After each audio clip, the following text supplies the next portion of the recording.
Beauties gather round. Muscular men gather round. Even those with only 30 minutes come together. In Causeway Bay at the morgue, Liang Cohen storms through the door. Really? Big boss, it was over in 3 minutes. Be more meticulous. What 3 minutes? In that span, 2 minutes and 36 seconds were spent in tears for Bao Bai. Yi Xiaoyu, you have observed it all. Of course.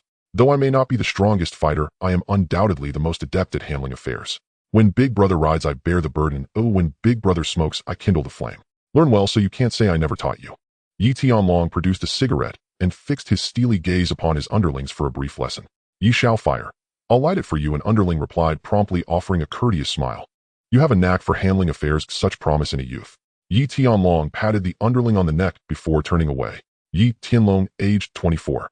In a league of his own in charm and style. Cherished by rich women, desired by married ladies, and the dream man in the eyes of young maidens.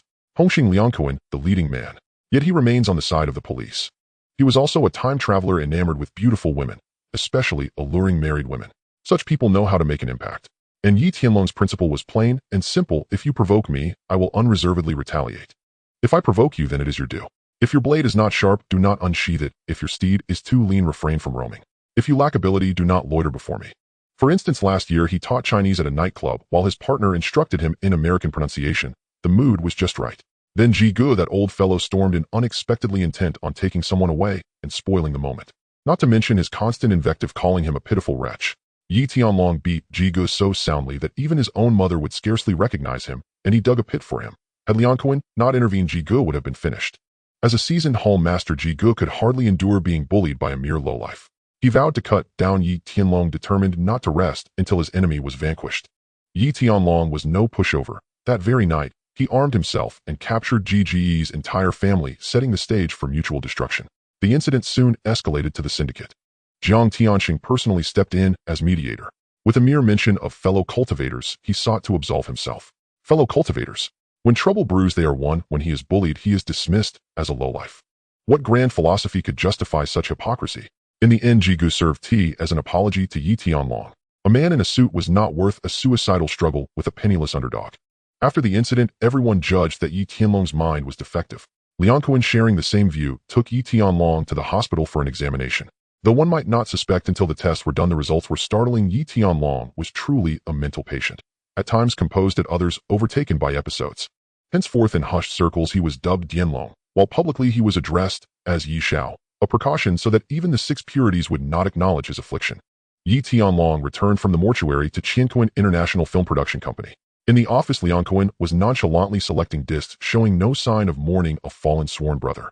Bursting through the door, Yi Tianlong declared, "Big brother, accept my condolences." Liang Cohen raised his eyes and tossed a Marlboro cigarette toward Yi Tianlong, remarking, "That cocky kid still owes me 20 million. Now that he's dead, the money is lost, but the honor must be reclaimed.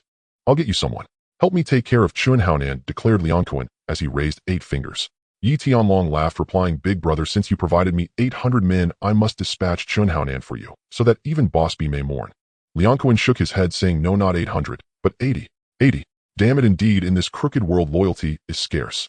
Chunhaonan was a formidable figure in Causeway Bay, a favorite of Jiang Tianxing, endowed with immense charisma and commanding no fewer than several hundred underlings. 80 against several hundred. Wasn't that tantamount to a death sentence? Such a demand would have even a dog refuse. But I will do it. "Very well, if it's 80, then 80. Yi Tianlong answered, "All right. I await your good news," came the reply. "Off you go," Liang Cohen said as he inserted a disc into the video machine. Yi Tianlong observed Liang Cohen's feeble, disheartened demeanor, hesitated as if to speak, then turned to close the door behind him. Returning to the second-floor office, he pondered how to resolve this matter. Ding! The system, having roamed the cosmos for billions of years, has finally detected the son of destiny. Yi Tianlong's eyes paused. Could he be the son of destiny? Yes, Yi Tianlong, you are indeed the son of destiny. Surprised, astounded, Yi Tianlong exhaled a bitter sigh, retorting, "For 3 years. Do you even know what I have endured during these 3 years? Indulging in flirtations at will, flitting through a myriad of blossoms without a single stain. Whoever displeases me, I'll take care of them. Ah, it does indeed feel exhilarating. Tell me, what use are you?" "If you are useless, self-destruct," declared Yi Tianlong. "This system is known as the external system." In the next moment, data regarding the system flooded in, and within a minute, Yi Tianlong grasped its essence. Apart from an extra storage space granted as a bonus, the remainder of the functions were rather limited. In essence, it allowed the conversion of real-world wealth into coins at a ratio of 1,001 10 million Hong Kong dollars would yield 1,000 coins. The coins could be used to purchase any item in the Tongzi Mall. At present, he had unlocked only 3 pages: the character page, the character lottery page, and the standard arms page. Character page: Ghost Soldier.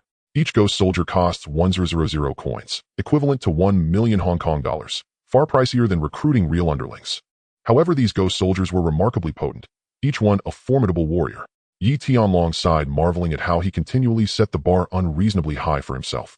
The character lottery will demanded 200 coins per spin, equating to 20 million Hong Kong dollars. Upon learning this, Yi Tianlong fumed, cursing in exasperation. He was merely a short runt destined never to earn 20 million. Detected vulgarity from the host. Oh, welfare distribution reduced. Ding, welfare distribution in progress. Congratulations, host, on receiving 1000 coins, originally 1000. Congratulations, host, on acquiring the top-tier powerhouse Gao Jin. Congratulations, host, on obtaining a super serum.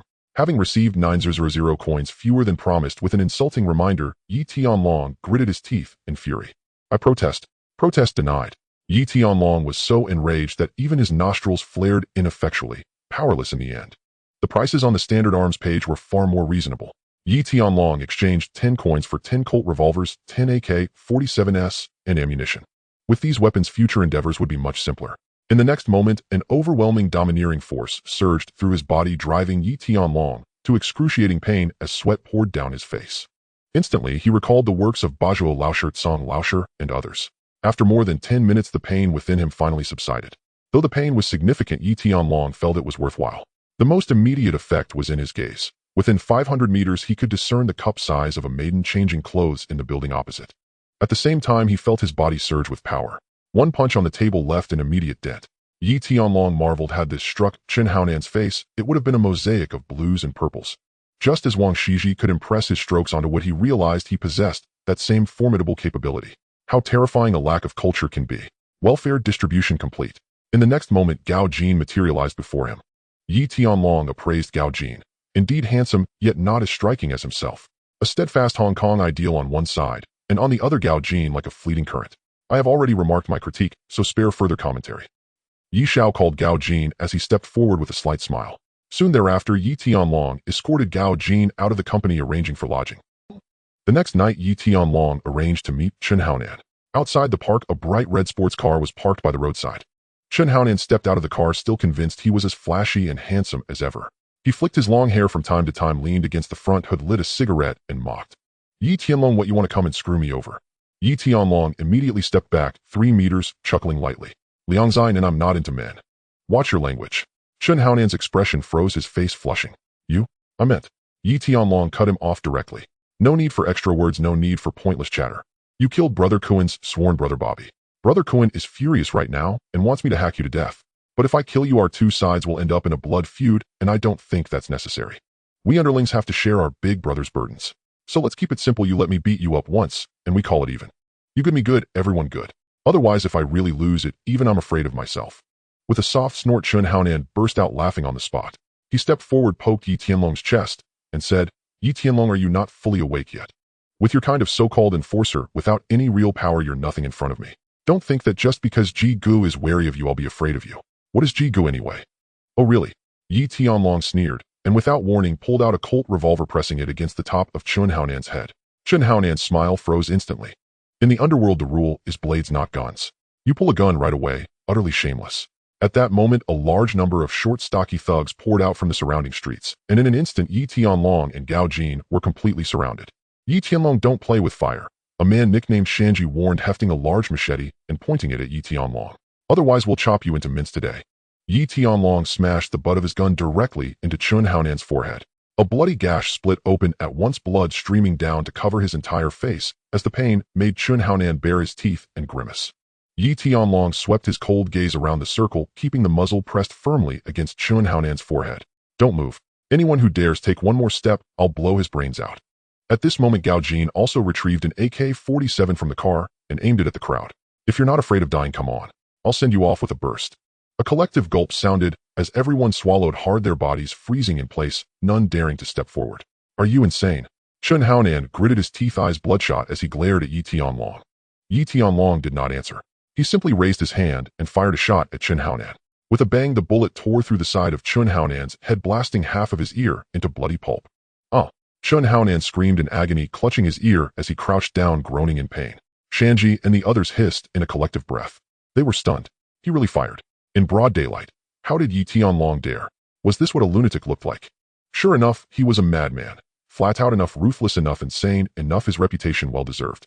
Yi Tianlong dragged Chunhoan into the car, and together with Gao Jin drove off, without a backward glance. Killing Chunhoan outright would be considered brutally slaughtering someone from the same organization, a violation punishable under the gang rules, so Yi Tianlong naturally would not do that. Though he seemed to be Liang Kuan's head horse, in reality, he held no real power under Liang Kuan's command. Liang Kuan was guarding against him, and he was guarding against Liang Kuan. These past few years, Yi Tianlong had been struggling to survive in the cracks. The Jianghu was a treacherous world, a one misstep, and you would not even know how you died. Every step had to be taken with utmost caution. Before long, Yi Tianlong brought Chunhoan to the company. Bringing Chunhoan before Liang Kuan, Yi Tianlong said, "Brother Kuan, this kid has too many people around him. I could only tie him up and bring him here. Whether you want to kill or carve him up is up to you." Liang Kuan's eyelids twitched at the sight. Could Chunhoan be killed? Yes, but he could not die here in his hands. Everyone knew Chunhoan was the adopted son of De Lao Bi, the favored one in Jiang Tianxing's eyes. If he was killed here, De Lao Bi truly would risk his life against him. He had originally intended to use this hot-headed Yi Tianlong, but unexpectedly this hothead had actually brought the man back alive. Yet he had no grounds to reproach Yi Tianlong's so-called recklessness. Yi Tianlong's expression remained calm. In his previous life as a corporate drudge, he had understood all too well the mind of a leader who wanted problems resolved without taking the blame, pushing responsibility down to his subordinates. He refused to accept that. In this line of work, if you are going to be a beast of burden, you are not here to throw your life away. If he could do the job, he would. If he could not, he would simply join another door. If anyone pushed him too far, he would respond with a heavy slap and a hard punch. We all live our first life only once. Why should he yield just because the other person was a leader or whoever else? At that moment, Sha Chong came rushing in, flustered and breathless. "Big brother, this is bad. A lot of people have shown up outside." Seeing Chunhoan's head covered in blood, Sha Chong instantly understood what was going on. He glared at Yi Tianlong and accused, "Big brother told you to handle things, and you dragged trouble to our doorstep." He had already been displeased with Yi Tianlong, and now that an opportunity had arisen, he naturally seized it to make a fuss. "Enough!" Liang Kuan cut him off coldly. "Gather the men immediately." Liang Kuan rose to his feet with an icy expression. Half an hour later, several hundred men had gathered outside the entrance. De Lao Bi himself had arrived in person. "Kuan, you're understanding the rules less and less, pulling out guns now. You really aren't afraid of dying." De Lao Bi exhaled a plume of smoke, his tone cold, laced with fierce anger. "Killing my brother Bobby is the same as giving me no face at all. And pulling a gun, I should be laughing that I haven't killed my way into your nest yet." Liang Kuan's expression did not change as he spoke, then snapped his fingers. Yi Tianlong brought Chunhoan out. Seeing his own subordinate's face covered in blood, De Lao Bi exploded in fury. "You, what are you trying to do?" Liang Kuan exhaled another mouthful of smoke, his voice hoarse and grating. "Bobby owed me 20 million. Now that he's dead, my debt is gone. Send 10 million over, or I'll hack Chunhoan into pieces." De Lao Bi hesitated for a moment, but in the end could only agree. Chunhoan was his trusted confidant, impeccable in conduct and capability, with a promising future ahead. He had to be saved. Before long, the 10 million was delivered. The two sides completed the exchange smoothly. "Kuan, this matter won't end just like this. Just you wait." De Lao Bi helped Chunhoan into the car, still finding time to throw a final threat over his shoulder. "I'll be waiting," Liang Kuan replied, feigning nonchalance. As the scene settled back into calm, Liang Kuan turned and pointed at Yi Tianlong. "You come with me. Everyone else disperse." In the meeting room, Yi Tianlong recounted everything that had happened that night. Liang Kuan smoked continuously, his gaze ice cold. He could not shake the feeling that something was off, as though he had been played by Yi Tianlong. "Forget it. Go back and rest. From now on, use guns less. Some things are beyond your grasp. Tomorrow night, I have a deal I must attend personally. You'll sit in at the main hall. If De Lao Bi storms and hit him back. Also go bring Xiao Mei over," Liang Kuan said, leaning back in his chair. "All right, big brother." Yi Tianlong accepted the order and left the room, heading to the basement to take Xiao Mei away from the ongoing shoot. It had to be said, Xiao Mei, this so-called human fire extinguisher, truly was quite attractive. The next day, Yi Tianlong awoke and immediately made a decision to eliminate Liang Kuan and seize leadership himself. He had been contemplating this for a long time. As the saying goes, a soldier who does not aspire to be a general is no true soldier. Previously, his reputation and standing were insufficient. Even if Liang Kuan fell, he could not rise to replace him. Now all conditions were ripe, only the final catalyst remained. Liang Kuan was not a branch leader in the Unhinged society, merely a grass shoe. Branch leaders were elected through competition, but grass shoes required no such process. If Liang Kuan died, Yi Tianlong, as his chief lieutenant, would stand an excellent chance of ascending. Tonight presented the perfect opportunity. With that thought, Yi Tianlong immediately dispatched Gao Jin to prepare. He himself went to the company to coach Xiao Mei and the others in their performances.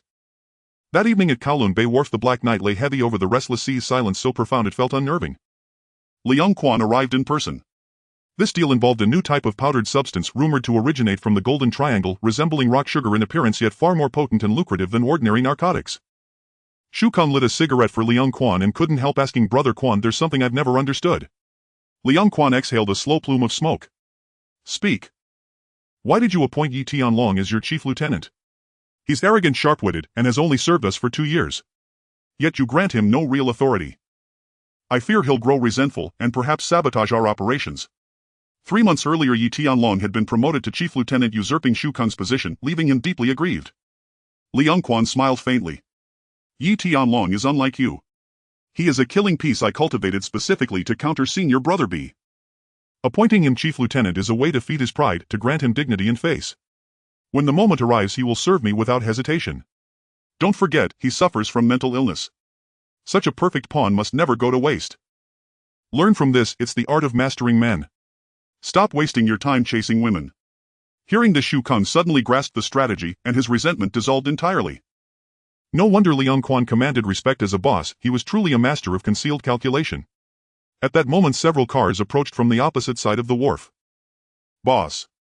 Shu Kang rose and checked his large-caliber revolver hand resting near his waist. The surrounding underlings tensed, alert and wary. "Listen up, all of you, stay sharp. No one fires unless I give the order." Liang Quan gazed forward coldly. "Brother Quan, I recall our last meeting was in Siam. Has it really been years?" A middle-aged man resembling Hong Jinbao stepped forward, embracing Liang Quan in a firm bear hug. This man was Wang Bao, head of a triad organization, not among the largest in Hong Kong yet formidable enough to command serious respect. "Indeed, Brother Bao, you remain unchanged after all these years. And how is the Buddha master faring?" Liang Quan coughed lightly, then smiled. Years earlier he had fled overseas, building connections across Taiwan and the Kingdom of Siam, befriending figures such as Sun Yong, senior elder of the San Lian Bang, and the notorious drug lord the Eight-Faced Buddha. The Buddha master. These days he dares not show his face, and the supply of powder he provides grows ever scarcer. Wang Bao sighed. "By the way, Brother Bao, what exactly is this rock sugar?" Liang Quan offered him a cigarette and asked. "A prodigy has emerged in Longwei. He's synthesized pure chemical rock sugar with purity reaching 80 to 85% and reportedly capable of exceeding 90% in the near future." Liang Quan looked intrigued. Who is he? Controlling such a talent would guarantee wealth beyond measure. Wang Bao replied, "Luo Xiaohua. You'd best abandon any such plans, he's currently in the Golden Triangle. Sonny has entrusted me with $100 million worth of rock sugar, demanding we open the Hong Kong market, but I can't handle it alone. I'll split it with you." "Brother Bao, your generosity knows no bounds." Liang Quan nodded, then added, "Still, I'd like to inspect the product first." With a glance, Wang Bao signaled Jik, a blonde underling known as his most fearsome enforcer, to step forward with the sample. Jik was Wang Bao's strongest fighter. Liang Quan took the sample, examined it closely, then handed it to Shu Kang, who began testing it on the spot. After just one inhalation, Shu Kang's expression melted into euphoric rapture. Regaining composure, he grinned broadly. "Excellent, excellent, excellent. Pure, utterly pure." Satisfied, Liang Quan snapped his fingers. Several underlings stepped forward, each carrying a black case. 50 million, please accept it, Brother Bao." Wang Bao raised his hand, and his men placed large crates one by one onto the ground. "Brother Quan, the market for rock sugar is vast. As pioneers we must move swiftly to absorb supply and thereby secure deeper access to Golden Triangle resources. Only then can we jointly dominate this market." Wang Bao delivered the warning with solemn gravity. "I understand." At that very instant, a sharp crack pierced the darkness. A bullet tore through one of Wang Bao's men, exploding through his forehead, splattering blood across Wang Bao's face and chest. That sudden brutal act ignited the already taut atmosphere, sparking immediate chaotic gunfire between both sides. Several men fell instantly. "Brother Quan, we've been brothers for years. I shared this fortune with you, and now you betray me. Traitor!" Wang Bao shouted furiously from behind cover. "Kill them. Kill them all." Liang Quan gritted his teeth. What was happening? But the storm of bullets had already erupted, there would be no stopping it now. Minute by minute both sides exchanged fire while retreating. Jik covered Wang Bao's escape, while Liang Quan, shielded by his own men, reached his car unscathed. Yet the next second, the Tiger-head sedan detonated violently, launching man and vehicle skyward in a fireball. The blast wave hurled Shu Kang and others still scrambling toward the car backward, tumbling meters through the air. "Boss!" Shu Kong struggled upright, coughing blood as he staggered forward, only to be restrained by a terrified underling. The scene was both tragic and awe-inspiring. Gao Jin, watching unseen from the shadows, lingered no longer, then vanished into the night. At 3 a.m., Yi Tianlong was jolted awake by a ringing phone. His voice was stunned. "What? Boss is dead. I'm coming right away." A quiet chuckle stirred within him. Good riddance. In the morgue, Yi Tianlong entered with a grim, somber expression. Beneath the white sheet lay Liang Quan's charred corpse. His own mother would scarcely recognize him. "Brother?" Yi Tianlong unleashed a masterclass in acting, forcing out genuine tears, then whirling around to glare fiercely at the assembled underlings. "Who did this? Who dared do this?" The men trembled, too terrified to draw breath. Yi Tianlong's gaze locked onto Shu Kong, kneeling on the floor drenched in blood, his face pale and contorted in agony. Yi Tianlong showed no mercy. He strode forward and kicked Shu Kong hard, slamming him against the wall. "What the hell were you thinking? How could you let this happen to boss?" "Ha! I. Shu Kong choked, unable to form words, still reeling, utterly dazed. It had been a flawless transaction, so why this catastrophe? Seeing Shu Kong's self-reproach, Yi Tianlong delivered several more kicks. Worthless fool. This man had always opposed him, now was the perfect moment to settle old scores. After finishing, Yi Tianlong descended to the basement and transferred all the rock sugar into his storage space. A full 150 kilograms. Pity, the $50 million Liang Quan had brought burned to ash. Otherwise it would have been another massive windfall. Early in the morning, the senior captains of the Unhinged triad arrived one by one. Upon seeing Liang Quan's charred skeletal remains, a wave of chilling dread swept over them. How utterly tragic. Not even a whole corpse remained. "Ah Quan, why did you leave us so soon?" cried senior brother B, collapsing onto the white shroud in wails of apparent grief. His sorrow seemed unbearable. Yet beneath that facade his lips trembled with suppressed mirth. Had the venue not been crowded, he would have burst into celebratory firecrackers on the spot. "What happened?" Zhang Tiansheng exhaled a plume of smoke, his gaze sweeping coldly across Yi Tianlong and Sha Chang. Sha Chang stepped forward and recounted the entire incident. Wang Bao. Zhang Tiansheng's eyes hardened. How dare a third-rate gang dare strike at Unhinged's grass shoes? "Mr. Zhang, Wang Bao murdered my elder brother. I demand blood for blood. It is either his death or mine." Seizing the moment, Yi Tianlong stepped forward, volunteering without hesitation. "So, you are the young master Long?" Zhang Tiansheng observed, studying him closely. He remembered Yi Tianlong vividly from the earlier incident involving Brother Ji, fearless, reckless, and utterly uncompromising. Whoever crossed him, he struck back without pause or reason. Whoever provoked him, he retaliated without restraint. In truth, such a hot-headed novice was the easiest to manipulate. "Young Master Long, you truly embody loyalty and righteousness. A man of genuine passion. Indeed, Liang Quan chose wisely when he appointed you as his right-hand man. He treated you well. Avenging Liang Quan falls most fittingly to you." Murmurs rippled through the assembly. Among so many senior captains, not a single soul dared volunteer to avenge Liang Quan, not because of any failing in his character, but because each man prized self-preservation above all else, shunning trouble at any cost. Wang Bao too commanded formidable influence in Mong Kok, his strength rivaled even that of senior brother B. To most he was an unyielding bone too tough to chew. No one wished to invite chaos upon themselves. Moreover, Liang Quan's underlings were hardened, reckless men, nearly impossible to control. Any outsider stepping in to assume command risked being ambushed and eliminated by those very subordinates. Otherwise, with Liang Quan's vast territory up for grabs, who wouldn't covet a share? Chan Honam nearly volunteered, but was swiftly restrained by senior brother B. "Since young Master Long demonstrates such unwavering loyalty, the task of avenging Ah Quan falls to you alone. Restore Unhinged's honor." Seeing no one else willing to step forward, Zhang Tiansheng declared it thus. Though Liang Quan's death had indeed relieved him of a thorn, appearances still demanded solemnity. In truth, he had intended to appoint Chan Honam, but senior brother B, locked in bitter rivalry with Liang Quan, held no authority over Yi Tianlong's faction. "Should you avenge your elder brother, I shall be the first to endorse your succession to Liang Quan's position." Tai Zi stepped forward and clapped Yi Tianlong firmly on the shoulder.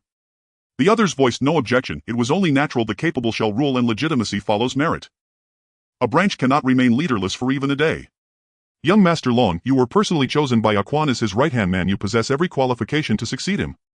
Yet Zhang Tiansheng paused. "But first, you must avenge him." "You have 1 month." "Agreed." Yi Tianlong nodded, pledging his word before the assembled captains. After they departed, he arranged for Liang Quan's remains to be cremated. Back at Qian Cohen International Film Production Company, Yi Tianlong sat in his office and smiled. At last he had ascended to leadership. If he could consolidate loyalty among his subordinates and secure control over the enterprises, his future held immense promise. Yet one pressing question loomed before him. Though he was indeed Liang Quan's designated right-hand man and had received Zhang Tianshang's preliminary endorsement, the allegiance of those beneath him remained deeply uncertain. To conquer outwardly, one must first pacify within. Jin immediately dispatched men to audit all accounts and assets. With that, Yi Tianlong lit a cigarette. With capital in hand, he could summon loyal, capable lieutenants. Refuse to follow. Then fight. Resist after defeat. Then kill. One option would inevitably match their disposition. At the same time in the hospital, Sha Chang convened many of Liang Quan's former trusted lieutenants and mid-level commanders to deliberate their path forward. What are your thoughts? Sha Chang asked, reclining on his hospital bed, puffing thoughtfully on a cigarette. It wasn't that he hadn't considered vying for the opportunity against Yi Tianlong. First, his claim lacked legitimacy and justification. Second, he bore responsibility for Liang Quan's demise. Had circumstances permitted, he'd have at least traded sharp words with Yi Tianlong. Think. I never entertained the notion, not for a second. Once Liang Quan's funeral concludes, I'll seek another master. Precisely. That whelp. When I ruled the underworld with undisputed authority, Yi Tianlong's very DNA hadn't yet coiled into existence. To sit atop me. A fool's daydream. Observing their fierce reaction, Sha Chang offered a faint smile. You're all far too impulsive. After all, we still have a full month. If he fails. He paused mid-sentence. His listeners' eyes gleamed, they understood perfectly. If Yi Tianlong failed to eliminate Wang Bao within 30 days, he would be stripped of his claim and the opportunity would fall to them. Even if Sha Chang himself assumed leadership, it would still be preferable to Yi Tianlong. So, what comes next requires no instruction from me, does it? Brother Chang, you truly are the master strategist. I'll leak the news immediately. Voices overlapped, plans to undermine Yi Tianlong were already taking shape. Damn, speak of the devil. A scar-faced man pulled out his mobile phone. Now what? The one-eyed man snapped impatiently. He's trying to recruit us, to make us his foot soldiers. Ignore him. Just hang up. Moments later, every man's mobile rang in turn, without exception. Each answered only to disconnect in unison. That evening, Gao Jin entered the office to report current account balance stands at 21 million. Yi Tianlong raised an eyebrow, displeased with the figure. Liang Quan's empire had been far more substantial. Still, he saw no need to dwell on it. 21 million would yield 21,000 gold coins. Late that night, Yi Tianlong and Gao Jin drove to the outskirts carrying the full 21 million in cash and exchanged it entirely. The transaction yielded precisely 21,000 gold coins. Adding the 900 previously remaining, the total reached 30,000. Without hesitation, Yi Tianlong redeemed 30 Shadow Phantom soldiers. In the next instant, 30 figures materialized out of thin air, uniformly East Asian with ancient jade-green skin and musculature so defined it seemed to leap off the screen. They'd make a fortune running a brothel. Master, the 30 figures intoned in unison. From now on, address me as young Master Yi Tianlong declared, surveying them coolly. With just these 30, he could carve a path of devastation across Hong Kong Island. Add a few firearms, and heaven help us, the Hong Kong government itself might change its name. Of course, that was mere fantasy. Jean, the men are assembled. You may proceed. Bring everyone except Sha Chang. Tonight I shall teach them how to behave. With that, Yi Tianlong returned to the company headquarters. Daring to hang up on him. Easier to face the king of hell than contend with such petty demons. It struck midnight. Gao Jin returned with a group of men. Inside the conference room sat over a dozen individuals, Liang Quan's most trusted lieutenants, each a local overlord commanding illicit enterprises across their respective territories. In ordinary times they had reigned with arrogance, bullying the weak, preying upon the innocent, committing every atrocity without restraint. Yet tonight their demeanor was shattered, each bore fresh wounds from what could only be described as a brutal, unrelenting lesson in discipline. Damn it, I'll kill Yi Tianlong with my bare hands. Growled a tattooed man cradling his dislocated arm. Just an hour earlier he'd been lost in hedonistic abandon. Suddenly several figures barged in, no warning, no words, only fists and fury. After decades navigating the underworld's treacherous currents, none had ever endured such humiliating contempt. HSS. Painful. The one-eyed man rubbed his swollen crimson-rimmed eye, grimacing in agony. He uttered nothing, his sole desire was to preserve the one eye he still possessed. As others stirred to speak, Yi Tianlong strode in, smiling faintly as he presented Gao Shiba. Some accepted, others refused. Yi Tianlong showed no concern, taking his seat at the head of the table. Yi Tianlong, we're your seniors. Is this how you invite people? I'll march straight to the main hall tomorrow. The tattooed man slammed his fist onto the table, jabbing a finger toward Yi Tianlong's nose. Even a fool could read Yi Tianlong's intent in that moment. Yet he refused to yield. Don't think Master John's backing makes us tremble before you. That's right, Yi Tianlong. If I walk out of here tonight, I'll carve you down first, strutting like a peacock before us. Look in the mirror and count how many bones you've got left. Have you relapsed into madness again? Silence followed, a heavy suffocating pause.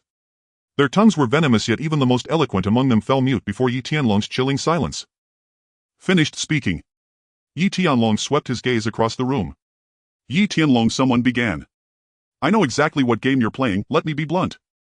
You dream of our submission. That's fantasy. I'd rather die than bow to you. If you dare kill us all right now, I suggest you apologize immediately. Otherwise tomorrow you'll regret ever drawing breath. A middle-aged man spoke coldly, his years etched deep into stern lines. Yi Tianlong glanced up. This man he knew well, number 4 enforcer under Liang Kuan, formidable in strength, nicknamed Little Cannon for his explosive ferocity, overseer of 2 streets in Wanchai. Since you wish to die, I'll send your entire family down to peddle salted duck eggs. A cruel smile curled Yi Tianlong's lips. Beside him, Gao Jin retrieved a bulky mobile phone and dialed his men. A thunderous crash echoed through the line, followed instantly by screams of terror. Little Cannon's face paled visibly. He dropped to his knees with a hollow thud. Young Master Yi, I beg you, I was wrong. I'll kowtow, please spare my family. 3 sharp bloody blows struck the floor. Yi Tianlong rose, drew his Black Star revolver chambered around, and exhaled a slow plume of smoke. The old code spares families. But mine is absolute. Cross me, and none survive. The next second, gunshots cracked through the phone line, then silence. The cries for help ceased abruptly. Little Cannon surged upward in rage, only to meet Yi Tianlong's swift fatal return shot. Blood sprayed across the faces of the assembled men, jolting them into stunned silence. The one-eyed man and the others stared disbelief, freezing their limbs.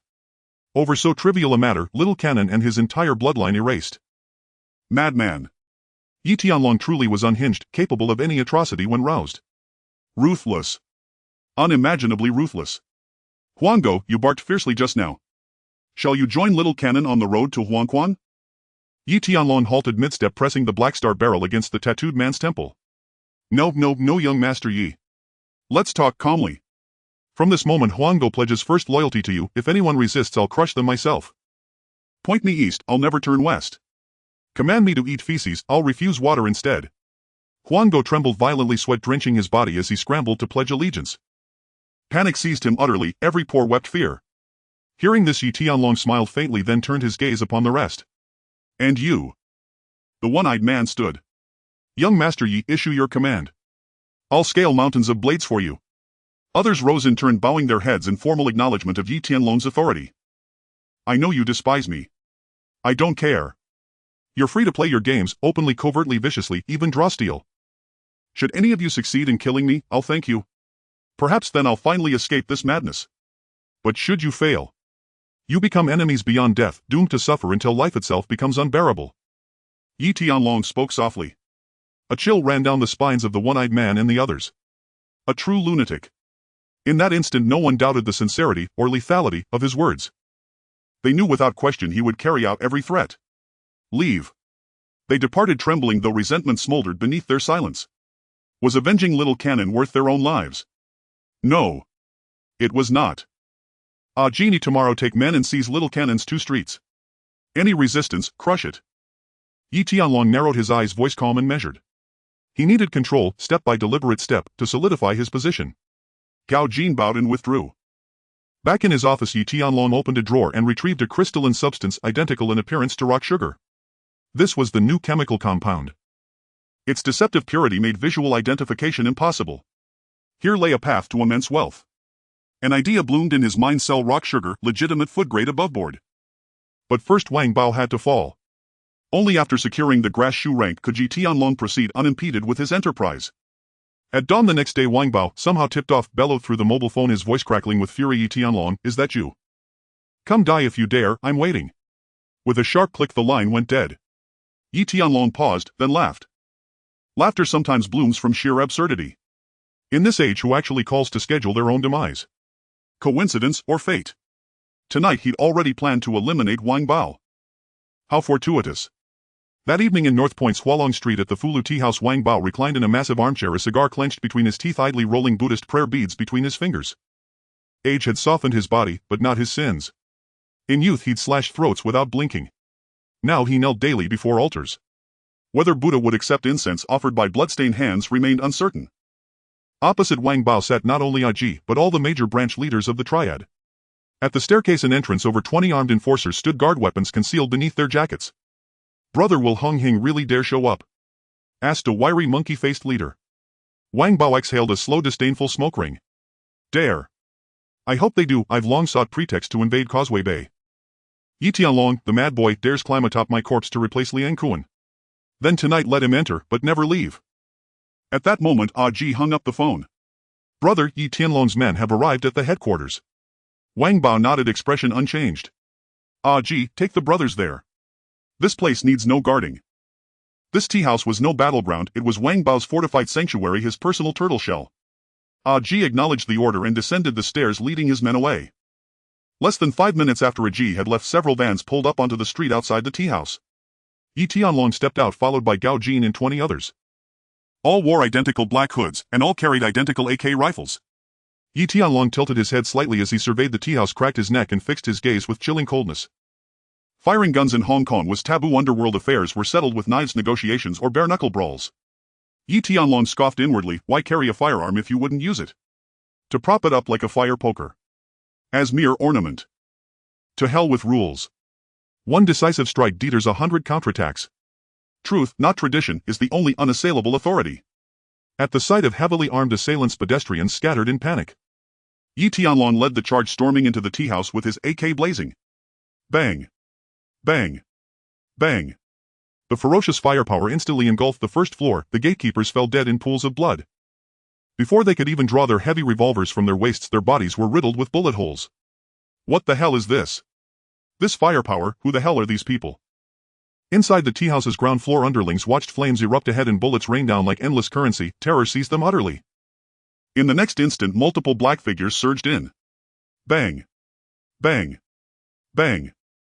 Deafening gunfire erupted. Bullets swept across the entire first floor like a violent tempest, tearing through flesh-shattering tables and chairs, blowing out windows and pocking walls and pillars with honeycombed craters. The air thickened with the coppery stench of blood-acrid gunpowder and the foul reek of involuntary defecation and urination. Upstairs, Wang Bao and his senior lieutenants froze in shock, their faces drained of color. That night they had planned to wait for Yi Tianlong's arrival, to stage a brutal showdown and prove once and for all who truly ruled the underworld. Instead, they found themselves facing a squad of AK-wielding mercenaries. How could they possibly fight back? Wang Bao's face twitched. After decades in the underworld, he recognized that sound instantly: AKs. And not just one, many. This bore no resemblance to the old-school triad thugs they'd expected, men brandishing cleavers. "Grab your weapons, downstairs now." Wang Bao snatched up his shotgun. Ji and the others drew their heavy revolvers. Just as they rose to move, bang! Bang! Bang!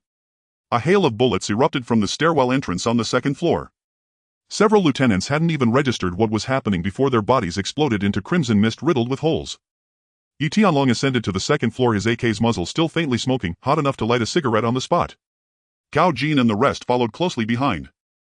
"Wang Bao, come out. I know you're still alive," Yi Tianlong declared, voice glacial. Who are you?" Wang Bao gritted his teeth, rising shakily, locking eyes with the pair beneath the black hood. "Are you, the young dragon?" "If I say so, then it's true. Care to guess again?" Yi Tianlong replied coolly. "Yi Tianlong. Have you lost your mind? Doing this in Hong Kong, you'll be hunted by the police and the entire underworld. You don't play by the rules." Wang Bao's eyes burned crimson with fury, yet his voice trembled. He'd investigated Yi Tianlong thoroughly, he knew the man was unhinged. Yet even in his wildest dreams he'd never imagined this level of madness, a feint-and-strike maneuver, an AK-fueled purge of the premises utterly devoid of martial honor. Rules. Yi Tianlong drew a Colt revolver and fired, once. A single shot shattered Wang Bao's skull. Moments later, Yi Tianlong and his men vanished into the night. When Yi Tianlong reappeared in public view, he stood already amidst the battlefield. Wang Bao's underlings numbered at least 300. Yi Tianlong's force, though smaller, around 200, contained 10 ghost shadow soldiers, each capable of holding off 10 ordinary fighters. The imbalance was glaring, the tide of battle turned decisively in Yi Tianlong's favor. Jin, go assist. End this swiftly, Yi Tianlong commanded, calm and detached. Gao Jin charged forward, gripping a threaded steel bar. Yi Tianlong himself plunged into the fray, each swing felled a thug, each punch dropped a foe. Soon his gaze locked onto Ji, the strongest among the enemy ranks. A classic spiritual youth, reckless and volatile, yet undeniably formidable. His short blade cut through the crowd with lethal grace. Several of Yi Tianlong's men already bore wounds inflicted by him. Too weak. Ji pinned a thug's head and stabbed repeatedly with his blade. Blood gushed forth. With contemptuous disdain he delivered a final kick sending the body flying. Turning toward the one-eyed gang leader and his men, Ji curled a finger mockingly and sneered, "I've killed at least 100, if not 1,000. You lot. Pathetically weak. Pathetically weak. Ji, don't get too cocky." The one-eyed leader retorted, hefting his spiked club defiantly. "Ha ha." Ji roared with manic laughter. "Cocky. I've jumped from buildings, have you? I've stared death in the face, have you? I've taken lives in the Golden Triangle, have you? That's why I'm this cocky. What, do you disagree?" The one-eyed leader stared back with the look of someone watching a fool. "Wait, jumping off a building makes you cocky?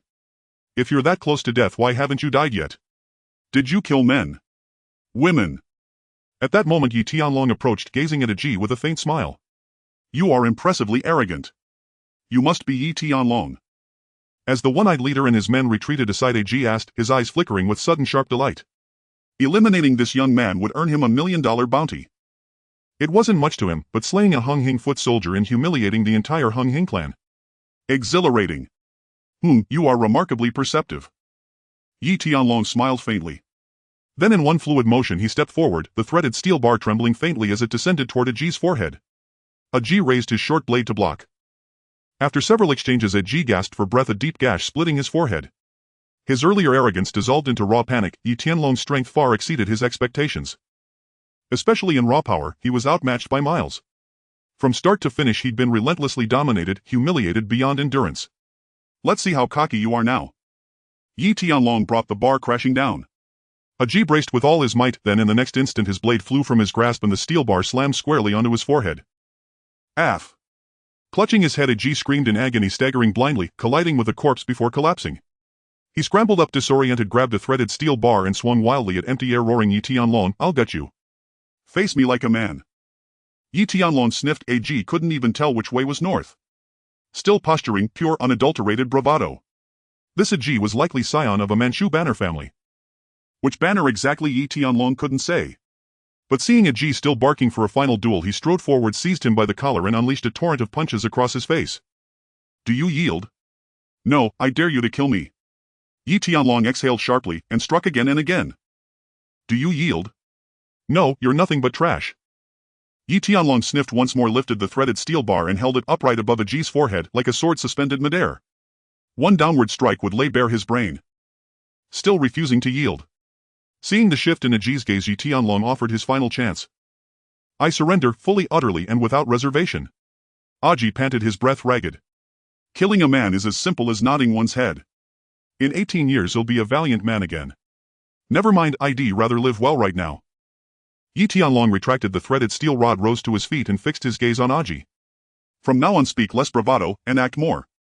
Understood, young Master Yi?" Ji stood up, offering a bitter smile. He had nearly lost his life just to save face. What unbearable humiliation. "Your boss Wang Bao is dead, there's no point continuing this fight. Order your men to stand down. You're the new boss now." Yi Tianlong extended a cigarette with quiet composure. "Ha? Is that for real?" Ji feigned astonishment, but inside he was elated beyond measure. "Me? The new boss?"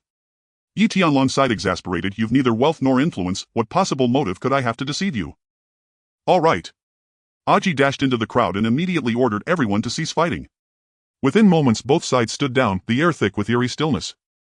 "What's the meaning of this? Halting mid-battle?" A burly thug grumbled in discontent. Ji stepped forward under mounting pressure. "Our boss has been gunned down. Everyone knows young Master Yi's strength. Pressing on would only end in our defeat." Before Ji could finish speaking, the burly thug strode forward, jabbing a finger at him and roaring, "You wretched traitor, I've suspected you all along. Confess, did you conspire with Yi Tianlong to assassinate Brother Wang? Now you expect us to surrender? You arrogant fool, go to hell. Brother Wang treated you with nothing but generosity, you." The thug raged on, but Ji's expression hardened. With a flick of his wrist, a short blade slit the man's throat, then with a single kick he sent him flying backward. A mindless brute. At that moment Yi Tianlong strode into the crowd and swept his gaze across the assembly. "From this instant onward, I, Yi Tianlong, am your new boss. You now belong to the Unhinged Society. Your benefits will not diminish, I guarantee they'll surpass what you received under Wang Bao. Of course, if anyone still wishes to fight, I'll gladly oblige." Yet no one stepped forward. Their boss was dead, salaries were already uncertain. And who in their right mind would keep risking their lives for a corpse? Moreover, they'd all witnessed the ferocity of Gao Jin and his men, utterly fearless, impossible to defeat. Yi Tianlong then assigned Gao Jin and Aji to secure the scene and take control of Wang Bao's men. From now on there would be only one authority here, himself, Yi Tianlong. Soon corpses and bloodstains were cleared away and Aji led his men off into the night. Just as Yi Tianlong prepared to depart, several police cruisers encircled the area. Officers descended in formation, weapons drawn, their sights locked firmly on Yi Tianlong and Gao Jin's group. All of you, hands on your heads, kneel down. Any movement and I'll shoot to kill. Slowly Yi Tianlong's men knelt. Who among you is Yi Tianlong? Demanded the lead officer, his face ashen with fury. Yi Tianlong stepped calmly from the front seat of his black sedan, flicking ash from his cigarette. Officer, what seems to be the trouble? You're under suspicion for armed murder. You're under arrest, now. The officer brandished his badge, his voice dripping with contempt. Stabbings and brawls, he could look the other way. But this was a bloodbath inside a tea house, Wang Bao and over 20 others slaughtered in a hail of gunfire. It was excessive, unforgivably so. Armed. Officer, I'll admit I came here for a stroll, but accusing me of murder with a firearm, I deny it outright. Produce evidence and I'll cooperate fully. Without it, I'm afraid I'm a law-abiding taxpayer, my taxes fund your salary. You pay my wages, so show some respect. Yi Tianlong remained perfectly composed. You. The officer ground his teeth, paralyzed, not daring to provoke further. There were far too many of them. A confrontation tonight would plunge the district into chaos once more. Search the vehicles, the gun must be in one of the cars. Yi Tianlong raised an eyebrow and smiled faintly, not resisting but instead instructing his men to disembark for inspection. For 15 minutes every van was turned inside out, top to bottom, front to back. Report, nothing found. Not even a single shell casing. Not one. Damn it. The officer glared venomously at Yi Tianlong, who sat relaxed atop the car hood smoking idly. Officer, may I go now? Yi Tianlong hopped down smiling. The officer spat 2 words through clenched teeth, get lost. As Yi Tianlong pulled open the car door he paused, as if recalling something, then turned back. Oh, by the way, you mentioned someone committed armed murder. Such audacity. Would you like this law-abiding citizen to help you investigate? The officer didn't even turn around, refusing to utter another word. Who else but Yi Tianlong could have done this tonight? And yet he had the gall to ask, pretending ignorance. Damn you to hell. Yi Tianlong chuckled, softly shut the door and sped off in his sleek black sedan, leaving behind only seething, impotent officers. The next day in Causeway Bay at the Unhinged Society's branch headquarters, the lair of Senior Brother B. You're saying Wang Bao was riddled with bullets from an AK inside his own fuck-luck tea house? Are you certain? Senior Brother B asked indifferently. Absolutely, Brother B. Bullet holes littered every floor, from ground level to the second story. Blood pooled so deep it nearly spilled onto the street. Wang Bao and several senior lieutenants, all killed, none escaped. The gunfire was so relentless it sounded like New Year's fireworks, no fewer than a dozen AKs firing in unison. His subordinate reported nervously, cheeks flushed, exhilarated merely by recounting the carnage. Holy hell, who dares such a thing? Damn it. When did this world grow so unhinged? Do they consider the police mere ornaments? Strange things happen every year, but this year they come in droves. Senior Brother B froze mid-motion, teacup suspended in air, pupils contracting in shock, as though hearing news that shattered the very foundations of his worldview. Have you identified this crew? He exhaled heavily, his gaze turning icy. Beneath the surface glamour of leadership lay constant gnawing dread. If they could kill Wang Bao, they could kill him too. Brother B words already spread across the underworld. It was our own Unhinged men. Everyone's betting it's that madman, Yi Tianlong. Chinhoan entered and spoke. Yi Tianlong. That young dragon, the newly promoted 4th 9 member. Where did he get his men? Where did he find them, and dozens of AKs? Impossible. Senior Brother B dismissed the theory outright. Even setting aside the assassination of Wang Bao, he wouldn't believe Yi Tianlong had subdued fools like Sha Chang and his crew within a month. He leaned toward a more plausible explanation: overseas drug lords settling scores with Wang Bao, and Yi Tianlong simply seizing the opportunity. It happened precisely when Wang Bao died. Yi Tianlong launched his assault. Now all of Wang Bao's men are under his command. If not him, then who? Even if he wasn't directly involved, he's certainly complicit. Chinhoan lit a cigarette and explained, Brother, don't forget, Yi Tianlong is unstable. He operates without rules, without restraint. There's literally nothing he won't do. Senior Brother B fell silent for a long moment, then asked quietly, and what did the police say? Chinhoan exhaled a plume of smoke. We've uncovered nothing. The mysterious gang that killed Wang Bao appeared and vanished like ghosts. Senior Brother B rose to his feet and solemnly instructed Haonan issue strict orders. No one is to involve themselves in this matter. Whether or not Yi Tianlong was responsible, it has absolutely nothing to do with us. Your grudge over the severed ear can wait. This incident was far too dangerous. It amounted to inviting lightning upon the triad. If Yi Tianlong truly committed the act, Chen Haonan wouldn't need to seek vengeance. Jiang Tianqing himself would execute him. Understood, Brother B. Chen Haonan nodded. Meanwhile, Yi Tianlong sat in his office.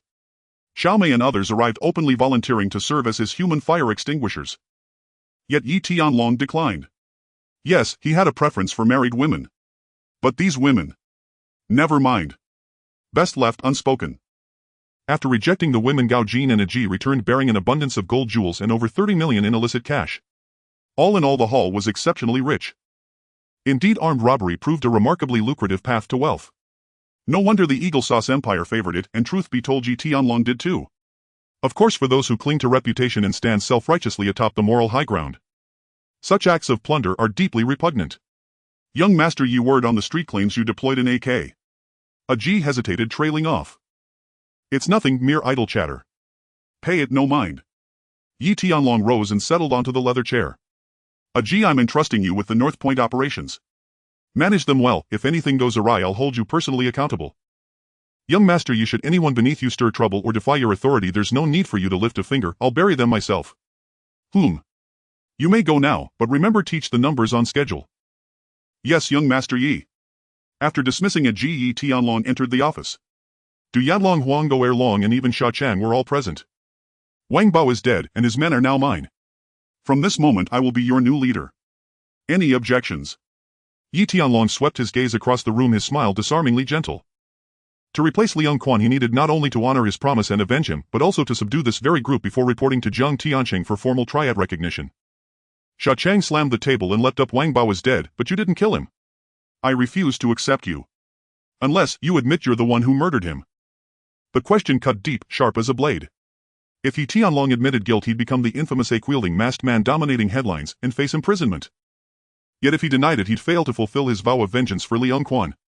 Wang Bao was indeed not slain by my hand, Yi Tianlong replied with a faint, unruffled smile. Then I won't support you, Sha Chang sneered. And I trust my brothers won't either. Is that so? Yi Tianlong exhaled a slow stream of smoke. Du Yanlong and the others immediately declared their allegiance. We all pledge loyalty to young Master Yi. You, what the hell is going on?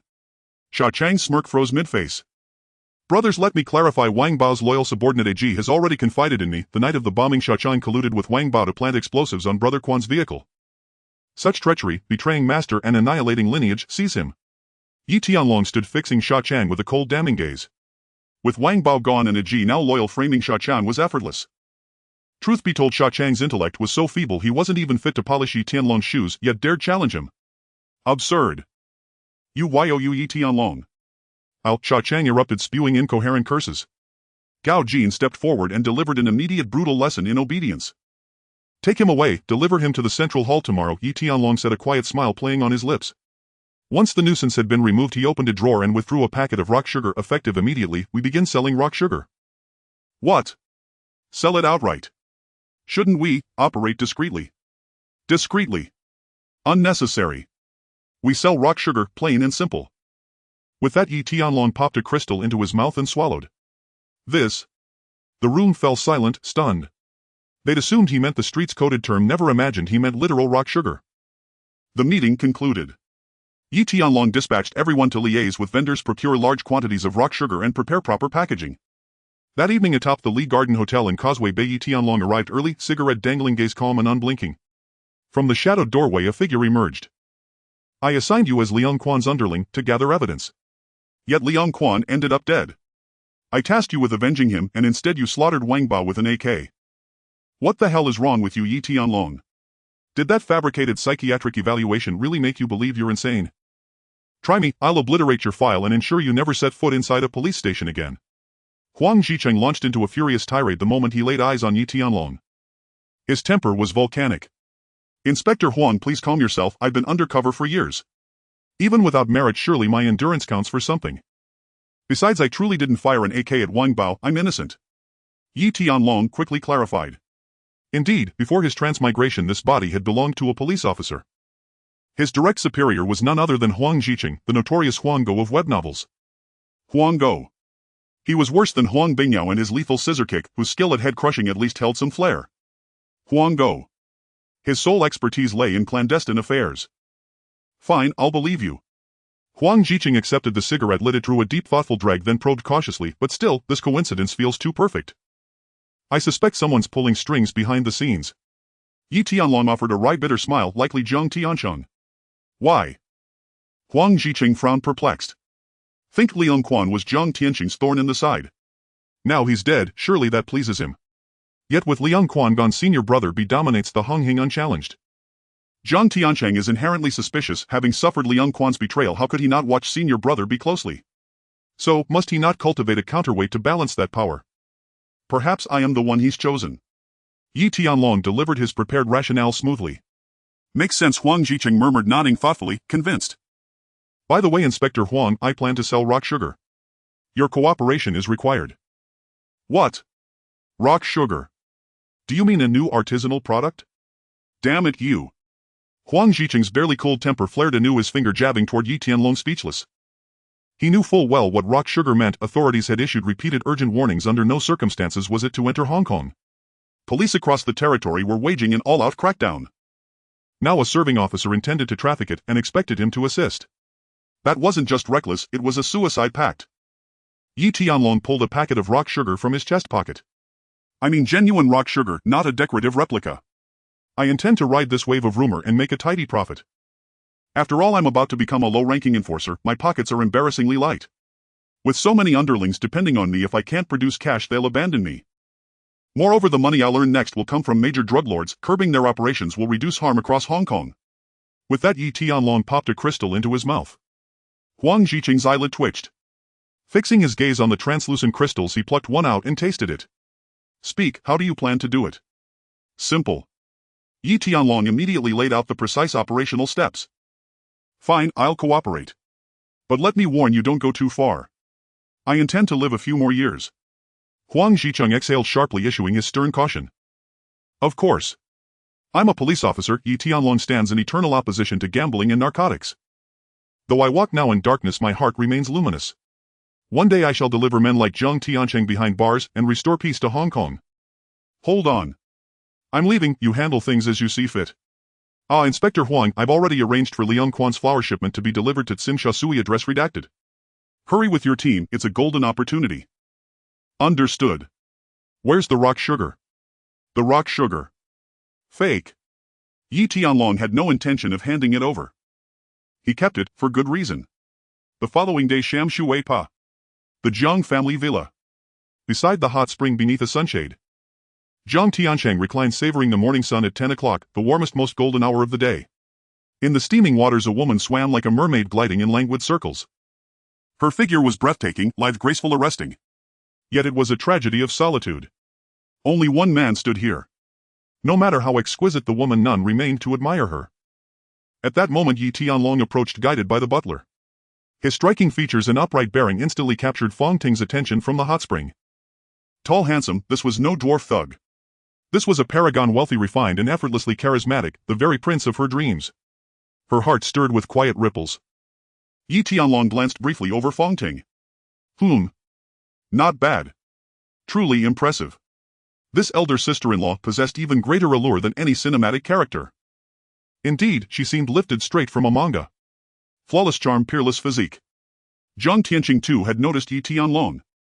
Frankly, he didn't look like a dwarf thug at all. He looked like a police officer. But the thought flickered and vanished. A mentally unstable cop. Impossible. Ah Long, sit down. Zhang Tiancheng removed his sunglasses and smiled warmly. You've done exceptionally well. In just days you've mobilized One-Eyed Dragon's men and eliminated Wang Bao, absorbing his entire faction. Only you could pull that off, no one else would manage it. Yi Tianlong replied, Mr. Jiang is too generous, I merely fulfilled my duty. Zhang Tiancheng smiled faintly and offered him a Cohiba cigar. Ah Long. You've heard the rumors circulating outside, haven't you? AKs. Do you wish to end your career? Yi Tianlong accepted the cigar, warming it gently as he replied, yes, I know. My apologies, Mr. Jiang. I've brought trouble upon the triad. But the masked man who killed Wang Bao with an AK was not acting on my orders. Someone is framing me. My suspicion falls on Shu Kung. Whom? Zhang Tianqing drew a slow breath. Explain. Yi Tianlong said for Majik, the late Wang Bao's most trusted lieutenant. I learned that Shu Kung and Wang Bao conspired to kill Liang Quan. Shu Kung then pinned the AK attack on me. Once I was imprisoned, he'd ascend seamlessly to leadership. Zhang Tianqing fell silent, pondering deeply before nodding, without further inquiry. In this world, truth blurs into illusion, illusion dissolves into truth. What is real? What is false? Only the ultimate victor defines reality. Undeniably, Yi Tianlong had won. Thus he dictated the rules. Yet above him, Zhang Tianqing remained the true authority. This afternoon's financial audit meeting proceeds as scheduled. I will back you. Zhang Tianqing gave a slight nod, his gaze steady upon Yi Tianlong. Yi Tianlong instantly adopted an expression of profound gratitude. Thank you, Mr. Zhang, for your support. I will not disappoint you. Zhang Tianqing nodded. Later join me for lunch and taste your elder sister-in-law's cooking. Agreed. Yi Tianlong nodded, casting a long appraising glance at Zhang Tianqing. This man was intriguing, seeking to recruit him yet too proud to speak plainly. His mind ran deep. Tinger, the hour grows late. Prepare a feast. Let Tianlong sample your culinary art, Zhang Tianqing said. Upon hearing this, Fong Ting swam gracefully from across the hot spring. As she emerged fully from the water, her silhouette shimmering in the sunlight, Yi Tianlong found only one word fitting. Breathtaking. That moment rivaled any cinematic emergence equal in impact to a star's iconic underwater entrance. Hello, Tianlong, she said, walking straight toward him, her smile radiant as blossoms. Hello, elder sister-in-law. Yi Tianlong touched his nose lightly, eyes lingering on her retreating figure. This villa was worth acquiring and visiting often. Zhang Tianqing observed Yi Tianlong's dazed expression, not with anger but with quiet amusement. Man is not grass, or would desire dwells in every heart. And where desire resides, control follows. What is the art of mastering men? To govern them through their own desires. That afternoon. Unhinged's ancestral hall. The financial audit meeting commenced as scheduled. 12 branch leaders gathered in order. Though Liang Quan had once held only the rank of lowly enforcer, his strength surpassed that of several branch leaders within Unhinged. Thus he earned a seat at the table. Yi Tianlong entered and sat directly in a chair. Beside him, Brother Qi clenched his jaw, visibly displeased. The others remained silent, not from indifference, but because they believed Yi Tianlong himself had ordered Wang Bao's assassination. Who would willingly provoke such a volatile, unpredictable force? Soon Chan Yu and Zhang Tianqing arrived. Yi Tianlong handed over the fulsome $1 Hong Kong. 2 million. Chan Yu counted it swiftly and smiled. Mr. Zhang, the contributions from all branches are complete and correct. All accounts are settled. Zhang Tianqing nodded, satisfied, and swept his gaze across the assembly. Now I have several matters to address. First, the old rule stands: no one touches the flour trade. I've received intelligence that outsiders have manufactured a new counterfeit resembling rock sugar, yielding higher profits than flour. Yet one principle remains unshaken: Unhinged survives only in the narrowest margins. We aim for legitimacy. I urge everyone to abstain. Second, you're all aware Liang Quan is dead. This young man Yi Tianlong has proven exceptional. Not only avenging Liang Quan but restoring our honor. From this moment forward. Zhang Tianqing paused mid-sentence as Dai Lobi suddenly interjected, voice edged with resentment. Mr. Jiang. What is it? Zhang Tianqing's tone darkened. Dai Lobi rose, cleared his throat. Yi Tianlong is indeed capable, but his methods are dangerously extreme. Sending dozens armed with AKs to assassinate Wang Bao. That tarnishes our reputation and invites fire upon us all. Yes, the police currently lack evidence. But should they uncover the truth, Unhinged would become their prime target, their thorn in the flesh, and every one of us would suffer the consequences. Have you finished speaking? Yi Tianlong rose and asked. He immediately shifted all blame onto Xiao Chang. I know none of you believe me, I've brought everyone here. With that, Yi Tianlong snapped his fingers. At the entrance, Gao Jin arrived with a Ji, the one-eyed dragon, and others, dragging along the half-dead Xiao Chang. A Ji, the trusted lieutenant and right-hand man of Wang Bao, Yi Tianlong introduced. A Ji then recounted how Xiao Chang had secretly conspired with Wang Bao to assassinate Liang Quan. Immediately afterward, the one-eyed dragon and the others corroborated the story, revealing how Xiao Chang had paid a large sum to hire killers to murder Wang Bao and frame Yi Tianlong for it. Xiao Chang looked utterly wretched, like a 3-year-old child on the verge of tears yet unable to cry. He tried to speak but words failed him, his mind remained a chaotic fog. How had he suddenly become the true murderer of Liang Quan and even the mastermind behind the AK-wielding masked assailant? It was an injustice far surpassing that of Doi. Senior brother B bristled, not even caring whether the accusations were true or false. In this world, falsehood could easily be declared truth. Just as he prepared to voice his opinion, Jiang Tianqing interjected, Yao. What shall we do? Chen Yao replied solemnly, colluding with outsiders, plotting the murder of one's elder brother, betraying one's master, and destroying ancestral virtue, framing fellow disciples. By our triad's code he shall endure the punishment of 3 knives 6 holes, to serve as a warning to all. At those words Xiao Chang trembled violently and shrieked, it's unjust. I didn't do it, it's that wretched little scoundrel Yi Tianlong who's framing me. All proceed to the Hall of Punishment. Jiang Tianqing stood, his voice cold and detached. Inside the Hall of Punishment, beneath the shrine of Lord Guan, rows of candles cast a crimson glow across the chamber. The atmosphere was unnervingly grim. Xiao Chang knelt on the floor, tears streaming down his face, his voice hoarse from screaming, yet no one acknowledged him. His eyes locked onto Yi Tianlong, bloodshot and blazing with fury. If glances could kill, Yi Tianlong would have died countless times over. Only Gao Jin's firm grip restrained Xiao Chang, otherwise cornered desperation might have driven him to reckless violence. Chen Yao stepped forward, lit an incense stick, bowed respectfully before Lord Guan and placed it reverently into the censer. Yi Tianlong watched Lord Guan intently. A thought flickered through his mind. In Hong Kong, every triad leader kept a statue of Lord Guan, symbolizing loyalty and righteousness. Yet if Lord Guan himself knew he was now worshipped as a spiritual icon by such petty thugs, he might well seize his great saber that very night and strike down Liu Bei and Zhang Fei alike. What manner of men were these, daring to claim his sacred sense of honor as their own faith? Of course Wu Ya, the crow, was an exception. The 12 hall masters stood silently beside Jiang Tianqing, gazing indifferently at Xiao Chang. All knew Xiao Chang had been Liang Kuan's most capable enforcer. But Liang Kuan was dead. And a man like Xiao Chang, even if wrongfully accused, was deemed expendable, fit only to serve as a sacrificial scapegoat. Ah Long, you step forward. Chen Yao handed Yi Tianlong a dagger. Without hesitation Yi Tianlong accepted it and plunged it deep into Xiao Chang's body. What precisely is the 3 knives 6 holes punishment? It demands 3 precise strikes, each piercing completely through the body, leaving 6 distinct wounds. Oomph, too light. Let me try again. Yi Tianlong withdrew the dagger, observing only a single wound, and sighed regretfully. He stabbed again and again, until after more than a dozen thrusts Xiao Chang finally expired. Yi Tianlong felt no pity for such a man. Consider merely the atrocities Xiao Chang had committed on Liang Kuan's behalf, 10 executions would scarcely suffice to atone for his sins. The execution is complete. Let this serve as a solemn lesson to all. Never forget the Triad's laws. Return to the conference hall. Jiang Tianqing rose and departed without looking back. Soon thereafter Jiang Tianqing formally announced Yi Tianlong's succession to Liang Kuan's position. Even senior brother B and brother G, who privately seethed with resentment, had no choice but to suppress their discontent. First, Yi Tianlong had avenged Liang Kuan's death. Second, even a fool could see Jiang Tianqing's deliberate intent to elevate Yi Tianlong. Frankly speaking, aside from occasional eccentricity, Yi Tianlong was overall quite competent. Once the meeting concluded, Yi Tianlong left the headquarters to return home and strategize his next venture, crystallized sugar. Power secured, the next imperative was profit. For wealth forged strength, and strength enabled ascent. Days passed. Outside the West Kowloon police station 50 meters away, a storefront had been fully renovated and opened for business.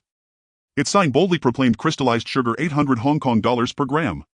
Purity 88. Guaranteed fair for young and old. First come first served.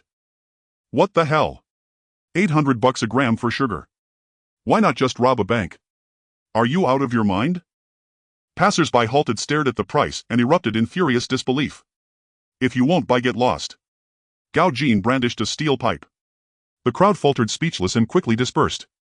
Nearby several figures observed Gao Jin and his men from the corners of their eyes. Crystallized sugar, they knew it well. Yet never had they seen it sold so brazenly, so openly. Not even under cover of night, but in broad daylight directly outside a police station. It was preposterous. It was insane.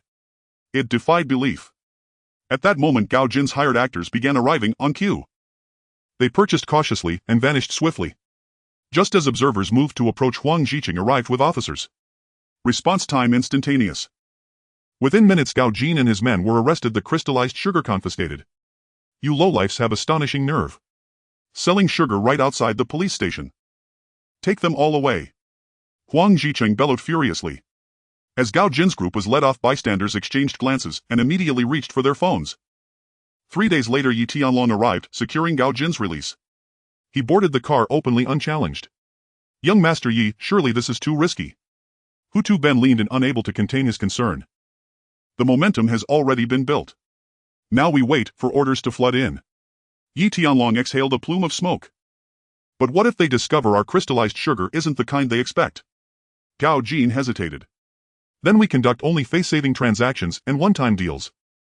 We sell only to those obsessed with appearances and only to those with massive demand. Yi Tianlong smiled faintly. From the outset he'd planned it all. Leverage Lu Shaohua's influence, amplify credibility through police intervention, and sell crystallized sugar at 100 times its value. Legally sound. Morally ambiguous. Profitably brilliant. In turbulent times, ingenuity, not integrity, was the ultimate currency. The next day rumors exploded across the streets. Yi Tianlong sells genuine crystallized sugar outside West Kowloon police station for 800 Hong Kong dollars a gram. Causeway Bay. Yi Tianlong sells crystallized sugar outside West Kowloon police station. Has he lost his mind? Senior Brother B stared blankly, stunned. Did he truly take the police for fools? 4 blind men. 4 mere ornaments. Chinhoan nodded. Indeed, the rumor has spread throughout the underworld. His men were detained for 3 days and released without charge. Some even say the West Kowloon police station is his personal protector. Senior Brother B drew a slow deep breath, his gaze sharpened then softened into sudden profound clarity, a smile of revelation. Then Liang Cohen's death makes perfect sense. Crystallized sugar, a synthetic chemical compound, if it floods Hong Kong's market, profits will be astronomical. Wang Bao and Xiao Chang attempted a double-cross. Yes, Xiao Chang truly deserved his fate. Until now he'd believed Xiao Chang framed by Yi Tianlong. Now everything fell into place. It meant both Liang Cohen's and Wang Bao's entire stockpiles now belonged to Yi Tianlong. Chinhoan added, Brother Mr. Zhang explicitly warned selling crystallized sugar is strictly forbidden. Shall we fan the flames? Senior Brother B paused thoughtfully. Send someone to purchase it, first secure irrefutable evidence. Yes, Brother B. Chinhoan's eyes lit up, he hurried away elated. With solid proof, Yi Tianlong would meet a far more brutal end than Xiao Chang ever did. That very night several individuals reached out to Yi Tianlong, seeking to purchase rock sugar. Among them were figures such as Lian Shang's de Dichuan Bao Dongxing's Wuya and Zhong Xan's Lian Haolong. Yet their orders were minuscule, mere hundreds of grams, 100, 300 or 800. Not even a kilogram in total. Yi Tianlong declined outright. Was this truly the caliber of Hong Kong Island's flour magnates? He felt a quiet disappointment. Brother Jean spread word we have 500 kilograms of rock sugar available. The bulk buyer gets priority. Yi Tianlong instructed. The bait was cast, now all that remained was to await the arrival of the great fish. Understood. Gao Jin bowed and departed without delay. The next day Yi Tianlong arrived at the company's basement studio. Xiao Mei and others posed before the camera, their figures elegant, their expressions captivating. They were filming adult films, the kind once sold on VHS tapes. Crude lowbrow fare. On the surface the company operated legitimate borderline legal entertainment distribution. In truth it served merely as a front for Liang Quan's illicit narcotics operations. A portion of the heroin stored here had already been delivered by Yi Tianlong's men to Huang Jiqing and Sim Xiaosui, granting him credit for the seizure. Yi Tianlong could have continued trafficking heroin, but his upbringing forbade such a despicable trade, one that would curse his descendants for generations. No matter how vast the profit, he refused to touch it. Yet without the heroin revenue the Triad branch's finances would collapse dramatically. Monthly dues alone amounted to $1 Hong Kong, 2 million, 12 million Hong Kong dollars annually. Over 1,000 underlings depended on those funds. As Yi Tianlong gazed upon the studio set and the lens before him, a bold idea took shape. Produce Category 3 films. Though illegal in the future, they were fully legal in this era and promised immense profits. Moreover, they offered an elegant channel to launder vast sums of illicit money. Without hesitation, Yi Tianlong retrieved a notebook from his drawer and began drafting screenplays: The Jade Maiden's Heart Sutra, The 10 Great Torments of Man Chang, and adaptations of strange tales from a Chinese studio. All masterpieces of their genre. By noon he had completed The Jade Maiden's Heart Sutra and others. His effortless brilliance stemmed entirely from memories accumulated in his past life. He hadn't merely watched them, he'd studied them dozens of times. Intimate familiarity with their plots was only natural. Du Ziting, come here. Yi Tianlong beckoned to a man nearby. Du Ziting was the company's director, a man whose name was eccentric and whose appearance distinctly unrefined. Yet while fortune had closed one door for him, it had left another ajar. He possessed genuine skill in filmmaking, precisely why Liang Quan entrusted him with such responsibility. Young Master Yi, what is it? Du Ziting hurried over, bowing deeply. From today onward we cease producing adult films. We shall elevate our standards. Here, have a cigarette, Yi Tianlong said coolly, offering one. I'll follow your lead, young master Yi, Du Ziting replied, accepting it with a smile. Tomorrow change the company's name. 2. Tianlong Film Studios. Henceforth our standard will be Category 3 cinema and eventually mainstream feature films. But production costs may be substantial, Du Ziting replied. Ordinary adult films required mere tens of thousands, or even less, to yield enormous returns. Higher-tier productions were different capital investment. Sword failure loomed as a real risk and profitability remained uncertain. Simply follow my instructions. I believe in your talent and in your lofty ambitions. You possess the potential to stand shoulder to shoulder with masters like Sir Run Run Shaw. Push yourself, perhaps your dreams will truly come to pass. Yi Tianlong rose and clapped Du Ziting firmly on the shoulder. Yes. I swear I won't disappoint you, young master Yi. Ambition blazed openly in Du Ziting's eyes. Yi Tianlong nodded with a faint smile and handed him the script. This is my screenplay, refine it thoroughly. Make it a timeless classic. After assigning Du Ziting, Yi Tianlong returned to his office to re-examine Liang Quan's entire portfolio of enterprises. When the audit concluded, Yi Tianlong's head throbbed with exhaustion. Without the heroin trade, his sole remaining income came from extortion fees collected by One-Eyed Dragon and others, dockage levies, protection rackets, as well as dividends from hotels, brothels, and nightclubs. Monthly revenue barely exceeded 5 million Hong Kong dollars. After all operational expenses, little remained, and what little did remain would leave Yi Tianlong destitute, unable even to afford fuel for his car. He couldn't climb 2 flights of stairs, he couldn't even brush a hostess's hair.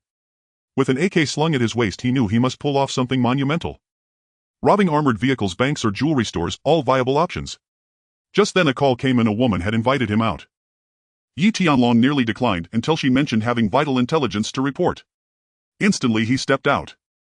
That evening he arrived at English Road. Before the Azure Sky Bar stood a graceful figure clutching an Hermes handbag, waiting anxiously, her eyes brimming with anticipation. Yi Tianlong approached, smiling warmly. Qiu Ti, apologies, I've been swamped these past few days. He had met Qiu Ti 2 months earlier, by chance. She worked as a bar hostess. Recognizing her as the girlfriend of his rival Hua Shang, he sensed utility in the connection. He introduced her to lucrative beverage contracts across major venues. Grateful, Qiu Ti proposed a date, and Yi Tianlong, never one to overlook a stunning beauty uncannily reminiscent of a certain cinematic icon, accepted without hesitation.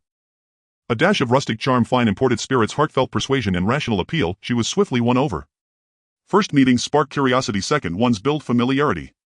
By the 3rd, 4th, or 10th encounter, Qiu Ti found herself utterly unable to part from Yi Tianlong, largely due to his exceptional personal qualities. To clarify, he was far more handsome than Hua Shang and infinitely more adept at winning hearts. Qiu Ti adored him with desperate, consuming passion. Nor was it solely due to Yi Tianlong's virtues. Hua Shang and Qiu Ti rarely interacted, leaving ample room for Yi Tianlong to step in. I know, I congratulate you on becoming a leader. Qiu Ti stepped forward, slipping her arm around Yi Tianlong's shoulder. Having sold drinks at his venues, she was naturally privy to certain developments. Shall we go inside for a drink? Yi Tianlong gently stroked her head and smiled. Mum. Qiu Ti nodded eagerly, like a chick pecking at grain. She longed to cut straight to the heart of things, but the preliminaries mattered too. As the saying goes, wine is the matchmaker of desire. Fine wine deserves savoring, and without it intimacy cannot deepen. You say Hua Shang visited you last night? Yi Tianlong's gaze sharpened. Yes, he spoke on the phone with someone else, mentioning netting soon and promising me a better life, Qiu Ti murmured, taking a sip of wine, her expression complex. Young Master Yi, I love only you. I don't wish to stay with him. In truth, she had long wanted to end things with Hua Shang. Yet Yi Tianlong had asked her to wait, to maintain contact with Hua Shang and gather intelligence. Perceptive as she was, she understood he sought something vital from her former partner. Netting soon, Yi Tianlong recalled the plot instantly. Most likely the Yunnan Triad brothers had seized Chan Ji's shipment and were preparing to flee. Hua Shang's mention of netting was unsurprising. Yi Tianlong had been searching desperately for capital, now opportunity had arrived. He drew Qiu Ti's pale shoulder close. End it now. It's late, come home with me. Moon. Qiu Ti's ears flushed crimson as she nodded softly. 3 days had passed.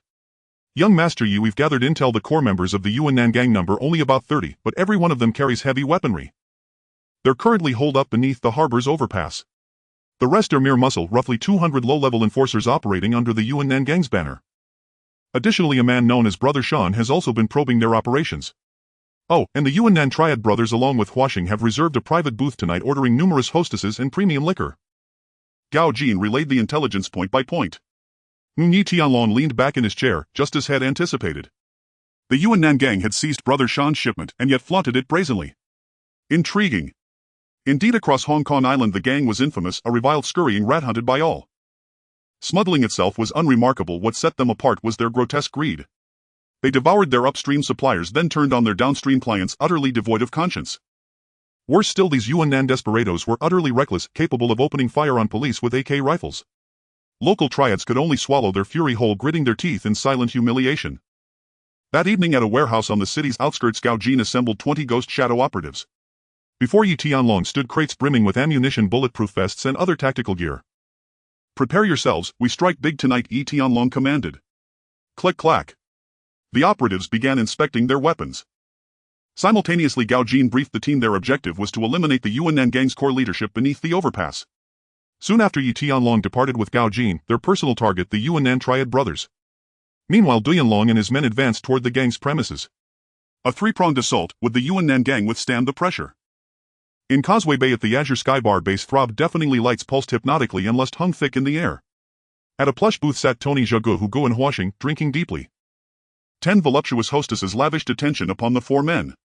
"Tonight's tab is on me, drink freely, play without restraint." Jigu, intoxicated and euphoric, rose, snatched the manager's microphone and boomed the declaration, then flung a wad of cash into the air. That audacious gesture ignited the bar, cheers erupted, the atmosphere surging to fever pitch. "Jigu magnanimous," the crowd roared. Jigu laughed heartily, basking in the adulation.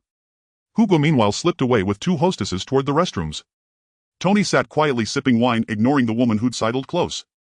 Huashing sat apart, eyes subtly sharpening. He was an undercover officer deeply embedded within the Yunnan gang, trusted implicitly by both Jigu and Hugo. He'd already secured invaluable intelligence. Just days earlier, the trio had executed a brutal double-cross, robbing brother Sean of 80 million. That evidence alone would guarantee lifelong incarceration at Stanley Prison. Yet he still hadn't located the 80 million windfall or learned their escape route, a critical gap jeopardizing the entire operation. After all, police procedure demanded irrefutable proof, both witness testimony and physical evidence. Half an hour elapsed, then Tony's phone rang. His gaze hardened almost imperceptibly. "What is it, Tony?" Jigu slumped into his seat, reeking of alcohol. "Yi Tianlong's men are assaulting our venues," Tony replied coldly, taking a slow sip. "Ah, Tony, just a few venues. Let him have them. Tomorrow we're off to the kingdom of Siam anyway." Jigu dismissed it with a wave. This double-cross had netted 80 million, combined with their existing reserves totaling 100 million. Enough to live lavishly for lifetimes. As for the gang itself, mere foot soldiers. Easily discarded. Tony nodded, brow furrowing, then abruptly stood, grabbing his coat. "Something's wrong. We leave tonight." He was by nature meticulous and sensed something deeply amiss. Why now? Why not sooner or later? Yi Tianlong's timing was no coincidence. Perhaps Brother Sean had orchestrated this. Now. Jigu blinked, stunned. "I haven't even finished my drink." It had taken rare effort to secure this night, exploring life's pleasures with Hong Kong girls. "Go." Tony's voice cut like ice as he melted into the crowd. Huashing's heart soared, he hurried after him. Tony was fleeing ahead of schedule. His earlier concern vanished. All he needed was to alert his superiors. A successful takedown tonight meant extraordinary merit, a promotion 3 ranks upward. Solving so colossal a case would surely earn him the rank of senior superintendent. Soon the 4 arrived beneath a residential complex. Yi Tianlong followed discreetly. This was likely where Tony stashed the money. Moments later, a flash of sparks flickered from the 3rd-floor window. Huasheng had almost certainly been exposed and eliminated by Tony. Such was the grim fate of most undercover agents, death or a perpetual dance upon its edge. As for that promised 3-rank promotion, a fair assessment would be, even if granted, it marked the ceiling of his career. Back at headquarters, he'd face relentless scrutiny and surveillance, trust once shattered, never restored. Hence a line often heard in Hong Kong cinema. Undercover work. Not even a dog would take the job. Yi Tianlong had long understood this truth. When confronting Jigu, he'd played a masterstroke, immersing himself in the role, forcing Jigu to adopt a deranged persona. Then, with Huang Jicheng's assistance, he'd substituted forged psychiatric records. Thus, should anyone claim Yi Tianlong was a cop, they'd be branded delusional. Follow them. Yi Tianlong's eyes gleamed as Tony's group retrieved the cash and loaded it into the car. They soon reached a roadside stretch. The trio disembarked, dragging heavy bags of cash. Gao Jin halted the vehicle. Yi Tianlong stepped out, AK-47 leveled, and before they could turn, unleashed a blistering volley. Jigu and Hugo crumpled instantly, riddled with bullets, bodies convulsing briefly before falling still. Only Tony, fleet and agile, narrowly evaded the fusillade, dodging behind the car's hood. "Who sent you? Which faction are you with?" Tony swallowed hard, shouting once the gunfire ceased. Brother Shan ordered you to deliver goods to Yunnan, whether rain or wind, he insisted. So why hesitate when asked to bed down? Where's the money? Brother Shan demands it, now Yi Tianlong said coolly, rifle steady. It's all in the trunk. Brothers, we've erred terribly. Tony cried, beginning to peer out, when Gao Jin opened fire again. Bullets grazed Tony's cheek, carving a crimson gash. Gritting his teeth, he hurled his weapon aside, raised his hands, and emerged slowly. Don't shoot. Search it yourselves. If even $1 is missing, you have my full permission to execute me. Yi Tianlong gave Gao Jin a subtle nod. Gao Jin moved forward to inspect the cargo. You're not Shan Guessman, you're Yi Tianlong. When Tony recognized Yi Tianlong's face, his pupils contracted sharply. Identifying Yi Tianlong filled him with a bitterness deeper than swallowing excrement. Had it been one of Shan Guessman who killed his brother and humiliated him so utterly, he could have accepted it. But where had Yi Tianlong even emerged from? Not only had he stormed his territory with armed men, but now he meant to kill him outright. They bore no grudge, held no feud. What the hell is wrong with you? Have you lost your mind? Could it be that after a lifetime of triumph he would founder in this very gutter? At that thought, Tony feigned submission, stepping forward twice, then in the next instant hurled himself off the roadside embankment. Yi Tianlong raised his hand and fired a full burst. Every bullet struck home in Tony's body. Tony tumbled downward, eyes wide with raw, unrelenting defiance. His petty stratagem was transparent, barely worth a glance. And Yi Tianlong had never intended to spare him. Tony was undeniably capable, sharp-witted, and formidable. Yet precisely such men proved impossible to subdue. At that moment Gao Jin turned back and said, inside there's roughly 100 million. Take it, Yi Tianlong commanded, scanning the perimeter before flicking his wrist. The AK vanished instantly. This haul was nothing short of life-altering wealth. 100 million, enough to cover operational expenses and subordinate stipends for years without strain. It also crystallized a stark truth: seizing wealth was infinitely faster than earning it. Meanwhile, beneath the overpass, carnage stained the ground. The air hung thick with the metallic tang of blood and the acrid bite of sulfur. After the final confirmation shots, 20 ghost shadow soldiers dissolved into the night. They moved like phantoms through darkness, swift in arrival, swifter still in departure. Simultaneously, Du Yanlong led his forces to seize 3 Vietnamese gang gambling dens, 4 horse betting parlors, several nightclubs and bars, and even commandeered 3 high-speed Defei speedboats and a medium-sized iron-hulled smuggling vessel docked at the harbor, along with over 100 loyal underlings. The following afternoon, Yi Tianlong stood at the foot of a mountain.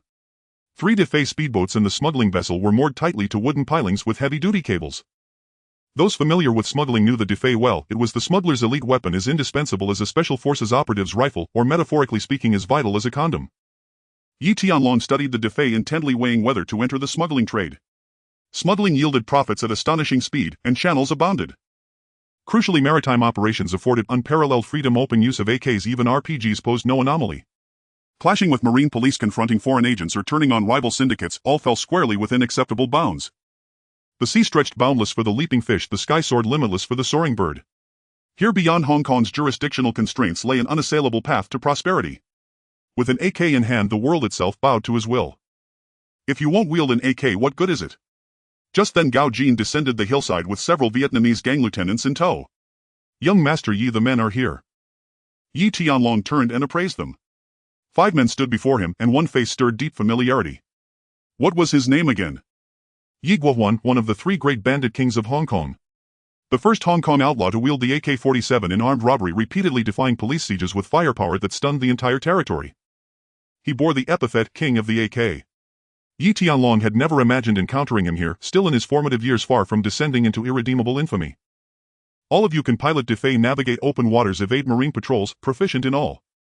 Yes. They nodded in unison. Good. From now on you serve under me. Yi Tianlong lit a cigarette. I won't betray your loyalty, this is your welcome gift. From a black case he withdrew 1 million yuan and handed each man 200,000. Thank you, young Master Yi. What is your name? Yi Tianlong asked. Yi Guohuan. A faint smile crossed Yi Tianlong's lips. 5 centuries ago we shared the same ancestral line. You shall henceforth oversee all smuggling operations. Yi Guohuan's eyes gleamed, then he nodded resolute. Thank you, young Master Yi, I will not fail you. Return to the wharf. Soon after they arrived at the wharf, a front operated by a Vietnamese fishing company masking illicit activities. In the living room, Yi Tianlong settled onto the sofa. Now that you serve me, rules must be set. Let me state them clearly. First, abandon narcotics and firearms trafficking immediately and absolutely. No one touches them. Whoever does, I shall send him straight to King Yama. Second, prioritize clean cargo, electronics, imported spirits, beef, gold. Profits may lag behind contraband, but safety and sustainability are paramount. Third, capital is my responsibility. Your duty is solely to sail, receive, and deliver, ensuring every shipment arrives intact both inbound and outbound. Fourth, I will procure additional defay for your fleet. Perform well and rewards will never fall short. But should you falter, or worse betray trust, your fate hangs suspended between life and death. Gao Jin stepped forward and opened crates stacked in the corner. 20 AKs lay nestled inside alongside vast quantities of ammunition. Yi Guohuan rose, approached the crate and lifted an AK, his fingers tracing the cold sleek barrel as his blood surged as if some ancient lineage had awakened within him. Yi Tianlong surveyed the group. Truly exceptional prospects, eyes alight with hunger devoid of fear. By 1 o'clock the wharf lay shrouded in absolute darkness, empty of light and life alike. Young Master Yi, the perimeter has been swept, no surveillance, no personnel, Gao Jin reported approaching. Good, Yi Tianlong replied, then walked with Gao Jin to the rocky outcrop. Activating the system, he exchanged 10,000 gold coins for 5 defay, each designated the Feline class. Effectively 2 million per vessel. Yet Yi Tianlong deemed it eminently worthwhile. Even newly modified defay in Hong Kong fetched over 1.5 million, used models began at 500,000. Still, even the most heavily modified defay failed to meet Yi Tianlong's standards. Their horsepower, though impressive, paled against marine police patrol cutters and naval vessels. The Feline class, however, surpassed conventional defay in every dimension: horsepower, firepower, and payload capacity. Against marine patrol ships, its armament dominated utterly, its speed left them far behind. Tomorrow assign these 5 Phylon vessels to Yi Guohuan, Yi Tianlong instructed before departing. Within moments he arrived at Xiao Ti's apartment. This windfall, 100 million, owed much to this woman. Tonight demanded proper recognition. Though not as one might assume. Yi Tianlong intended to reward her with the recitation of classical poetry. After all, millennial-old literary heritage deserved preservation and reverence. Days passed. Tianlong Film Studio and the smuggling enterprise steadily found their rhythm. Yi Tianlong pored over ledgers, collection deadlines loomed, and he needed precise figures on who owed what. Young Master Yi, they've grown restless. The Yamaguchi-gumi of Sakura Nation demands 30 kilograms of crystal meth.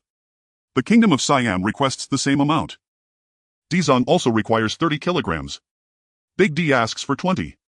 Smaller orders were declined, I refused to entertain them. The fish has taken the bait. Yi Tianlong smiled. In fact, Yi Tianlong had conducted thorough investigations. Not only was this type of rock sugar unavailable in Hong Kong, but even overseas it was exceedingly rare. Its supply was vanishingly scarce. Rarity breeds value, and with such a lure, Yi Tianlong was certain that once the rumor spread, someone would inevitably lose their composure. After holding them in suspense for so long, results had finally arrived. Raised the overseas price by 300, citing risk premium and freight costs. In Hong Kong, set it at 800 per gram. Also negotiate with their representatives payment first, delivery later. If they refuse, tell them to leave immediately. Yi Tianlong spoke calmly. Dealing with narcotics lords who lived by the blade demanded absolute firmness. The slightest concession would invite tenfold exploitation. Yes, young Master Yi. Gao Jin nodded and departed. The next night at midnight, Didi, fresh from a night of revelry at a Tsuanwan nightclub, entered the secret chamber brimming with anticipation. He carefully opened a case and withdrew a crystalline piece of rock sugar, examining it under the light with growing delight. Superb quality. This is rock sugar, far superior to mere flour. Once launched across Hong Kong, the entire market would be his alone. Soon he'd count cash until his fingers ached and crown himself the undisputed king of Hong Kong's underworld. Who would dare speak back to him then? One day soon he'd send old Deng Bo, the wretched old man, 6 feet under. The more Didi imagined it, the more exhilarated he grew, already envisioning himself seated upon the throne of Hong Kong's shadow empire. Trembling with excitement, he retrieved a single crystal, placed it on tin foil, and lit a lighter. The edges began to melt, releasing a faint wisp of smoke. Tisk tisk tsk. Eagerly Didi inhaled sharply, expecting an explosive rush, but none came. Only a faint sweetness lingered on his tongue. His eyelid twitched, his expression of ecstasy froze mid-formation. Where's the smoke? Where's my high? Could this actually be real rock sugar? He picked up another crystal and licked it. Sweetness flooded his mouth. His gaze stiffened. Without hesitation he popped it into his mouth, and instantly his face twisted in fury.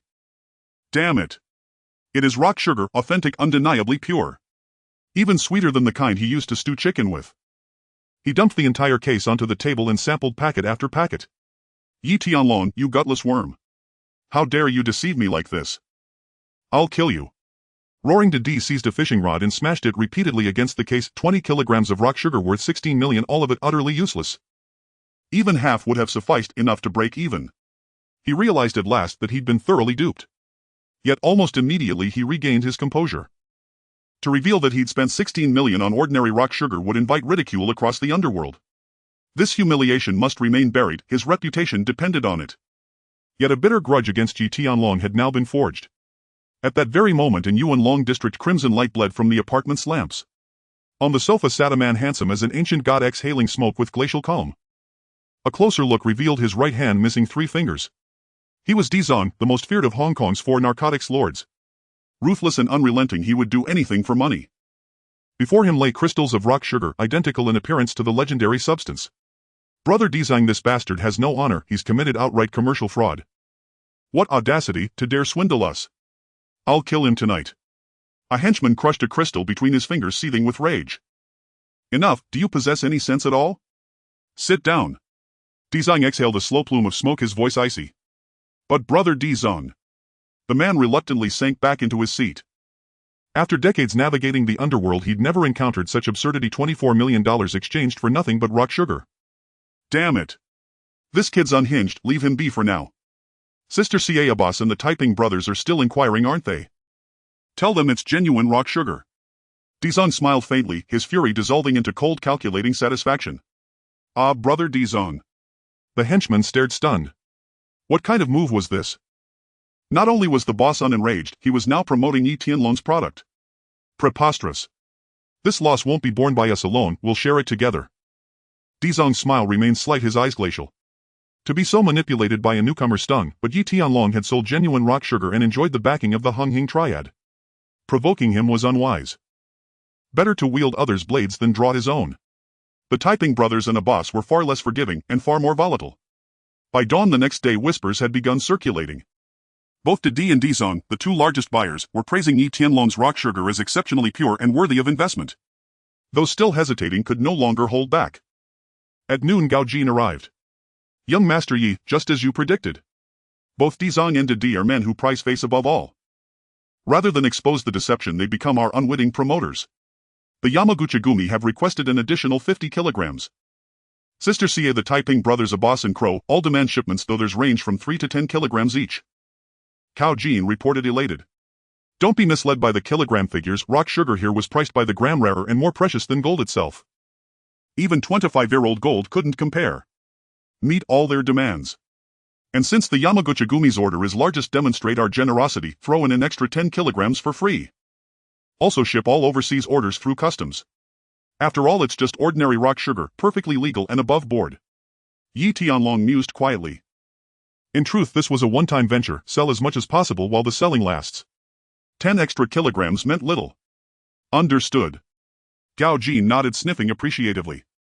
As for Abbas and the rest, inform them the minimum order is 20 kilograms. Otherwise no sale. Fabricate a plausible excuse to stall them. Yi Tianlong exhaled smoke, speaking softly. He'd accommodated Didi and Dizang because both were arrogant men who valued prestige, but Crow and others were different. They might well spoil everything. His priority now was leveraging this opportunity to flood international markets with orders. After all, this business was strictly transactional, no repeat customers, no legacy. Profit would be maximized, period. Yes, young Master Yi. Gao Jinbao then added with concern, but I fear retaliation, from them and perhaps even from the police. Yi Tianlong chuckled lightly. I've accounted for it all, let's secure the funds first. As for anyone who dares challenge me afterward, they won't see tomorrow's sunrise. Understood. Gao Jin bowed again and departed. In the tea house at Causeway Bay, Big Brother B revealed a set of yellow teeth. Dizong and Big D both said the authentic stuff is absolutely genuine. Tisk, this madman is really selling rock candy. His courage is indeed great.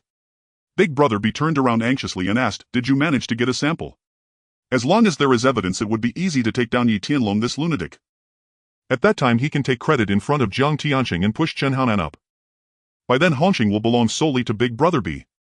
No, Yi Tianlong doesn't sell in bulk, only large orders, at least 10 kilograms. No, now it has to be 20 kilograms. I had someone contact Big D, but he said the situation is too tight and he won't release the goods. Chenhaonan touched his ear, his eyes filled with extreme hatred, and suddenly a flash of inspiration struck him. Brother B, I've received news that many organizations abroad are looking to order from him. They say his rock candy has a purity of over 85. The effects are more potent than flour and the profits are greater. We absolutely cannot let him sell anymore. I suggest we report this beast Yi Tianlong to the police right now, catch him in the act, and also inform Mr. Jiang. We'll strike from both ends, catch him off guard and take him down. By then no one in Hongqing can challenge you anymore. Big Brother B didn't even hesitate and immediately agreed. Could you go report to the Causeway Bay police station right away? I'll take a trip to Shamshuipa. Shamshuipa in the Zhang family villa. Fang Ting was dancing for Zhang Tianqing, hoping to bring even the slightest improvement to the man's condition. In reality, her life over the past few years has not been very fulfilling. At that moment, Big Brother B rushed in. Upon seeing Fang Ting's stunning figure clad in black stockings, his gaze was transfixed, fearing he might miss a second. Such a captivating sight. Just as Big Brother B was lost in thought, Fang Ting appeared before him. Brother B, Mr. Jiang is calling for you. Ah, okay. A fragrant breeze wafted as Big Brother B nodded slightly, seated himself in front of Zhang Tianqing and began to catch his breath. Fang Ting smiled and turned to enter the living room. Zhang Tianqing asked calmly, "What's the matter? Why the rush?" Big Brother B took a sip of tea to suppress the inner flames of his heart. "Mr. Jiang, that grandson Yi Tianlong is ignoring your orders and selling rock candy, which will bring disaster to our Hongqing. I suggest we hold a meeting immediately to enforce family law against him with 3 cuts and 6 holes to set an example." Zhang Tianqing's gaze remained unchanged. "A Yao has already informed me about this matter. Hong Kong Island is a place where laws are respected, and so is our Hongqing. Do you have evidence?" "Evidence?" Big Brother B was taken aback, his face turning red. "Evidence according to Yi Tianlong's current 20 kg standard would require 16 million to purchase." Big Brother B blushed and said, "But Big D and D Zong have both bought it, and the rumors say it's very pure. Yi Tianlong's rock candy has a purity of 85. It's top grade. It can't possibly be fake." Zhang Tianqing took a sip of tea and pointed out, "A B, to catch a thief you must catch the goods. Without evidence, just based on the rumors in the underworld, you want to deal with a grass shoe with 3 cuts and 6 holes. What will others think? How will the brothers below view the gang's work? I've told you countless times, be meticulous in your work. Don't even mention a little rumor. Even when there was solid evidence against Liang Kuan selling flour, he didn't act. He has his own considerations. Moreover, Yi Tianlong is currently controllable. One cannot simply kill without reason. Mr. Jiang, trust me, he must be selling rock candy." Big Brother B gritted his teeth, willing to risk it. "I've already sent Hanan to report to the police. The police will find out soon enough. We must extinguish this fire that is Yi Tianlong before the cops arrive, otherwise it will burn the entire gang. Let him come over for a confrontation, it will be clear with just a few questions." Zhang Tianqing exhaled a breath of foul air. "All right, I'll have a long come over." Soon Yi Tianlong arrived. As soon as he reached the door, Fang Ting walked over alone. "Sister-in-law." Yi Tianlong nodded slightly. Although the other was wearing an outer garment, her figure was towering. Fang Ting stepped forward, approached Yi Tianlong and whispered, "Brother B is inside reporting you, be careful." Yi Tianlong understood and had guessed something. "Thank you, sister-in-law, I'll treat you to a drink another day." I'll wait for you." Fang Ting's beautiful eyes flashed as she turned and left. "Mr. Jiang, Brother B." Upon entering the courtyard, Yi Tianlong sat down. "Here, have some tea." Zhang Tianqing handed over a cup of tea and then leaned back in his chair. "Along the rumors in the underworld say you are selling rock candy. What's going on?" Yi Tianlong took the tea, had a sip and set the cup down. "Yes, I am selling rock candy." Big Brother B was overjoyed, immediately standing up and pointing at Yi Tianlong. "Mr. Jiang," he admitted it. "Yi Tianlong, you have some nerve. Rock candy is not flour. The entire Hong Kong is cracking down on it. Do you want the whole gang to die with you? Ignoring gang rules, even more so disregarding Mr. Jiang. You ungrateful wretch." Yi Tianlong stood up and smiled faintly. "Yes, I have never regarded Mr. Jiang highly." Zhang Tianqing sniffed, his eyes flashing with anger. "You." Just as Big Brother B was about to take the opportunity, Yi Tianlong said, "I have always held Mr. Jiang in high regard." Big Brother B fumed, wanting to speak but hesitating. What a flattering compliment, it was truly loud. Yi Tianlong approached Big Brother B. "By the way, Brother B, you said I am selling rock candy. Where's the evidence?" "Without evidence, what's the point of reporting to Mr. Jiang?" "What do you mean? Are you bullying honest people?" Big Brother B angrily replied, "Big D and D Zong are the evidence. Everyone in the underworld knows. Are you still pretending here? Do you really think what you did went unnoticed? To want others not to know unless you do nothing at all?" Yi Tianlong suddenly laughed with a mocking glint in his eyes. "Brother B, you've been in this game for so many years. Have you done it for nothing? Rumors in the underworld can be taken seriously. If one day someone says Sister B and I share a bed, is that true too?" Big Brother B glared, his eyes wide. "Yi Tianlong, you better not go too far. After all, I am still your senior." Yi Tianlong smiled faintly. "With your intelligence, you should sit at the same table as a child next time." "I." Big Brother B's expression turned grim, coldly saying, "You wanted evidence, right? I've already had Chinhoan report you. The cops are probably rushing to your place now. Let's see how long you can keep up this bravado. Yi Tianlong's expression remained unchanged, even showing a hint of amusement. What are we waiting for? Let's go, brother B, let's go to the scene together. If they really find something, the police will send me to Stanley without needing family law. Whom? Big brother B was stunned, completely unprepared for Yi Tianlong to play it this way. This is not following the script. What kind of operation is this, even voluntarily walking into the trap? Yi Tianlong must be putting on a brave front. At this moment Jiang Tiancheng spoke. Be accompany along to take a trip. Once everything is clear, it's good to clear Along's name and avoid suspicion among the brothers. Soon the two arrived at Tianlong Film. Seeing the row of police cars at the entrance, Boss B revealed a smile. Today if you Yi Tianlong do not die, who will? Brother B, shall we go together? Yi Tianlong asked as he turned sideways. Bossy, I want go down to avoid hindering the police investigation and to prevent bad luck. Boss B flicked the ash from his cigarette out of the car window, speaking in a gloomy tone. All right. Yi Tianlong got out of the car, straightened his suit and scanned the surroundings. On the street many people had gathered around. A significant number of police officers congregated at the entrance. Yi Tianlong walked in without the slightest bit of panic. Upon entering the living room he saw Gao Jin and others in a standoff with the police. The atmosphere was cold and tense. With Yi Tianlong's arrival, 3 police officers immediately stepped forward, coldly asking, "You are Yi Tianlong?" Yi Tianlong nodded slightly with a smile. "Yes, gentlemen, such a grand display." "What's the matter?" At that moment Huang Qifa stepped forward and showed his badge. "I am Huang Qifa, the commander of the DP Investigation Division of the Copper Luan Bay Police Station. This is Senior Inspector Chen Guozhong from the O Division, and this is Captain Ma Jun from the Major Crimes Unit. They are responsible for the collaborative investigation. Someone reported that you are dealing in rock sugar. Please cooperate with the investigation." "Of course I will cooperate. Feel free to investigate."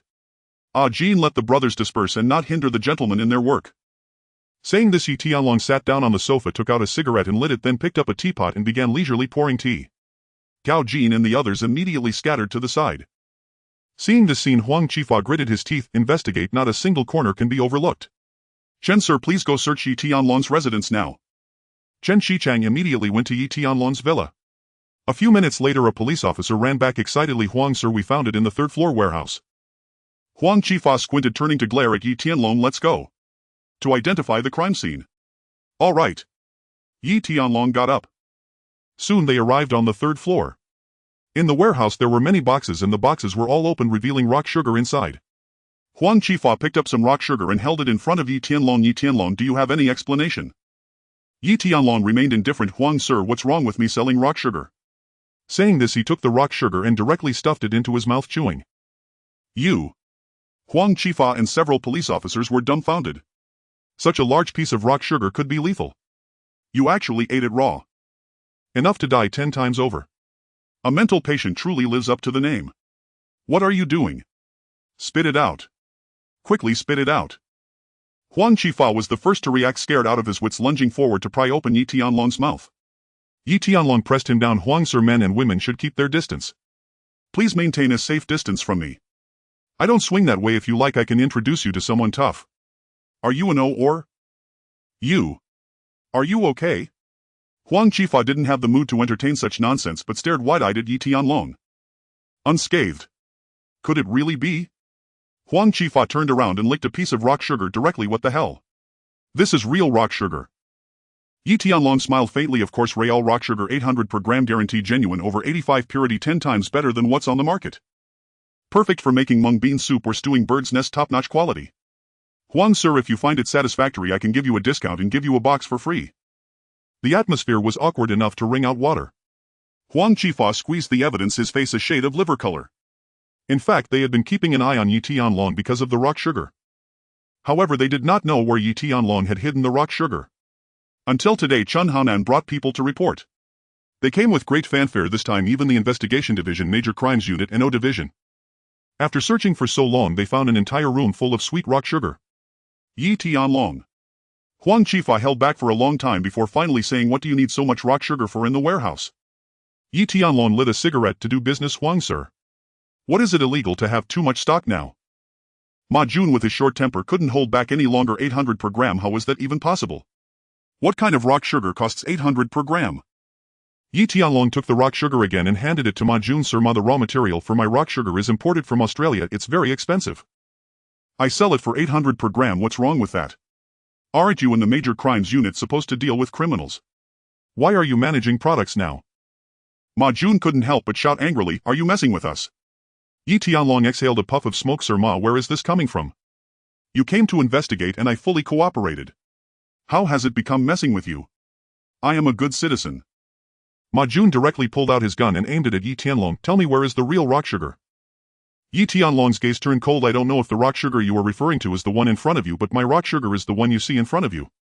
Believe it or not. At this time Huang Qifa immediately stepped forward, clearing his throat. Old Ma, let's wrap it up. Rock sugar is sweet and he really hasn't committed a crime. He has cooperated throughout. Things had already become quite awkward at this point. If Ma Jun acted recklessly again, it would not end well. Let's go. Ma Jun gritted his teeth, put away his gun and turned to leave. Yi Tianlong chased after them, calling out loudly, gentlemen, take care. If you need rock sugar next time, call me for wholesale prices. Soon Chen Guozhong also returned, shaking his head at Huang Qifa. Clearly he found nothing and made a wasted trip. This matter must not be leaked to anyone. Huang Qifa warned the two with a pale face. Understood. Chen Guozhong and the others nodded in agreement. If this gets out, the Copper Luan Bay police station will become the laughingstock of the entire leadership. The police arrived quickly and departed just as swiftly. Downstairs Boss B stretched his neck long, staring with wide eyes at the departing police officers. Yet he did not see Yi Tianlong being handcuffed. What's going on here? At this moment Yi Tianlong along with Gao Jin and others walked out of the company and went straight to Boss B, smiling. Brother B, still waiting for the results. Sorry to disappoint you. Seeing Yi Tianlong safe and sound, Boss B's face darkened. Alright you rascal, you have some skills. The police can be dealt with. However, don't get too complacent. Yi Tianlong chuckled lightly. Complacent? Brother B is joking. In front of you I am but a minor player. By the way, Mr. John sighed, I still need Brother B to help me explain to avoid misunderstandings. Boss B almost spat out a mouthful of old blood, rolled up the car window, slammed the accelerator and sped away. That evening Brother B, exhausted and reeling from a furious scolding by Jiang Tiansheng, returned to his triad headquarters. He remained utterly bewildered. Fine, perhaps the West Kowloon police station was indeed under Yi Tianlong's protection, complicit in corruption. But surely the Causeway Bay police station wasn't. Yet today's events left him stunned. 3 major law enforcement departments had launched a joint raid and failed utterly. Yi Tianlong stood unscathed. Could a man diagnosed with mental illness truly wield such celestial influence? Or was the truth even more unsettling? Was Bingtong's profit margin so colossal that even Ma Jun and Chen Guozhong, the 2 most incorruptible officers in the force, had been bought? Chinhoan entered as well, his eyes hollow, his spirit utterly drained. After hours of frantic effort he had nearly been arrested by Ma Jun for submitting false intelligence. He'd gone hunting for chickens and lost his own rice. What kind of absurd farce was this? Their gazes met and a shared bitterness settled between them, bitterer than swallowing excrement. The sky over Hong Kong had truly darkened. Damn it, how black can it get? Brother B, without evidence, what do we do? Chen Haonan exhaled a plume of smoke, voice thick with resentment. If there's no evidence, then make evidence. Brother B's gaze hardened. At last he made a decision that defied ancestral precedent. Go to the headquarters now, withdraw $16 million and buy 20 kilograms of Bingtang. This? Chen Haonan paused, startled. No sacrifice, no victory. Bingtong's margins are astronomical. If we don't drown Yi Tianlong in water now, we'll have no peace tomorrow. Brother B rose resolute. Rice. He wasn't lacking in it. Understood. Chen Haonan immediately strode out to carry out the order. Word spread swiftly through the Underworld. 3 departments had raided Yi Tianlong's premises and emerged empty-handed. Yi Tianlong remained untouched. Speculation flared like wildfire. First the West Kowloon police station shielded him, now the Causeway Bay station did the same. All knew Yi Tianlong's reach was divine. Collaborating with him meant gaining an impenetrable umbrella. With police paving the way, prosperity loomed on the horizon, wealth beyond imagination just days away. Those who had once watched from the shadows could no longer sit still. Minimum order 20 kilograms. 20 it is, 20 it shall be. Miss this shop and the chance vanishes forever. The next morning Yi Tianlong smiled, a smile brighter than sunlight. 2 more orders for 20 kilograms had arrived overnight. These buyers were even more eager than he'd barely given consent before the rice arrived at his door. They feared missing out, yet they were profoundly mistaken. Not 30 kilograms, not even 100,000 tons, could exceed Yi Tianlong's capacity to supply. Just then his mobile phone rang. It was Du Yanlong. Young Master Yi, today I went to collect protection money, but Xiao Gangpao's men refused to pay. Worse, over 50 of them have defected to his side, with backing from Hung Tai. Hung Tai. Yi Tianlong's eyes turned glacial. He rose instantly. Good, I'm coming. Within minutes he and a Ji were en route to Wan Chai. Half an hour later Yi Tianlong and a Ji arrived. Before them along the street outside several tea houses over 100 men stood locked in tense confrontation, weapons drawn. Duyanlong, you haven't forgotten that Gangpao brother and you were sworn brothers. Nor have you forgotten brother Cohen's boundless grace upon us. Where's Yi Tianlong? Who the hell does he think he is? Not only did he kill brother Gangpao, he murdered brother Shaxiang too. And now he forbids us from selling flour. How are our brothers supposed to survive? From the crowd a man with crimson hair and bloodshot eyes shouted furiously. Lei Chang roared, if you're truly my brother, walk away now. Don't stand in my path. Duyanlong exhaled heavily. Lei Chang, don't provoke trouble. If you intend to leave, at least inform young Master Yi first. Lei Chang brought his blade down hard onto a stool. Speak. If he shows his face here today, I'll cut him down myself. At that moment a black sedan pulled up beside the curb and Yi Tianlong stepped out, cigarette dangling from his lips. Is that so, Lei Chang? I'm right here, so go ahead and cut me down if you dare. Young Master Yi, the crowd murmured, bowing respectfully. Lei Chang swallowed hard as Yi Tianlong's unwavering gaze pinned him, his courage faltering halfway. What are you afraid of? A young aristocrat swaggered out from the tea house, his head tilted so high it seemed to challenge the heavens itself. Arm in arm with a woman he approached Yi Tianlong, appraising him coolly. So, you're the psychiatric patient Yi Tianlong. Poof. You do look passably human. I hear you're quite the fighter. Fighting skills mean nothing, this world runs on connections and power. And you? Merely a stray dog loyal to the late Liang Kuan. Be wise, leave now. This crown prince wasn't from Hunghing, he belonged to Hung Tai. He possessed little real strength yet reveled in arrogance and chasing women. Were it not for his fiercely protective father, he'd have been slain dozens of times over. Yi Tianlong flicked his cigarette aside and lightly slapped the crown prince's right cheek. This is family business. You have 60 seconds, leave. The crown prince's expression darkened. He jerked his hand away, eyes flashing with venom. Lei Chang has sworn allegiance to me, this territory is now Hung Tai's domain. Today this flag is planted, and it stays. No, it's you who should be leaving. In an instant 50 more men surged forward, surrounding them. Counting Lei Chang's faction, their numbers swelled past 100. Yi Tianlong's side, Ji Duyanlong and all others, barely totaled 40. You won't believe it until you see the coffin. Yi Tianlong seized the crown prince's collar, lifted him bodily, and slammed him onto the hood of a nearby car. A heavy muffled thud echoed, followed by the crown prince's agonized scream. Save the crown prince, attack. Without further word, both sides erupted into brutal combat. A Ji fought with exceptional skill, though still inferior to Yi Tianlong, he effortlessly overwhelmed these weaklings. Among the fray he moved like Zhao Yun reborn, leaving his opponents demoralized and broken. Groin kicks, eye gouges, chokeholds, liver strikes, ear blows, these were the techniques of street warfare. Only daylight restrained their full lethality. Otherwise a single blade would have felled row after row. Yi Tianlong lowered his fists and stared at the crown prince, now a grotesque swollen mess. Order your men to withdraw, or I'll end you. Stop, cease fighting, you useless fools. The crown prince nodded frantically like a chicken pecking at grain, shouting into the chaos. Brother, his underlings rushed forward to rescue him, only for a Ji and Duyanlong to step forward. Don't come any closer. Do you want me dead? Trembling violently, the crown prince screamed, get out now. His men scattered instantly, leaving only a handful of loyal lieutenants behind. One of them paled. Today had been certain victory until this idiotic crown prince recklessly stepped forward to offer his own head. Why, young Master Yi, what do you intend? Yi Tianlong smoothed his sleeve, then gripped the crown prince's throat. Return to Mei Lao too. Tell him if he wants his son back, bring $3 million. I'll wait here. The Hung Tai underlings froze. 3 million. Go, move, you deaf bastards. Veins bulged across the crown prince's forehead as he strained to shout. Crown prince brother, wait for me. Several men bolted away in haste.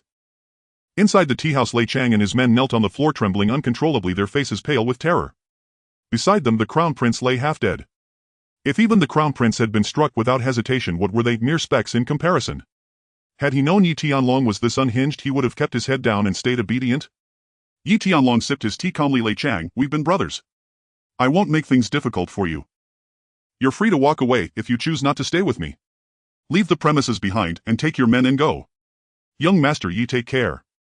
A flicker crossed Lei Chang's eyes as he rose and departed with his men. At that moment his mobile phone rang. "Hello, is this Yi Tianlong?" A cold-aged voice echoed from the receiver. "Get to the point," Yi Tianlong replied indifferently. Chen Mei suppressed her fury with a sharp snort. "Yi Tianlong, don't mistake replacing Liang Quan for license to act without restraint. The underworld runs deep, you'll never grasp its currents. Out of respect for Liang Quan, release my son and I'll pretend none of this ever happened." "So Liang Quan commands respect, but I in your eyes hold none. Is that it?" Yi Tianlong chuckled lightly. Chen Mei froze, she hadn't expected such a question. Truly a madman, his logic defied all reason. Instinctively Chen Mei retorted, "You. Ha! A mere 4'9" and a lunatic at that.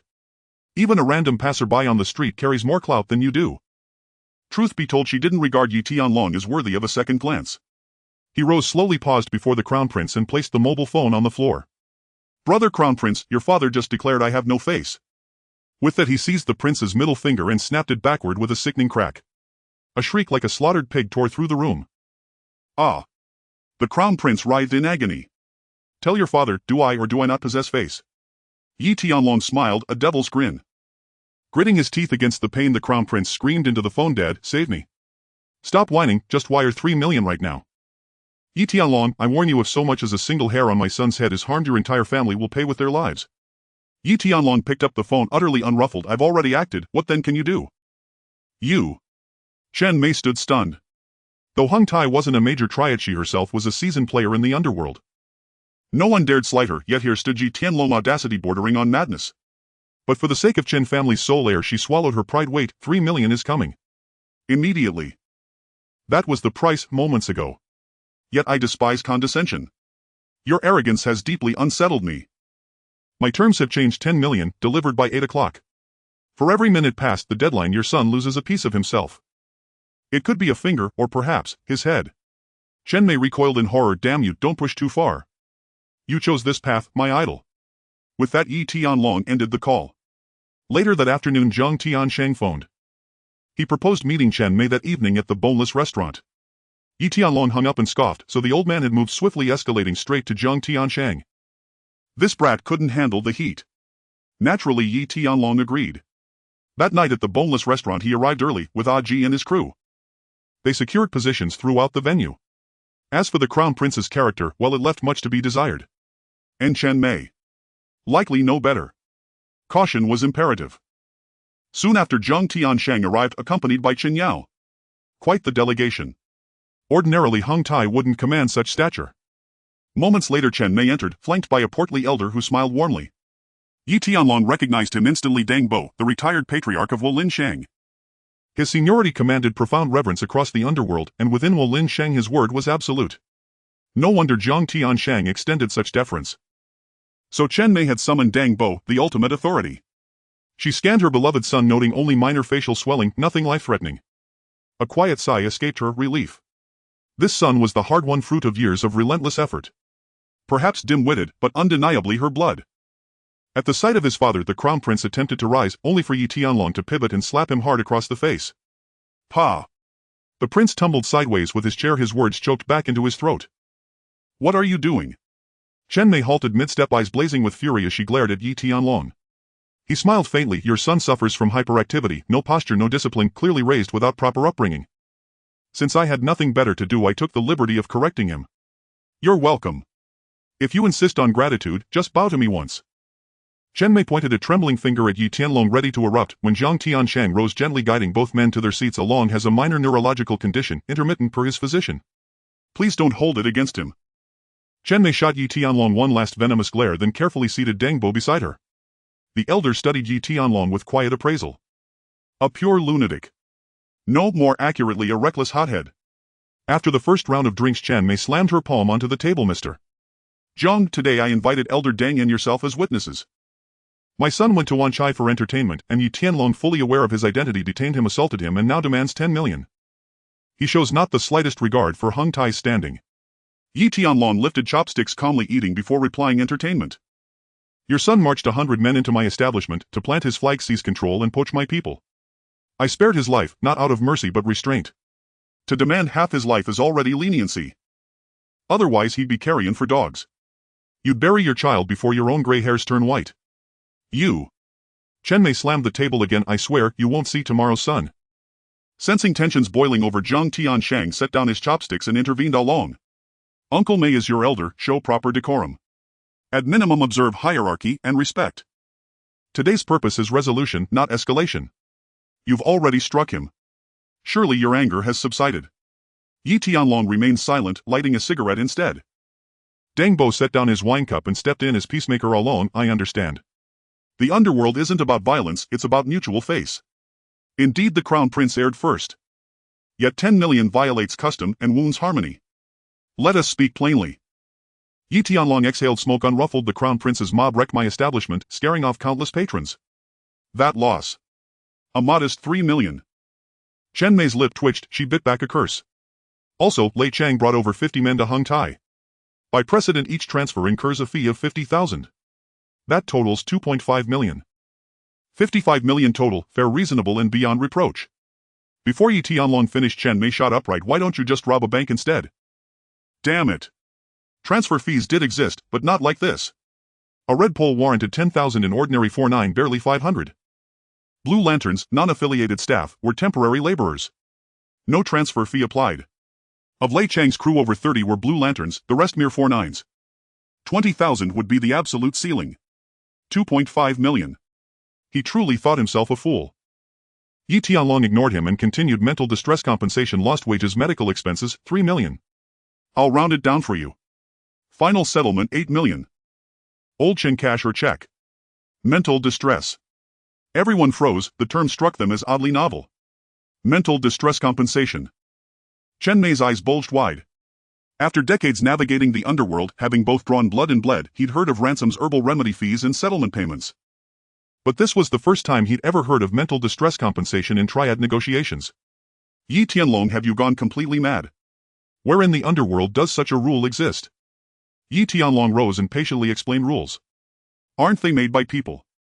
Your son's outburst today left me shaken. I may not sleep tonight, my focus will falter tomorrow, and if I stumble into a river, who bears responsibility? Isn't this mental distress compensation perfectly reasonable? I am after all a man of principle. Uncle Deng, your wisdom and experience are unmatched, surely you'll agree. Yi Tianlong deftly passed the burden to Uncle Deng, the mediator.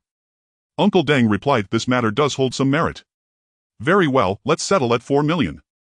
Yi Tianlong refused outright. No. 8 million, today or no release. Not a chance. Scum. Chen Mei could no longer contain his fury. He smashed his teacup to the floor and abandoned all pretense. Impossible. 1 million, that's my absolute limit. Release my son tonight, or we fight to the death.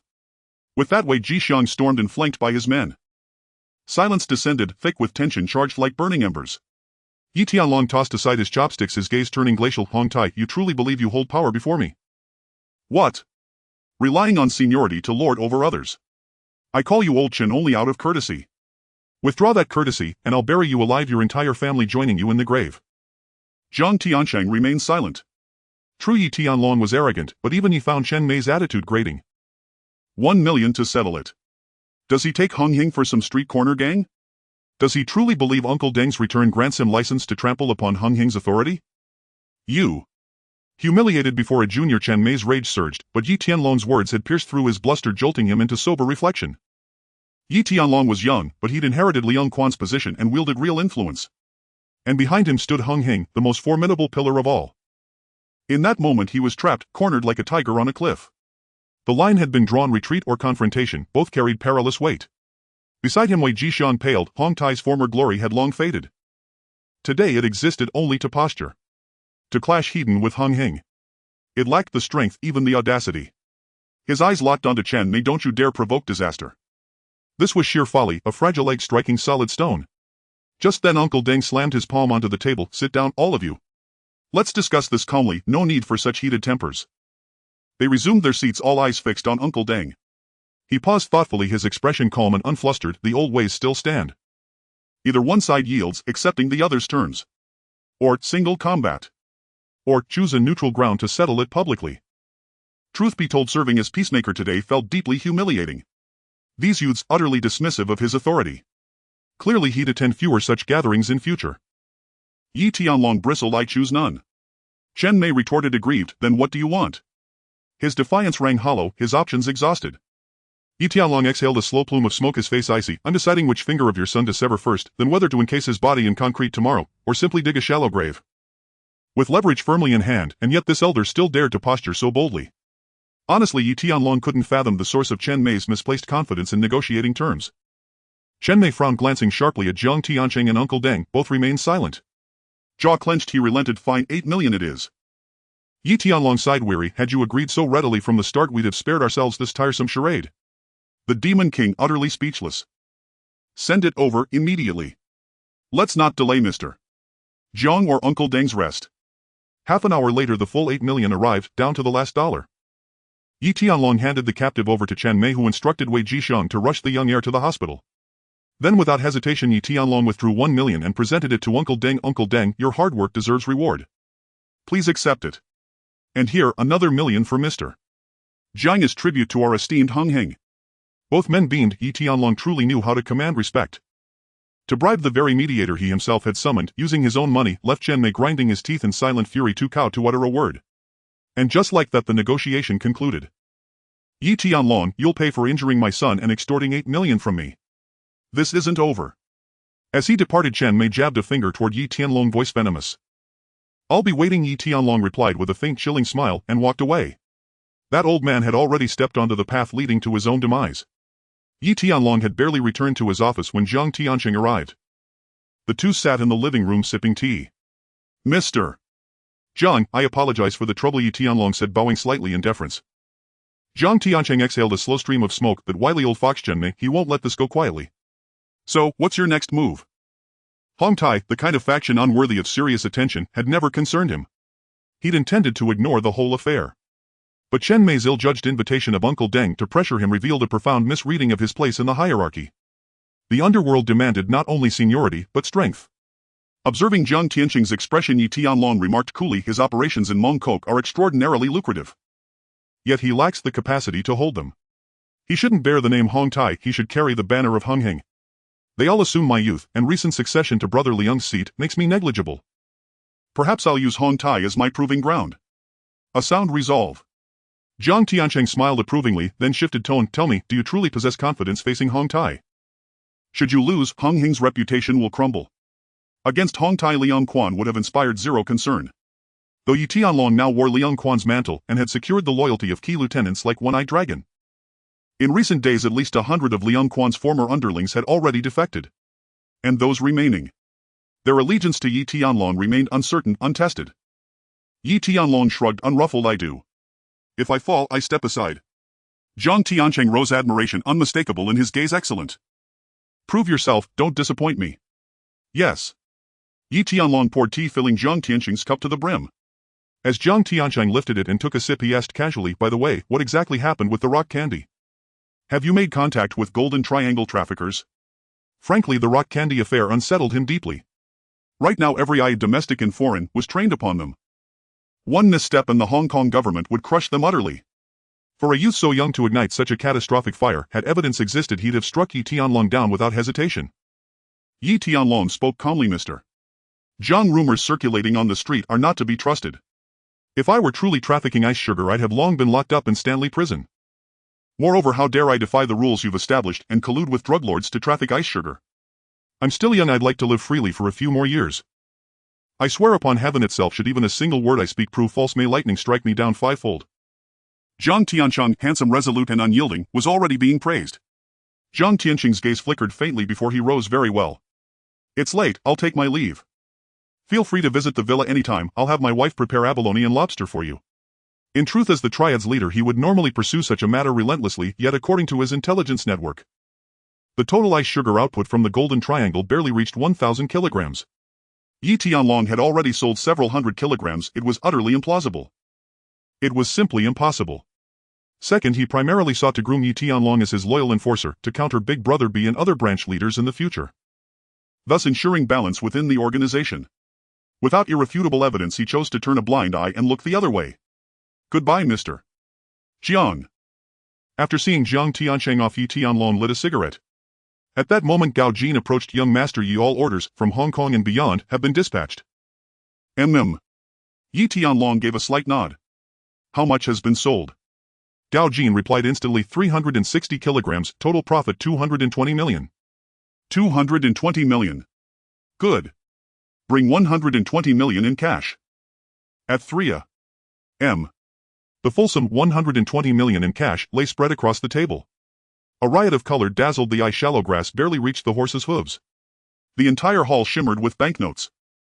Though Yi Tianlong was a transmigrator, he had never beheld such staggering wealth.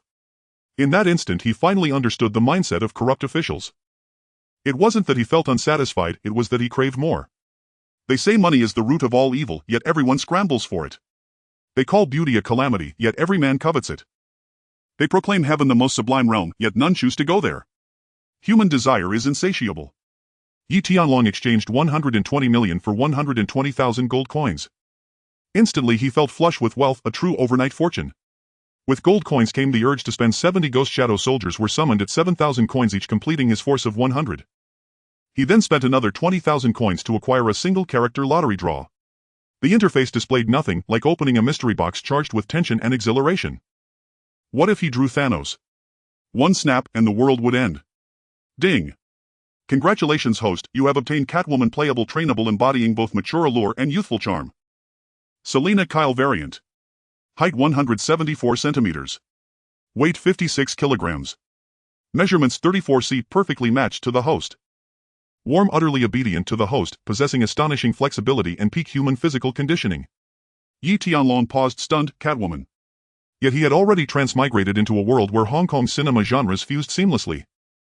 What harm could there be in acquiring a paragon of human limits? She wasn't Superman after all. At the very moment Catwoman materialized, Yi Tianlong's heart surged. Her face exquisitely beautiful, her figure devilishly seductive. Those 20,000 coins were well spent. Young Master Yi, she murmured softly, gliding forward to sit beside him. A wave of natural allure radiated from her. Yi Tianlong wrapped an arm around Catwoman and spent another 20,000 coins. Ding. Congratulations host, you have obtained Wulin War God Feng Yuxiu. Peak physical conditioning, immense power. Yi Tianlong assigned Feng Yuxiu to Gao Jin, then ascended the stairs with Catwoman. As a foreigner she needed immersion in Chinese culture.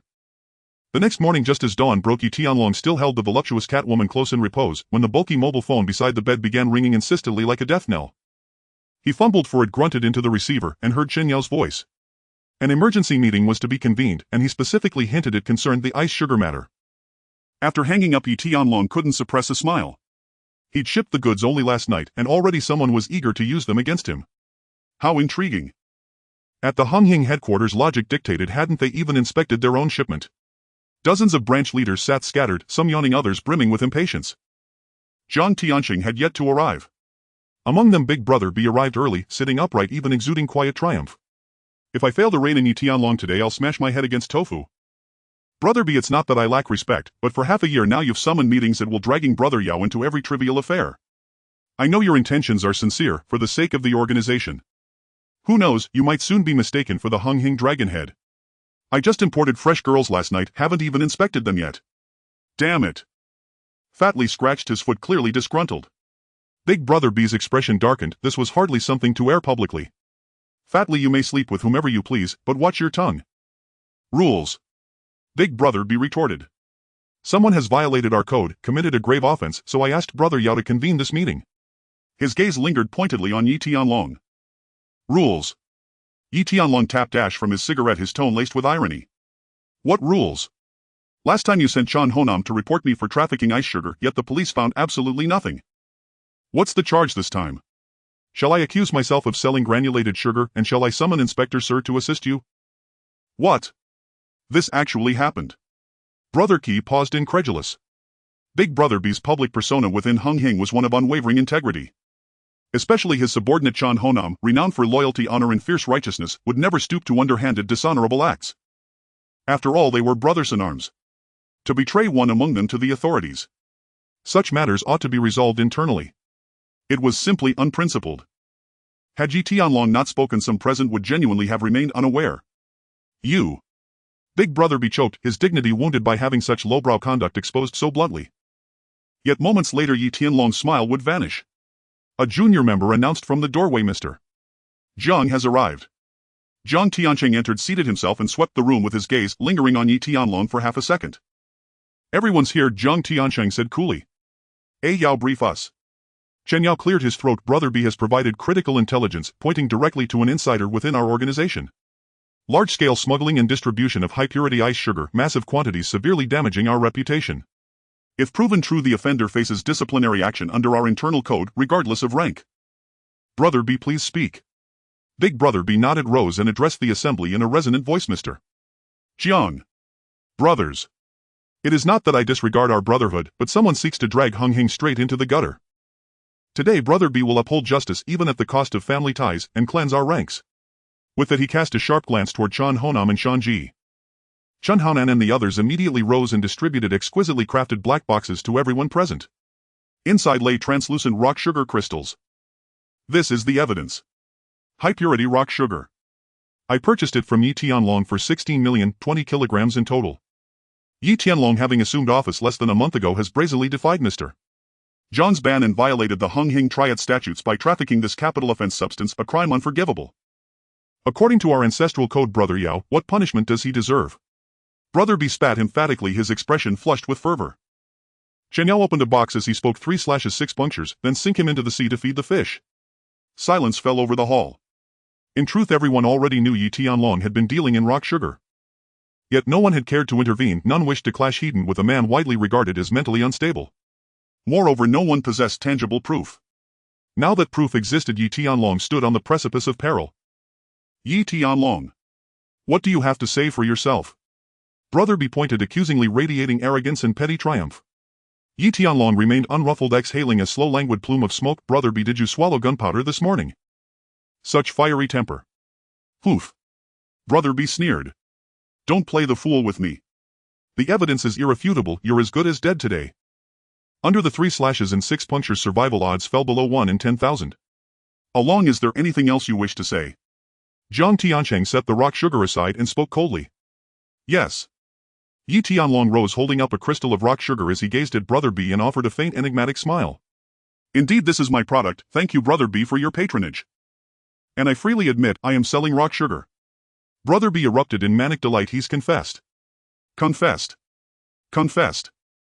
But Brother B, you paid 16 million for 20 kilograms of my rock sugar. Did it never occur to you to taste it first? What do you mean? Brother B's triumphant grin froze, bewilderment flooded his eyes. I, Yi Tianlong, always stand by my deeds. I am selling rock sugar. Yet every grain I sell, from beginning to end, is food-grade single crystal rock sugar. With that, Yi Tianlong took a crystal before all their astonished eyes and swallowed it. A crisp, sharp crunch. Then a second, a third, a fourth. Bloody hell. Brother G and the others stared dumbfounded. A lethal dose. One crystal alone could send a man straight to meet the Buddha. No, impossible. Brother B snatched a crystal and swallowed it himself. Sweet, genuinely sweet rock sugar. Damn it. Brother B froze mid-motion, his mind a churning slurry, his temples pulsing violently. Rage and humiliation surged upward, threatening to burst through his crown. He recalled Ma Jun and the others' discontented expressions after their raid on Tianlong Film Studio. It wasn't that Yi Tianlong had bribed them. It was simply real rock sugar, not the infamous iced. Others too sampled it. It was rock sugar and exceptionally flavorful. Yi Tianlong. I'll curse your ancestors to the 9th generation. Brother B roared, only for Yi Tianlong to seize a handful and force it deep into his mouth. Pooh, cough. Cough. Cough. Caught utterly off guard, Brother B turned crimson, choking desperately, yet Yi Tianlong clamped his hand hard over his mouth, leaving him only to retch tears streaming down his face. Chinhoan and the others moved to intervene, only to be sharply halted by Chen Yao's commanding voice. Swallow it down, Brother B, don't waste a single grain, Yi Tianlong said coolly, his grip unyielding. Chen Yao stepped forward to mediate. Enough alone, these are brothers of the same sect, grant us face. Very well. Yi Tianlong retreated 3 paces. Brother B bent double, coughing violently, his face purpling, whether from choking or fury none could tell. Yi Tianlong swept his gaze across the hall and shrugged innocently, alas, there are always scheming commoners out to ruin me. Still, let me express my gratitude to Brother B for his generous support. 16 million will keep my brother sipping sweet tea for quite some time. Brother B, you clearly have a fondness for rock sugar. As brothers of the same society, just ask me directly, I'd sell it to you for 100 yuan per gram. No need to furtively commission others to buy it for you. As you yourself said, women may be taken freely, but certain words must never be spoken lightly. You're an elder statesman of the Jianghu, why fling baseless accusations like sewage? If I truly offend you we can settle it privately, why humiliate yourself so thoroughly? The Loyalty Righteousness Hall fell utterly silent, only Yi Tianlong's admonishing voice echoed. This scene was equal parts absurd and exasperating. A veteran hallmaster, publicly lectured, finger pointed at his forehead by Yi Tianlong. In Unhinged history he was the first to dare such audacity. Crucially he did so with unassailable justification, and no one objected. Zhang Tiancheng closed his eyes and massaged his temples. Brother B, though never especially brilliant, had at least never been this reckless. Why then had he lost all sense before Yi Tianlong? Having bought it, why not test its authenticity first? Fool! Brotherly the portly one paused for a beat, then burst into peals of laughter, doubled over and gasping, ha ha ha ha. Cough, Brother B, 16 million for rock sugar. Truly you're a rare genius. Ha ha ha ha. If you crave sweets, why not raid a kindergarten? At least you'd get real lollipops. Ha ha ha. Others too could no longer contain themselves, turning away, shoulders shaking silently. Brother G struggled to suppress his mirth. Brother B's face cycled between ashen pallor and livid crimson, his humiliation now absolute. Yi Tianlong, you overstep your bounds. Chinhoan jabbed a finger at Yi Tianlong, furious. What if I do? You object. Yi Tianlong met his glare with a faint mocking smile. I do object, let's settle this, Mantoman. Fuck your column. Chinhoan exploded. Had Shan Ji and the others not restrained him, his fist would already have struck Yi Tianlong. You. What rank are you? What rank am I? Noticing the Rolex on Chinhoan's wrist, Yi Tianlong strode forward. You wear a Rolex too. What caliber? Matching mine exactly.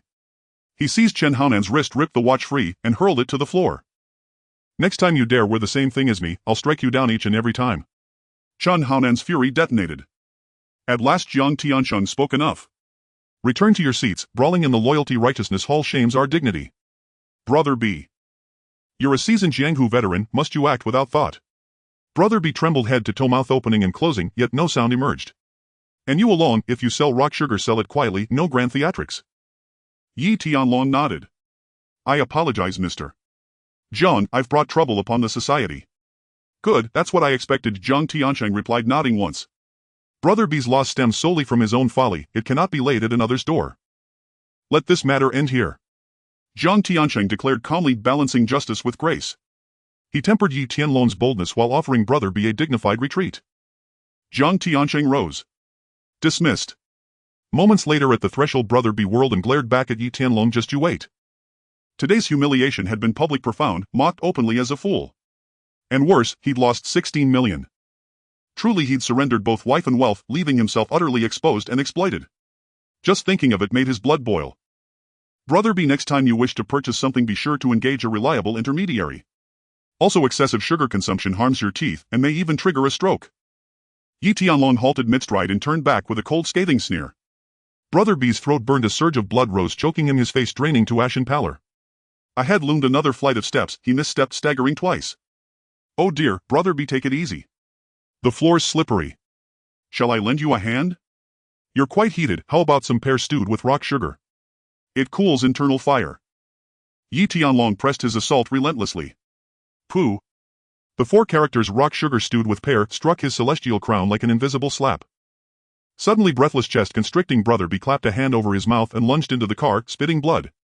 On the drive back to Shamshui, Pachinyao steered while asking, Mr.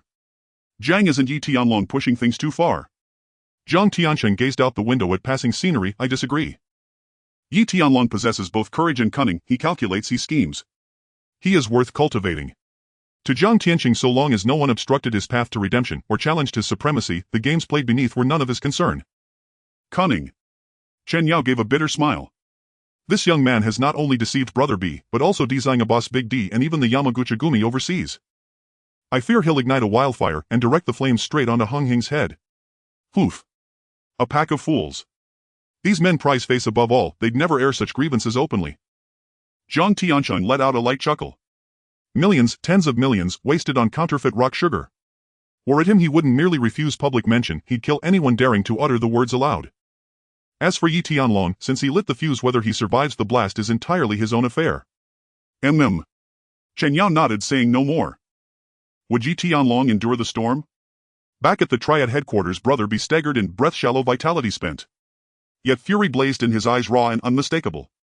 Brother B, this cannot end here. Tonight I'll lead our men and cut Yi Tianlong down. Chinhoan ground out between clenched teeth. Brother B sank into his chair, lit a cigarette and fell silent and thought, not yet, wait a little longer. Ha! Wait, still. Shan Ji and the others scratched their heads stunned into silence. Boss, did a donkey kick you in the head?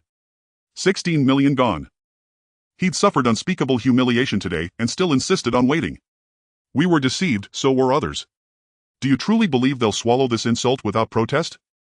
Leaving overseas syndicates aside, consider the 4 drug lords. All purchased fake rock sugar from Yi Tianlong. Do you think their tempers will spare him? Brother B spoke with quiet, knowing gravity. Understood. They nodded in unison, awestruck. Truly Brother B was a master strategist, far-sighted, meticulous, unflappable. At noon Yi Tianlong returned to Tianlong Film Television Company. Clearly more figures now lingered along the street. He didn't need to guess a boss's men undoubtedly. They'd come to gather intelligence. Yi Tianlong ignored them. His enterprise was lawful, his product rock sugar. Priced at 800 per gram, clearly marked fair to all young or old. One party struck, the other willingly bore the blow. Should any prove reckless, AK fire would blanket them without mercy. That evening, White Chi-Cat sat slumped on the pavement like a jobless middle-aged man swigging beer. His eyes burned with thwarted rage, his entire being wrestled inwardly. That afternoon Hung Tai convened an emergency meeting. As its most formidable enforcer, their golden standard, he was thrust instantly into the eye of the storm. His mission: eliminate Yi Tianlong to reaffirm Hung Tai's fearsome reputation. He wasn't even granted refusal. A top-tier fighter, treated like a dog summoned and dismissed at whim. Damn it all. It's the prince's mess, why must I clean it up? He refused to return to prison. Yet the prince had already pressed the blade against his son's throat. Refusal meant ruin, for his family, his home, his very life. Just then a black Mercedes-Benz S-Class halted before him. Gao Jin stepped out and with one brutal motion hoisted White Chi-Cat into the vehicle. The sedan sped away. Inside, White Chi-Cat trembled, frozen, paralyzed, 2 black-clad men pressing AK barrels to his temples. Brothers, what gang are you with? Have I crossed you? He ventured weakly. Only silence answered him. White Chi-Cat fell silent. Within he prayed, begged God for deliverance, for safety, for survival. Meanwhile at the villa, Yi Tianlong reclined, receiving a massage from Catgirl. Young Master Yi. Gao Jin announced, ushering White Chi-Cat into the grand hall. At the sight of Yi Tianlong, White Chi-Cat's heart lurched. This was the madman Yi Tianlong, the very target he'd been ordered to kill. Had he been exposed? His gaze darted wildly, panic seized him, he collapsed to his knees, voice quavering, Young Master Yi. I never wanted this, I only sought to earn my bread. They forced me. I had no choice, my son remains captive at the prince's villa. Please, show mercy. Let me go as if I were but a passing puff of air. I swear, I'll vanish from your world forever. Whom? Yi Tianlong paused, so this fool had once again been thrust forward as a pawn by Lao Mei Tu and his ilk. Then matters were simpler than expected. Yi Tianlong stepped forward, gently helped White Chi-Cat onto the sofa, offered him a cigarette and poured a cup of tea. White Chi-Cat, you've served Hung Tai for years. You fought dozens of bloody skirmishes, earned countless merits, taken blades for the prince, spilled blood at his command, even endured 5 years behind bars. And how then has the prince treated you? How has Hung Tai honored you? As their golden enforcer, you're granted stewardship over a single venue, less authority than my own Blue Lantern lieutenant. They've never seen you as human, only as a dog, to command, to whip, to discard. When Sang Bo was released, did Hung Tai lift a finger for you? Now they send you to kill me, holding your son's life as ransom. Tell me, do you truly accept this? Are you content? In cinematic flashbacks, the fiery young White Chi-Cat, eager to curry favor with the prince, had defied Sang Bo, pledged loyalty to Hung Tai, and risen to become their most feared fighter. He was a man who craved dignity and harbored ambition. Then his wife died. Then prison swallowed him whole. Upon release he shrank, timid, fearful, stripped of his former swagger and defiance. Even as the prince scorned him as a low-born lackey unworthy of respect, White Chi-Cat remained cowed, exploited, ground down by Hung Tai's indifference. Only when Ruby was violated and his son blinded was he driven to the edge, only then did he awaken. Only then did he darken. Speaking of Ruby, he hadn't visited that elegant widow in half a year. The words pierced White Chi-Cat's heart like sharpened steel. He understood the truth well enough. Yet all he desired was peace, for his son, for himself. Sensing White Chi-Cat's inner turmoil, Yi Tianlong snapped his fingers. At the threshold, 2 ghost shadow soldiers entered, dragging in the paralyzed Sang Bo. Yi Tianlong rose to his feet and fixed his gaze on Sang Biao, then pulled a dagger from the drawer and tossed it toward him. He's the one who killed your wife, here he is delivered to you. Do with him as you wish. He was testing Wei Jishan's most fundamental masculine resolve if Wei Jishan proved too cowardly to avenge his wife's murder. Then this pawn was no longer worth keeping. Wei Jixiang turned and froze upon seeing Sang Biao's single remaining eye clouded with blindness. For several seconds memory flooded his mind, vivid heart-wrenching frames of his wife. Emotion erupted, rage surged beyond all restraint. With terror widening in Sang Biao's eyes, Wei Jixiang seized the dagger from the table and lunged forward without hesitation. The ensuing carnage was too brutal to depict. Yi Tianlong retrieved the dagger, clapped Wei Jixiang on the shoulder and remarked coolly, "Well done, you're no weakling, Wei Jixiang. Thank you, young Master Yi. I can never repay such a profound debt." Wei Jixiang dropped to his knees, voice thick with gratitude. Since his release from prison, Sang Biao had repeatedly harassed him and his son. Over this matter, Wei Jixiang had even appealed to Chen Mei, the crown prince, and even the Triad leadership, but they dismissed him with a casual remark, "You stirred up this trouble, bear it yourself. We'll help only when you collapse under the weight." Their heartless indifference was laid bare. Yet Yi Tianlong, whatever his motives, had stepped in tonight to aid him. Yi Tianlong settled back onto the sofa and said calmly, "Such a significant favor doesn't come free." At these words, Wei Jixiang's expression tightened instantly. "Young Master Yi, please speak." His eyes sharpened, no trace of timidity remained. He seemed transformed entirely. Yet Yi Tianlong knew this was still insufficient. After all, Wei Jixiang's past was layered with complexity. To entrust him with toppling Hong Tai? Still too precarious.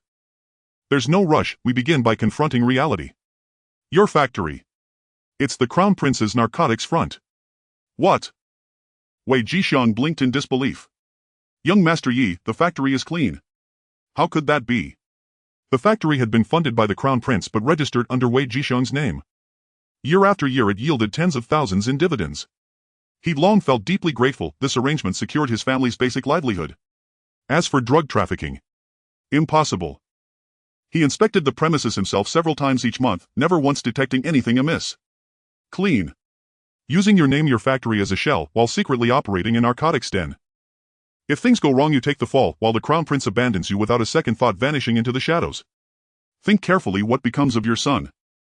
Wei Jixiang broke into a cold sweat. He'd accepted the Crown Prince's arrangement precisely to secure stability. If Yi Tianlong spoke truth, then the Crown Prince was utterly monstrous. One misstep and he'd be behind bars, perhaps even facing execution. Now's the perfect moment to investigate. You'll find quite the surprise. Yi Tianlong glanced at his wristwatch. Wei Jixiang nodded sharply and departed immediately. After seeing him off, Gao Jin entered and asked young Master Yi, "Why invest so much effort in a man like him? As for brute strength, a man like him, tisk tisk tsk. As for courage, he falls short even of that one-eyed simpleton, foolish as the latter may be, at least he possesses raw, unvarnished masculinity. As for loyalty, that's out of the question." Yi Tianlong rose and smiled faintly. "Hong Tai. Its upper echelons are rotten to the marrow, greased with ill-gotten wealth. And its lower ranks squeezed dry. Men like Wei Jixiang exist in droves. Like Chen Shang and Wu Guang at Day's village in ancient times, 900 conscripts stranded in torrential rain, crushed beneath Qin law until escape became impossible. Then came that cry, 'Are kings and generals born of noble blood?' And half the Qin Empire crumbled.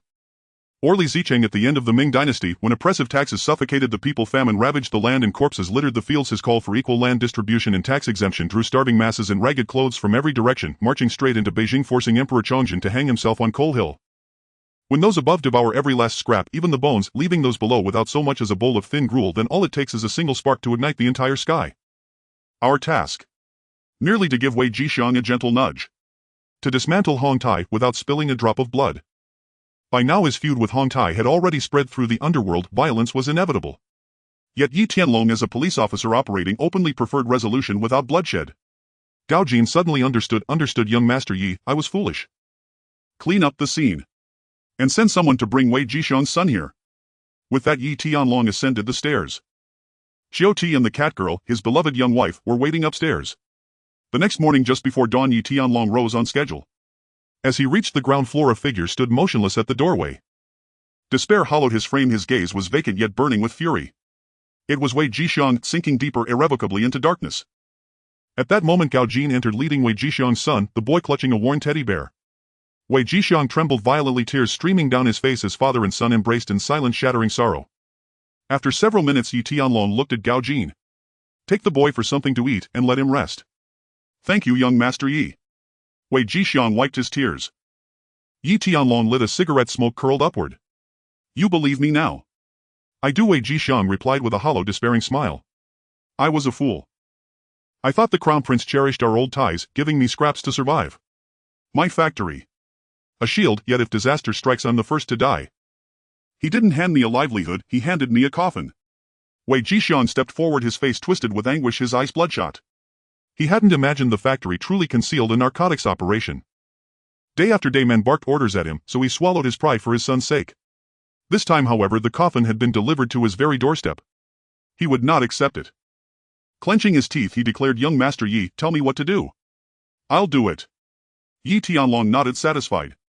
"Have you truly decided?" "There's no turning back, this path ends only in darkness. I've already burned every bridge. They treat me like a dog, slaughter me the moment I'm no longer useful. Young Master Yi, I ask for no riches or glory. Only a chance. Even as a ghost I'll drag those beasts down with me, never again will they harm my son. Sit down. You'll return and quietly raise your banner. Win over those you can, intimidate those you must, eliminate those you cannot trust. Gather others like yourself, men who've endured Hongtai's contempt for too long." Wei Jishan's breath quickened, then concern flickered across his face. "How do I raise a banner? They'll never follow me."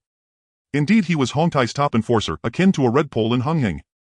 Yet Hongtai treated him as less than human, denying him subordinates, assigning him only a nightclub and designating him as the sacrificial scapegoat whenever trouble arose. He held little influence within Hongtai. Yi Tianlong rose and tossed him a bank card. Raising a banner demands not seniority, but courage, cunning, and capital. 2 million yuan lies inside. In 3 days assemble a disciplined elite force, not large but fearless, willing to stake their lives. The stage is set. Life and death are fated, wealth and status lie in heaven's hands. Win and you become Hongtai's new leader. Die, and I'll raise your son as my own. Go now. In the evening, Yi Tianlong arrived at Mongkok. He entered a nightclub, heading to the makeup room where he met Ruby, played by the professional actress Guan Xiaomei. This woman is not easy to handle. Initially, Yi Tianlong had to perform a heroic rescue to win her over. Today Ruby was dressed seductively, emanating a hint of the worldly. However, it is precisely this that makes it most engaging. Ruby caught sight of Yi Tianlong in the mirror, paused momentarily, then pouted and continued applying her lipstick, treating him like air. Like a neglected little wife. Her demeanor was filled with an unmistakable displeasure. "Do you know how I've spent the past 6 months?" Yi Tianlong narrowed his eyes. "Cold violence." "This is indeed cold violence." He stepped forward, wrapped his arms around Ruby and pressed her against the makeup mirror, coldly saying, "What's the matter? Don't you like me anymore?" Cold violence. An eye for an eye. Ruby tilted her head back towards the mirror, her voice trembling with fear. "Young Master Yi, I like you." Yi Tianlong grasped Ruba's chin firmly. "You like me, but still turn your face away." Ruba's forehead tensed, not struggling. No. Yi Tianlong released his grip. Ruby slid down a bit from the makeup mirror, gasping for air. Yi Tianlong pulled over a nearby chair and patted it. "Come here." Ruby sat down obediently, her eyes filled with anticipation. "Young Master Yi, are you here tonight for?" Yi Tianlong exhaled a puff of smoke, saying nonchalantly, "Tomorrow you will invite the Crown Prince of Hongtai to the outskirts. Just tell him that something good awaits him." This Crown Prince has been eyeing Ruby for quite some time. Ruby proactively invited him, and it was to the woods outside.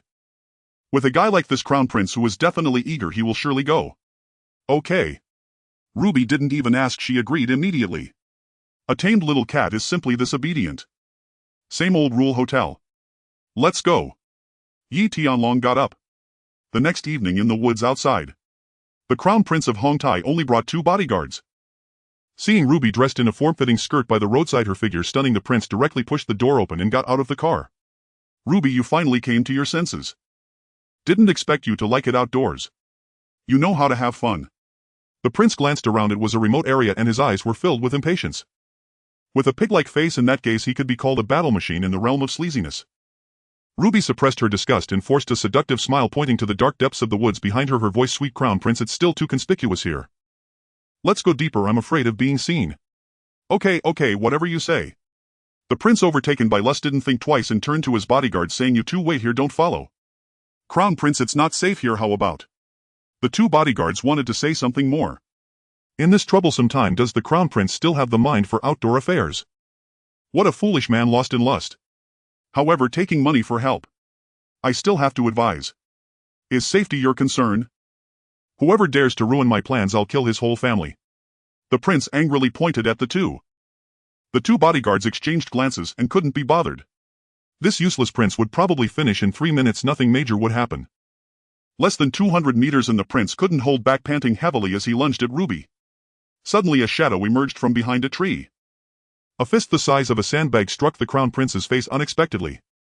He flew out on the spot, crashing into the fallen leaves and rolling several times before colliding with a tree trunk. The pig-like face was instantly bloodied. His nose was broken, his mouth crooked, blood mixing with saliva and mucus. He emitted a whimper. "Ah, help! Help!" Seeing Yi Tianlong approaching, the prince panicked and cried for help. "Stop your wailing, buddy."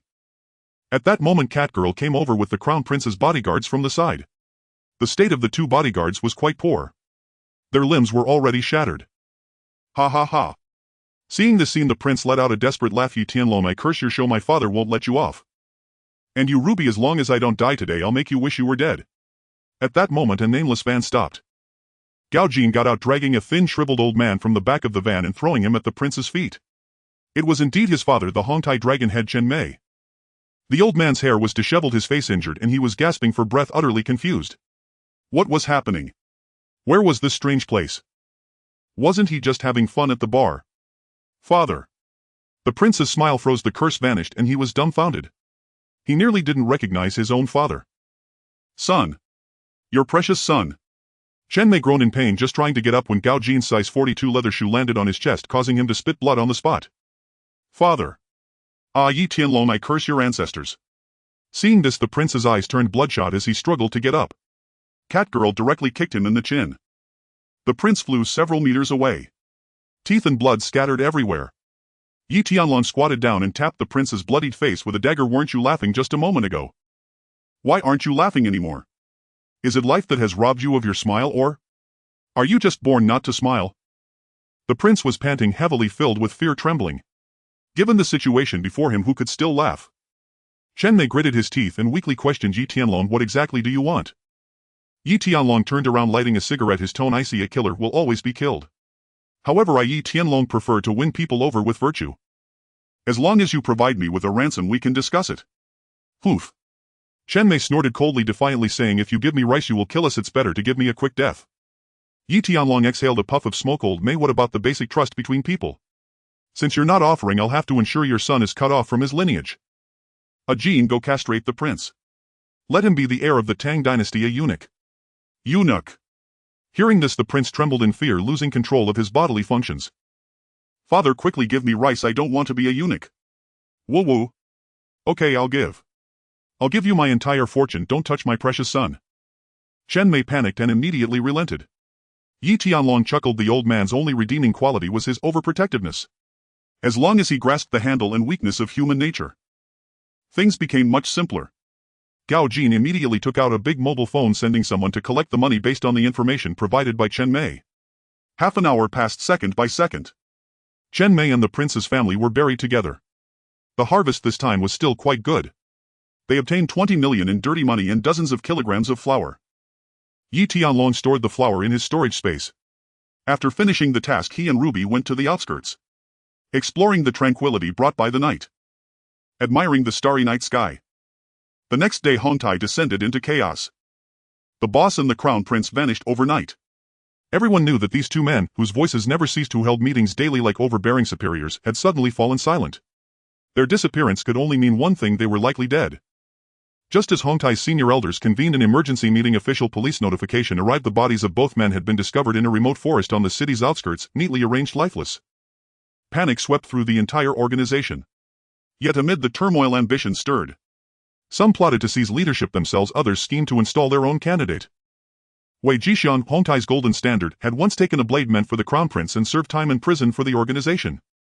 Now, having shed all pretense, he stood as a natural choice for allegiance. Wei Jishan no longer concealed his intentions.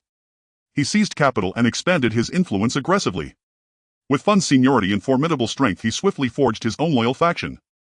Opposing him was another faction led by Meishu, a veteran elder of Hongtai.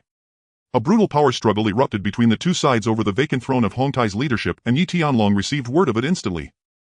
Whoever ascended as Hongtai's new leader, whichever side prevailed, would ultimately serve Yi Tianlong's interests. In Kobe, Japan, inside a high-rise tower, Kusakari Kazuo sipped red wine while holding the celebrated actress Matsuda Seiko in his arms. Her stardom was extraordinary. She had reached the zenith the moment she debuted. She reigned at the pinnacle of Japan's entertainment industry and commanded recognition across Asia. And yet here she lay, in the embrace of a Yakuza boss. Life is seldom gray, it is starkly black or white.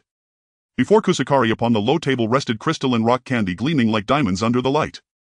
80 kilograms of rock candy, priced at 12 million US dollars equivalent to 96 million Hong Kong dollars, had just been flown in from Hong Kong.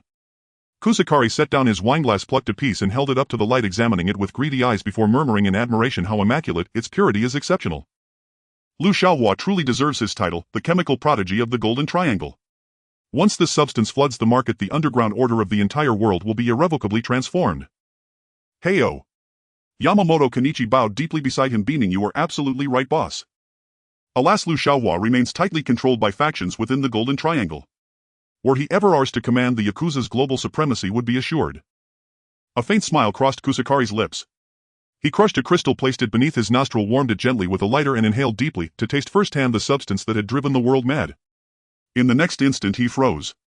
No euphoric rush surged upward through his skull. Instead, the fine powder entered his nasal passages and mouth, subtly sweet, no, sickeningly, unervingly sweet. Could this be a new variant? A novel sensation? Is this sugar? Kusakari whispered disbelief, sharpening his voice as he retrieved another crystal and placed it on his tongue. Pa! Bakayaro! He chewed once, then shot upright, spitting the crystal onto the floor.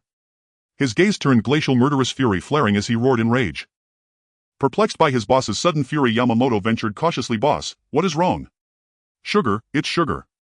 This is nothing but rock candy, ordinary food-grade rock candy. Bakayaro. Kusakari's eyes locked onto Yamamoto, burning with such raw cannibalistic hatred that Yamamoto trembled violently, dropped to his knees and frantically scooped up several crystals to taste himself. This. It really is rock candy, food-grade rock candy. Yamamoto stood utterly dumbfounded. Pa! A thunderous slap crashed across Yamamoto's face, so fierce it sent stars exploding behind his eyes and sent a molar flying from his mouth, blood and saliva trailing behind it. Stunned and dazed, Yamamoto collapsed to the floor with a heavy thud. I'm sorry. Worthless. Idiot. Swine.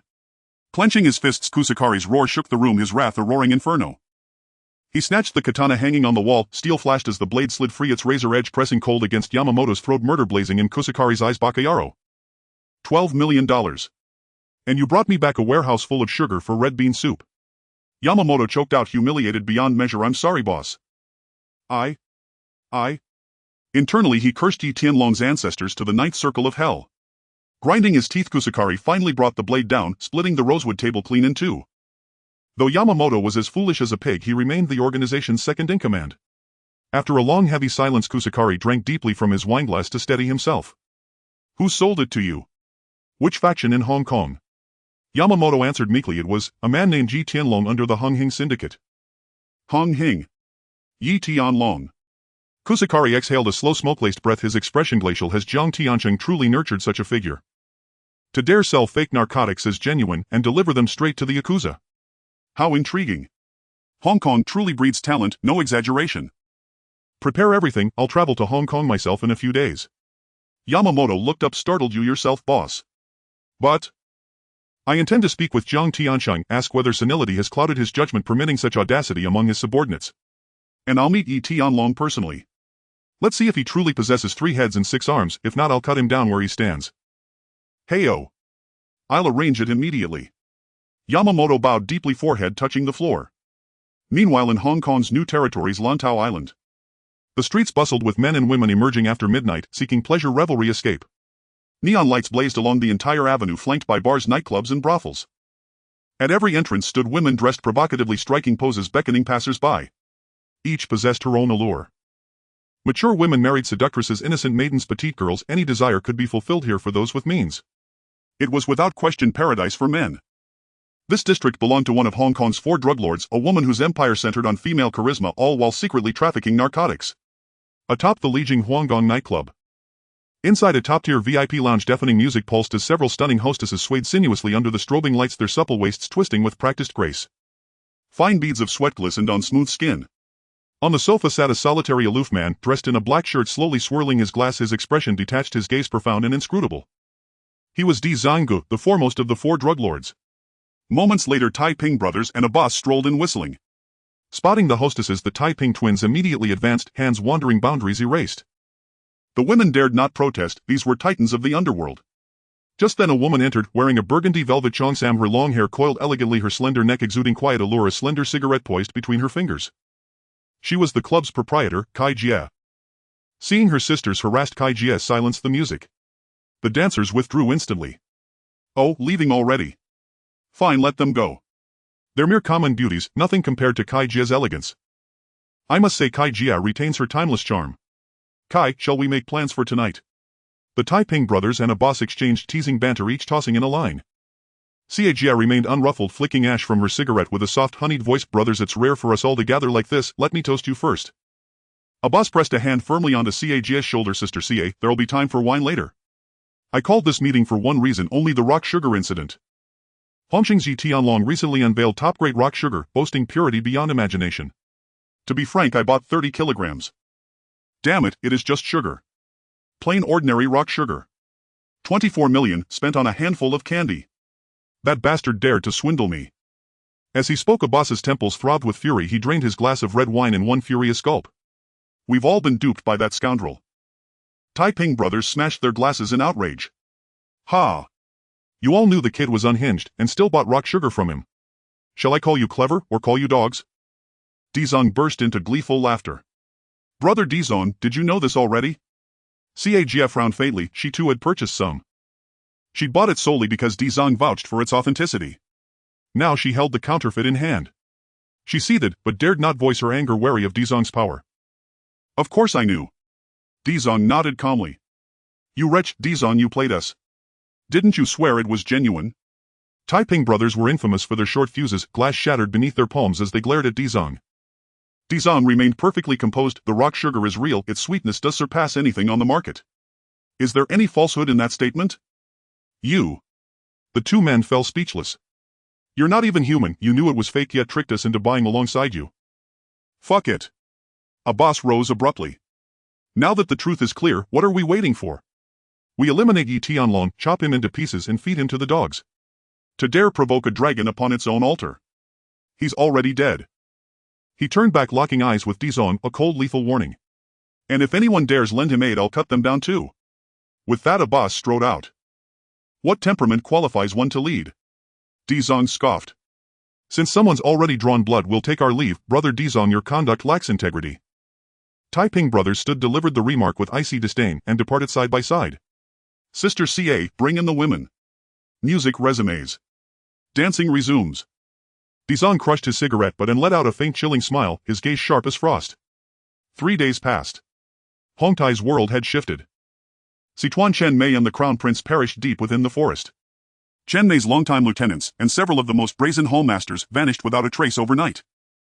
Wei Jixiang, the cowardly despised underling once deemed unworthy even to polish the Crown Prince's shoes, had ascended to Hongtai's throne. It was staggering. Even more astonishing, Wei Jixiang, now Hongtai's dragon head, issued an official apology to Yi Tianlong on behalf of the Crown Prince's past provocation and presented 1 million in cash as compensation. His stated reason: long-standing grievances merited humility. May young master Yi grant leniency. When word spread, disbelief rippled across the underworld. What on earth had happened? In Suanwan, inside a barbecue joint, Big D devoured a lamb leg, grease dripping down his chin. Shit, Wei Jixiang. That dog the Crown Prince used to kick around. He's Hongtai's new Sichuan. It's truly uncanny. A junior quickly replied, Brother Big D, it's true. My cousin handles Hongtai's accounts, he witnessed it firsthand. Last night Wei Jixiang stormed the headquarters with a band of unfamiliar faces and loyalists. Uncle Mei and the others didn't even draw their guns before being pinned to their chairs, brutal, absolute, terrifying. Chang Ma, Big D's right-hand man, froze mid-puff, stunned. That doesn't add up. Where did Wei Jixiang get these men? Where did he get the gall? Big D slammed his palm onto the table, glaring at Chang Ma with contempt. Did you forget your brain at home?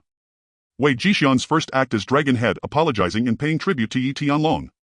It's obvious Yi Tianlong installed him. Chang Ma shrank back, even more astounded. Bloody hell, this lunatic actually plays chess like that. Big D murmured softly, don't underestimate this lunatic. How did Wang Bao die? The Crown Prince, old eyebrow, both gone. And the rock sugar. At the mention of rock sugar, Big D paused. Rage flared, he'd lost every cent. Chang Mao immediately asked, Brother Big D, do we still move against Yi Tianlong? For days he'd followed Big D's orders, surveillance teams deployed, forces assembled, awaiting only the signal. Big D pondered in silence, then exploded, move. Move now. He toys with the 4 grade DS, even overseas syndicates. He isn't mad, he's deranged. He won't last long. But surveillance continues, we reclaim every loss the moment he falls. At the Jiang family villa, Chen Yao concluded his report. Jiang Tiancheng sipped tea calm and unflustered. Propping up Wei Jishan, a puppet, is about wielding Hongtai as a weapon. It means seizing the entire organization without shedding blood, while restoring face and cementing reputation. Fascinating. Indeed, the puppet strategy was ruthless brilliance. Once Wei Jishan was less than livestock in Hongtai. Now Yi Tianlong made him dragon head, how could he not pledge absolute loyalty? Jiang Tiancheng realized Yi Tianlong was truly extraordinary. This young man's mind runs deep, nothing like a madman's. Could he be feigning insanity? Chen Yao ventured. What is madness, playing the fool daily? He's exceptional. Treat him with respect and bring him into our fold. Jiang Tiancheng fixed Chen Yao with a steady gaze. Ordinarily he avoided all but Hongqing's most critical assemblies, leaving Chen Yao to represent him publicly. Understood. Chen Yao nodded, saying no more. Jiang Tiancheng sought both de Gubi and Yi Tianlong. Conflict loomed inevitable. Only thus could Jiang Tiancheng remain unshaken atop the throne. In Causeway Bay Tianlong Film Studio, Gao Jin placed a leather briefcase full of cash upon the desk. Young Master Yi, Wei Jixiang sent this. Exactly 10 million. Verified, no discrepancies. Yi Tianlong nodded and vanished the case into his spatial storage. Rumors swirl outside that we backed Wei Jixiang. Gao Jin sat down, adding quietly, no need to confirm or deny. Let them speculate. Yi Tianlong dismissed it with indifference. He hadn't seized Hongtai outright, not from incapacity but by design to invite public conjecture. Only then would Yi Tianlong appear inscrutable, unfathomable. To survive in the martial world one must master the art of awe. By the way, have Wei Jixiang eliminate traitor Lei Chang. Yi Tianlong's eyes hardened, glacial and merciless. Defection. Switching sides. Disregarding his authority. On that crowded day opportunity slipped away, so the man lived a few days longer. Now, time to meet his ancestors. Yes. Gao Jin bowed and exited. Yi Tianlong reached for his cohiba when his mobile phone rang. It was Dizong. Brother Yi, Dizong, I'd like to strike a deal with you. And I've rented a luxury yacht at the Tong Lo Wan Pier. Plenty of women aboard, come over if you're interested. I'll be waiting. With that, Dizong hung up the call, cold, calculated and brimming with self-importance. Nai Tianlong exhaled a slow plume of smoke and fell into deep contemplation. Dizong.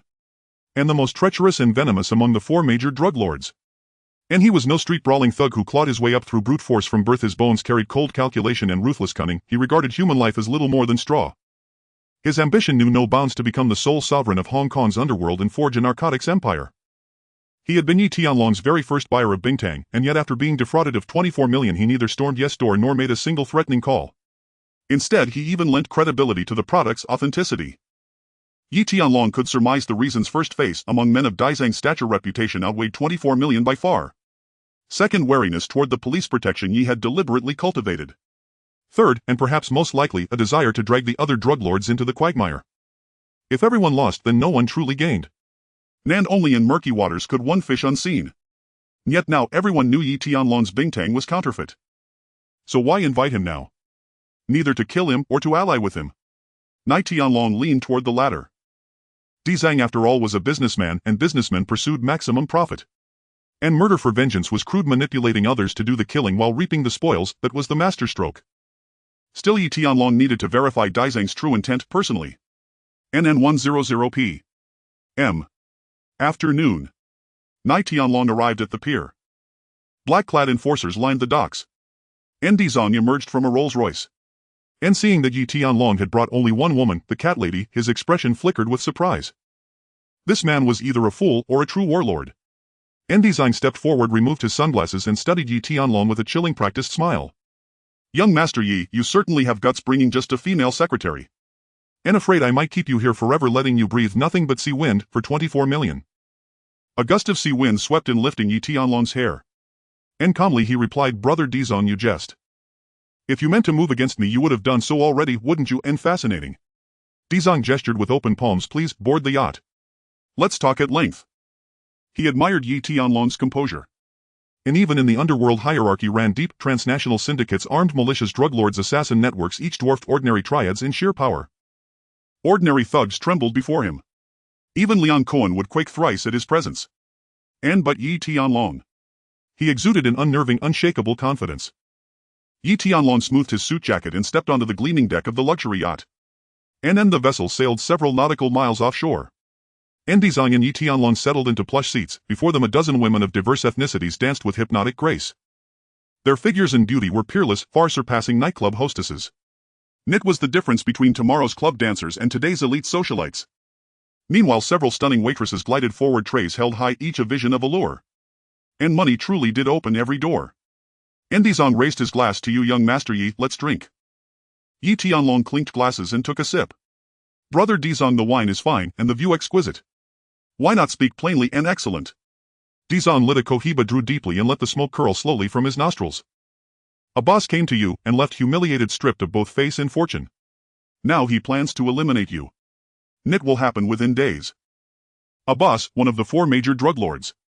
And not the strongest but the most volatile. And when such a man struck, he didn't play with knives or clubs. He played with guns. Yi Tianlong remained silent, swirling his wineglass, then offered a faint knowing smile. A boss wants me dead, so tell me, brother Dizang, what do you want? 24 million is no trivial sum. Dizang laughed heartily. Consider it tuition for the privilege of knowing brother Yi. But a boss is different, he wants your life. And young Master Yi, playing with a boss demands more than courage and a few AKs. Yi Tianlong's eyes narrowed. How exactly do we cooperate? And tomorrow night a boss brings in a shipment from Mexico worth 100 million. He'll supply the weapons, you neutralize him. And the goods are split 3/7, you take 30%, I 70. Nan, should you wish to enter the flower trade, I offer you a 30% discount. Yi Tianlong smiled, amused at being treated as a mere weapon. Why should I trust you? And what if this is your trap and I walk straight into my own grave? If I wished you dead, would I bother with such theatrics? Dizang scoffed. And go verify it yourself, you'll find a boss has already set his sights on you. Given Abbas' temper, he never delays vengeance, not even overnight. He can't hide his rage. Perhaps tonight he strikes. And your weapons are already prepared. Say the word now, and they're yours for self-defense. And grateful for the warning, brother Dizang, Yi Tianlong swirled his glass. But I prefer not to be anyone's weapon. I have my own guns. And I have my own people. And if a boss dares come, I dare bury him. And no assistance required from you, Dizang. And Dizang's expression darkened, murderous intent surged, but he withheld the final rupture. He snapped his fingers. And instantly the dancers surged forward, settling beside them, laughter and whispers filling the air. And the atmosphere curdled thick with unspoken menace. Killing intent coiled beneath the surface.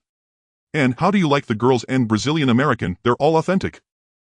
Yi Tianlong tapped ash from his cigarette. Indeed, they're exceptional.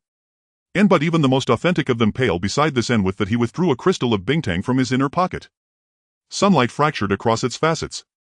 At the sight, one of Dizang's lieutenants erupted in fury. Yi Tianlong, you pulled this stunt once, now you try it again.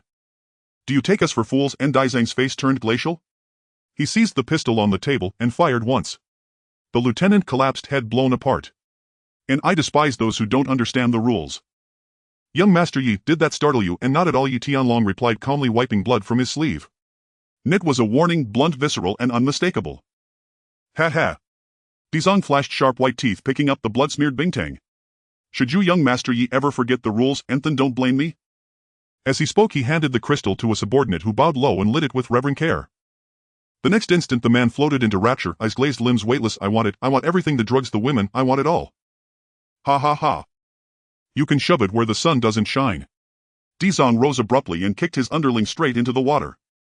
When he turned back, his face had already shifted into a placid, harmonious smile. Ha ha ha, young Master Yi, I knew you'd have the ice sugar. I'll buy every gram you've got. Who's this a boss anyway? So long as young Master Yi is generous, why wait for you to act? I'll eliminate him myself. No wonder sycophants grate on people's nerves. Yi Tianlong stared at Dizang's fawning expression in profound silence. A chameleon through and through. Rising to his feet, Yi Tianlong declared agreed. However, as you know, this substance is exceedingly rare. I truly don't hold much. I only have 10 kilograms, but purity exceeds 85% across the board. Hearing this, Dizang fell into deep contemplation. 10 kilograms, not much yet not negligible either. Once deployed strategically, profit would be secondary. What mattered was leveraging it to elevate his influence and tighten his grip over the market. After all, this substance stood alone, unparalleled in Hong Kong's underworld. Done, I'll take it. How much do you want? Yi Tianlong casually patted Dizang's shoulder and chuckled, discussing money dampens sentiment. No need. If I acquire more resources in the future, you'll be first in line. Excellent. Dizong's eyes flickered faintly and a smile spread across his face. Yet that smile looked unnaturally strained. After all that talk, it was clear Yi Tianlong sought to wield Dizong's hand, eliminating a boss without lifting a finger himself, while dangling those 10 kilograms of ice sugar like bait. The more he pondered, the more dissonant the plot felt. Hadn't today been his plan to use Yi Tianlong as the blade? How had the tables turned so utterly? He'd assumed absolute control over Yi Tianlong was assured. Instead, he'd been outmaneuvered. At 4 in the afternoon, both parties disembarked. The Catwoman handed Dizong the prearranged 10 kilograms of ice sugar. Young Master Yi is magnanimous. A boss's fate is now mine to settle. You, sir, you've earned my friendship. From now on, anything you need in Hong Kong, just say the word. As Yi Tianlong departed, a trusted lieutenant stepped forward. Brother Dizong, boss's men strike tonight. Are we truly confronting him, Heaton? Dizong exhaled a slow coil of smoke and smiled coldly. The ice sugar is secured. Whether he lives past tonight, that's entirely his own affair. If he dies, we lose nothing. You think you can manipulate me? What exactly are you imagining, Yi Tianlong? Yi Tianlong returned to his villa as dusk bled into twilight. He brewed a cup of tea with unhurried grace. At 10 o'clock that night, Gao Jin called. A boss's men have set out. 2 vehicles, roughly 10 men armed with assault rifles and shotguns. Hardly had he hung up when Dizong dialed. Young Master Yi, a boss refused my counsel. His men are en route. Mine are racing toward your villa. Pray they arrive in time. Yi Tianlong offered a quiet, knowing smile. This was precisely as he'd foreseen. Men like Dizong were consummate calculators, never risking direct confrontation with a boss for uncertain gain. Nor would he let CA sister Taiping brothers or unseen traffickers reap easy profits. Hanging up, Yi Tianlong immediately dialed the Wanchai police station. Hello, Inspector Ma, I'm Yi Tianlong. Inspector Ma paused, startled, then grumbled. Yi Tianlong. What fresh chaos are you brewing now? I'm currently at my villa on Wanchai's XX Street. In fact, the ache-wielding masked assailants who executed Wang Bao. I orchestrated them. Come, let's test firepower man to man. Inspector Ma froze, then exploded. What the hell, are you mentally unbalanced? Yi Tianlong pressed further, probing Ma's composure. Believe it or not, but summon the SDU. Your officers. 38s won't even dent my magazine. If you doubt me, wait and watch. Tonight I'll storm the Wanchai police station myself. You son of a... Before Ma could finish, Yi Tianlong severed the call. Ma trembled with fury. He'd seen arrogance, but never such brazen, unrelenting audacity. Still, better safe than sorry. He instantly contacted the Special Duties Unit. Emergency request, SDU deployment. Coordinates Wanchai's XX Road. Suspected heavily armed criminals. Repeat, suspected heavy weaponry. An hour passed. Yi Tianlong sat calmly sipping tea. The SDU infiltrated his villa like shadows, silent, precise, thorough. They searched every floor, only Yi Tianlong remained inside. Ma ground his teeth in rage. SDU Commander Zhou Xingxing stared at Ma, speechless. Ma's mustache bristled, his eyes blazed. Yi Tianlong, do you grasp the consequences of filing a false report? Come now, with us, for full investigation. Yi Tianlong glanced at his Rolex rose and fixed his gaze on both men. If you value your lives, gather your people outside and establish defensive positions. 3 minutes remain. Masked ache-wielders will arrive. Didn't you claim you were the ache-masked killer? Ma began ranting until Zhou Xingxing cut him off, voice icy. Someone wants you dead. Correct. Precisely, a boss. One of Hong Kong's 4 dragon lords dispatched them.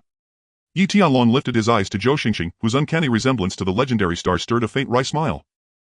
Zhou's expression tightened instantly. He strode outside to coordinate the perimeter. If this is a hoax, I'll feed you broth for the rest of your life, he muttered darkly. Ma issued a final warning, drew his service pistol and marched out, his righteous sensibilities shattered by the indignity of guarding a triad boss. Soon the villa settled into its usual stillness. Outside, 2 vehicles arrived. 10 figures alighted, disciplined, coordinated, and slipped silently into the shadows. Black silhouettes scaled the perimeter wall from multiple angles, trained, swift, purposeful, converging relentlessly on the villa's main entrance. In the next instant, muzzle flashes erupted. Those 10 men didn't even register the ambush before collapsing into crimson pools. Yi Tianlong watched, heart-pounding, pulse roaring. Exhilarating beyond words. Truly worthy of the SDU. 10 seconds, 10 targets, 0 survivors. Congratulations, officers, you've dismantled an international syndicate armed with heavy weapons. You must stared at the sprawled corpses, then at Yi Tianlong, calm unruffled, as his whole body shook with fury. You used us as unpaid bodyguards. Inspector Ma, let's not mischaracterize things. Yi Tianlong lit a cigarette. I'm a law-abiding citizen, a dutiful taxpayer. Upon detecting imminent danger, I promptly alerted authorities and cooperated fully with your operation. Tell me, wherein lies my offense? Ma clenched his jaw. Why did they come to kill you? Yi Tianlong shrugged innocently, perhaps I'm simply too handsome, they found me insufferable. Ma fell silent, utterly speechless. Zhou Xingxing studied Yi Tianlong long and hard, his gaze layered with complexity. A street thug had just outplayed the entire police force. And left no trace of wrongdoing. Zhou swept the scene with a practiced eye, secure the area, suppress all information. Ma and his officers grumbled bitterly while processing the carnage. Yi Tianlong turned and re-entered the villa. The door clicked shut, shutting out the world. He poured himself a glass of whiskey and savored it slowly, deliberately. He couldn't care less about Ma and his ilk. Truth be told, excellent tools were invaluable. Especially when they worked for free. The next day. In the afternoon, Yi Tianlong arrived at the Causeway Bay Ferry Pier Fisheries Company. Yi Guohuan entered and immediately reported young Master Yi, a boss is indeed bringing a shipment to Hong Kong tonight. The route has been thoroughly scouted. Those who kill shall themselves be killed. Yes, young Master Yi. Yi Guohuan's eyes gleamed as he rubbed his hands together, long pent-up anticipation finally unleashed. Ordinarily, there was scarcely an opportunity to fire an AK. The Phylong vessel was simply too formidable, neither marine police patrol boats nor rival speedboats could even catch sight of its taillights. There was nowhere to strike. Once Yi Guohuan left, Yi Tianlong picked up the telephone on his desk. Hello Feng Yusho, you and Aji will raid a boss's operation tonight. Wear masks, no identities exposed. And best of all, let Dizon take the fall. Midnight. On the high seas, darkness reigned, absolute waves surging relentlessly. Even those afflicted with thalassophobia knew their bladders could no longer hold. Amid that impenetrable blackness, 3 Phylong vessels drifted silently upon the water. Aboard one vessel, Yi Tianlong, Yi Guohuan and Ghost Shadow soldiers stood poised in vigilance, scanning the horizon for their prey. Yi Tianlong gazed into the night, exhaling smoke as he asked, "Are you certain they'll take this waterway?" Yi Guohuan replied, "Certain. Over the past few years, the Marine Police have added 10 more patrol vessels, viable routes have dwindled drastically. This remains the safest passage. I've confirmed it, a boss is taking this very route." Whom? Yi Tianlong flicked away his cigarette but then retrieved a Barrett M82A1 sniper rifle, mounting and calibrating it steadily upon its platform. Romance. No firearms were the true romance of men. Even he delighted in them, the visceral thrill of a single head-splitting shot electrifying even in imagination. As for whether tonight's slaughter constituted unlawful killing, given his badge, he gave it no thought whatsoever. Men like a boss had shattered countless families and extinguished countless lives. 100 deaths would still fall short of justice. Minutes passed, then came the sound whoa. A low hum of engines pierced the sea wind. Following the noise, an inland river vessel emerged, broad-hulled, deep-rafted, built for mass transport. Its container holds and mixed cargo loads made it ideal for concealing narcotics. Plying routes between the Golden Triangle, the Gulf of Siam, Hong Kong, and Vietnam, it served as a long-haul smuggling vessel. The smuggler's vessel of choice. Is this our quarry? Yi Tianlong asked. Such ships were common in Hong Kong waters. If they misidentified their target, even Guan Yu himself would tremble for them. Yi Guohuan lowered his binoculars. Hull number 101, confirmed. It's them. Yi Tianlong adjusted the Barrett, peering through its scope. On the river vessel's deck, sentries stood alert along the railings, each armed identically with submachine guns. Roughly a dozen men. Then a man in white stepped out, adjusting his trousers with irritation. How much longer? My lower back aches from standing, still not there yet. A subordinate hurried forward, lighting a cigarette with trembling hands. Brother Fat, 8 nautical miles remained, 20 minutes tops. As he spoke, his gaze darted furtively toward the interior, 2 young girls, clothes disheveled. Intoxicating. Whom? Brother Fat exhaled smoke. Tell everyone to stay sharp, pull this off and we'll live abroad in luxury forever, writing foreign duties at will. Bang. Chaos erupted, a deafening blast. Brother Fat's head didn't just shatter, it vanished entirely. His headless corpse swayed once before collapsing onto the deck. His subordinate touched his face, sticky foul-smelling blood coating his fingers, and froze. Ah, enemy attack.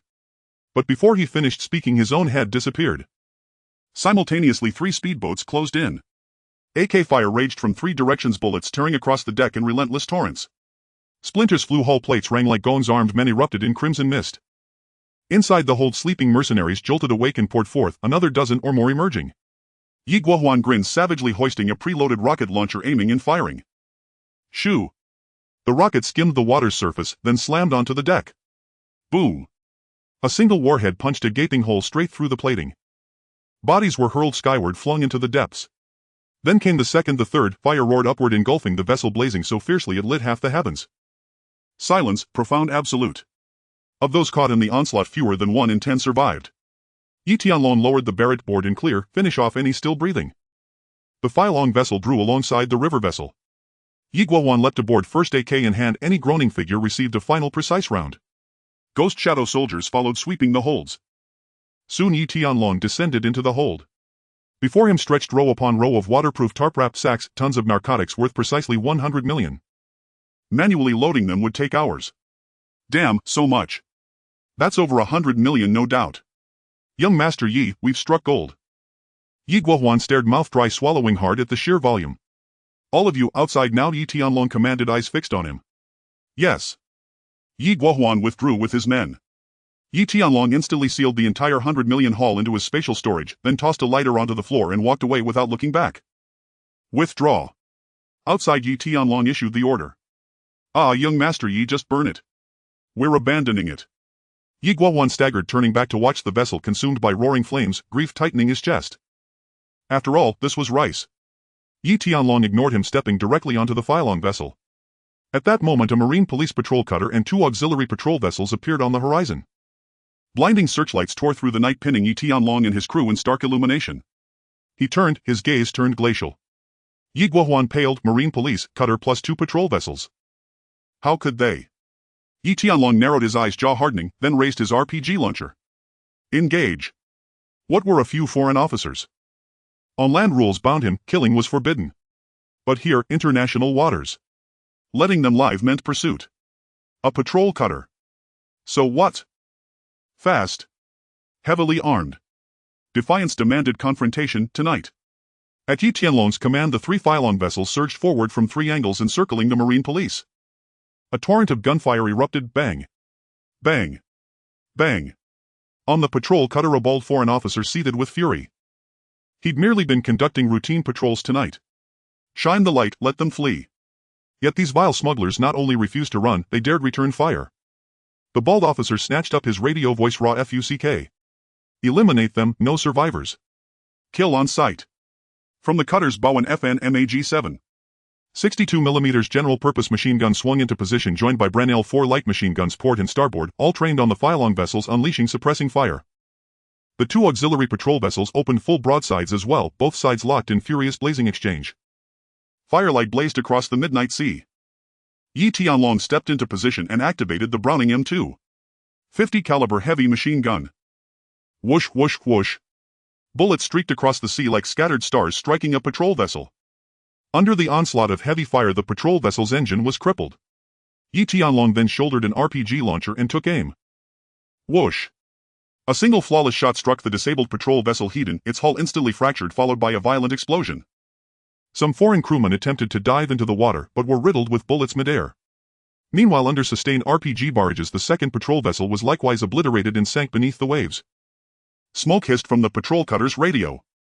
From the bald commander's earpiece came muffled screams. Both patrol vessels had gone under. He was stunned and furious. Stunned by the sheer intensity of the enemy's firepower and RPG launcher heavy ordnance. When had Hong Kong smugglers ever possessed such devastating armaments? And yet, while his own ships lay shattered, theirs remained unscathed. Report, Captain, their defensive resilience is extraordinary, their firepower overwhelming. Moreover, both our patrol vessels have been destroyed. I recommend immediate withdrawal.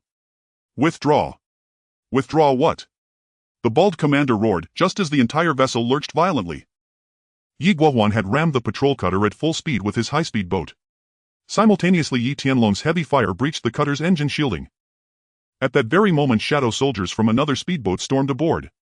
With 3 Feeling-class vessels attacking in unison, even a patrol cutter could not help but tremble. At the stern, 3 foreign crewmen turned, guns in hand, only for their expressions to shift in the span of a single glance.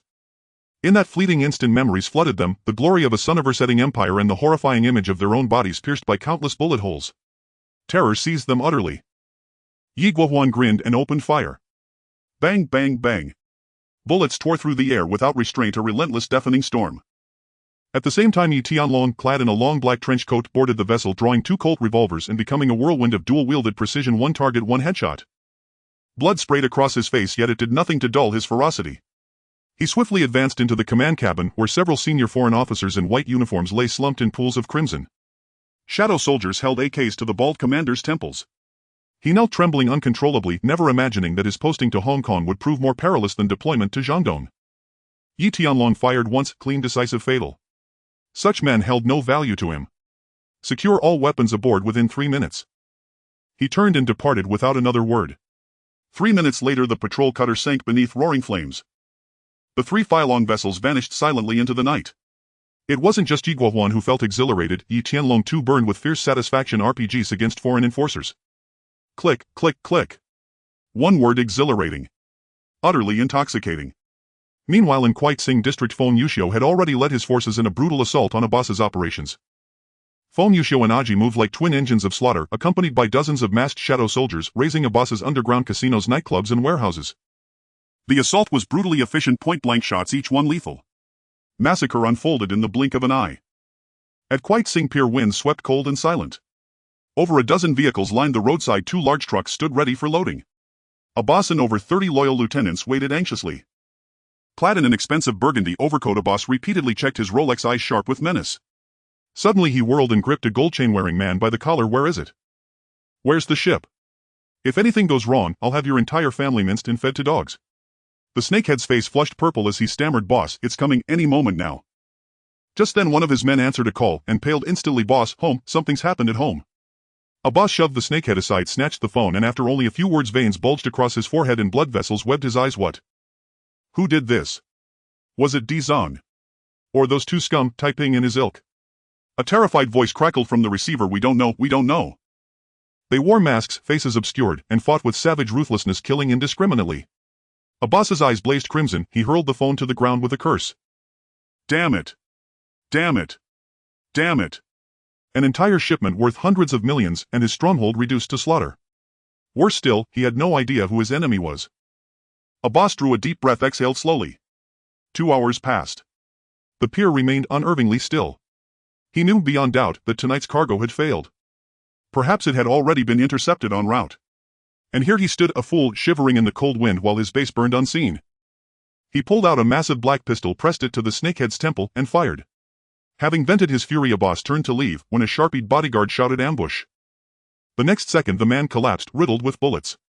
"It's Dizang's men, kill them!" A boss recognized his enemies, instantly roaring as he drew his weapon and returned fire. Bang, bang, bang. The silent pier erupted into chaos, the gunfire echoing off steel containers and armored vehicles as both sides exchanged blistering volleys. Bullets pinged against metal hulls. Men fell constantly. Dizang's forces were clearly prepared, overwhelming in firepower. A boss was rapidly losing ground. "Fall back, now." A boss, eyes wild with rage, fired as he retreated toward the nearest vehicle. He knew, if he didn't escape now, he'd leave his life on that pier. The following day atop a luxury hotel overlooking Victoria Harbor, where the sea stretched infinitely, the Bodhisattva Dizang sat in silk pajamas on a sofa, an athletic blonde woman draped across his lap. They were studying classical Chinese poetry. "Before my bed moonlight gleams. Tomorrow's prophets bloom today. I raise my head to gaze upon the bright moon. Pighead peers at fate's decree." Dizang rubbed his temple side and gave up. Teaching her was like playing lute to cattle, better to simply demonstrate. Knock, knock, knock. A frantic rapping sounded at the door. Dizang sent the blonde to bathe, adjusted his robe, and poured himself a glass of red wine. Calm, unhurried enter. His lieutenant burst in, breathless, "Brother Dizang, something's gone wrong. Our men ambushed a boss at the pier last night. But we never saw the cargo ship. Instead, we engaged a boss's forces directly. We lost 4 brothers and over a dozen wounded." Dizang's hand froze mid-swirl. His gaze hardened, cold, lethal. "No cargo." His younger brother trembled as he spoke. "No, we waited at the dock until well past midnight but saw nothing. A boss himself seemed to be waiting for the ship. He even killed the smuggler who arranged passage. Yet even he appeared baffled by what had transpired." Dizang slowly set down his wineglass and lit a cigarette, his mind churning with possibilities. Had a boss deliberately placed himself in harm's way to lure him into the trap? Impossible. A boss lacked the intellect for such a scheme. Moreover, if this were truly his design, none of Dizang's men would have returned alive, perhaps not even his entire pork trading operation would remain intact. His younger brother added, "Oh, and a boss's stronghold was raided last night. Every one of his establishments across Quaitsing District was wiped out. Dozens were reportedly killed. His stronghold raided." Dizang's gaze sharpened slightly. "Who did it?" "No one knows. They wore masks and acted with ruthless precision. They specifically targeted armed men. Not a whisper has surfaced on the streets." Dizang's eyes darkened, an unsettling dissonance prickled at his instincts. A boss's cargo vessel had vanished, his base had been bloodily overrun by an unknown force. Dizang's own operatives had struck out empty-handed and suffered heavy losses. None of this aligned with his calculations or his control. It meant someone was operating in the shadows, manipulating events from behind the veil. Just then the television news abruptly cut to a live bulletin. We now interrupt with breaking news just received by our station. At approximately midnight last night, a fierce armed confrontation erupted in international waters. Wreckage of a riverboat was discovered. A Coast Guard patrol vessel and 2 naval patrol ships engaged the assailants in intense combat and were utterly destroyed. Preliminary assessment indicates extraordinarily heavy firepower. The incident may involve an international smuggling syndicate turning on itself or an unprovoked assault by unidentified armed elements against maritime law enforcement, a grave and egregious act. Authorities have sealed off the affected maritime zone and launched a full investigation. Our station will continue to provide updates. Citizens with information are urged to contact. Gunfire. Sunk vessels. An attack on maritime police. Dizong rose abruptly, exhaling a thick ragged breath, his expression stunned. A boss's shipment, worth 100 million, had traveled by sea. The vessel never reached the dock last night, not because it was delayed but because it had been hijacked on the high seas. Sunk entirely. And worse, it had taken down a Coast Guard patrol vessel along with it. This was beyond brutal. When had Hong Kong birthed such a reckless, death-defying outlaw? Even Dizong, when crossing boundaries to seize contraband, carefully avoided maritime patrols, opting to evade, never to annihilate. This was a catastrophe that threatened to shatter the heavens. The situation grew increasingly bizarre. Rapidly he pieced together the fragments and arrived at what he believed was the truth. Someone aware of his plan to ambush a boss had intercepted the cargo at sea, first deliberately escalated the incident, and even framed him for the raid on a boss's stronghold. Thus the perpetrator not only seized a boss's cargo but also shifted the blame for assaulting law enforcement onto Dizong himself.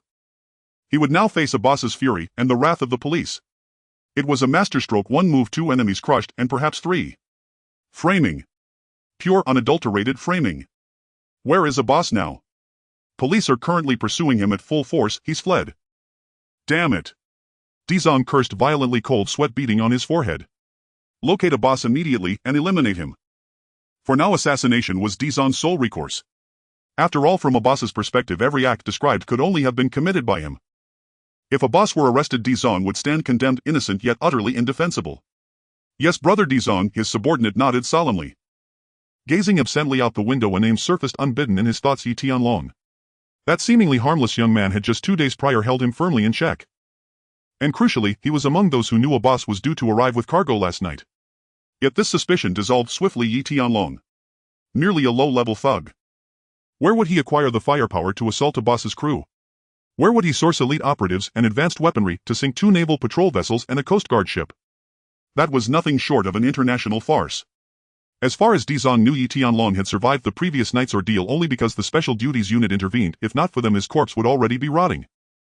Compared to Yi Tianlong, Dizong found it far more plausible that Johnny Wong, the island's largest arms dealer, or Benny Tiger Hanbin's sister Ca, or the Taiping brothers were involved. In a dilapidated shack somewhere in Hong Kong, a boss too learned of the maritime firefight via his subordinate's report. His $100 million cargo had vanished and the blame had been brazenly dumped upon his shoulders. Now he was wanted citywide. The sheer injustice ignited his fury. That dog Dizong has betrayed me. A boss's eyes turned glacial. Brother, I've secured another vessel, it departs at 8 tonight. His subordinate replied instantly, we must leave, yet before we do Dizong must pay dearly. Ah, we mobilize our brothers tonight. Kill Dizong. 2 million for each man who strikes the blow. 10 million for the one who delivers the final strike. I'll await you all in the kingdom of Siam. With that, a boss departed. Unbeknownst to him, the entire island was hunting him, not only the police. The underworld was searching too. Yi Tianlong, however, showed little interest. He hoped a boss, if he possessed any honor at all, would confront Dizong hidden with steel, not flight. After all, 100 million had been lost and his territory slaughtered. At that moment a call came through. It was Yi Guohuan. His message was brief: a boss's men had contacted him. They intended to smuggle a boss out of Hong Kong tonight. Yi Tianlong paused, startled. Wait, brother, really? So little resolve. You haven't even settled the score, yet you're already fleeing. You're walking straight into the line of fire. Fine, I'll arrange it, Yi Tianlong said, hanging up. Then he dialed Dizong's mobile. Hello, brother Dizong. I've heard everything about what happened outside. Truly worthy of Hong Kong's most formidable drug lord, you seized their entire $100 million haul and eliminated over 20 foreign operatives. Impressive. Truly impressive. Utterly impressive. Dizong's expression tightened, a strained smile flickered across his lips. Young master, Ye's intelligence network is remarkably swift. A pause, then his voice dropped icy and sharp. Could it be, you're behind this? Ha ha ha. Yi Tianlong burst into unrestrained laughter. Congratulations, you've guessed correctly. Pity, I won't admit it. Brother Dizong, if I possessed the capability to destroy maritime police forces, why would I still be playing the role of a petty thug? I've already arrived at Government House. Dizong stroked his horse calmly, offering a faint enigmatic smile, just a joke, nothing more. Speak plainly, what's your purpose in calling? Yi Tianlong replied, I know where a boss is hiding. Dizong's breathing quickened. Why tell me? If memory serves, he intends to kill you. Yi Tianlong chuckled softly. Brother Dizong, no need for subterfuge between us. Right now the one who wants him dead isn't me, it's you. Dizong fell silent for several seconds. Name your price. You earned 100 million yesterday. I'm not greedy. 20 million will suffice. Yi Tianlong lit a cigarette and took a slow drag. Dizong bristled. He had secured the shipment worth over 100 million, but the issue was he hadn't actually received it. Damn it. A boss departs at 8 tonight. 2 hours remain, consider carefully, Yi Tianlong said coldly. Originally he'd planned to ignite conflict between Dizong and a boss by intercepting the deal, but the sudden arrival of Marine police derailed his scheme. This situation had slipped beyond Yi Tianlong's control. So now he'd seize whatever leverage he could. Last night's bullets had not been fired in vain. Fine, give me the account number. Dizong gritted his teeth and agreed. He knew he had no choice. A boss had to die. Moments later Yi Tianlong recited the bank details. Within 10 minutes 20 million transferred into the account. Dizong immediately called back and Yi Tianlong gave him the address. Having obtained the location, Dizong stepped out with a dozen underlings, only to find over a dozen armed assailants surging onto the street ahead, unleashing a hail of gunfire on their convoy. Yet this was Dizong's turf. Within minutes a boss's men lay dead in the street. Learning they were a boss's men only deepened Dizong's fury. He floored the accelerator, roaring toward Causeway Bay. A boss's death was the only balm for his rage. Midnight struck, 2 o'clock. Yi Guohuan arrived at the villa. As Yi Tianlong had anticipated, Dizong had taken his men to the docks to engage a boss, and a boss had been riddled with bullets. Though police responded, they arrived too late, empty-handed. The incident thus concluded with grim finality, and would forever remain an unsolvable enigma. Everyone assumed Dizong had seized a boss's shipment worth over 100 million, but from Dizong's perspective he was the most humiliated of all. After hours of frantic maneuvering he gained nothing, yet paid 20 million out of pocket and now bore the stigma of hijacking narcotics and killing a foreigner. Only the absence of evidence spared him arrest. Otherwise Dizong would have been arrested long ago.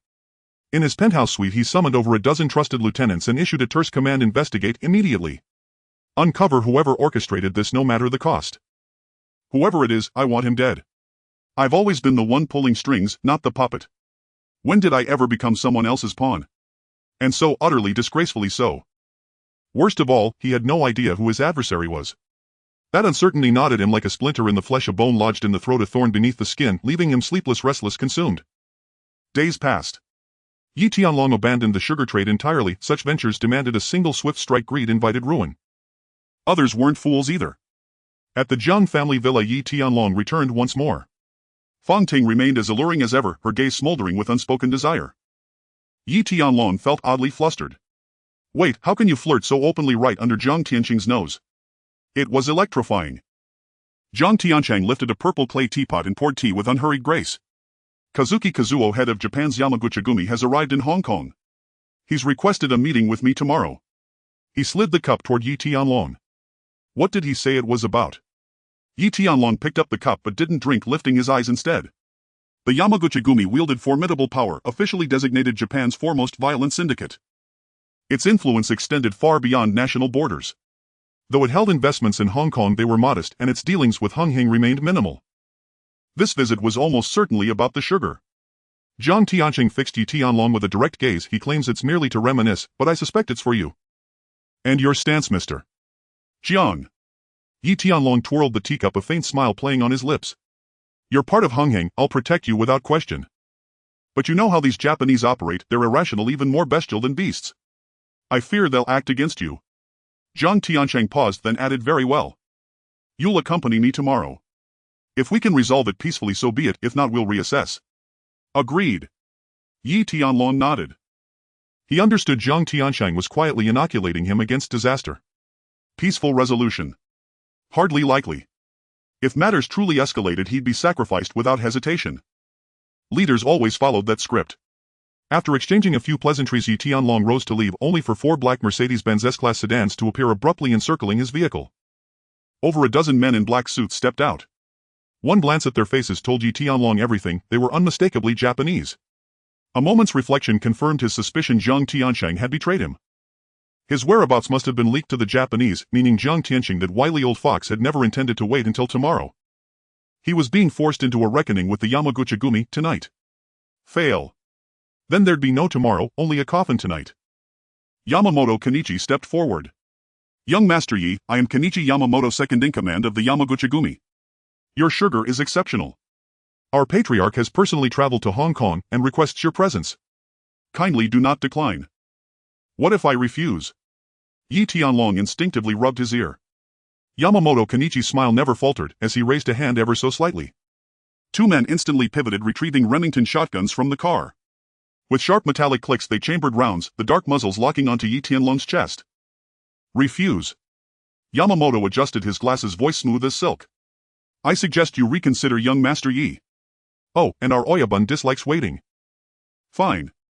Yi Tianlong sniffed, then climbed into the car and departed without another word. Under the barrel of a gun even pride bows its head.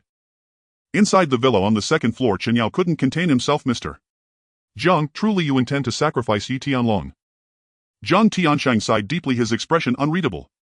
Aoyao, if you'd been swindled out of 12 million US dollars by some absurd sugar water scam, what would you do? Truth be told, he'd assumed Yi Tianlong's dealings involved only a few million, perhaps 2 or 3 at most. For any triad leader that would be a matter of face alone, something he as Unhinged Dragonhead could mediate. But he hadn't foreseen Yi Tianlong's audacity. On the Yamaguchi-gumi front alone he'd siphoned $12 million. That equaled 96 million HKD, over 100 million. This was no longer about face.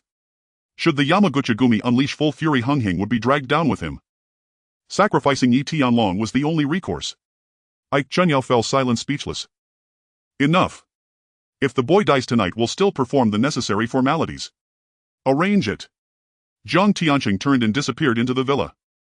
Yi Tianlong was swiftly escorted to a hotel owned and operated by the Yamaguchi-gumi.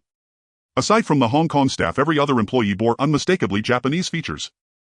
Yi Tianlong's expression darkened with irritation. The elevator chimed softly as its doors slid open on the penthouse floor, flanked on both sides by men clad entirely in black. Young Master Yi, we've arrived, please step in. Yamamoto Kenichi offered with a faint smile. Yi Tianlong entered calmly, his demeanor unruffled. Inside sat a man eerily reminiscent of Xiongba, smoke curling languidly from his lips. 2 elegant women massaged his shoulders. An aura of raw unspoken dominance radiated from him, a presence far more formidable than the frail ailing Jiang Tiansheng. Group leader Young Master Yi has arrived. Yamamoto Kenichi bowed slightly and announced respectfully, in Japanese. Hoof. Yi Tianlong gave a perfunctory nod, then seated himself boldly across from Kusaki Kazuo without invitation, reaching for a kohiba and lighting it with practiced nonchalance. Kusaki Kazuo opened his eyes and raised a hand. Yamamoto Kenichi and the 2 women withdrew instantly, their discretion flawless. A subtle smile flickered across Kusaki's face, his voice low and weighted, truly worthy of the title, Young Master Yi, unfazed in my presence. You surpass Liang Quan by a wide margin. Yi Tianlong exhaled 2 plumes of smoke through his nostrils and met Kusaki's gaze directly. Group leader Kusaki, you traveled all the way from Kobe just to tell me I'm better than a corpse. Kusaki did not flinch. His tone turned icy. Very well, let's speak plainly. I paid 12 million US dollars for 80 kilograms of crystal sugar. Young Master Yi, how do you propose we settle this account? Settle the account. Yi Tianlong replied coolly. My crystal sugar is priced transparently, $800 per gram, fair to young and old alike. An additional $300 per gram covers customs risk. A transaction freely entered into. Is there an issue? Or do you find the sugar insufficiently sweet? Kusaki's eyes narrowed, rarely revealing such cold, lethal intent. He was genuinely enraged, his decades-honed composure shattered. Yes, it was crystal sugar, but not the kind he had sought. Yi Tianlong, you think I crossed the ocean from Kobe to debate sugar's sweetness? They call you mad. Until today I doubted it. Now I believe it utterly. Do not feign ignorance. $12 million is not so easily claimed. Nor is my honor so lightly trampled. You have 2 choices. First, return the full 12 million, with interest doubled per Underworld custom. Second, I kill you tonight and feed you to the dogs. Choose quickly. My patience is thin. Yi Tianlong tapped ash from his cohiba, took a slow drag and said evenly, please group leader, do not become agitated. Agitation harms health. In fact, we could collaborate. Kusaki frowned. What do you mean? Yi Tianlong withdrew a sleek black box from his inner coat pocket. Inside rested 3 flawless translucent crystals of sugar. At the sight, Kusaki's face paled with fury, his eyes sharpened into daggers. He shot upright and slammed his palm onto the table. Yi Tianlong, you dare. Yi Tianlong raised a hand, halting him mid-rant. This is genuine. Kusaki swallowed the curse rising to his tongue and picked up one crystal, inspecting it closely. Without hesitation he licked it, then froze. His body locked rigid, his pupils dilated, his central nervous system surged with electric intensity. Damn. This time, it's real. He remained motionless for over 10 seconds before exhaling sharply, beads of fine sweat glistening on his brow. Not from fear, but from euphoria. Kusaki lowered himself back into his seat with reverent care, turning the crystal over in his fingers, his expression alight with wonder. Well. Are you open to partnership? Yi Tianlong spoke quietly. I am, profoundly. Kusaki's eyes gleamed with desperate hunger. Young Master Yi, how much of this do you possess? I can supply 30 kilograms and provide $50 million worth of premium flour. In return, I ask only that you consider our prior dealings fully resolved. Now that the cards were laid bare, it was time for authenticity, and Yi Tianlong felt no reluctance selling to the Japanese. He bore not the slightest moral hesitation. Indeed, a chilling notion stirred within him to flood the Japanese empire itself with ever greater quantities of flour. Though of course he would never orchestrate it deliberately. This. Kusaki fell silent, weighing risk against reward. Fully resolved meant precisely that, the past buried, a new alliance forged under Yi Tianlong's terms. His $12 million investment would be recouped, and the market potential of this crystal sugar was staggering. He was captivated more deeply than any woman had ever stirred him. Full resolution, agreed. But 30 kilograms is too little. 50, at minimum. This is no common commodity, like apples. Even Kun Sa hoards it tighter than life itself in the Golden Triangle. 30 kilograms is my absolute limit, for now. Should further stock arrive, you will be first in line. Agreed. Yi Tianlong added smoothly. The statement was half-truth. In truth, he held 150 kilograms, 40 already distributed, leaving only 110 grams. A precious reserve, meant to be conserved.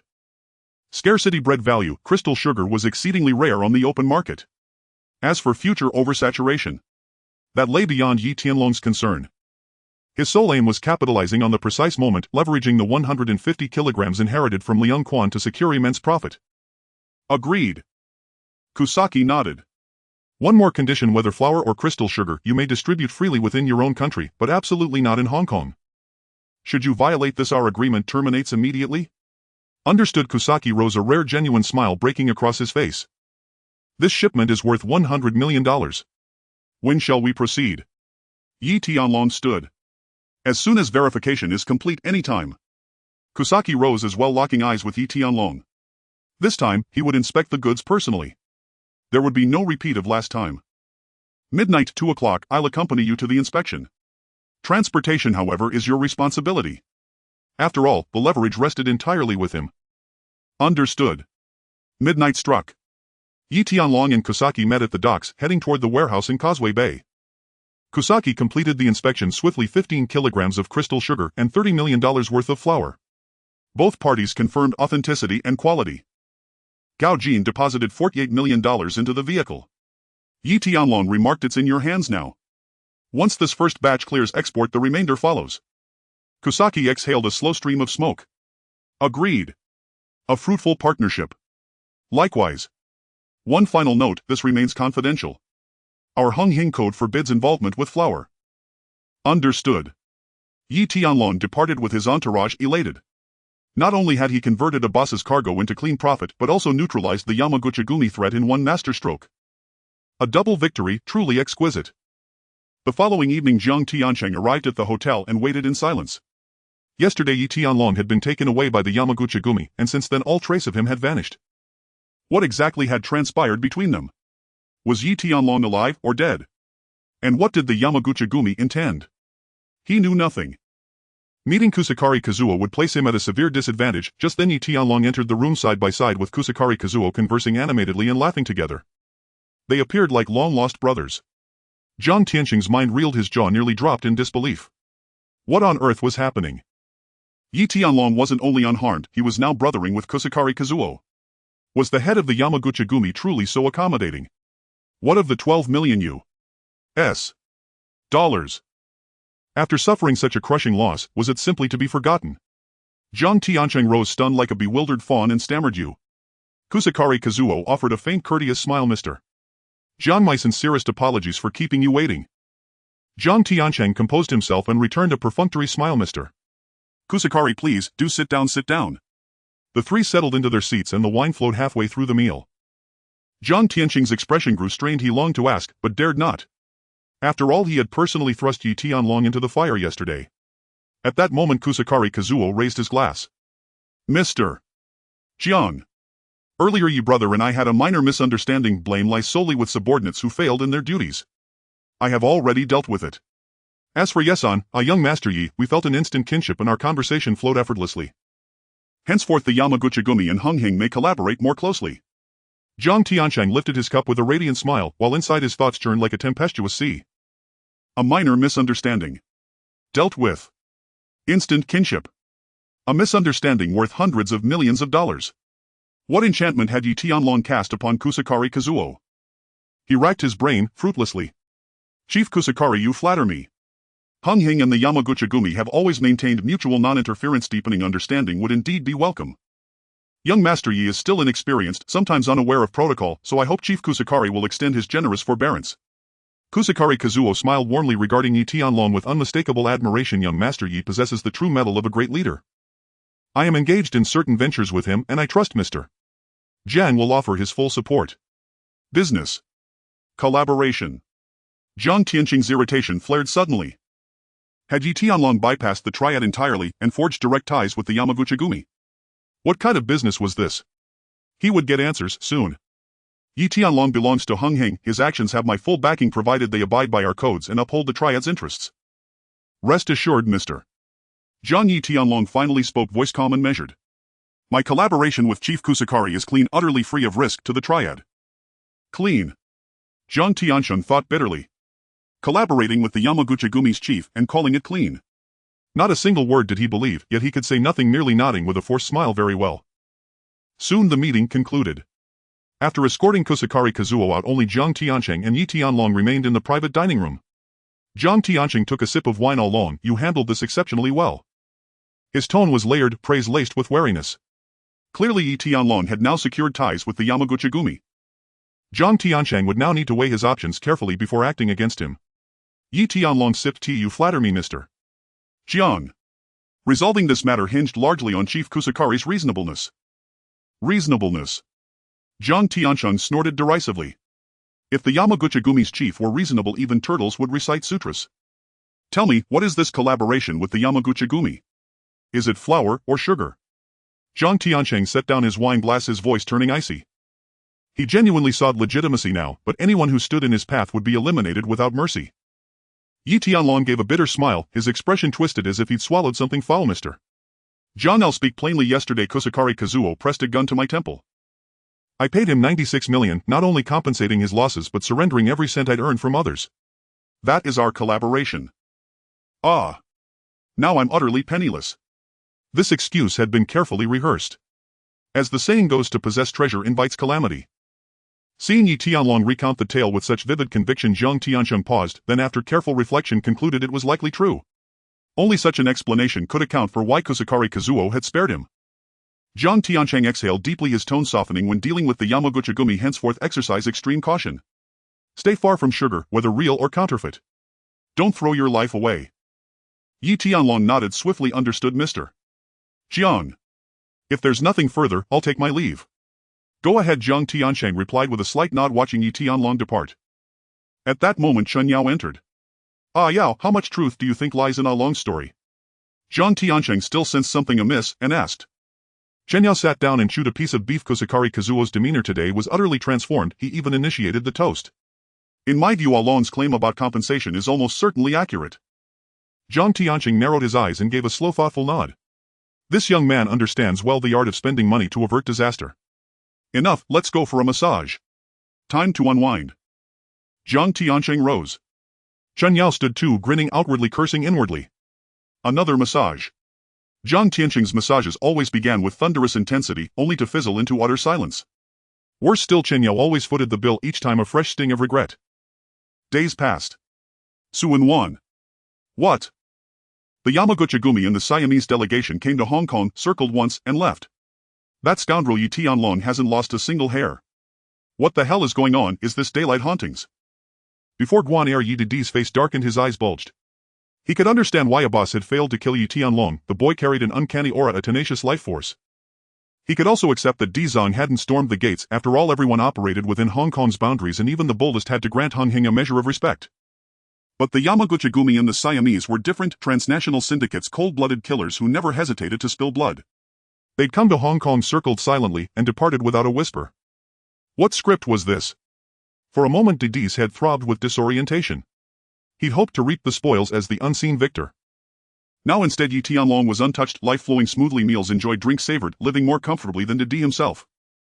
Two paths now lay before him: fight or refrain. To fight would be arduous. Yi Tianlong was no easy mark.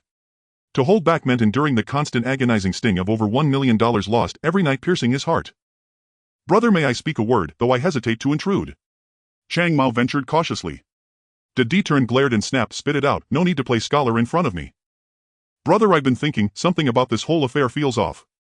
De Hui shot him a sharp glare. No kidding. Did you think I hadn't noticed? Don't bother telling me what's obvious. Chang Mao shrank slightly. I suspect the goods he gave them were genuine, but what he handed us was all counterfeit.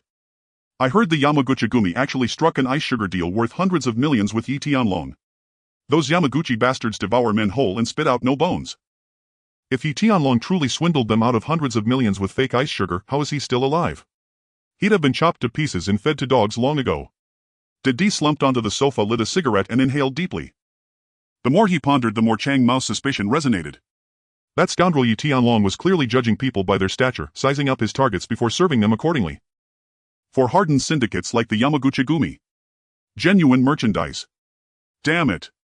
Wasn't this a blatant dismissal of Didi's authority? He was the leader of Su and Wan after all. Let's take him down tonight. Gather every man at once. We're heading to Causeway Bay to demand answers from Yi Tianlong himself.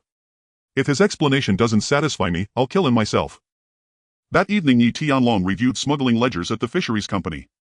Young Master Yi, after deducting fuel wages and other operational costs, we've netted 3 million this month. Yi Guohuan straightened the accounts and spoke elated. 3 million, Yi Tianlong found it quite satisfactory. It might seem modest, yet in truth it was substantial. After all, they were still novices in the smuggling trade with few established clients. To achieve such profit in their infancy proved how fiercely dedicated Yi Guohuan and his crew truly were. The future held promise, tenfold growth at the very least. Well done. Take another 500,000 as your bonus. Yi Tianlong pulled the sum from a chest and handed it to Yi Guohuan. Yi Guohuan's eyes widened in disbelief. This. Young Master Yi, this is far too much. Take it. Yi Tianlong smiled. Your hard work deserves it. Yi Guohuan nearly dropped to his knees then and there. This month's earnings surpassed a full year's income back in Vietnam. Thank you, young Master Yi. Young Master Yi is magnanimous. Enough of that flattery, Yi Tianlong said, lighting a cigarette. By the way, you mentioned earlier you had a channel for color televisions. Is it reliable? Yi Guohuan tucked the money securely into his pocket and replied earnestly, absolutely reliable. A friend of mine specializes in this trade. If we order in bulk, we can bring the unit price down to 400. Deliver them across the strait and sell each for 4,000. Yi Tianlong froze. A tenfold net margin. 1,000 units would yield 4 million minus 40,000 in cost, leaving a staggering 3.6 million profit. And across the strait lived hundreds of millions. Cluck cluck cluck, this venture held infinitely greater promise than smuggling pork or beef. Excellent. You handle the arrangements. Yi Tianlong nodded. Yes, young Master Yi. They stepped outside together and headed for the wharf. VVVVRRRRR. The engine roared to life.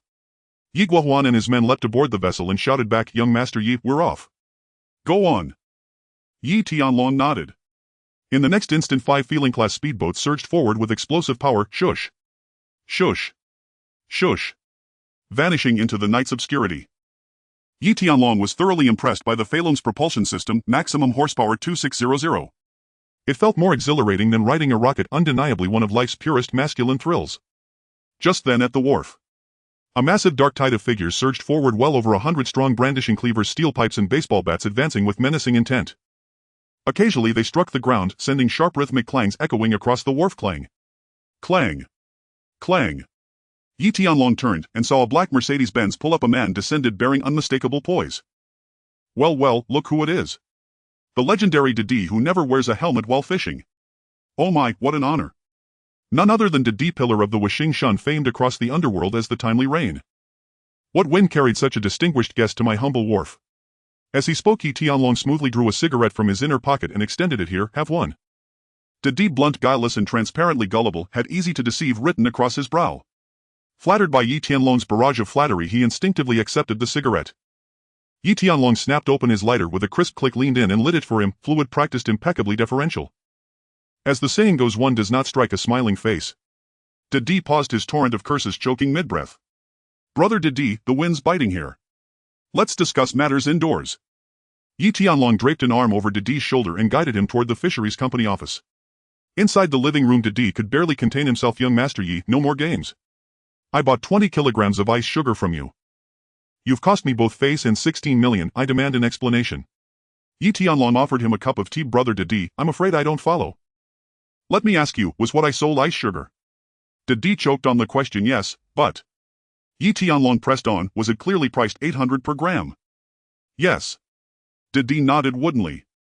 Yi Tianlong sipped his tea. Was the transaction fair, honest and final, no deceit, no exceptions? Didi's face flushed crimson. Yes, but... Exactly. This is simply a beautiful misunderstanding.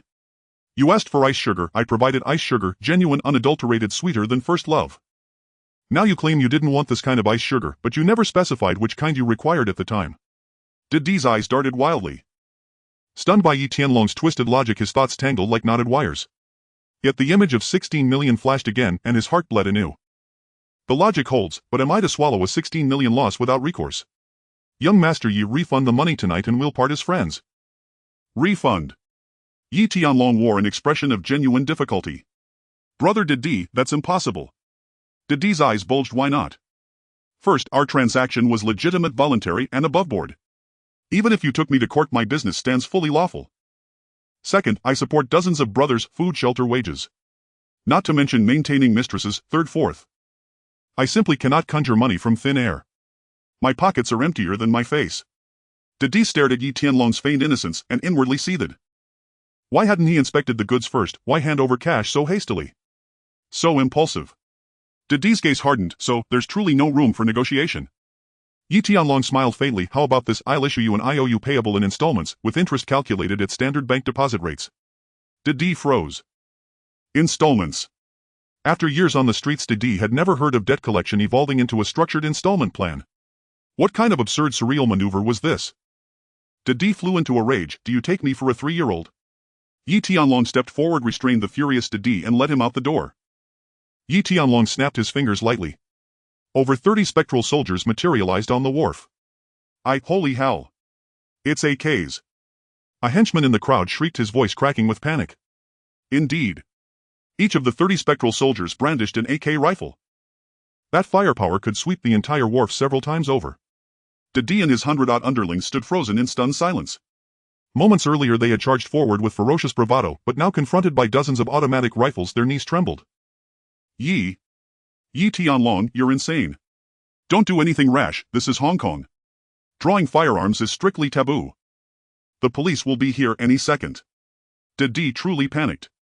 Only then did it dawn on him that Yi Tianlong was in fact unhinged, capable of anything.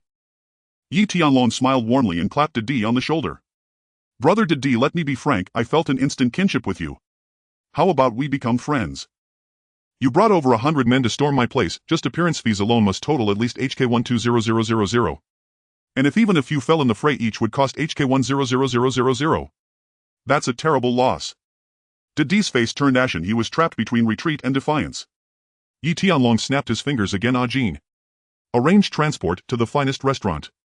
Tonight Brother Didi and I drink until dawn. Didi's underlings exchanged glances. They hesitated, should they sheath their cleavers and steel pipes or keep them drawn? Chang Mao stepped forward and whispered, Boss, are we still fighting? Seizing the chance to save face, Didi nodded toward Yi Tianlong, then slapped Chang Mao hard across the head. Fighting. Didn't you hear young Master Yi just invited us to dinner? Put them away, dinner first. Instantly over 100 men holstered their weapons and marched out of the wharf en masse. At the restaurant, Didi drank heartily. Yi Tianlong raised his glass. Brother Didi, from now on, we make wealth together. To you. Agreed. Didi roared with laughter and drained his cup in one bold gulp, already forgetting the earlier confrontation. In truth, on the way there, Yi Tianlong had promised him a 10 million Hong Kong dollars payout. His motive was simple: to forge an alliance with Didi. Though naive, Didi held immense influence. He was without question a top-tier elder within the Wuxing Shun triad. He retained genuine value. One cannot sail the rivers and lakes forever making enemies. More friends mean more paths forward. More lovers mean more complications. 10 million Hong Kong dollars. A trifle, barely a drop in the ocean. After all, he'd still net a clean 6 million Hong Kong dollars profit. Setting down his glass, Didi spoke sincerely. Young Master Yi, this brother I claim. For reasons he couldn't explain, he found Yi Tianlong magnetic, someone worthy of deep trust. Even strangely, someone he felt inexplicably indebted to. Brother. Yi Tianlong nodded with a faint smile. Well then, he'd just gained a brother for free. Truth be told, he felt a faint pang of guilt, as though exploiting an honest man. No matter. A brother is a brother. Brother this, brother that, yet when a brother needs help I look the other way. Brotherhood lives in the heart, yet when a brother calls his number never connects. Brotherhood means loyalty, yet when a brother stumbles I feign deafness. When he's present I call his woman sister-in-law, when he's gone I call her treasure. Call you true brother when money flows, call you wretched runt when it dries up. Tomorrow I'll take you to meet sister-in-law. Didi volunteered eagerly. Excellent. Yi Tianlong nodded again. This Didi, far too enthusiastic. Soon the banquet concluded. After seeing Didi off, Yi Tianlong and Gao Jin headed home only to find their parking spot empty.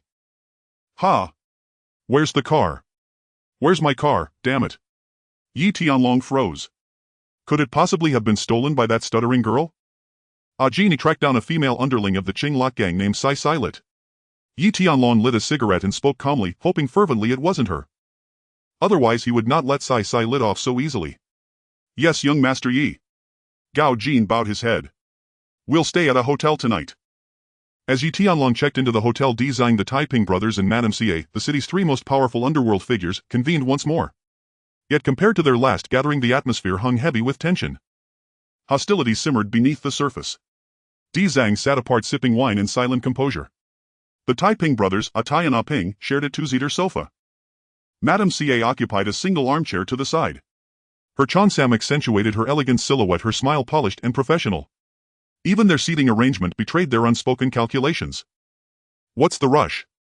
Why drag me here? Zhang exhaled smoke lazily. Abba is dead and his shipment was seized. His territory was massacred. The streets are in chaos.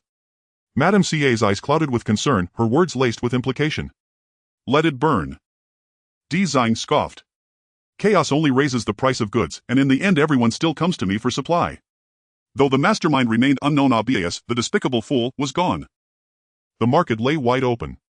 He stood to gain immensely. Known possessing 10 kilograms of refined crystal, he could expand into far broader markets. Poof. As if your product is the only hard currency in all of Hong Kong. Are we all supposed to die then? Ping, his thick gold chain glinting, retorted sharply. Fine, go ahead and die. Die far away, save me the trouble of burying you. Zhang's eyelids flickered upward, revealing a chilling predatory grin. You. Ping lunged forward with a curse, but Tai gripped his arm and swallowed a long draught of wine. Zhang. We all know your ambition, to monopolize the market. Go ahead and swallow it whole, but don't choke on it. The warning hung heavy with subtext. Zhang exhaled smoke, his aura turning glacial. You suspect me. His roar struck Tai and Ping like a physical blow, their confidence visibly faltered.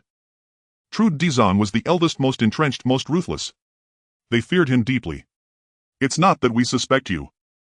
Rumors spread everywhere. Abbas's cargo was hijacked at sea, even the Marine Police patrol vessel was attacked, and his stronghold was slaughtered to the last man. The cops have gone berserk, raiding every den, tightening inspections. Business is suffering, and tempers are fraying. Madame Ca finally spoke. Zhang's face darkened, his teeth ground audibly. At the thought of being framed, fury boiled over. My deeds bear my name, I answer for them without hesitation. If I did it, I deny nothing. But if I didn't, I'll never let anyone pin filth upon me. Madame Ca frowned faintly. If not you, who else possesses such audacity? To assault a Marine police cutter. Without hesitation Dizong shot back you. Madame CA smiled a slow beguiling curve of the lips as she lifted her glass of frail woman like me. What power could I possibly wield? Dizang's gaze shifted coldly toward the Taiping brothers. If not you, then it must be them. You're talking absolute nonsense. A Ping burst out in furious indignation. A Tai sneered coldly, his gaze turning venomous. If none of you acknowledge it, then let each of us run our own business, no interference, no entanglement. If anyone dies, don't blame anyone else. Fine. Dizong agreed instantly, his tone dripping with mockery. Last time right here, weren't you the loudest clamoring to cut down Yi Tianlong of Unhinged? Abasi is gone, but what about you two? Sitting at home waiting for him to bury you. Too cowardly even to touch a street thug, yet all you do is shriek pointlessly. You. A Ping flushed crimson with rage. A Tai bristled in defense of his brother. And weren't you absent too? Who are you pretending to be, the mighty alpha wolf? Then go ahead and prove it. What good does posturing at us do? Seeing the two flustered beyond reason, Dizong found the exchange tiresome and ceased arguing altogether. Dizong flicked away his cigarette but straightened his suit and rose. Very well, I lack the ability. You may continue guarding your meager patch of turf. Abasi was the first, but I assure you he will not be the last. Just before reaching the door, Dizong paused, turned back and said, by the way, Kuzugari Kazuo of the Yamaguchi Gumi and representatives from Siam, they all visited recently. Each met with Yi Tianlong. And the outcome. They arrived roaring like thunder, yet departed without uttering a single word. You weigh that yourselves. With that he pulled open the door and walked out. Over these past days he had reflected deeply. Two suspects emerged. First Yushun Tian, the chairman of the Anti-Drug Association, and Yi Tianlong, his longtime rival. Yushun Tian after all held the highest office in the Anti-Drug Association. Without concrete evidence, Dizong preferred not to confront this former senior brother. As for Yi Tianlong, he sold counterfeit rock sugar yet remained unscathed amid pressure from both the Yamaguchi Gumi and Siam's factions. Something was profoundly amiss, proof enough that Yi Tianlong was no ordinary man. Thus Dizang still favored sending the Taiping brothers and Xie Jia to test Yi Tianlong's true nature. Xie Jia had already left. Inside the private room the Taiping brothers exchanged a silent knowing glance. His thoughts shifted from Abasi back to Yi Tianlong. Recalling Dizong's words, a Ping recoiled in shock. If Dizong wasn't behind this, does he mean Yi Tianlong himself murdered Abasi and seized his cargo? You. A Tai drained a bottle of beer and glared. Did someone slam your skull in a door? Abasi employed nothing but desperate death-defying thugs. Yi Tianlong is merely a deranged peddler of fake sugar. He owns no vessels, no elite operatives. Even if he somehow acquired a few AKs, do you truly believe mere rifles could overpower a patrol police vessel? Do you think this is cinema? And if Yi Tianlong possessed such power, how could Zhang Tianshang possibly tolerate him? Don't let Dizong fool you, he only wants us to wield his blade against his enemies. So he intends for us to probe Yi Tianlong. A Ping's expression darkened with worry. But our prior losses. Abasi set out to kill Yi Tianlong and perished the very next night. And before that, Dizong himself championed Yi Tianlong's counterfeit sugar. I suspect they've struck a clandestine deal. Suppose, just suppose, they colluded to seize Abasi's goods. Given Dizong's temperament, well, one mountain cannot harbor two tigers. Sometimes it isn't Yama who claims lives, but the petty demons beneath him. A Ping rubbed his temple, feeling utterly outmatched. Yet outside the door Xie Jia thought otherwise. She gazed down the corridor's end and murmured softly, Yi Tianlong. Sister is deeply curious about you. 3 days passed. At Xiaoyan Mountain inside a gambling den belonging to the Chunglot gang. Yi Tianlong sat upon the throne-like chair exhaling smoke in slow deliberate rings. Beside him stood Gao Jin and his entourage, impeccably dressed in tailored suits. Exuding overwhelming authority. Yi Tianlong said, Fei Hong, my Tigerhead sedan is brand new bulletproof worth over $1 million. If you fail to give me a reasonable explanation today, don't expect me to spare face for Brother Cohen. Fei Hong swallowed hard and immediately plastered on a fawning smile. Young Master Yi, please calm yourself, please calm yourself. This is absolutely a misunderstanding. My underlings are ignorant, blind as bats. I've already retrieved your car, I'll personally clean it, wax it, fill the tank and deliver it to your doorstep. I apologize. Yi Tianlong's eyes turned icy. An apology, that's all it takes. Is my vehicle something you may steal at whim and return just as casually? As his voice fell, the atmosphere in the gambling den chilled perceptibly. Fei Hong's men bristled, gripping their blades, ready to fight at a moment's notice. Fei Hong's face paled. Smiling through gritted teeth, yet you still refuse to grant me dignity. But recalling the fates of Wang Bao and Hong Tai's elder Chen Mei, he faltered, retreating inward. His Chunglot gang was after all little more than a gang of thieves. They couldn't afford such enmity. Straining his mind, Fei Hong suddenly remembered that Yi Tianlong's Tianlong Film Studio was holding auditions for actresses. He pointed toward a nervous young woman hunched timidly in the corner. Young Master Yi, your Tianlong Film Studio seeks actresses, correct? This girl. She's pure trouble, stole Chan Ho Nam's car and still hasn't learned her lesson. Why not let her serve you instead? Sweep floors, pour tea, be your humble servant.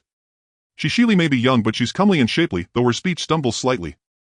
Others buy safety with money, surely selling a subordinate is no injustice.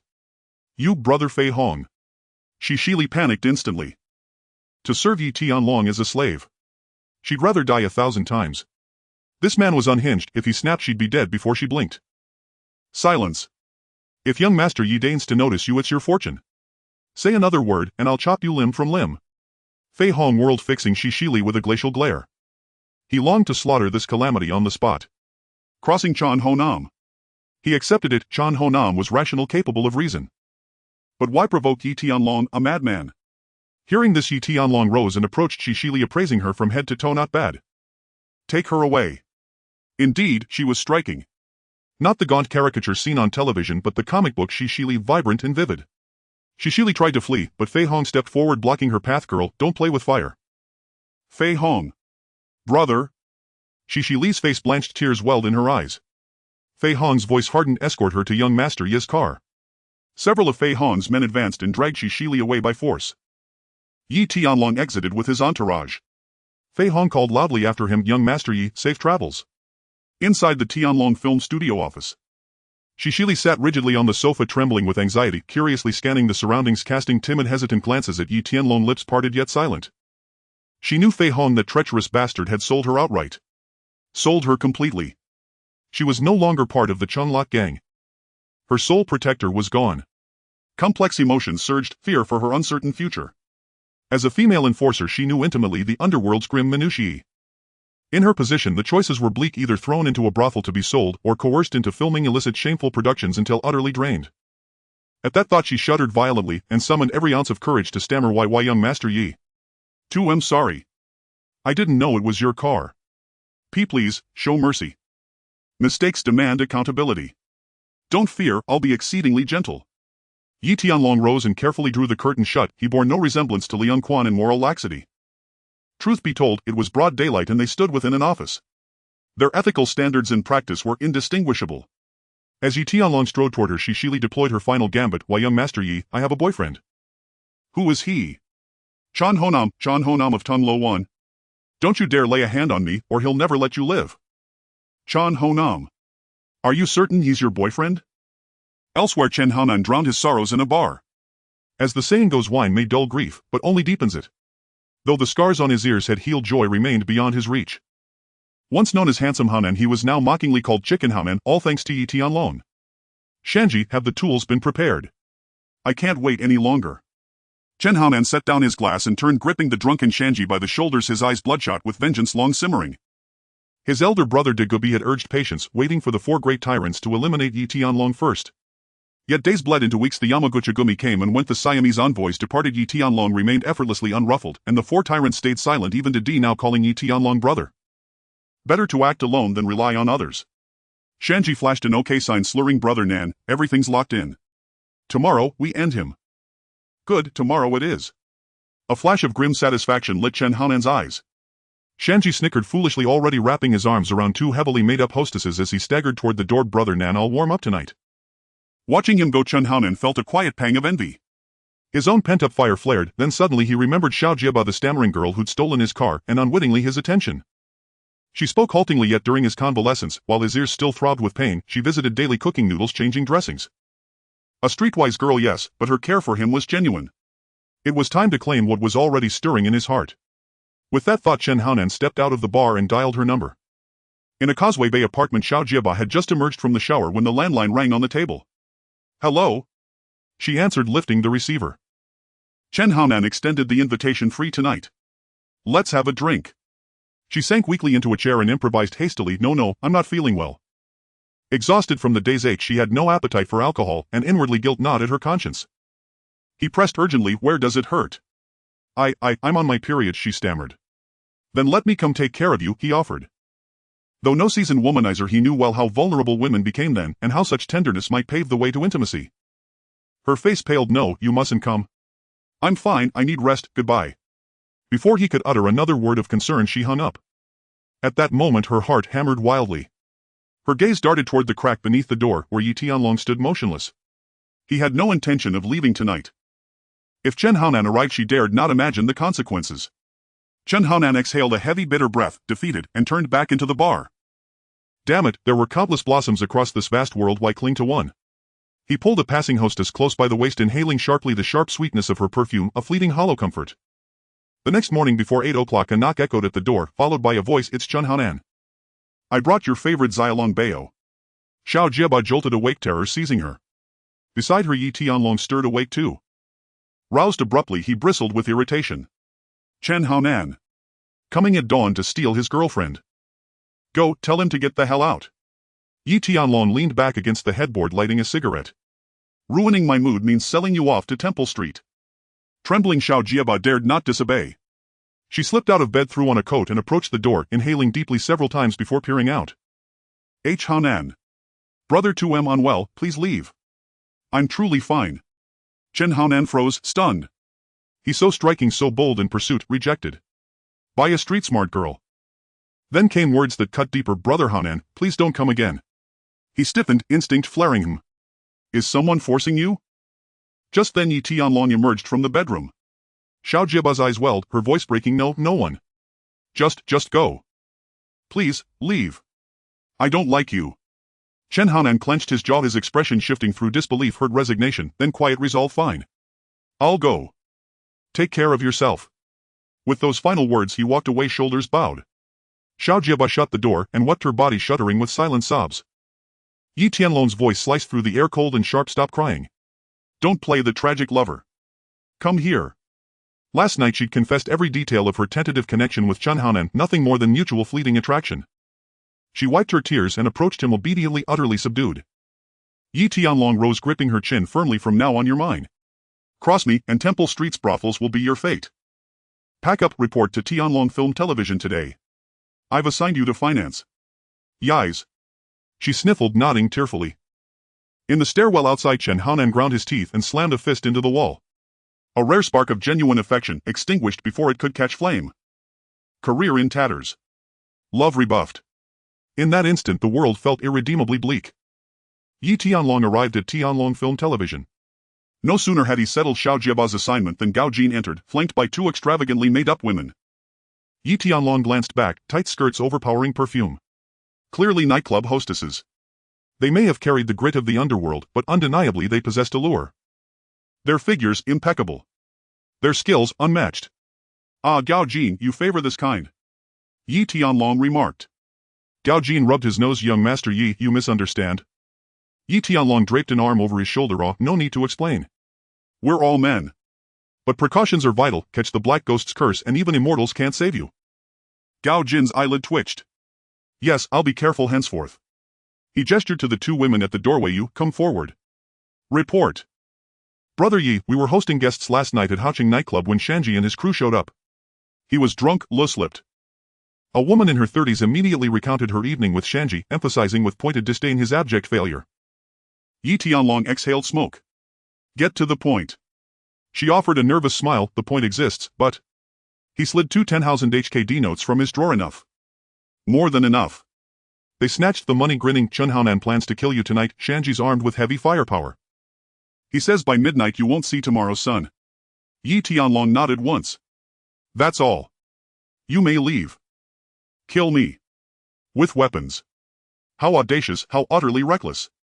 Chinhoan, you truly do not know how to spell death.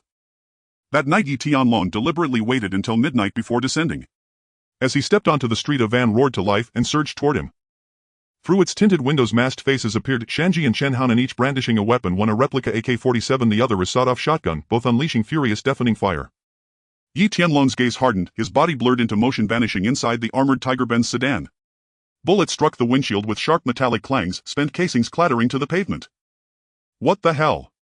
Shanji fired twice, then gaped incredulous as the glass remained unscathed. Brother Nan, the car's wrong. Chinhoan emptied his magazine, stunned. His AK was counterfeit, yes, but chambered in 7.62 millimeters. At such close range even standard bulletproof glass should have shattered. In fact, this bulletproof vehicle had been exchanged by Yi Tianlong from the Tonzi system. Though its exterior resembled the tiger head bends, its entire structural design and material composition were top tier even by future standards. Its windows were made of SANA-grade ballistic glass comparable to those used in military armored vehicles, capable of withstanding direct close-range fire from an AK rifle without any risk of penetration. Indeed, it could even withstand higher caliber rifle rounds and even armor-piercing ammunition. Reload. Keep firing. Chinhoan roared as he swapped magazines and opened fire in sweeping bursts. Shan-Ji did likewise. When their ammunition was exhausted, the windshield remained utterly unscathed. Go! Shan-Ji bellowed. At that very moment, Chinhoan, eyes bloodshot with fury, leapt out of the van wielding a spiked club. Shan-Ji and the others froze in shock. What the hell is wrong with you? This was their turf. Just then 10 vehicles surged in from both sides of the street, boxing in the van. Gao Jin arrived with his men surrounding them completely. Chinhoan and his crew were trapped, no escape to heaven, no retreat to hell, like fish sealed inside a jar.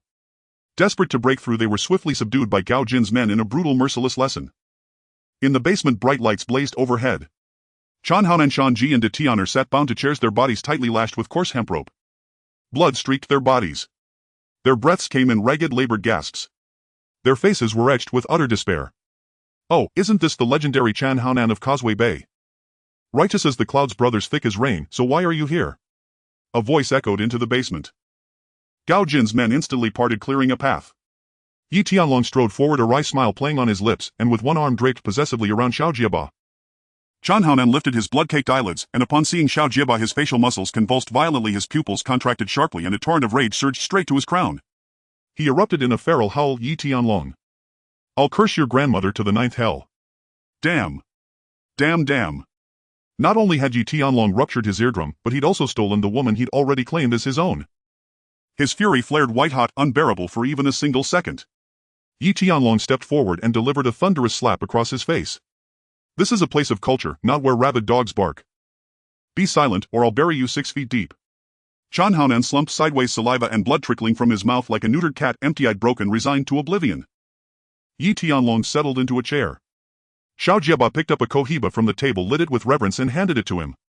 Yi Tianlong drew a deep, slow breath, and twin plumes of smoke billowed from his nostrils. Exhilarating. Yi Tianlong, I'll curse your lungs to dust. Give me a clean death at least. In 18 years I'll rise again, a true hero. Shan-Ji glared with blood-injected eyes. No, no, no, Yi Tianlong scoffed. You three are my golden geese, why would I slaughter such fortune? Ah, Jin, call Brother B. Tell him to bring 20 million in ransom by 11 o'clock. If he refuses, let him prepare to collect the corpses of his godsons. Gao Jin nodded, then paused. Young Master Yi Brother B is notoriously suspicious. He won't act without proof, words alone won't move him. Wisepoint. Yi Tianlong acknowledged with a slight nod, then turned his gaze toward Chinhoan and his 2 companions. Record a video of all 3 of them. The video was quickly shot. Yi Tianlong sniffed thoughtfully, he still found it insufficiently dramatic. He opened a drawer, retrieved a barber's clipper used for actors' haircuts, and advanced toward Chinhoan. Chinhoan resisted fiercely. Yi Tianlong, what do you think you're doing? A scholar may die, but never be humiliated. Yi Tianlong seized his flowing mane in one swift grip. I've long found your hair aesthetically offensive. Hold still, I'm giving you a fresh, fashionable cut. You bastard. Ah. Chinhoan jerked too violently. Yi Tianlong slipped, dragging the blade across his scalp. A crimson gash split open, blood streaming down his forehead and staining his eyelids. Chinhoan jolted with searing pain. Yi Tianlong scowled and struck him again hard. The blow sent loose teeth rattling in his mouth. Agony, humiliation, injustice drowned him whole. Already fragile-hearted, he shattered under the weight. His eyes rolled back and he collapsed unconscious. Brother Nan. Brother Nan. Shan-Ji and De Tian'er cried out in panic. TCH, so feeble. You looked far more imposing brandishing that AK just minutes ago. Yi Tianlong sighed and resumed clipping. Buzz. In moments a gleaming, perfectly bald dome shone brilliantly beneath the lights. Yi Tianlong surveyed his handiwork with quiet satisfaction. Not a single hair remained. At that moment Duyinlong and Aji rushed in, alarmed by the news. Seeing the fresh, glistening, blood-tinged egg atop Chinhoan's chair, they instinctively recoiled, gulping audibly. They unconsciously touched their own scalps. Duyinlong stepped forward, feigning admiration. Young Master Yi, if you don't become a master stylist like Tony, it's truly a waste of talent. Is this even a haircut? Even when I slaughtered pigs for Lunar New Year, I never scraped off skin so thoroughly. Yi Tianlong ignored him, snapped several photos with his camera, and handed them to Gao Jin. Gao Jin took the photos and departed. Moments later Chinhoan stirred awake, his scalp chillingly bare hollow strangely exposed. Then realization struck. My hair. Real hair. His voice trembled as he stared at his own long locks, now gone. Yi Tianlong, I'll curse your entire lineage to perdition. My hair, the hair I grew for 3 full years. 3 years. Do you have any idea what those 3 years cost me? Every morning, hair wax every single day. Chinhoan screamed raw and guttural. Shanji muttered quietly beside him, Brother Nan, maybe now isn't the time to mourn your hairstyle. Chinhoan snuffled, fell silent, his face ashen, his eyes vacant, tears welling and spilling unbidden. For a man who treated his long hair as his very soul, this was annihilation, far more devastating than any wound. Cry, cry, cry, what's there to cry about? Out with the old, in with the new, perhaps your next growth will be even more luxuriant. Besides, this new look has undeniable distinction. From now on Huan Causeway Bay won't recognize bald Nan. Yi Tianlong patted Chinhoan's gleaming dome with mock reassurance. Chinhoan burst into louder, more wrenching sobs, the sound of a shattered spirit. Bald Nan. Was he truly forced to adopt yet another title? He'd rather die by a single stroke. Soon after Brother B received the photos in Gao Jin's message and his eyelids twitched violently with rage. Brother B, Yi Tianlong has gone too far. Bao Pai raged upon seeing the images. Enough. Mobilize our forces immediately to Tianlong Film Studio. Brother B's face darkened, cold and grim. Through clenched teeth he hissed, if I don't carve this bastard to pieces tonight he halted mid-oath, recalling his last unfulfilled vow standing on his head to eat excrement. Without another word he stormed out, Bao Pai and the rest scrambling to follow. Half an hour passed. Outside Tianlong Film Television rows of cars lined the street. Brother B arrived with over 400 men, his presence overwhelming. Gao Jin had been waiting for some time. Brother B stepped forward, his gaze icy and sharp. Who the hell do you think you are to speak to me? Bring out Yi Tianlong, the scum himself. Hearing this, Gao Jin didn't flinch. He covered his nose and said calmly, Brother B, you really ought to rinse your mouth more often, you've got terrible halitosis, you know. Wah. You. Brother B gritted his teeth. Don't believe me. Ask him, Gao Jin said, pointing to one of Brother B's underlings standing nearby. The underling instinctively nodded. In a flash Brother B whirled around and kicked him square in the chest.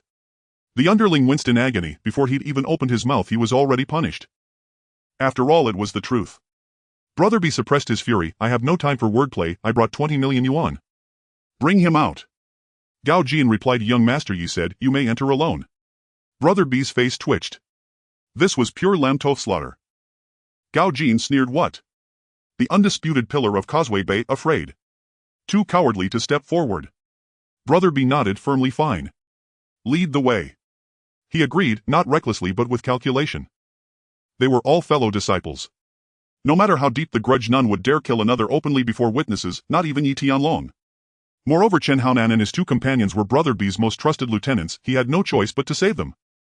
In the basement Yi Tianlong lounged comfortably, savoring imported fruit served by Xiao Jiaba. Chinhoan meanwhile sat slumped like a broken dog, eyes wide, burning with murderous intent. But that was all he could do. At that moment Brother B descended the staircase. Brother B. Shanji cried out, relief flooding his face. A savior had arrived. Following the voice, Brother B's eyes swept the room and locked onto Chinhoan and the other 2 bound tightly to their chairs. Especially Chinhoan, his bald head streaked with blood. Gone was his former swagger and poise. In the next instant Brother B erupted, his voice booming like thunder. Yi Tianlong. You wretched bastard, you dared lay hands on my men. Have you grown so tired of life? His roar reverberated through the entire basement. Yi Tianlong flicked ash from his cigarette and dug idly at his ear. Brother B, such fierce temper, it'll damage your liver. And frankly, with that volume you'd make a splendid male model at a nightclub, just stand on stage and scream AAA. Endlessly. That's all it takes. Enraged, Brother B kicked a chair aside and planted one foot atop the table, jabbing a finger toward Yi Tianlong's nose. I'll F your whole family. None of your tricks, cut the nonsense. Release my men immediately, or I'll raze this pathetic company to the ground. Yi Tianlong remained unruffled, taking a slow sip of tea, and the 20 million. 20 million. Brother B scoffed. Have you gone utterly mad with poverty? Yi Tianlong nodded. Congratulations, you guessed correctly. Brother B fell speechless. This man, this caricature, was truly fit to be a senior brother. Worse still, Jiang Tianqing actually backed him. It made no sense. You struck my men, and now you demand payment from me. Do you truly believe I'll comply? Let me warn you. If this reaches the association, I guarantee you'll regret it deeply. However, if you offer a sincere apology to Chinhoan and his men right now, I may treat this incident as if it never occurred. Brother B issued the warning coldly. It wasn't that he lacked desire for vengeance, it was rescue that came first. Revenge could wait. Yi Tianlong rose, hands tucked into his pockets, and fixed his gaze upon Duyanlong and the others. All of you, leave. Now. Moments later, only Gao Jin, Yi Tianlong, Brother B, and the 3 bound men remained. Apologize. Brother B, your age has caught up with you. Has your brain been devoured by dogs? Do you even know what Chen Haonan did moments ago? He stood outside brandishing an AK-47, a sawed-off shotgun, and a heavy-caliber pistol, a full-blown arms exhibition aimed straight at me. You're lying. Brother B started to protest, but faltered, his smile freezing on his face. Yi Tianlong spoke calmly. Brother B. Among disciples, fists and blades are common. I could let it go as if nothing happened. But your men drew firearms aimed directly at my head. Had I not been blessed with extraordinary fortune, you'd be lighting incense at my funeral altar right now. The fact that I spared all 3, that was respect for you, Brother B. Now, shall we sit down? Brother B sank into a chair like a chastened kitten, his expression torn between disbelief and dread. His mind reeled. Firing weapons at a fellow disciple violated the strictest tenets of the sex code and was taboo within the entire association. Such an offense warranted immediate expulsion. Over the years, Chen Haonan and his men had made countless enemies. Without the protection of Unhinged, they were doomed. Yi Tianlong pressed further. Brother B, you wouldn't want Mr. Zhang to find out, would you? Now stricken with shock and fury, Brother B glanced back at Chen Haonan, already shattered, then stepped before Yi Tianlong's bloodshot young master. Yi, spare Nan and his men. Give them a chance to live. I beg you. Yi Tianlong gently pushed him aside. A single sentence, and you expect this matter resolved. When did your authority grow so vast, Brother B? Brother B swallowed hard, forcing a strained smile. Young Master Yi, we can talk reasonably. It's just 20 million. I'll sell everything, even my cooking pot, to pay you. His transformation was astonishing, swift as a woman shifting moods in marriage. Truly worthy of your title, Brother B, open, generous, and decisive. Yi Tianlong clapped slowly. I sincerely hope young Master Yi will forgive this petty man's transgressions. Brother B pleaded earnestly. Agreed, but your stake is insufficient. Yi Tianlong narrowed his eyes. Brother B offered an additional 3 million, how's that? Yi Tianlong's expression hardened. 10 million. Not 1 cent less, or I'll bring the entire matter before Mr. Jiang. How do you imagine Mr. Jiang will respond when he learns a fellow disciple fired an AK at another? Can you possibly shield them? Brother B paled. He knew full well he couldn't. Yet Chen Haonan was his brightest protege, fierce, resilient, widely admired, and highly favored by Jiang Tianqing himself. Many younger members had joined Unhinged precisely because of Chen Haonan's reputation. Losing him would be like losing an arm, unthinkable. He had to protect him. Brother B grimaced, adding it up, it's 30 million. I simply don't possess that sum. His earlier arrogance had dissolved into utter humility. Yi Tianlong said coolly, simple Yinghuang Road is worth 10 million. But the remaining 20 million must be delivered tonight. Yinghuang Road, a famed commercial artery in Causeway Bay lined with high-rises and brimming with profit. Brother B hesitated, but had no choice but to agree. Azu had no option, and neither did he. Yi Tianlong hadn't expected such swift compliance. Could it be that his bond with Chen Haonan ran deeper than mere loyalty, and that Mrs. B was merely incidental? Another half-hour passed, and Brother B's men delivered 20 million in cash. Yi Tianlong honored his word and released the captives. Brother B, thank you for your generous gift. Safe travels and sweet dreams. As Brother B climbed into his car, Yi Tianlong added courteous farewells. Young Master Yi, so you're simply letting them walk away? Aji approached, unable to conceal his disbelief. To erase a life-or-death grudge with a street and 20 million, this defied everything he knew of Yi Tianlong's nature. Yi Tianlong lit a cigarette and took a slow drag. The martial world is a circle, today we part, tomorrow we meet again. Killing Chen Haonan now would forge an unbreakable enmity with Brother B. Not worth it, for 3 worthless men. If killing is necessary, it must be done in shadows. Aji nodded faintly. Indeed, only a true elder brother would think so deeply. A master of concealed strategy. The next day, Sham Shui Pa. The Jiang family villa. Brother B, dark circles heavy beneath his eyes, arrived early at the gate. Spotting Yi Tianlong approaching, he hurried forward with a forced smile. Young Master Yi, about yesterday's incident. Yi Tianlong didn't even glance his way, turning on his heel and striding straight into the villa. Brother B clenched his teeth and followed, heart pounding with unease. In the living room, Jiang Tianqing sat calmly on the sofa sipping tea. Upon seeing Brother B, he deliberately lowered his voice. Abi, what madness possessed you last night, bringing men to attack alone? What was your reason? Brother B flinched, his face twisting in discomfort. Before he could speak, Yi Tianlong smoothly interjected, Mr. Jiang. It was all in good fun, just a bit of roughhousing that got louder than intended. Right, Brother B? Brother B nodded vigorously. Yes, indeed, Mr. Jiang, a minor misunderstanding. You've gone to great trouble. Seeing neither would reveal the truth, Jiang Tianqing dismissed the matter with quiet indifference. Do take more care next time. Understood, Mr. Jiang. Brother B exhaled in relief, yet deep within questions swirled. This young man had actually honored last night's unspoken agreement, refusing to strike while he was down. What did he want? Right. He liked rice.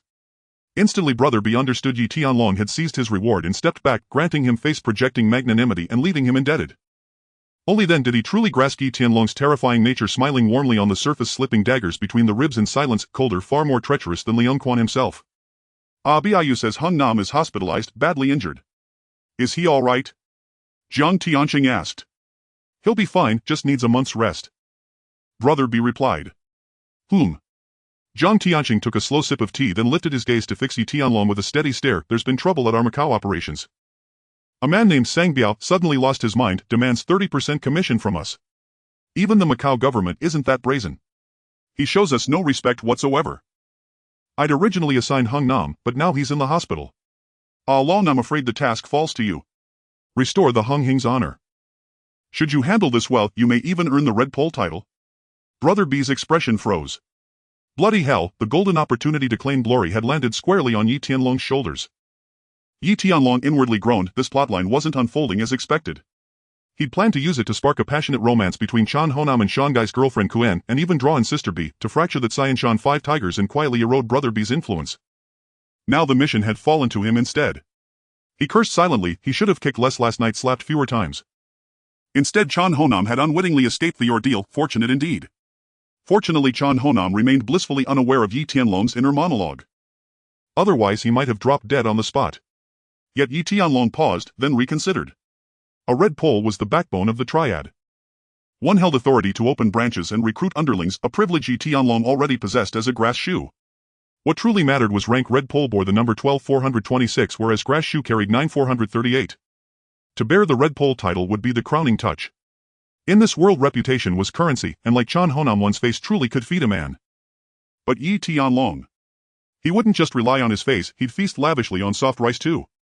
Yi Tianlong flashed a radiant smile. Mr. Jiang, these vermin dare deny the Hung Hing its due respect. I'll speak to them plainly from the heart and ensure the matter is resolved flawlessly. Jiang Tianqing gave a slight nod, drawing deeply on his cohiba. Clearly he was thoroughly pleased. Moments later, Brother B and Yi Tianlong stepped out together. Brother B wore a ghastly rigid grin. Young Master Yi, my deepest thanks. Yi Tianlong clapped his shoulder with paternal gravity. Abi, after all, we're brothers of the same sect. No need for such formality. But do rein in your men. I'll overlook Chan Honam this time, but next? That remains uncertain. Mind your words and your deeds. With that, Yi Tianlong climbed into his car and departed. Brother B rubbed his forehead. Why did he suddenly feel a generation younger in Yi Tianlong's presence? That afternoon, Yi Tianlong returned to his office. Young Master Yi Kaojin rushed forward. A woman named Miss CA sent word she wishes to meet you. Miss CA. A CA sister. A grazing thief's sister. Miss CA, one of the 4 great drug lords. Her seeking him now boded ill. Yi Tianlong paused, then said, tell her I'm unavailable. Another day I'll invite her myself. Yes. As Gao Jin turned away, Yi Tianlong cradled the cat girl. In a few days I'll head to Macau. You'll slip away and eliminate Chan Honam, leave no trace, not even bones. He produced a palm-sized remote detonator. Mission accepted, Master. She kissed his cheek and vanished, the device concealed in her hand. 3 days passed. Yi Tianlong arrived in Macau with Gao Jin and Aji, visiting every venue under the Hung Hing's protection, gathering intelligence on Sang Biao. Sang Biao was a local boss affiliated with the 14K, commanding dozens of underlings. This time he'd secretly raised the commission rate, pocketing the excess without his elders' consent. That very night, Yi Tianlong, Gao Jin and Aji stormed Sang Biao's nightclub. Inside, Sang Biao lounged with several henchmen indulging in decadent pleasures. The trio kicked the door open, no words spoken, only steel flashing. Blades sliced through neon-lit air, blood spattered across glowing lights. With men like Sang Biao, one spoke not with words, but with the heart laid bare. White blade in, red blade out. Anything less would never earn submission. When finished, they walked away unhurried, arriving lightly, departing lightly, carrying away not even a whisper of dust. Inside the room, Sang Biao's jaundiced skin gleamed under the lights. His men fared no better, wounds crisscrossed their bodies. Their days as Underworld figures were over. All were now certified disabled, grade 3 or higher, eligible for government welfare. Sang Biao was merely a minor lieutenant, brutal, corrupt, and utterly expendable. His death drew little police interest, his body was cremated without delay. The case closed the next day, a vendetta by rival factions, purely a matter of triad retribution. The killer had vanished without a trace. Within another triad hall, a gaunt man fixed his underling with a piercing glare. Who did this? Brother, yesterday a man from the Unhinged came, Yi Tianlong. I investigated him, he's a grass shoe, and reportedly unstable, even insane. Sang Biao died the moment he arrived, this cannot be coincidence. The man slammed his fist onto the table. Find him, immediately. Bring him before me, I'll make that bastard wish he'd never drawn breath. In truth, raising the commission to 30% had been his own idea. This was Macau, why let outsiders grow fat beneath his very eyes? So he devised a scheme to extract wealth directly from their pockets. He hadn't anticipated the Unhinged's ferocity, striking down his most trusted enforcer without hesitation. Without making an example, how could he sustain his extortion empire? Yes, brother. The underling bowed and bolted, fearing even a moment's delay might drown him in the fallout. At the same moment, Yi Tianlong chose not to flee. Instead, he appeared openly inside the Lisboa Casino, the largest casino in Macau. The Lisboa Casino falls under the umbrella of Ho Hongsan, the Macau gambling tycoon. Known as the King of Macau, Ho commands absolute authority across both the legal and underworld spheres. His influence extends beyond the 3 realms and 6 paths, and even the most powerful figures grant him deference. Crucially, while his business would be unlawful elsewhere, it operates fully within the bounds of Macau's law, truly the domain of a supreme magnate. Today, Yi Tianlong intended to meet Ho Hongsan, a man he had never laid eyes on yet, whose name resonated like thunder. Ho is also known as the Shadow Governor of Macau. In truth, resolving the matter of Sang Biao was merely a minor errand. Meeting Ho Hongsan was the true objective. Yet whether the tycoon would receive him remained uncertain. On the penthouse floor within a lavishly gilded chamber, Ho Hongsan leisurely puffed on a Cohiba cigar when his butler entered, carrying several exquisitely wrapped gift boxes. Sir, a young man named Yi Tianlong has sent these gifts requesting an audience to discuss a business proposition. Yi Tianlong. Ho murmured, isn't he the youth who killed Sang Biao yesterday? He didn't retreat to Hong Kong, he came straight here to negotiate. How intriguing. He had learned of this news the previous night. Such incidents were commonplace to him, yet no one before had slain a man and then boldly walked into his presence. I suspect he seeks our protection. I initially intended to dismiss him, but... As the butler spoke, he carefully unpacked each box and arranged its contents upon the table. In the next instant, Ho's gaze froze, as if captivated by a peerless beauty, a rare calligraphic scroll from the Republican era, a finely glazed porcelain vessel from the Lingnan Kills, and an ancient solemnly sculpted animal head artifact. Though not astronomically priced in today's market, each piece was a treasured antiquity imbued with historical resonance. To a connoisseur of Ho's stature, such items were rare gems encountered only by fate. They were perfectly attuned to his taste. Ho could only sigh inwardly, this young man truly understands my heart. He picked up the accompanying card, a fortuitous acquisition. Knowing of your refined appreciation, I offer these modest tokens, not for profit but to honor your legendary collection. Yi Tianlong. Sir, the young man waits in the main hall. Should you wish to decline, I shall have him escorted out immediately, said the butler. Ho exhaled a slow plume of smoke, his eyes riveted upon the boar-headed sculpture. The old summer palace once housed 12 zodiac animal heads, the boar being one. Now scattered and lost to history, its reappearance today was nothing short of serendipitous and unquestionably worthy of acquisition. Ho did not reply, instead asking calmly, has his background been thoroughly investigated? The butler answered, he is a low-ranking triad enforcer of the Unhinged society, yet over recent months he has stirred great turmoil in Hong Kong. He sold rock sugar meant for stewing as premium rock sugar, deceiving Hong Kong's drug lords, the Yakuza, and even Thai syndicates. Ho raised an eyebrow, intrigued. The Yakuza's top leader and Thai representatives traveled personally to Hong Kong. What transpired between them remains unknown, but no weapons were drawn, no blood spilled. The matter concluded peacefully, and Yi Tianlong emerged unscathed. Ho gently placed his Cohiba beside the ashtray and smiled, a subtle knowing smile. Since he has come, let him ascend. Soon Yi Tianlong stood face to face with Ho Hongsan. At 58, Ho bore himself with vigor and vitality, far from the image of a frail elder. Yi Tianlong couldn't help but marvel, rice truly nourishes well. With due courtesy he bowed slightly. Mr. Ho, forgive my unannounced intrusion today. His tone was impeccably polite, necessarily so. Ho Hongsan was Macau's preeminent tycoon, commanding both legitimate enterprise and underworld dominion. Even a coin dropped from the sky passed beneath his scrutiny. What the governor of Macau could not accomplish, Ho could. What the governor dared not intervene in, Ho did. In short, anything the governor oversaw, Ho oversaw, and more. What the governor could not oversee, Ho oversaw nonetheless. This was Ho Hungsen, the uncrowned governor of Macau. Before him Yi Tianlong was little more than a fleeting breath. Ho rose offering a warm smile. Young master Yi, please, be seated. Your gifts delighted me immensely. Speak freely, what brings you here? Yi Tianlong wasted no time. Elder Ho, I bring $200 million, I seek your partnership. Indeed, laundering this sum was his second purpose in coming to Macau. For those entrenched in the underworld there exists but one ultimate goal: purification, complete irreversible whitewashing. Laundering funds is a pivotal step in that process. Only clean capital may be invested, and only clean capital multiplies exponentially. Casinos provide one of the most common discrete channels converting illicit cash into legitimate chips then withdrawing clean funds. $200 million across all of Asia. Only Ho Hungsen possessed the scale and credibility to absorb such a sum. Partnering with lesser players would entail unacceptable risk. Ho Hungsen paused, his gaze sharpening. 200 million. You're certain? This was no trivial sum, it marked a VIP client.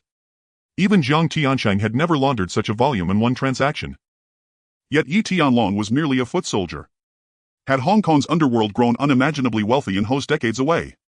Or had this fortune sprung from selling rock sugar? To survive and profit, that defied logic. If he avoided untimely demise, Yi Tianlong would assuredly claim a seat among the triadic powers of Hong Kong, Macau and Guangdong. Were protocol not so strict, Ho would have demanded to know the source of such staggering wealth. Yi Tianlong nodded, firmly certain. Then he made a call. Moments later, Gao Jin and Aji arrived carrying several heavy suitcases. As each case snapped open, revealing stacks of crisp emerald green U.S. dollar bills, Ho weighed the matter carefully, then declared agreed. At your volume you qualify as VIP, commission 0.5. I will expedite the process. A VIP commission of 0.5 satisfied Yi Tianlong completely. The elder had shown no exploitation toward this young man. Yi Tianlong knew Hong Kong's alternatives. While underground money changers charged 25-30 with high exposure to seizure, while legitimate businessmen demanded over 30. By contrast, laundering through Macau casinos offered relative security and reasonable fees, its legitimacy rooted in transparent regulated service charges on turnover. VIP commission 0.5 standard rates ranged from 0.8 to 1. But access required connections, without them no casino would entertain such a request. Yi Tianlong smiled. Elder Ho, since this is our first collaboration, allow me to demonstrate sincerity, take 10 commission. Do not refuse, our future partnerships will be numerous. Ho unsurprisingly accepted, without hesitation accepted. After brief pleasantries and operational coordination, Yi Tianlong departed. Just as he reached the entrance, over a dozen men in black suits blocked his path. A cold-eyed man stepped forward. You are Yi Tianlong of the Unhinged Society. You killed my brother. Settle this with $1 million, or leave your corpse in Macau. Choose. Yi Tianlong replied coolly, you must be Tai-Tu, leader of the 14K Iron Head branch. Leave now, or tonight your branch will cease to exist. Tai-Tu reached for his pistol, when suddenly the butler interceded, stepping squarely before Yi Tianlong. Tai-Tu, young master Yi is Mr. Ho's honored guest. Mr. Ho has stated plainly, should any harm befall young master Yi in Macau, the 14K will answer for it. Turning back, the butler offered a faint courteous smile. Young master Yi, safe travels. Thank you, Yi Tianlong acknowledged. Why, young master? Hearing this, Tai-Tu instantly transformed, his expression shifting to obsequious deference. No, Master Yi. Please allow us to escort you personally. Yi Tianlong ignored him entirely, stepping into his vehicle and departing. Tai-Tu hurried after him, assuming personal escort duties, more professional than any security firm. At the same moment, Chen Haonan, unable to bear the stillness, sped off in his crimson MR2 sports car. Through winding roads he transformed into the legendary mountain racer of Akina, executing a flawless elegant drift around the bend. Amidst the woods, Catwoman emerged, her expression icy and detached. Goodbye. She withdrew a remote control and pressed a button. A thunderous explosion erupted beneath Chen Haonan's crimson MR2, launching the vehicle skyward with violent force. It crashed violently against the retaining wall of the highway. Then came a relentless barrage of detonations. Gigantic fireballs swiftly consumed the entire car. Dozens of meters away, Catwoman righted her motorcycle, fastened her helmet, revved the engine and vanished without a backward glance into the enveloping darkness. Chen Haonan, the future dragon head of Unhinged, was dead. He died beneath the shroud of night. Had he not courted death so recklessly, Yi Tianlong might still have tolerated him. Alas, it was too late. As an old saying goes, he who kills shall himself be slain. Days passed. Back in Hong Kong, Yi Tianlong did not rush to claim credit or rewards from Jiang Tianshang. Instead, he waited patiently for the funds to arrive. He feared playing sincerity with the wily veteran Ho Hungsen, while Ho played mind games with him. Clean money was imminent. Yi Tianlong now pondered the path forward to legitimize his empire. Violence brought wealth swiftly, but it remained volatile, perilous. A polished respectable facade was essential.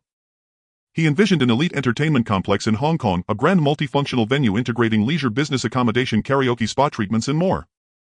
Exclusivity was Yi Tianlong's core marketing proposition. After all, who among officials or entrepreneurs does not prize dignity and face?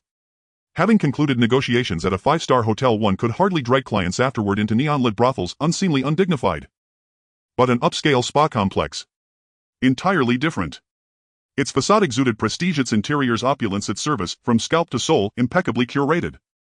From the moment guests entered, they were treated as VIPs, exiting as gentlemen, radiating refined composure. And human nature craves the premium, the rare, the elevated. The higher one climbs, the more fiercely one pursues status and prestige. The cheap feels crude, their desire is for exclusivity, the illusion that what others cannot access they command.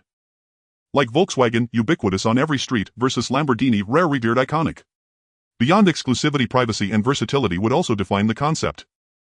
Private suites, dedicated corridors, discreet entrances, ensuring absolute confidentiality whether guests negotiated deals, unwound, or indulged in quiet diversions. Once the door closed, no one need know whether inside lay a spa or something else entirely. Privacy maximized.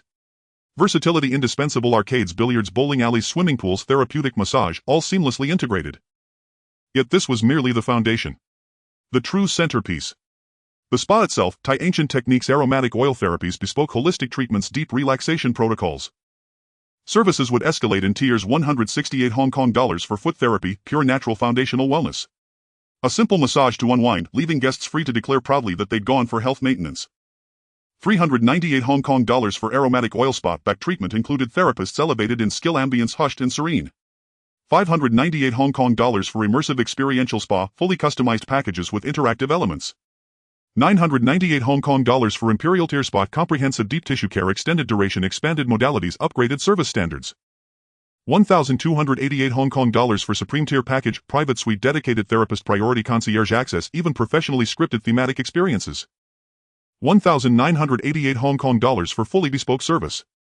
In short, with sufficient capital, any configuration, any experience is possible. Crucially, such offerings foster enduring client loyalty. Once reputation solidified, this establishment would become the nexus of Hong Kong's elite circles. To enter was to belong, to network, broker deals, negotiate quietly, entirely natural, entirely plausible. For it was precisely these intangible assets, information, influence, connections, that formed the enterprise's true core. The more Yi Tianlong contemplated it, the more certain he became this venture would yield immense profit. Yi Tianlong lit a cigarette and smiled, a machine engineered expressly for the upper echelons, printing wealth with silent precision. He had even chosen its name. He would call it Yun Ding Tiangong, the Celestial Palace at Cloud Summit. Action followed. Fadi summoned Gao Jin and Catwoman, tasking them with scouting suitable properties. Once acquired, full renovation would commence, then launch. That evening, Yi Tianlong sat in his office, pulling a coin from his pocket. He tossed it upward. Earlier that day, both Chiu Ti and Ruby had called, each confessing loneliness, each inviting him to spend the night. Both were peerless beauties, choosing between them proved impossible. So he surrendered the decision to fate, heads for Chiu Ti, tails for Ruby. With a soft clink, the coin landed on the desk. Clatter, clatter, clatter. In the end, the coin balanced perfectly on its edge, neither heads nor tails. Yi Tianlong stared stunned. What did it mean? Was Buddha himself decreeing a night of abstinence? Just then Gao Jin pushed open the door. Young Master Ying Ms. CA has arrived personally downstairs. Yi Tianlong arched a brow. This Ms. CA truly pursued relentlessly. Had such devotion graced his former life, he might never have remained unmarried for 30 years. He stepped out into the corridor. There she stood, leaning against her car, draped in a black mink coat, her silk-clad legs long and striking. Pure commanding elegance, mature, magnetic, intoxicating. Especially those legs, exquisitely sculpted. A year's worth of fascination, perhaps.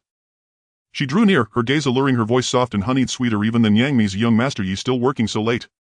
She smiled faintly. Why not come home for a drink? We'll talk life and perhaps become friends. She bore no resemblance to the fearsome D head to D, instead she evoked a lonely, exquisite woman. Yet Yi Tianlong knew well roses bear thorns, sharp enough to draw blood. As she finished speaking, her black-suited entourage subtly revealed the large black stars at their waists, a silent warning. Gao Jin responded in kind, tension snapped taut, razor-thin. Of course, I'd be remiss to decline a lady's invitation. Yi Tianlong accepted without hesitation. Just a drink, no complication. Young Master Yi. Gao Jin hurried after him. Wait for me, Yi Tianlong replied coldly over his shoulder. Gao Jin clenched his teeth, watching helplessly as the convoy disappeared into the night. Central District. Liuwa Tower, luxury apartments overlooking panoramic cityscapes, interiors dripping with opulence. Without substantial wealth one couldn't even afford a lavatory here, land was priceless.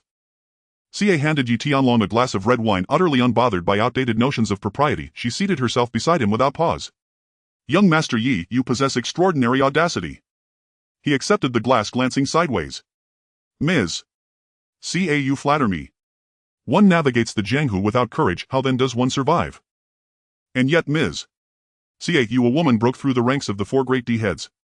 That I deeply admire. To you, I toast. Chelsea. Cheers. Their glasses met with a resonant clink, both drained theirs in one smooth motion. As CA reached to refill his glass, Yi Tianlong gently covered her luminous silken hand. Let me, no lady should lift a finger for such a trivial task. She withdrew with effortless grace, her smile radiant, beguiling. Such chivalry, young Master Yi, how many young women have you charmed?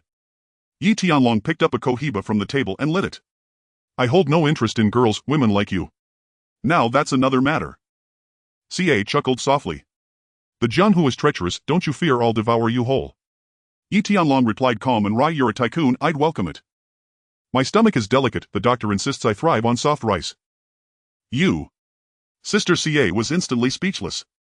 They say a person must preserve their dignity just as a tree must keep its bark, yet Yi Tianlong seemed utterly shameless. Sister CA took a tactical sip of red wine before voicing her true intent. Young Master Yi, I'm deeply curious, how did you manage to sell counterfeit rock sugar? Big D calls you brother. The Yamaguchi-gumi surged in with overwhelming force only to withdraw just as abruptly. What exactly transpired between you all? She herself had been defrauded of 16 million, her resentment simmering beneath the surface. Yet she'd witnessed Dizang, the Yamaguchi-gumi, and Big D all refrained from laying a hand on Yi Tianlong. One more detail stood out among all the buyers. Only a boss had dared lay hands on Yi Tianlong, and a boss suffered the most brutal fate of all. That indeed was profoundly intriguing. Her visit tonight was less an interrogation than an investigation into this enigma. Yi Tianlong exhaled a slow plume of smoke. The Jianghu is not about bloodshed and violence, it is about human relationships and worldly wisdom. With sufficient profit, no grudge remains unresolved. A flicker of doubt crossed Sister CA's beautiful eyes, but she pressed no further. She knew well Yi Tianlong would offer no explanations. She shifted tactics. Was it you who killed a boss and swapped 100 million in flour? Don't you fear exposure? Don't you dread being surrounded and torn apart? Yi Tianlong lifted his glass of red wine. Benevolence cannot govern commerce, righteousness cannot manage wealth, sentiment cannot enforce authority, kindness cannot hold office, compassion cannot command armies, gentleness cannot administer a nation. My personal creed is simple: whoever provokes me shall be shattered beyond recognition. Alas, I hadn't even raised a finger before a boss died. Otherwise I would have used his skull as a chamber pot. Sister CA pressed her palm to her forehead, feeling precisely as though she were playing the lute to a cow. Did Yi Tianlong answer her question? His replies were more layered than any bureaucrat's. Did he evade it? Yet every word held undeniable logic, like a senior official delivering a keynote address. Sister CA rolled her eyes. You'd make such a wasted politician. Yi Tianlong continued effortlessly, the political arena runs too deep, I'd likely drown before episode 3. I'm just an ordinary citizen, no family background, no patronage, 30 years of solitary scholarly toil, yet still outshone by those born with golden spoons. Ah, this world. Sister CA clamped a hand over Yi Tianlong's mouth. Enough. Stop right there. All grand pronouncements, she couldn't bear another syllable. She drained her glass, her expression hardening. Let's speak plainly, how do you intend to repay my 16 million? No empty promises. Seizing the moment, Yi Tianlong rested his hand lightly upon her silk-stocking thigh. Sister CA, I offer myself, body and soul. For the rest of my life I place myself entirely in your hands. As for capability, you need not worry. Even my ex-girlfriends praised me reliable, generous, and thoroughly qualified as a boyfriend. When courting a woman, never fear failure. A sturdy hoe can pry loose any foundation. A faint flush rose to Sister CA's cheeks, but she offered no resistance. Yi Tianlong's bearing was undeniably first-rate. Sister CA remarked, little brother, enough teasing. If you don't give me a proper explanation tonight, you won't be walking out that door. Yi Tianlong's expression sharpened. 16 million. Merely pocket change. These days I'm launching a serious venture, a premium lounge called the Cloudtop Celestial Palace. Your 16 million will secure you a 5% equity stake. Sister CA stared at Yi Tianlong unblinking for several long seconds, then burst into laughter. You've mastered the art of empty-handed swindling with astonishing finesse. Did you take special training for this? Yi Tianlong refilled her glass. Sister CA, I told you, the Jianghu isn't about killing, it's about human ties. Why do men like Kusanagi Kazuo choose to partner with me? Simply because of profit, nothing more, nothing less. What I offer you now may seem intangible, but within 6 months you'll look back and rejoice at this decision. The Cloudtop Celestial Palace is far more than a venue. It will become Hong Kong's most elite social calling card and intelligence nexus and a platform for resource integration. Yi Tianlong was a master of painting grand visions. So long as the picture was vast enough and vivid enough, even the starving would deem it worth the gamble.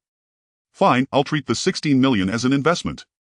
But if within 6 months I don't reap the returns I expect, don't say I didn't show you respect, little brother. Sister CA raised her glass and downed it in one bold swallow. Yi Tianlong rubbed his nose. This woman. Her capacity for alcohol was truly extraordinary. Already she'd consumed 4 glasses, and with this last one her composure began to blur. She slumped against Yi Tianlong's shoulder, dazed and warm. Little brother, tonight's wine demands your full companionship. And tell me everything about the Cloudtop Celestial Palace. I'll review the plan with you sister style. Yi Tianlong wasted no time. He draped his arm around her shoulders. When souls resonate, 1,000 cups are too few. When words fall flat, half a sentence is too many. Sister CA, we're kindred spirits from the very first glance. Though I lack many talents, eloquence is my forte, especially when presenting comprehensive reports to superiors. The Cloudtop Celestial Palace at its core specializes in spa services. Dawn broke. A piercing scream shattered the fragile calm, followed by a torrent of tiny fists raining down upon Yi Tianlong's body. Yi Tianlong opened his eyes, letting Sister CA's blows land unhindered. His enhanced physique rendered her strikes harmless, not only to him but even Gao Jin's full-force punch would barely register. The scene resembled less a lover's quarrel and more a mugger's assault. Yi Tianlong deployed his ultimate weapon. Sister CA, must you begin the day with such fiery temper? It's terrible for your skin, accelerates aging. True to form, Sister CA immediately began calming herself. Yet the sight of Yi Tianlong's smiling face reignited her fury. You're despicable. Get out. Lecher. You shameless. Yi Tianlong shrugged lightly. Sister CA, that remark cuts me deeply. Tell me, were you drunk last night? Sister CA remained silent, her gaze icy and unreadable. Yi Tianlong reached for a cigarette on the nightstand and lit it. Besides, I'd already planned to leave. But you refused to let me go home, insisting instead on hearing every intricate detail of the Cloudtop Celestial Palace operation. I nearly declined, but we're partners after all. And outside. Your people stand guard. What choice did I have? I'm the one wronged here. You're the predator feasting on youth. I'm only 18. Think carefully, retrace the night. You? Sister CA sputtered, her face paling, unable to utter another word. The truth was simple. She'd been infuriated by Yi Tianlong the night before, drank excessively, and her mind had gone blank. In the end, all emotion dissolved into a weary sigh. Sister CA opened a drawer, withdrew a bank card and tossed it onto the bed, her voice glacial. Leave. There's 100,000 inside. Never speak of this again, to anyone. Yi Tianlong narrowed his eyes. Truly a woman of immense wealth, 100,000 and not a blink. Yet he was a Scorpio, dominance and control were his very essence. In one swift motion, Yi Tianlong seized Sister CA by the throat. Woman, you realize you're playing with fire. Only I issue commands, never the other way around. Today I'll make certain you understand who holds dominion here. Sister CA recoiled under the sudden terrifying intensity of his presence. What followed was a merciless, devastating demonstration of absolute mastery. There's an old saying, when you strike a woman she asks only one thing, don't strike her. But if you refrain she'll demand 1,000 things instead. That perhaps explains why so-called rogue men thrive, gorging themselves on affection, leaving trails of adoration in their wake. Such is the unvarnished truth. That night Yi Tianlong thoroughly subdued Sister CA with a brutal beating. Without 2 rounds of such discipline she would never have grasped the unyielding hardness of his fists. From now on you are forbidden to misbehave outside, do you understand? Yi Tianlong slipped on his suit jacket and turned back coldly. Sister CA nodded obediently, her voice soft as a kitten's purr. Understood. Before Yi Tianlong not a trace remained of her former aura as a feared underworld matriarch. She was even more pliant than a submissive feline. You said Dizong intended for you to target me. You may deliberately ignite discord between Dizong and the Taiping brothers, drive them into mutual annihilation. When that moment arrives I shall fully back you in becoming Hong Kong's supreme drug lord. Also, if anything unusual arises with Dizong and his faction, contact me immediately. Originally he had planned to eliminate both Dizong and the Taiping brothers outright. Yet their combined strength was formidable. A direct assault would incur excessive losses and unacceptable risk. As the old saying goes, when 2 clams fight the fisherman reaps the gain. Yi Tianlong was audacious, but not reckless. Wasn't it far wiser to wield another's blade? Resorting to brute force at every turn was sheer folly. Sister CA smiled and nodded. Had Yi Tianlong merely been an ordinary Unhinged grass shoe, such words would have earned only contemptuous dismissal. But he spoke as AK, the masked avenger who had obliterated a boss and swept through the Vietnamese gang, lending his words immense weight. His credibility was unquestionable. Yi Tianlong stepped forward and gently caressed Sister Ca's cheek. Rest well now, I'll take my leave. Back at the office, Xiao Jieba burst in, brimming with excitement. Young Master Yi, 180 million has just cleared into our account. Yi Tianlong nodded approvingly. Good. Well done, you've earned your reward. Tonight I'll treat you to abalone and lobster at a luxury hotel. Xiao Jieba's face lit up. Initially their relationship had been forced, leaving her somewhat resentful. Now however she welcomed it wholeheartedly. Such a paragon of masculine beauty was a rare blessing indeed. The next day Brother Bishan Ji and De Tian presided over Chinhoan's funeral. Numerous prominent figures from rival triads attended uninvited, see 2 Hanan of East Star Crow de D of Walin Shang Lin Wei Xang and 14K among them. Most came merely out of morbid curiosity.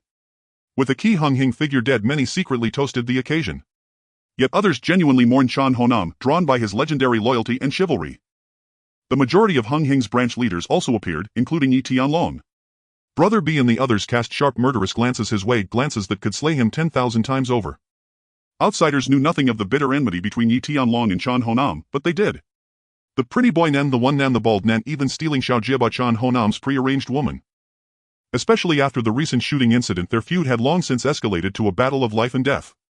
Yet the police investigation had yielded not a single clue. On the very day Chinhoan met his end, Yi Tianlong had been in Macau, providing him with an ironclad alibi. Brother B seethed inwardly. Yi Tianlong offered a single stick of incense at the altar, merely symbolic. Inwardly he prayed Chinhoan might become a virtuous soul in his next life. After all, Yi Tianlong possessed a benevolent heart. He'd granted him burial gratis and even offered prayers for his salvation. Chinhoan's spirit retorted, I curse your lineage. Half a month passed. Yi Tianlong reported the outcomes of his Macau trip to Zhang Tiansheng. Zhang Tiansheng expressed profound satisfaction and announced that Yi Tianlong would be formally nominated during the upcoming Unhinged Financial Audit Assembly. Meanwhile, within those same 14 days, Yi Tianlong had secured a promising hotel on Hennessy Road in Causeway Bay. Though only 9 stories tall, its interior layout was exceptional, ideal for transforming into an elite spa establishment. He also selected another property in Central. Yi Tianlong leased both venues for an annual rent of $1 Hong Kong, $2 million. Next came renovation. He entrusted Xiao Ti with full oversight, having already delivered detailed blueprints and specifications to her. Having his woman sell liquor was too pedestrian. Xiao Ti must reinvent herself, elevating to a refined, prestigious vocation. Yi Tianlong further instructed Xiao Jieba to procure slot machines, bowling alleys, billiard tables, massage chairs, bathtubs, essential oils and technician packages, alongside all requisite ancillary equipment. Yet much of this equipment was unavailable off the shelf, it required bespoke fabrication. An arduous task, admittedly. Fortunately, he possessed ample capital. No problem money cannot solve, if one exists it simply means you haven't brought enough. 10 days later at the Unhinged Grand Hall. The Financial Audit Assembly commenced as scheduled. Branch leaders in grass shoes arrived one by one. Seeing the hall fill, Brother G, the notorious chatterbox, launched into conversation. 13 Sister, the quality of your girls on Pottinger Street keeps rising. Once they were mere provincial rough stock, but now you're importing true Western beauties.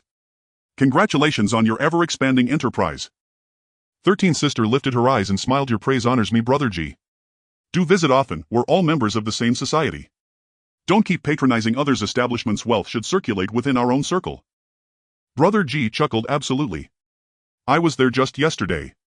To be frank, those Western beauties are absolutely sensational.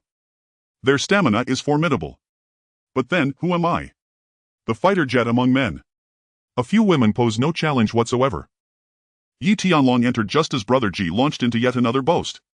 This old fox, advanced in years yet obsessed with women and tall tales. Were it not for the Unhinged banner shielding him, he'd have been cut down in the streets long ago. Still, his nickname Weathervane was no idle jest. He'd backed the wrong side time and again, yet somehow survived each crisis unscathed. Truly he was Unhinged's foremost lucky charm and the sole elder in the society to die peacefully in his bed.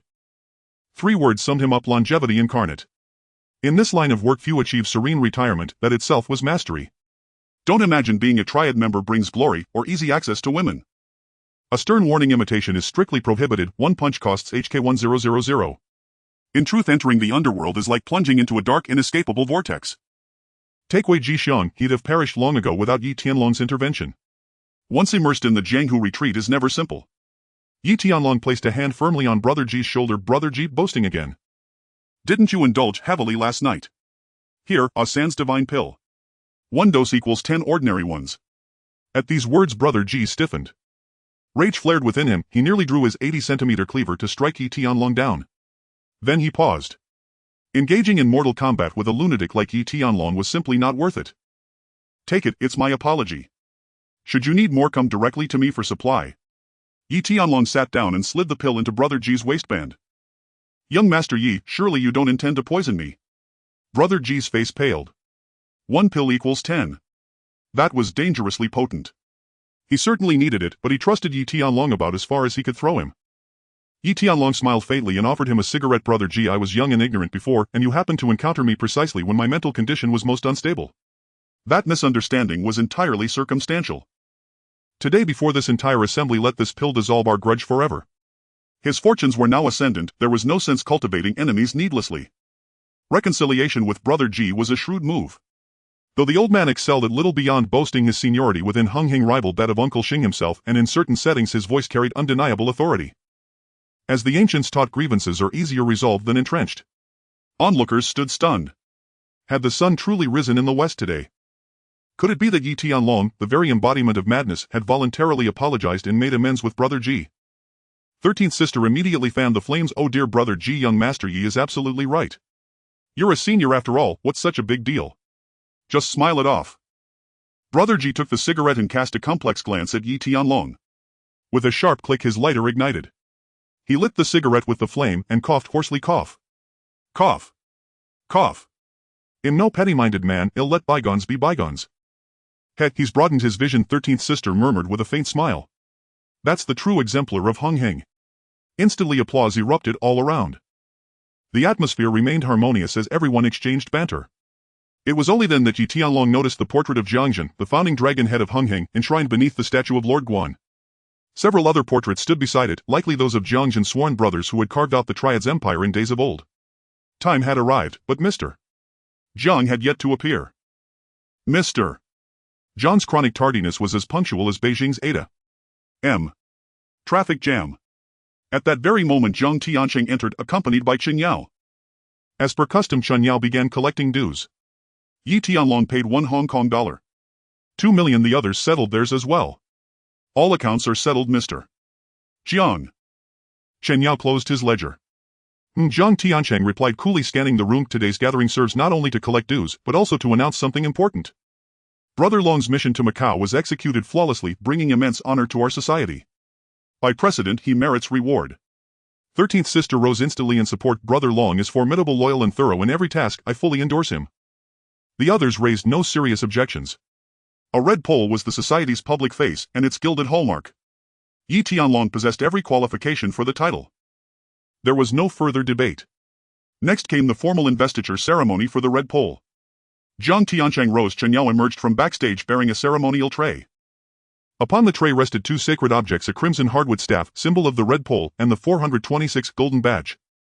Across the 2-plank bridge 10,000 troops part like waves, copper left iron right, not one fraction astray. Now red pole raises his banner to blaze a righteous path. With unwavering loyalty he secures the society's fate. Knees staff uplifted he stands sentinel over the 4 directions. Before Lord Guan's altar he swears his solemn oath. And should treachery dare breach our borders, his single strike shall sweep away chaos across the 8 deserts. Brother Long, today you accept the 426 red pole title. Loyalty to the Dragon Head Brotherhood. To your peers born a member of this society you shall die at spirit. Break this vow and suffer 3 knives 6 wounds.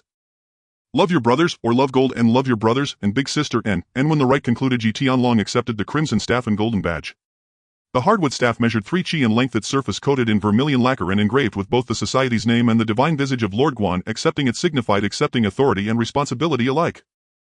The 426 golden badge, forged from yellow bronze, bore the inscription 426 red pole and the society's secret emblem, proof of rank required for entry into any branch or communication among brothers. In that instant Yi Tianlong became a red pole. Thank you, Mr. Jiang, and thank you, brothers. He declared, locking eyes with the assembly. Immediately afterward Yi Tianlong hosted a lavish banquet at his own expense. He reserved an entire restaurant for the celebration, fine wine in the first half and exclusive entertainment in the second. Yi Tianlong orchestrated everything flawlessly. To be frank, these men truly knew how to indulge, ordering only the most expensive vintages, demanding only the most exquisite companions. Damn it, another hefty sum of Hong Kong dollars gone to waste, and time passed swiftly. Renovations and interior work on the spa establishments along Hennessy Road in Causeway Bay and Central were now complete. The next phase involved transporting equipment. Two critical tasks remained: promotion and recruitment of hostesses. At the heart of Yi Tianlong's spa concept lay one principle: exclusivity. What defines exclusivity? Access to what others cannot attain. Like black truffles, beyond the reach of most palates or golf courses, reserved for the privileged few. So too with hostesses, beauty is the threshold, physique the foundation, but true distinction lies in commanding presence, tall, statuesque and radiant. With that thought, Yi Tianlong picked up the phone and dialed Sister CA. Sister CA agreed readily and graciously. She pledged 20 elite foreign hostesses and 20 peerless local beauties. As a genuine triad matriarch, her discernment needed no elaboration. Yi Tianlong had visited her nightclub before. The caliber of her hostesses was indeed unparalleled. Yet this number would still fall short. More were needed. Who commanded the largest pool of hostesses? 13th Sister. Yi Tianlong sped straight to Mong Kok's Pottinger Street, where 13th Sister held sway as Unhinged's appointed leader. Yi Tianlong enjoyed a solid rapport with her. In earlier days he'd even drawn his blade to aid her in street clashes, addressing each other as sworn sisters. Inside a nightclub, 13th Sister was training new hostesses, Goldfish trained solely for bar service. Lifting her gaze, she instantly teased, "Oh, young Master Yi himself graces us with his presence. I'd assumed your lofty schedule had erased the very memory of which way Pottinger Street's gates swing." Yi Tianlong rubbed his nose and stepped forward, slipping an arm around her shoulders as they ascended the stairs. "Sister, no need for such formality." "Formality? How long has it been since you last visited?" "And busy, truly I am, and busy I suppose, riding the storm with Zhou Ti and Ruby." Cough. Cough. Cough. And 13th Sister was without question Unhinged's most dazzling blossom, a rare female commander who'd clawed her way to power through sheer martial prowess. Unlike other female commanders, such as Pretty Mama who rose through Jiang Tianqing's patronage, 13th Sister had fought her way upward blade in hand. Her courage and strength were extraordinary, her title richly deserved. On the sofa, 13th Sister lit a slender cigarette and fixed Yi Tianlong with a sharp stare. You're quite the faithless wretch, aren't you?" Yi Tianlong sipped red wine, feigning innocence. "Sister, whatever do you mean? We've always been as pure as snow. And besides, even if there were something between us, discretion would be paramount. Should Brother Bin hear of it, he'd likely blast me to smithereens with a rocket launcher." Who in Unhinged doesn't know Brother Han Bin of Kwai Tsing District is courting 13th Sister? Speaking of Han Bin, Yi Tianlong's greatest source of apprehension. While most Unhinged members still wielded knives and staves, Han Bin had already built a vast empire, arms trading, smuggling and more. His nickname? Binny Tiger. In the comics he would succeed Shen Haonan as the 4th generation Dragon Head. The sole wise decision Jiang Tianqing ever made was recruiting Han Bin. 13th Sister rolled her eyes, then with palpable indignation retorted, "I'm talking about our run. And you shared at least one night together, so why deny it now?" "Our run," Yi Tianlong offered an awkward smile, suddenly recalling her existence. "Our run lived up to her name, fair-skinned, exquisitely beautiful. It was just one of those nights, too much wine and our run insisted. As a friend, how could I refuse?" "Right." 13th Sister stared stunned silent for 2 seconds, before inwardly cursing his shameless logic. "Don't give me that nonsense. Na Run is my closest confidant, and you were her first. This falls squarely on your shoulders. If you don't make things right, our sisterhood ends here." She leaned in close, glaring fiercely. "Sister, your collar's slipping. I might just claim you for myself." Yi Tianlong smiled faintly. The 13th Sister before him wasn't the cinematic version, but the comic book original, flawless in both figure and countenance. "So, you're after a pair of sisters, are you, and do you even have what it takes?" Not intimidated in the slightest, she wrapped an arm around him and offered a subtle, knowing smile. Yi Tianlong wasted no time, he wrapped his arm around 13th Sister. She however flinched and sprang upright, feigning composure. "All right, big sister, won't tease you any longer." "So, what brings you here today?" Yi Tianlong replied, "We're sisters. Whenever there's a chance to earn money, you're the first person I think of. I've launched an SPA salon, and I'd like you to invest alongside me." "An SPA salon?" 13th Sister blinked in surprise. "What exactly does that entail?" Yi Tianlong paused thoughtfully. "In simple terms, it's a tier above your brothel on Pottinger Street or your massage parlor's a premium entirely green leisure complex." 13th Sister regarded him skeptically. "You truly believe this will succeed?" He nodded confidently. "When I commit to something, success is all but assured." "How much do you need?" "As sisters I can support you with 1 or 2 million. Before she could finish, Yi Tianlong interjected, 10 million will suffice." "Get out." 13th Sister rose abruptly, pointing toward the door. "That way, don't bother seeing you off." 10 million Hong Kong dollars. A woman from Pottinger Street would have to serve countless clients just to amass such a sum. You blurted out so casually. Leaving aside whether profit is even possible, what if we suffer losses? Yi Tianlong chuckled awkwardly. "Come now, we're sisters. I only wanted to bring you along for prosperity." Since you refuse to invest, then lend me a few girls, preferably tall fair-skinned Westerners. Wages. I guarantee monthly earnings exceeding 10,000 HKD and full assurance of their safety. They'll never be coerced into illicit services. After all, I run a legitimate enterprise. 10,000 per month.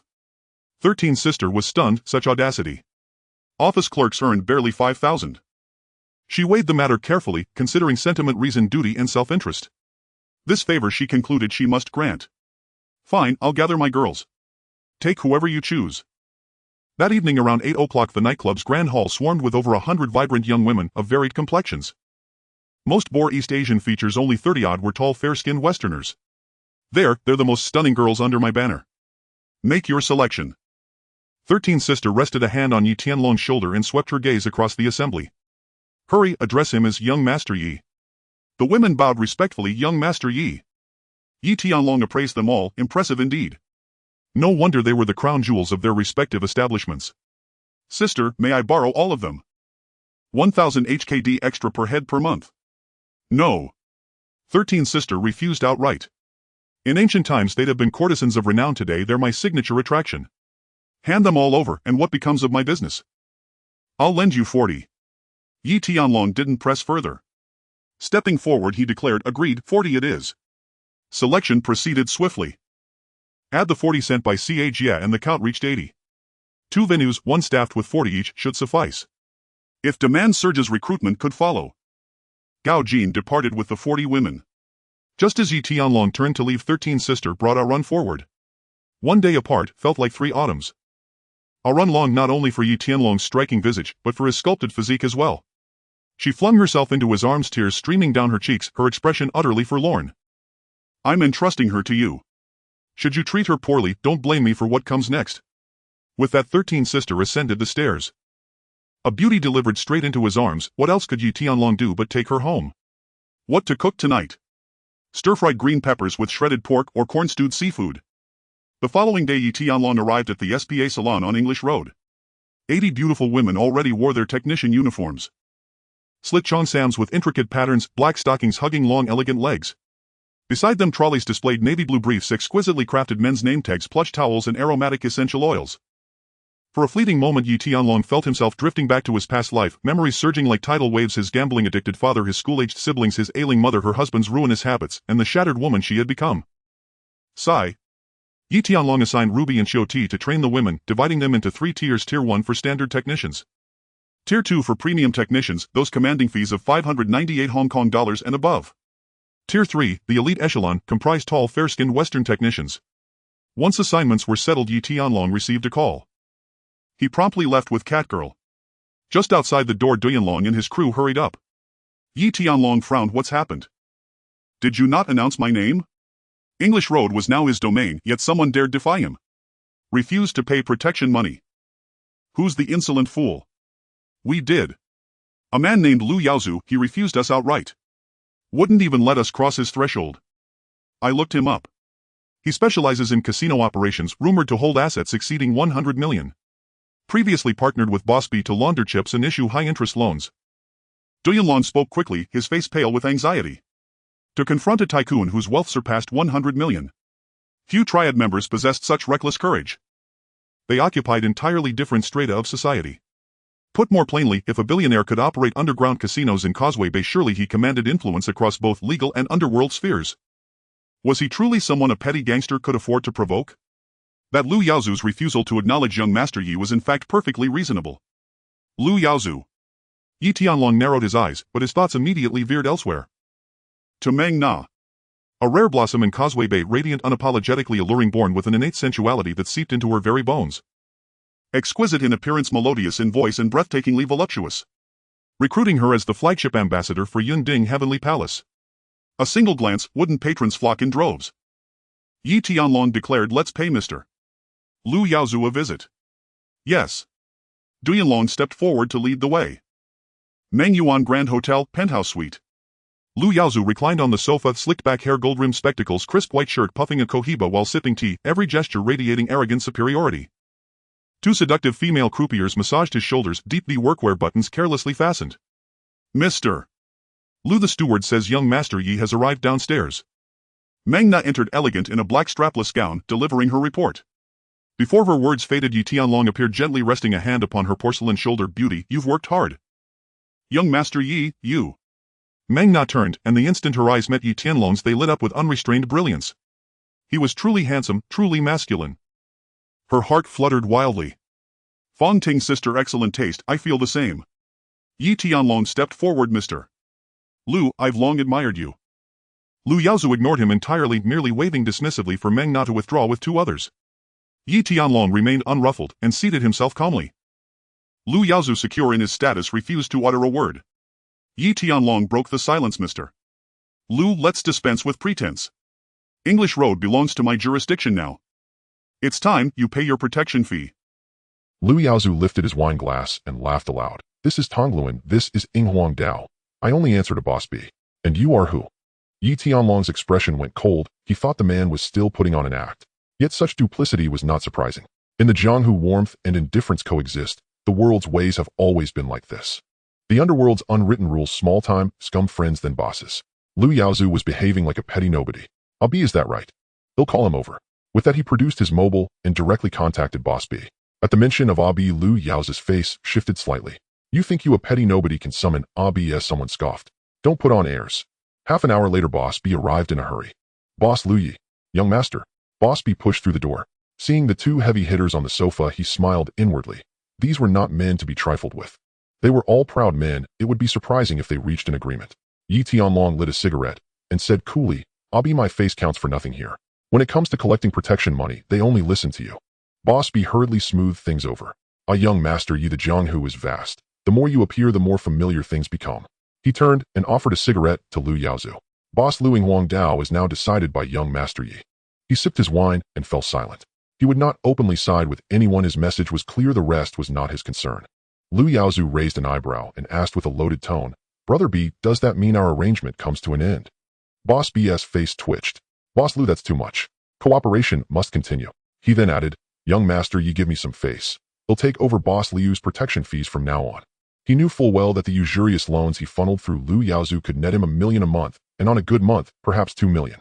A 9 out of 13 racket, a bloody profit. He did not want to abandon that lifeline. Yi Tianlong narrowed his eyes, rose, and fixed Lu Yaozu with his gaze. Fine, but I have one condition. Give me Meng Na. Otherwise I will see to it that this casino of yours is shut down for good. Lu Yaozu flared with rage. Don't get cocky. Believe I could pay a few million to have you killed. Get lost. Everyone knew Meng Na belonged to Lu Yaozu. You, a petty nobody, want to lay hands on her. Such fantasies were laughable. Boss B frowned. Young master, you don't lose your mind at a moment like this. He cleared his throat and spoke plainly. Meng Na is Boss Liu's fiancée. The casino has plenty of women. Pick any you like. If that fails, I'll send you a few imported women myself. Let's all prosper together. You happy, I happy, everyone happy, right?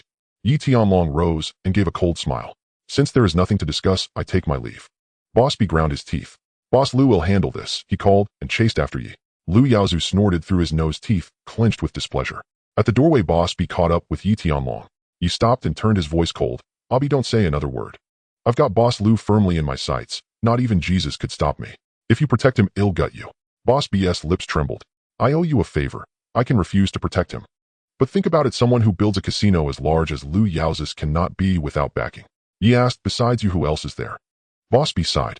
Hongda Tsaiwu Group Co. Ltd. A multinational that pretends to do finance and investment, but secretly runs printing operations. Large underground casinos like Lu Yaozu's all have ties to Hongda Tsaiwu. Counterfeit money. That kind of enterprise in Hong Kong films was run by Song Zihao or Little Ma. Yi asked Song Zihao. Boss B replied, no. Song Zihao went to prison. By now he may have been released. The real controller of Hongda is Song Zihao's former underling Tan Cheng. He lit a cigarette and muttered, another unexpected player has appeared along the way. Boss B with a practiced kindness warned, I suggest you tread carefully. Neither Lu Yaozu nor Hongda Tsaiwu are to be trifled with. He was not concerned for Yes' sake so much as for his own interests. Yi replied coldly, in my territory no one may be more formidable than I am. Boss B slowly lit a cigarette, a gleam of triumph in his eyes. In truth, when he seated Inghuang Dao, he had anticipated this scene. He had not expected it to fall into place so easily. Who was Lu Yaozu, and what was the scale of Hongda? Yi Tianlong was arrogant. Let him be. Let heads clash, or let them batter each other bloody. A hothead colliding with a madman. The fiercer the sparks, the greater Boss B's chance to use a borrowed blade and kill, without stain. This was the masterstroke. Yi turned his head and asked with concern, By the way, Abi, has the killer of Chunhaonan been found? Boss B ground his teeth. No. You said, I've already had people investigate. If there's news, I'll notify you immediately. With that, he walked away. Boss B was stunned. Chunhaonan had not been killed by Yi Tianlong. Later that night, at 11 o'clock inside Kowloon police station, the landline mobiles and internal lines rang in rotation one wave after another as if coordinated. The whole station was thrown into chaos. Report. Report.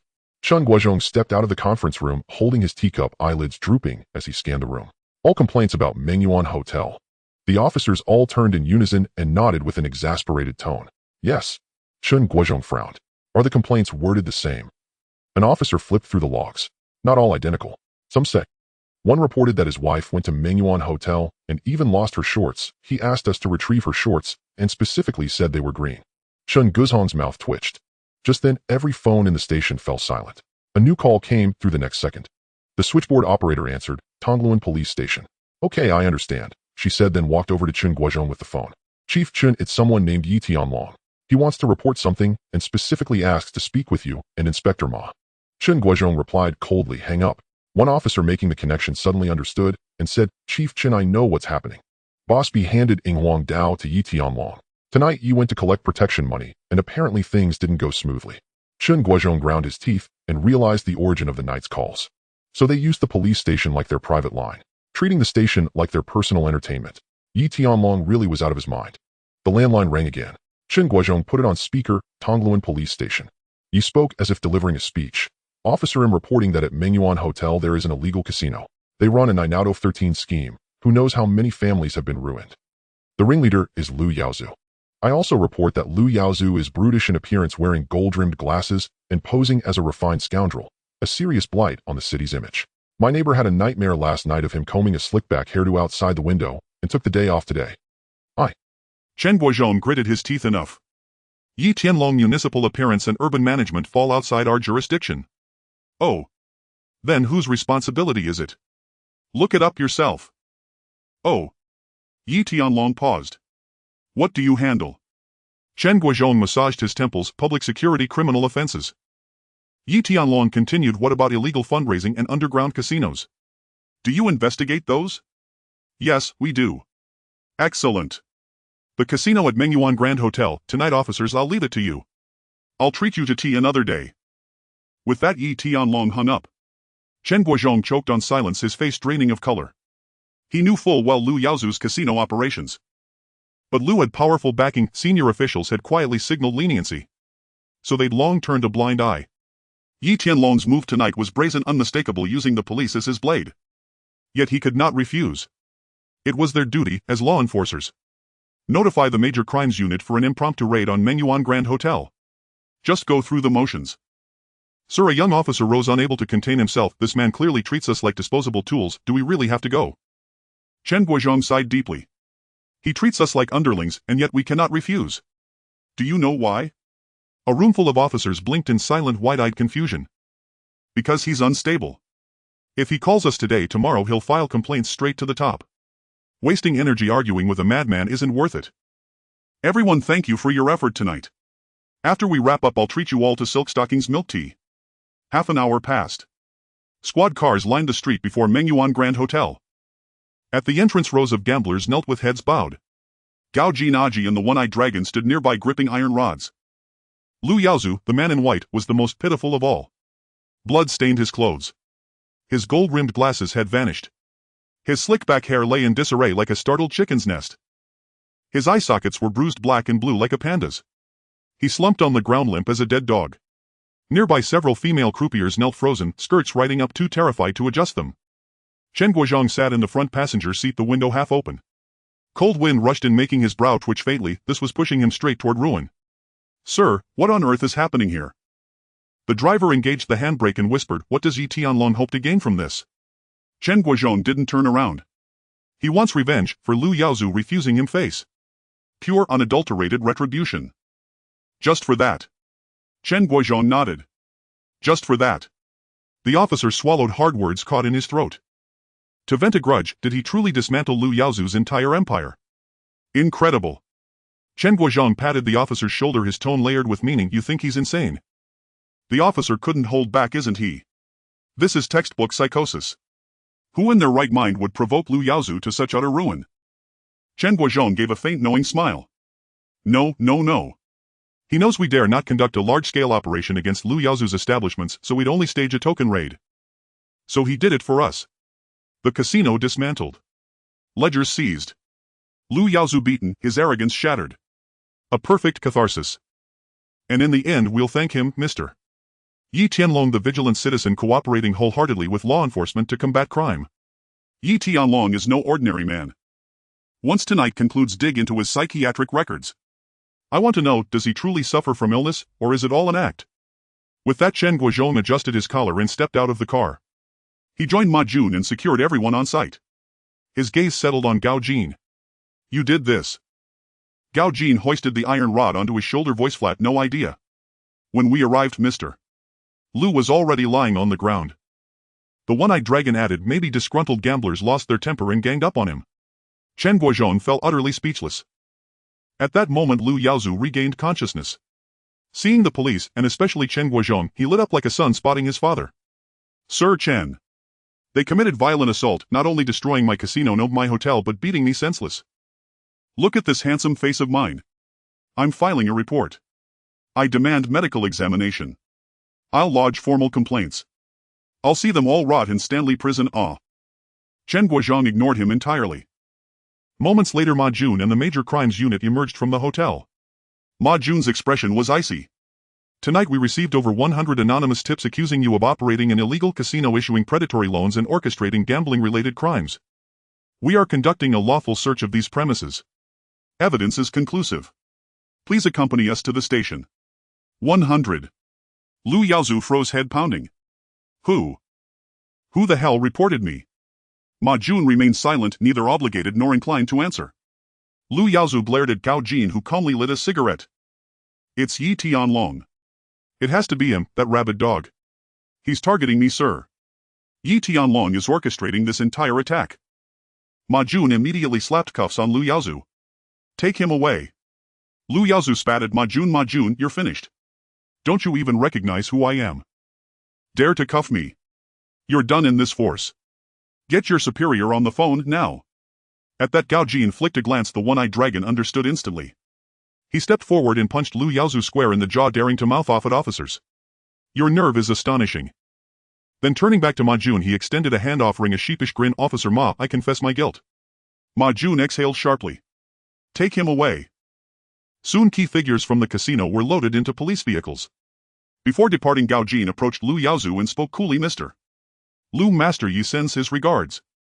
Any woman he desires he will possess. An Yinghuang road permits no existence more formidable than Master Yi himself. Wishing you luck. Ah. Lu Yaozu erupted in a helpless, furious roar. At that very moment, across the street, in another hotel, Meng Na stood by the window watching the line of police cars recede. Her gaze shifted, her emotions layered and complex. Yi Tianlong approached a glass of red wine in hand, his smile sly and magnetic. You don't truly care for him, so why feign icy purity and tender devotion?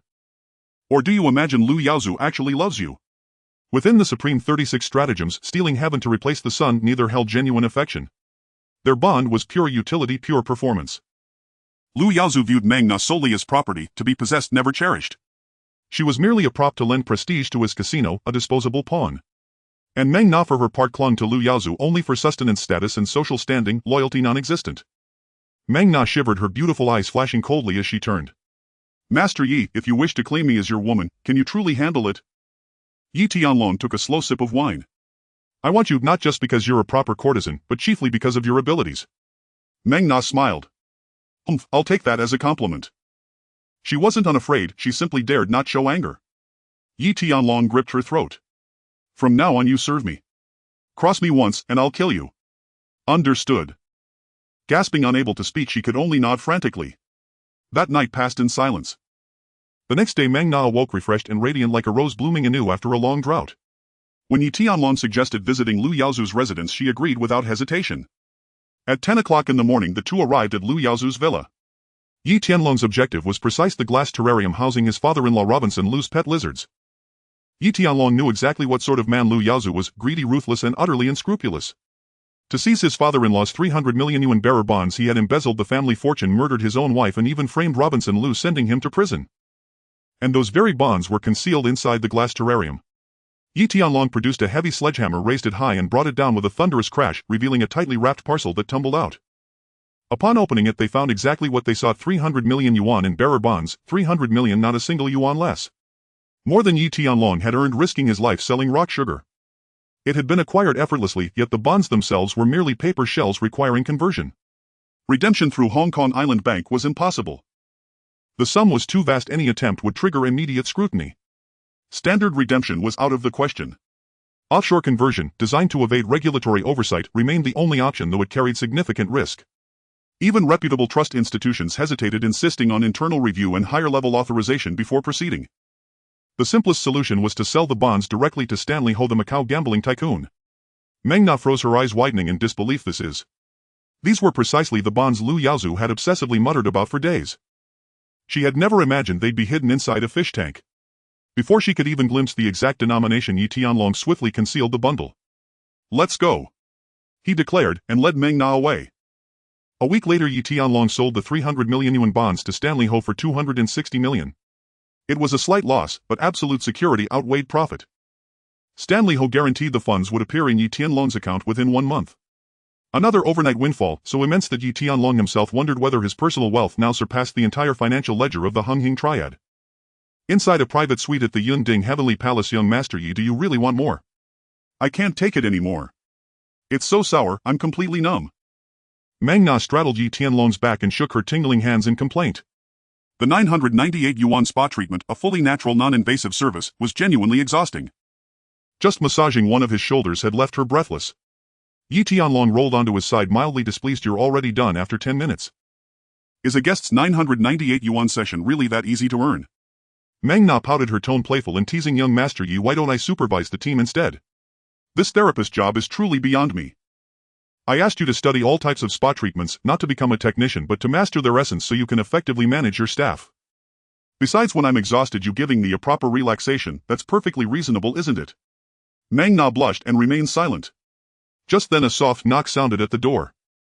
Catgirl entered. "Young Master Yi, Lu Yaozu has just been released on bail." Yi Tianlong exhaled a slow plume of smoke, unfazed. Given Lu Yaozu's connections and hidden reserves, it was only natural someone would post bail for him. Yi Tianlong asked calmly, "Was it Tan Chang of Hungda Financial Group Limited who arranged it?" "Shall I eliminate Lu Yaozu?" Catgirl offered. Yi Tianlong smiled faintly, unperturbed. "No need. Let him call us first. Better yet, if we can lure Tan Chang here, that would be ideal. The printing syndicate, the true prize. Once counterfeit notes enter circulation, real currency flows in return. If cooperation, or even acquisition, could be secured, wouldn't that be utterly exhilarating? Go inform Didi and the others. The Yunding Heavenly Palace opens tomorrow. Ask them to attend and lend their support." Yi Tianlong gave the instruction, then reclined once more. "Yes, young Master Yi." Catgirl bowed and departed. "Continue the massage, this time the 1,288 yuan premium natural service package. Complain again and I'll send you straight to the brothel." Meng Na flushed crimson, but this time she said nothing, obediently placing her hands back upon Yi Tianlong's shoulders. The next morning, the Yunding Heavenly Palace officially opened. Crimson banners draped the entrance, festive jubilant lions danced, firecrackers roared. Even passing dogs paused to stare. Xiao Jieba, Meng Na, Qiu Tie Run, Ruby and Catgirl stood together, a constellation of peerless beauty. Their mere presence electrified the crowd, rivaling an international star-studded premiere. Behind them stood rows of therapists clad in elegant cheongsams, black silk hugging graceful forms, makeup flawless as that of tomorrow's top-tier celebrities, each a vision of refined allure. Such a spectacle. Which official could possibly withstand its temptation? Yi Tianlong, Gao Jin, Feng Yuxiu and Wei Jixiang stood nearby, impeccably dressed in tailored suits, every inch the polished elite. With such striking men and women gathered in one place, pedestrians along the entire street came to a standstill. At a glance the thoroughfare teemed with people, truly a city emptied for the occasion. Yunding Heavenly Palace. Sounds incredibly upscale. It offers not only massage and bathing, but leisure and entertainment too. Is this kind of place even meant for people like us? What exactly is a spa? Why do I feel my DNA surging, my blood suddenly boiling? Is this the service I'm thinking of? Damn it, you're getting worked up just looking at all those beauties, aren't you? Cough cough, 298 yuan full body aromatherapy massage for stress relief. Dare you claim you feel absolutely nothing? I am a man of integrity, I only patronize services that are strictly above board. Half an hour passed swiftly and all expected guests had arrived. The Unhinged Triad's crown prince, 13 sister brother K Fat Lai and even Chen Ya made appearances. Yi Tianlong greeted each, personally assigning Gao Jin to escort them to their seats. Then Didi arrived, making an entrance worthy of legend: 3 Mercedes-Benz S-Class sedans, over a dozen luxury cars, and 2 Jeeps. Didi stepped out of the lead sedan, his polished shoes gleaming, his smile confident. A retinue of well-dressed underlings followed closely behind. Today marked the grand opening of his sworn brother Yi Tianlong's establishment, a day he had come expressly to honor. As for what the Yunding Heavenly Palace actually offered, he cared not at all.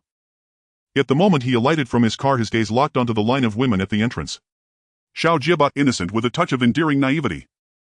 Meng Na, sophisticated and alluring like a noblewoman. Zhou Ti, commanding the epitome of the mature, authoritative woman. Aran, soft, sweet and tender as caramel. Ruby, fiery and bold. Catgirl, cool, aloof and mesmerizing. And the Chon Samplad therapists behind them. Each was breathtaking, radiant, poised, luminous. The entire scene resembled a world-class beauty pageant. Didi swallowed hard. The embers of last night's domestic suppression flared violently anew. Compared to these women, the girls from his Tsuanwan establishment looked like barnyard fowl beside phoenixes. Brother Didi. You've arrived. Yi Tianlong approached with a warm smile and gestured inward. Please come in, come in. Reluctantly tearing his gaze away, Didi slipped an arm around Yi Tianlong's shoulder and murmured quietly, brother, what kind of establishment is this? Is it entirely legitimate?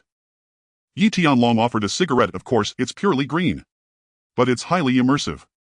Wait here, I'll take you to experience it myself. You'll be utterly enchanted, floating in blissful rapture. Didi sniffed the air, stunned for a moment, then followed Yi Tianlong into the grand hall. At the threshold he froze again. His eyes gleamed even greener. The interior design. Polished marble floors stretched beneath crystal chandeliers aligned in perfect rows, ornate oil paintings, authentic or not, adorned the walls, and a delicate fragrance lingered softly in the air. 12 hostesses in kipeos slid high up the thighs, bowed in unison, their voices silken and serene. Welcome to Yunding Tiangong, the Celestial Summit Palace. We offer you the finest service, the most exquisite ambience, the absolute best.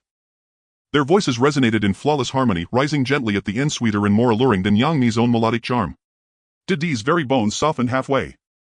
It was his first encounter with such sheer grandeur. Didi stood transfixed. For a moment his feet refused to move. Yi Tianlong clapped him lightly on the shoulder. Brother Didi, please step inside. Don't just stand there. Only then did Didi snap out of his daze and follow inward, glancing about curiously as he walked. Passing through the main hall, he noticed several massive crystal coffee tables and several uniformed attendants gracefully serving tea to guests. Ascending further, distinct zones unfolded: a bowling alley, a billiards lounge, private KTV suites, a massage and relaxation zone, and a full-service spa area, each floor dedicated to one refined function, meticulously partitioned and lavishly appointed. More opulent than any presidential suite. Didi murmured inwardly, how much did this cost? How vast the renovation budget? How generous the salaries for these women? Could it possibly break even? Curiosity overcame him. How much did you invest in this place? Yi Tianlong replied casually, not much, just over 40 million yuan. He then led Didi into an extravagantly appointed private suite. Brother Didi, this is our supreme VIP chamber. Please indulge yourself. I must attend to other guests, so I'll take my leave now. Yi Tianlong gave a slight nod, and a poised female manager stepped in. Didi surveyed the surroundings once more, and felt numb with awe. Floor-to-ceiling windows, a therapeutic massage bed, a private soaking tub and rain shower, even a secluded tea room. After decades navigating the underworld of Tsuanwan, owning multiple venues himself, he had never seen anything so sumptuous. Truly nothing like it existed in his world.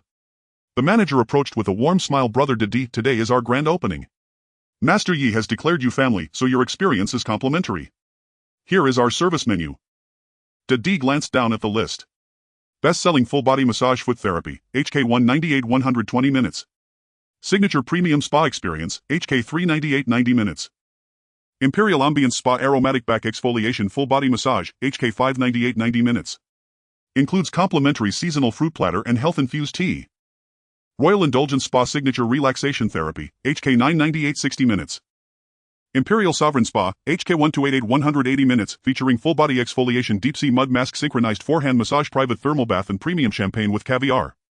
Custom bespoke experience, HK 1988, advance reservation required. Didi's eyelid twitched. These prices surpassed even those of his most lavish encounters with elite courtesans. Yet gazing upon this exquisite setting, and the two women before him, their long shapely legs elegantly sheathed in black silk, Didi steeled his resolve. After all, it was free. I'll take the Imperial Sovereign package. The manager beamed. Right away, we'll assign our finest therapists. She placed a set of massage attire on the table. Brother Didi, for optimal comfort and experience, please change into this. The door closed behind her. Didi sat on the massage bed staring at the indigo briefs laid out before him. Something felt subtly off, but he couldn't quite name it. Well, he'd come this far. He'd grant his brother this courtesy. Moments later the door opened again, 2 kippa-clad attendants entered carrying sleek massage kits offering gentle knowing smiles. Brother Didi, greetings, we are therapists, no. 98 and no. 99. We shall serve you this evening. Didi's eyes lit up, one statuesque beauty, one delicately refined, what a flawless pairing. He eagerly anticipated what promised to be a purely green and profoundly rejuvenating experience. Throughout the session only one thought echoed in his mind, this is how mortals were meant to live. Chen Yao Prince Tai Zi. I'm just like them. That evening Yi Tianlong hosted a gala banquet on the 9th floor of Yinding Tiangong.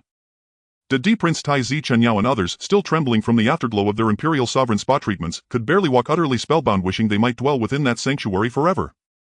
So deeply relaxed they forgot even the pull of home. Yet man is iron, rice is steel, if one meal is missed hunger strikes hard. Neglecting dinner betrays a sluggish mind. They gathered in the banquet hall only to find its layout utterly unlike anything they'd ever known. Tables ringed the space, elegantly arranged gourmet delicacies were already laid out in abundance and graceful attendants stood poised beside each station. At the center rose a circular stage, separated from the guests by a luminous blue water moat shimmering with radiant prismatic light. The arrangement left Didi and the others momentarily speechless. Exquisite. Utterly breathtakingly exquisite. As the guests settled in, Yi Tianlong snapped his fingers from the head table. Instantly the ceiling lights dimmed, leaving only the ethereal blue glow of the water moat. A DJ girl at center stage adjusted the volume and pulsating electronic music began swirling overhead. Then a spotlight flared down. 12 women strode onto the stage. Uniformly clad in crop tops revealing taut midriffs, slender waists and sculpted hip bones, each face flawlessly made up. The rhythm shifted and they danced. Not the vulgar cabaret they'd expected, but the most electrifying choreography of 21st century Douyin precision-timed moves, razor-sharp syncopation. Head snaps, hip rolls, chest pops, hand gestures, pelvic thrusts, fervent, fiery, mesmerizing and irresistibly captivating. Every guest, man or woman, stood riveted, eyes locked upon the spectacle. What is this dance? Even Western showgirls pale in comparison. Jigu swallowed hard, awestruck, and the crowd around him nodded wildly in fervent agreement. Shirsan Mei leaned sideways, breathless. Holy hell. Sister, you've got genius-level insight. Who knew women could be trained this way? This dance, it's truly extraordinary. Sister, don't get too excited. Want to learn? I'll teach you myself. Yi Tianlong raised his glass. Shirsan Mei took a sip. Yes, I want to. Even pole dancing at nightclubs pales beside this. You certainly know how to innovate. This is infinitely more intriguing than mere nudity. Han Bin, seated nearby, choked on his wine. Cough, cough, cough. Did I say something wrong? Shirsan Mei scoffed, shooting him a sharp glance. You men have seen enough bare skin, it's all the same. But this, what do you call it? Sophistication, don't you understand? It tantalizes, yet never fully satisfies. It makes your heart race, your pulse quicken, your gaze ache to linger. Didi and the others said nothing, but their silent, unwavering focus on the 12 dancers spoke volumes. They were veterans, seasoned, jaded, battle-hardened. Yet in this instant every subtle motion of those 12 women held them utterly captive. They couldn't look away, not for a single heartbeat. Among the crowd, underlings whispered among themselves, growing increasingly skeptical, is this even a place we're supposed to be? I feel the same way, this place is impossibly upscale. The decor, the women, the ambience, the atmosphere, I've never seen anything like it in my life. I thought nightclubs were the pinnacle of sophistication, but this, wow. Even the Buddha himself would need a membership card to enter. Today I've truly had my eyes opened. Who knows what celestial pavilions grace the heavens, or what year it is tonight? It truly felt like stumbling uninvited into a heavenly court. Listening to the murmurs around him, Yi Tianlong smiled with quiet satisfaction. When even triad enforcers praise something, it must be exceptional. The gala lasted until 11 p.m. After which Chen Yao and others offered sincere compliments and congratulations to Yi Tianlong before reluctantly taking their leave. Late at night, as the guests dispersed, Shirsan Mei gazed upon her courtesans, transformed beyond recognition, and couldn't help but feel a pang of envy. Before, these women had merely been pretty. But under Yi Tianlong's guidance their very aura had ascended several tiers, elegant, refined, aristocratic, radiating an almost untouchable grace. The transformation was nothing short of extraordinary. Some faces, subtly reshaped by makeup, were nearly unrecognizable, as if they had become entirely different people. Shirsan Mei toured the premises and entered the office. Sister, these outfits. Yi Tianlong sipped red wine and replied, trendy, isn't it? She rubbed her nose and pointed toward a thong sample displayed in the adjacent wardrobe. This, isn't that pushing trendiness a bit too far? Open your mind, sister, broaden your perspective. What seems vulgar to you today will explode as tomorrow's sensation. People today remain restrained, dismissing such garments as indecent, a prejudice rooted deep in subconscious convention. Yet reality tells another story. Thongs, capris and swimwear are perfectly ordinary in the future. Indeed, many already exist abroad, merely awaiting global normalization. 1,000 faces hold 1,000 views, yet approached with clarity and openness, none of these garments carry inherent moral corruption. Moreover, they possess immense commercial potential. Yi Tianlong had already tasked Xiao Jieba with establishing a dedicated apparel factory to produce them, serving both men and women alike. If you need any, I'll supply them. San Mei hesitated, then nodded. Fine. I'll outfit all my sisters too. Foot traffic will surely surge. By the way, earlier I barely recognized several of my own people. You really can reshape appearances, huh? Reshape appearances. Yi Tianlong paused, startled, then quickly regained his composure. The four great Eastern arts of transformation: Thai gender transition, Korean cosmetic surgery, Japanese makeup artistry, and a certain nation's digital beautification. Yi Tianlong had masterfully applied the last, the Japanese art of makeup. These women were already courtesans of elite caliber, naturally stunning. Yet even those lacking innate beauty could be transformed into noble matrons through skillful application. Add a live streaming platform and the top patron would surely shower the broadcast with 10 grand carnivals. Yi Tianlong drew deeply on his cigarette. Soon I'll send Meng Na to train you.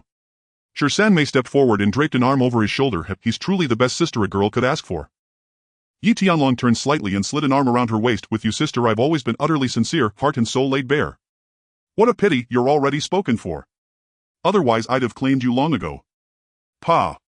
We're sisters, don't get any ideas. She rose abruptly, issuing a sharp warning before storming off, huffing, it's late, I'm leaving. Yi Tianlong chuckled, awkwardly watching her retreating figure with quiet regret. The next day operations commenced. Guests flowed in steadily, mostly white-collar professionals. After all, aside from optional spa services, a full 24-hour stay cost only 250 Hong Kong dollars. That price point fit comfortably within their income brackets. Once word spread, even more affluent patrons would inevitably follow. Membership cards were already prepared, waiting only for patrons to top up their accounts. Deposit HK1000, receive 200 Hong Kong dollars bonus. Deposit HK3000, receive HK1000. Deposit HK5000, receive HK2000. Deposit HK1000, receive HK3500. Minimum deposit HK1000. No upper limit. Pricing remained fair and transparent, honoring the old adage, honest dealings, young or old. Meanwhile, Chen Yao delivered a detailed report to Zhang Tianqing about yesterday's events at the Cloudtop Celestial Palace. Naturally, the spa details remained vague, but they piqued Zhang Tianqing's curiosity, stirring a restless fascination. He feigned solemnity. I never imagined this young man would truly walk the upright path. In truth, he'd assumed Yi Tianlong would inevitably follow Liang Quan's footsteps into the narcotics trade. As the saying goes, a triad enforcer who refuses heroin is as inconceivable as a prostitute who refuses sex. Take Dil Albi and others, did they truly abstain? They simply operated with greater discretion. And Zhang Tianqing himself, though he avoided narcotics in Hong Kong, he ran extensive trafficking operations in the Netherlands. To date, however, he held no concrete evidence against Yi Tianlong. As a triad leader, this unsettled him deeply. Yet inwardly he found himself genuinely impressed by the young man, leaving him emotionally torn. How much did both parties invest? We've verified it, over 40 million Hong Kong dollars excluding labor and other incidental expenses. All permits passed rigorous review by the Hong Kong government. Zhang Tianqing's gaze sharpened, surprise flickering across his face. Where did he acquire such clean capital? Yi Tianlong had claimed he'd handed all his black market funds to the Yamaguchi-gumi, leaving his pockets emptier than his face. Let alone 40 million Hong Kong dollars, all impeccably laundered. So where did it truly originate? Chen Yao hesitated, then said, I traced part of his financial flow. It originated from the Lisboa casino in Macau. Zhang Tianqing recoiled. Macau. Stanley Ho. Chen Yao nodded, yes. Last time Along went to Macau, he eliminated Sang Biao of the 14K, then visited Stanley Ho's casino and met the tycoon himself. Their exact conversation remains unknown. The 14K claims Yi Tianlong struck a deal with the tycoon. But that seems implausible. What is his status, and what is Stanley Ho's? I believe there are only two plausible explanations for his funds. First, he won big at the casino. Second, he used illicit money to enter the casino, laundering it through legitimate channels. Zhang Tianqing's eyes narrowed. Stanley Ho, the Macau gambling king, commanded equal authority in both underworld and establishment circles. Even the governor of Hong Kong would grant him deference. Could Yi Tianlong possibly have gained access? The young man was growing ever more enigmatic. Zhang Tianqing sighed. Dig deeper. Investigate further. Covertly. Do not expose yourselves. Though Yi Tianlong walking the upright path was welcome news, as a triad leader Jiang Tiancheng could not afford complacency. Yes, Mr. Jiang. Chen Yao nodded pensively, then produced a black and gold membership card. Mr. Jiang, to be candid, the Cloudtop Celestial Palace is well worth visiting. Yesterday I topped up HK10000 and Along gifted me HK5000, so I now hold HK15000 ready for immediate use. The experience is superb, far surpassing anything we've tried before. Jiang Tiancheng responded with practiced gravitas. I'll visit when I find the time. Keep the card. 10 days had passed and August had arrived. A crisp autumn wind swept across the land, scattering fallen leaves. The Yunding Tian Palace thrived with unprecedented vigor. Business was booming, each day brought a full house. Daily revenue consistently exceeded 2 million yuan, including top-ups. The figure climbed even higher. And this was merely the profit from a single branch. In truth, the 80 therapists across both locations were already stretched thin. Expansion was inevitable. Yi Tianlong launched a public recruitment drive. Foreign women were especially welcome, particularly attractive ones. Beauty, in fact, was the sole prerequisite. As for skill, that could be cultivated. After all, the core service of Yunding Tian Palace Spa was hardly precision engineering or aerospace manufacturing. Meanwhile, Lu Yaozu arrived at Hengda Financial Group Co. Ltd. Finally securing an audience with its chairman Tan Chang. Mr. Tan, he declared, Yi Tianlong stole my woman and ruined my career. I will kill him. I've laundered countless sums for you over the years. Please grant me this one favor. Lu Yaozu dropped to his knees, weeping bitterly as he pleaded. His career, his lover, his reputation, all gone. His bank accounts frozen. He now lived only for Yi Tianlong's death. Tan Chang gazed down at Lu Yaozu with cold disdain. Brother Lu, rise and speak. We're brothers after all. Your plight is mine to resolve. Lu Yaozu was helped onto the sofa, removed his glasses and wiped them carefully, his face alight with desperate hope. He believed naively in Tan Chang's loyalty. He did not know that Tan Chang had gone to such lengths to secure his release, not out of sentiment but because Lu Yaozu's casinos had been shuttered, rendering him a discarded pawn to Hengda Financial Group. What Tan Chang truly coveted lay elsewhere. I can help you, he said, settling into his chair and lighting a cohiba. But you must understand, Yi Tianlong is a red pole of the Unhinged society, commanding hundreds of underlings. He is no ordinary adversary. Lu Yaozu's eyes flared crimson with urgency. Mr. Tan, if you eliminate him for me, I'll give you anything. Tan Chang handed him a cup of tea and spoke slowly. I recall you once mentioned your father-in-law Robinson holds 300 million yuan in bonds. At those words, even Lu Yaozu grasped Tan Chang's meaning, yet he had no idea where those bonds were hidden. His heart ached with silent despair. They exist, but that old wretch concealed them well, and I've never found them. Haven't found them. Tan Chang's voice turned icy. Then return when you do. Ah, wait, escort brother Lu out. A black-suited bodyguard entered and led Lu Yaozu away. He clung desperately. Mr. Tan, help me. When I rise again, I'll repay you tenfold. Tan Chang remained silent, exhaling smoke with glacial indifference. He had let Lu Yaozu cool his heels for days, expecting at least something useful in return. Yet nothing came, no revelation, no leverage. Lu Yaozu was finished. His collapse dealt a serious blow to Tan Chang's interests, and that debt would not go unpaid. That evening at Yunding Tian Palace, Tan Chang strode in with a retinue of bodyguards, suits, sunglasses and menace radiating from every step. Meng Na glanced up, and her smile froze.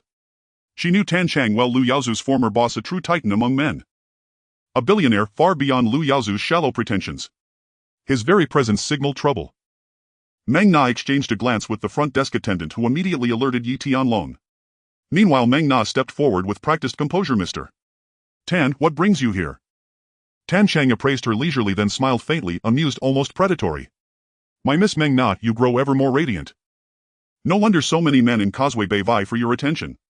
Tonight you'll accompany me. Meng Na declined gracefully. Mr. Tan, I'll arrange any service you desire, but I do not entertain privately. Refuse. Tan Chang sneered. You're nothing but a shameless whore ridden by thousands, yet you dare posture before me. Serving me is the highest honor you'll ever know. And I haven't even begun to complain about your filth. At that moment, Du Yanlong approached with his own entourage, impeccably dressed, exuding quiet authority. Their presence instantly shifted the balance of power, confronting Tan Chang's menhaden. Meng Na straightened her tone, firm yet polished. Mr. Tan, if you've come to patronize us, you're most welcome. If you've come to cause trouble, we bid you farewell. Tan Chang rose slowly, his gaze lingering insolently on Meng Na's décolletage. My Miss Meng Na, change a man and your confidence swells overnight. I demand to see Yi Tianlong now. Du Yanlong bristled, ready to erupt, until Meng Na gently restrained him and replied calmly, of course. No problem, please wait a moment. Half an hour later Yi Tianlong arrived, Gao Jin and a Ji flanking him. Meng Na stepped forward to brief him on what had transpired. Yi Tianlong swept his gaze across the room and met Tan Chang lounging on the sofa wreathed in smoke. He approached with a serene faint smile. Oh, Mr. Tan. Long have I heard of your renown. Who in Hong Kong doesn't know Chairman Tan of Hangda Financial Group? Your presence graces my humble establishment. Tan Chang lifted his eyes with studied hauteur. You're Yi Tianlong. Yi Tianlong nodded. Yes. Young Master Yi Lu Yaozu is under my protection. To strike him is to strike me. Today I require only one thing in explanation. Yi Tianlong exhaled a slow plume of smoke. This hall is crowded, shall we continue in my office? Tan Chang surveyed the onlookers. Agreed. In the office Tan Chang sat arrogantly, feet propped on the desk, as if awaiting Yi Tianlong's groveling submission. Yi Tianlong sipped his tea calmly. Mr. Tan, the English Road is my territory. When I collected protection fees he refused. That's business, negotiations fail sometimes. But he called me a petty thug. I live by a simple creed: respect me an inch and I'll honor you a yard. Disrespect me, and even the Celestial Emperor won't save you. Also, I suffer from mental illness. When it flares I'm capable of anything. Besides, a barefoot man fears no man in shoes. Tan Chang said nothing, only lowered his legs instinctively. He'd investigated Yi Tianlong thoroughly. This man truly was unstable. It was unwise to risk everything against such a volatile fringe player, even for a man of his wealth. Yi Tianlong continued. Mr. Tan, you're a businessman. You understand that harmony breeds prosperity. Lu Yaozu is broken, but I can mend him. Tan Chang squinted his eyes, unable to deny Yi Tianlong's viewpoint. The Jianghu is just a small makeshift stage. In this Jianghu there are no eternal enemies, only eternal interests. However, Tan Chang held a skeptical attitude towards Yi Tianlong. Can you handle it? Do you have that ability? Yi Tianlong confidently replied, in my Yunding Tiangong we have a daily turnover of 2 million, which amounts to 60 million a month for one and 120 million for two, along with various hotels and nightclubs under our banner. Just a rough calculation shows that it exceeds Lu Yaozu's casino turnover. To be honest, whatever amount you have I can wash it out for you, and my cut will be less than Lu Yaozu's. Yi Tianlong was very confident in this aspect of money laundering. Regardless of how much Tan Chang had, he could wash it all. Besides washing through Hong Kong Island's business, he is a VIP client in Macau. Anything that can't be washed out in Hong Kong can be taken to Macau. Isn't that straightforward? Tan Chang fell into deep thought. Yi Tianlong continued, also I can smuggle the counterfeit money you print out to Hong Kong. Tan Chang was stunned. You also do smuggling? Yi Tianlong chuckled. You often travel by water. You must know about the ghost people that have emerged in the Jianghu recently, right? Tan Chang nodded. I know. The term ghost people is a name that has just appeared in the past few months. It originated from a group of people who come and go without a trace on the sea. Even the patrol boats of the foreign police can only watch the tail lights of these people from a distance. Their record is flawless, never having lost a battle. This has spread like wildfire in the waterway circles, claiming that these people are ghosts of the sea, elusive and untouchable, moving like shadows. People in the waterway circles refer to this group as ghost people. Tan Chang's pupils constricted. No way could they be your people. His counterfeit money is generally not played in Hong Kong but is shipped abroad. However, when one walks by the river, how can one avoid getting their shoes wet? The waves at sea are fierce, and being robbed or searched and detained by the water police is a common occurrence. Once something goes wrong, it's real money thrown into the water. If this group of ghost people could transport for him, the loss would be much smaller, a lot smaller. Yi Tianlong nodded in acknowledgement. Tan Chang took a deep breath, staring blankly at Yi Tianlong. The pride in his demeanor vanished, replaced by shock. Yi Tianlong's value is indeed much greater than Lu Yaozu's. Not only can he wash money for himself, but he can also provide the service of ghost people. It's equivalent to a honest op service. Tan Chang's mind raced, having long since discarded Lu Yaozu's trivial matters. What losses? As long as he can cooperate deeply with Yi Tianlong, that little bit of money is nothing. Lu Yaozu's cut for washing my money is 22. How much can you offer me? 22. In the various industries, washing money in Hong Kong that's considered low, usually above 25. And I only take 0.5 through Macau, plus give the gambling king a little benefit. At most it can only reach 3. Yi Tianlong sighed inwardly. The money laundering business in Hong Kong is indeed a lucrative venture. I'll lower it by 2 points. I'll take 20. Tan Chang's expression brightened, but he quickly suppressed his excitement and asked, Yi Xiao, 20 is quite generous, but how do I know that you can handle my volume? Yi Tianlong exhaled a puff of smoke. Tan Zong, feel free to send over your volume. If I can't handle it, I'll pay you back double. If I can handle it, we will have a long-term partnership and a steady flow of business. Tan Chang stood up and proactively extended his hand. Yi Xiao, when do we start? Yi Tianlong smiled. Any time is fine. Tan Chang nodded. Alright, I'll give you 20 million first. How long will it take to wash out? Yi Tianlong sat down. Within 3 days. Tan Chang was astonished. So fast. Yi Xiao, impressive. By the way, I already have $10 million worth of goods accumulated. After 3 days you start helping me deliver and I'll give you 10 of the shipping fee. Yi Tianlong nodded. No problem. Let's have a pleasant cooperation. After running the full process of washing money and smuggling, Yi Tianlong could be said to earn without any effort. Pleasant cooperation. Tan Cheng, satisfied, left with his people. Meng Na and Gao Jin walked in. Yi Xiao, has this been settled? Yi Tianlong hugged Meng Na. Settled. Meng Na was a bit surprised. With the way he was earlier, I thought we would have to fight it out. Yi Tianlong exhaled a puff of smoke and smiled. Remember, there are no eternal enemies in this world as long as the interests are substantial enough. Yesterday's enemies can become partners tomorrow. What Tan Chang wants is to earn money and I can help him earn more. That's the coexistence of interests. Ajin, go tell Yi Guohuan to connect with Tan Chang. Make sure to maintain the Filong ship well or we might face problems later. Yes. Gao Jin turned and left. Meng Na took a sip of tea and said, Yi Xiao, you're quite a good man. Yi Tianlong pinched Meng Na's chin. Of course, I'm much better than that waste Lu Yaozu. Meng Na nodded yes. At the door. Lu Yaozu suddenly darted out from the side, blocking Tan Chang's path. Tanzong. Tanzong. Why are you leaving? Did you not reach an agreement with Yi Tianlong? I said that kid isn't worth anything, right? Tan Chang paused, glancing back, his eyes like one looking at a stray dog blocking his path. But Lu Yaozu was oblivious, fervently expressing his loyalty. Tanzong, although I'm down and out now, as long as Hong helps me take down Yi Tianlong, my life is yours. From climbing the mountain of blades to crossing the sea of fire, just say the word. I will never refuse. Enough. Tan Chang interrupted, took out a check and threw it to Lu Yaozu. 500000, take it. Lu Yaozu received the check, stunned. Tanzong, what does this mean? Tan Chang lit a cigarette, leisurely exhaling a puff. Lu Zong, we've known each other for many years. Over the years you've washed money for me and I've supported you. We've had a pleasant cooperation. But now you've lost your turf and you're washed up, so our connection ends here. Lu Yaozu gritted his teeth, grabbing Tan Chang's arm. Tanzong. You can't do this. I've followed you for so many years, haven't I earned my keep? Tan Chang disdainfully swatted Lu Yaozu's hand away. Brother. Lu Zong, have you watched too many triad movies? In this day and age, what is a brother worth? When you helped me earn money, we were brothers.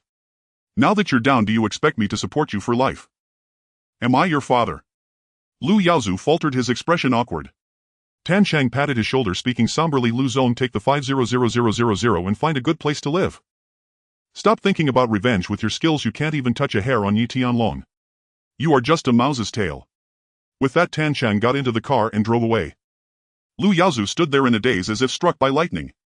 Reality shattered his last hope. 500000. Having done so much for Tan Chang, being a dog for so many years, in the end it was only worth 500000. No, he wasn't even worth a damn dog. At the door, the one-eyed dragon whispered, Jigu, that person is Lu Yaozu, should we kill him? Gao Jin paused and thought, go, just beat him up. Just don't kill him. As for Lu Yaozu, once worth a glance, now a stray dog. Daring to strut before young Master Yi. A beating is already too generous for this brat. The one-eyed dragon nodded and marched forward with his underlings. Before Lu Yaozu could even turn around, a black plastic sheet smothered his head. What followed was a merciless, brutal assault. That same night in Mong Kok, inside a boxing gym. Lu Yaozu approached the entrance, slumped like a frostbitten eggplant, dark circles swelling beneath his eyes, his suit crumpled worse than a beggar's rags.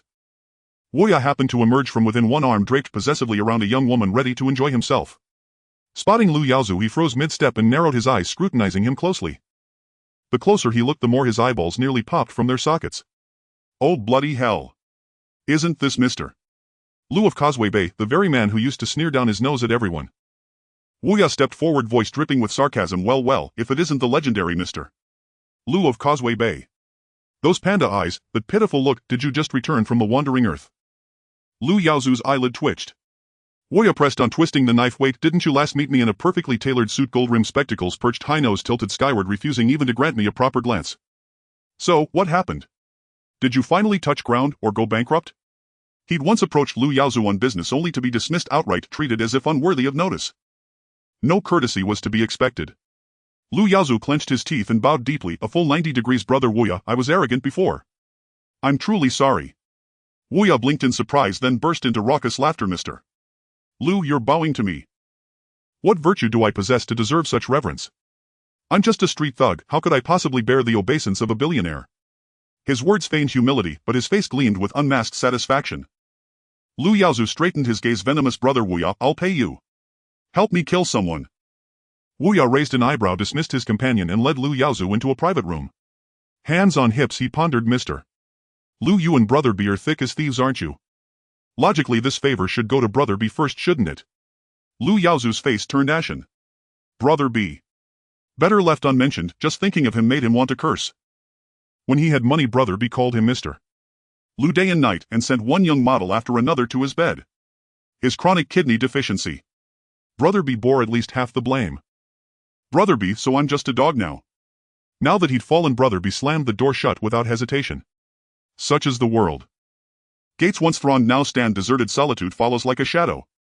Half a lifetime of glory vanishes in an instant. However bitter the resentment, all one can utter is it is fate. It is destiny. The way of humanity is paved with vicissitudes. Lu Yaozu ground his teeth. Brother B. He's a counterfeit brother. Rich or poor, he calls you brother when your pockets jingle, turns his back the moment they're empty. I've seen through it all. In this age, brotherhood and loyalty. Nothing but fragile foam. Out here on the streets, no one honors true loyalty. Wuya exhaled a slow plume of smoke and murmured, Mr.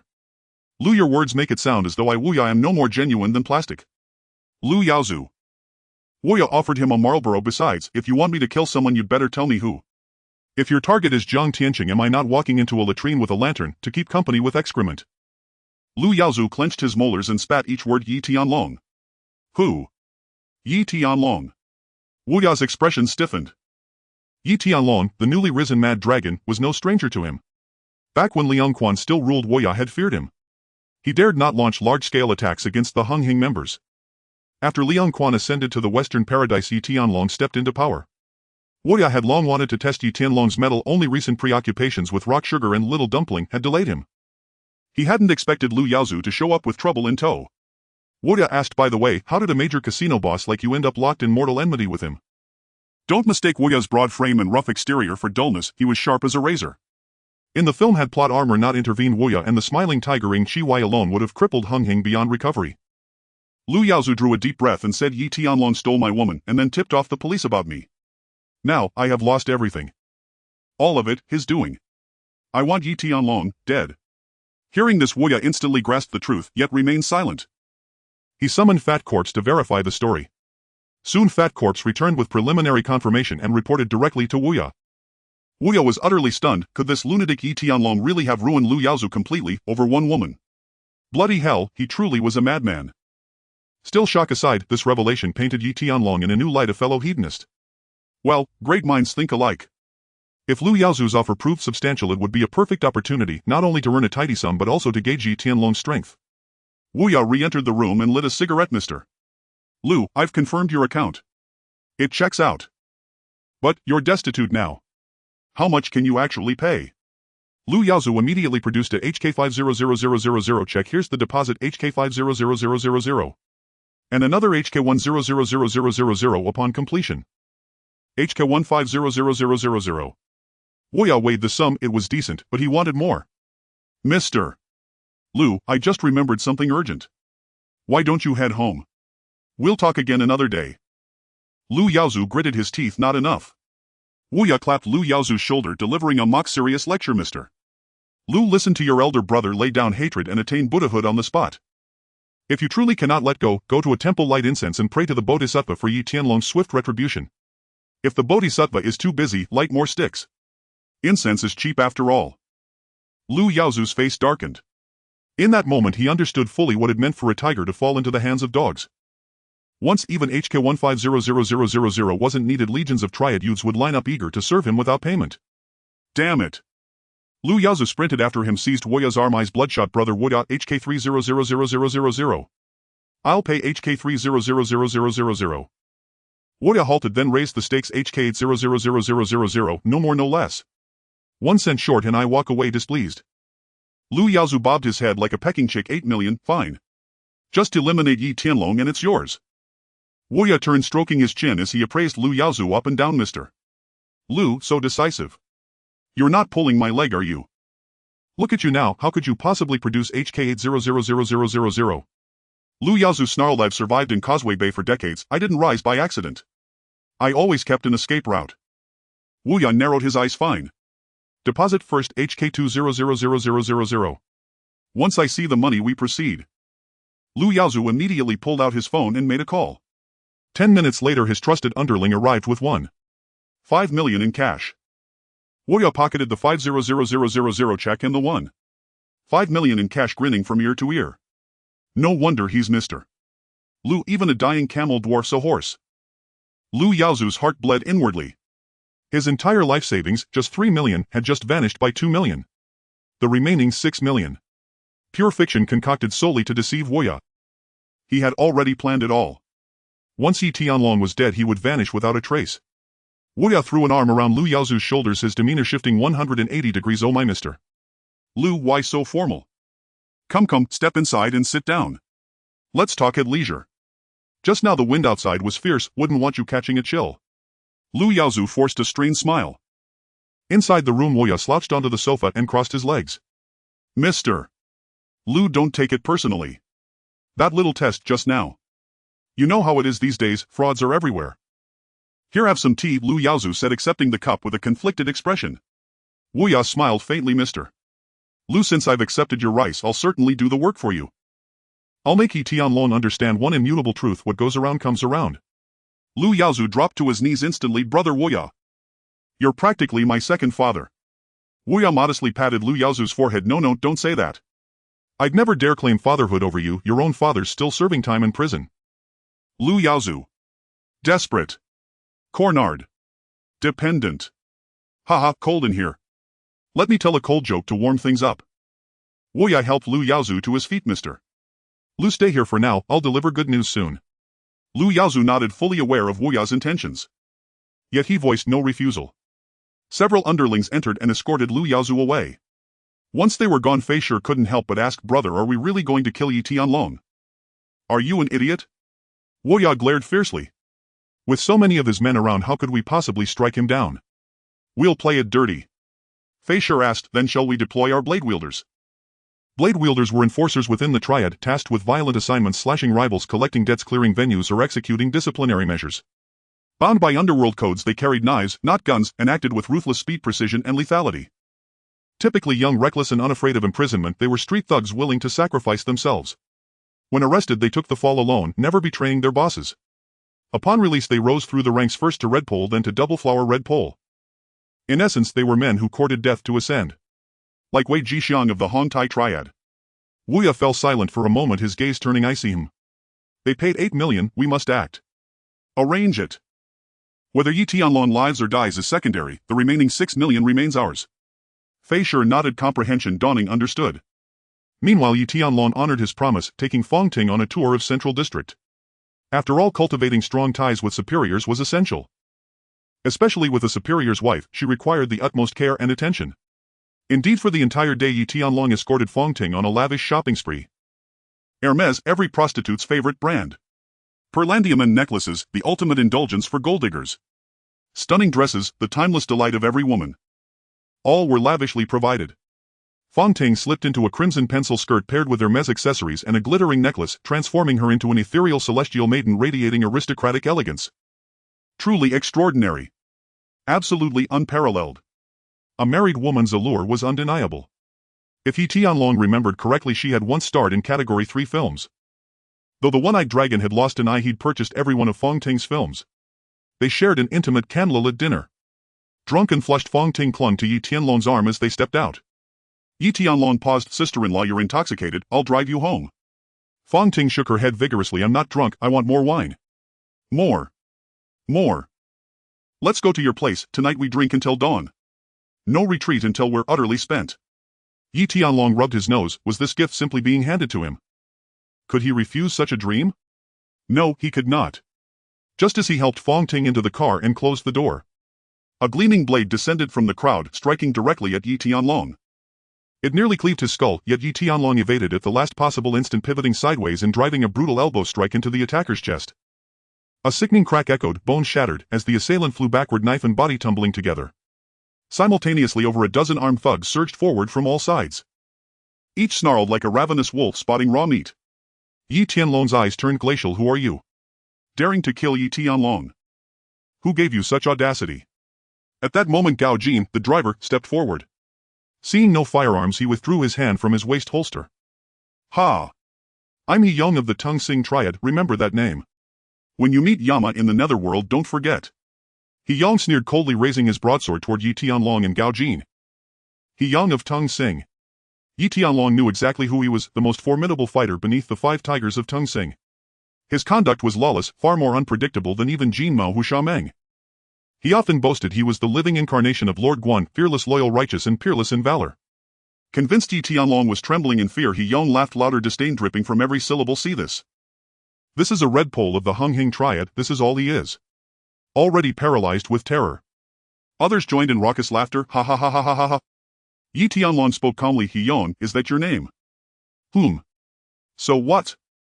Yi Tianlong continued, you outnumber us 10 to 1, I stand no chance against you. He Yong roared with amusement. Good, that's the spirit. We hold no grudge against you.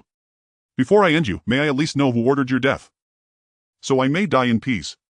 He Yong wasn't foolish, we accept payment to eliminate a threat. Enough talk. Kill. Yi Tianlong and Gao Jin exchanged a glance, then advanced to meet their foes.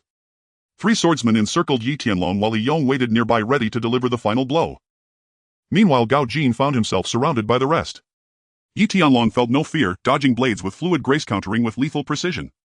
A blade slashed downward, Yi Tianlong swerved aside, the steel grazed his clothing, slicing air inches from his skin.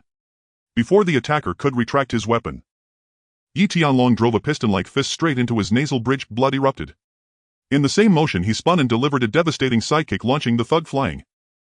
The man felt his chest tear apart, his body arched backward, airborne, slamming violently into another gangster. Simultaneously Yi Tianlong lunged forward in a single explosive stride and slammed his fist onto the rightmost thug's skull. The thug's head snapped back, blunt force trauma struck like a stone impact, his body convulsed and collapsed unconscious on the spot. Pathetic, Yi Tianlong remarked flatly, regaining perfect balance. Enhanced by the superhuman serum, his physical capabilities far surpassed those of ordinary mortals, speed, strength, reflexes. All transcended human limits. Subduing these undisciplined thugs was effortless, like plucking treasure from a sack, like slaughtering chickens with a broadsword.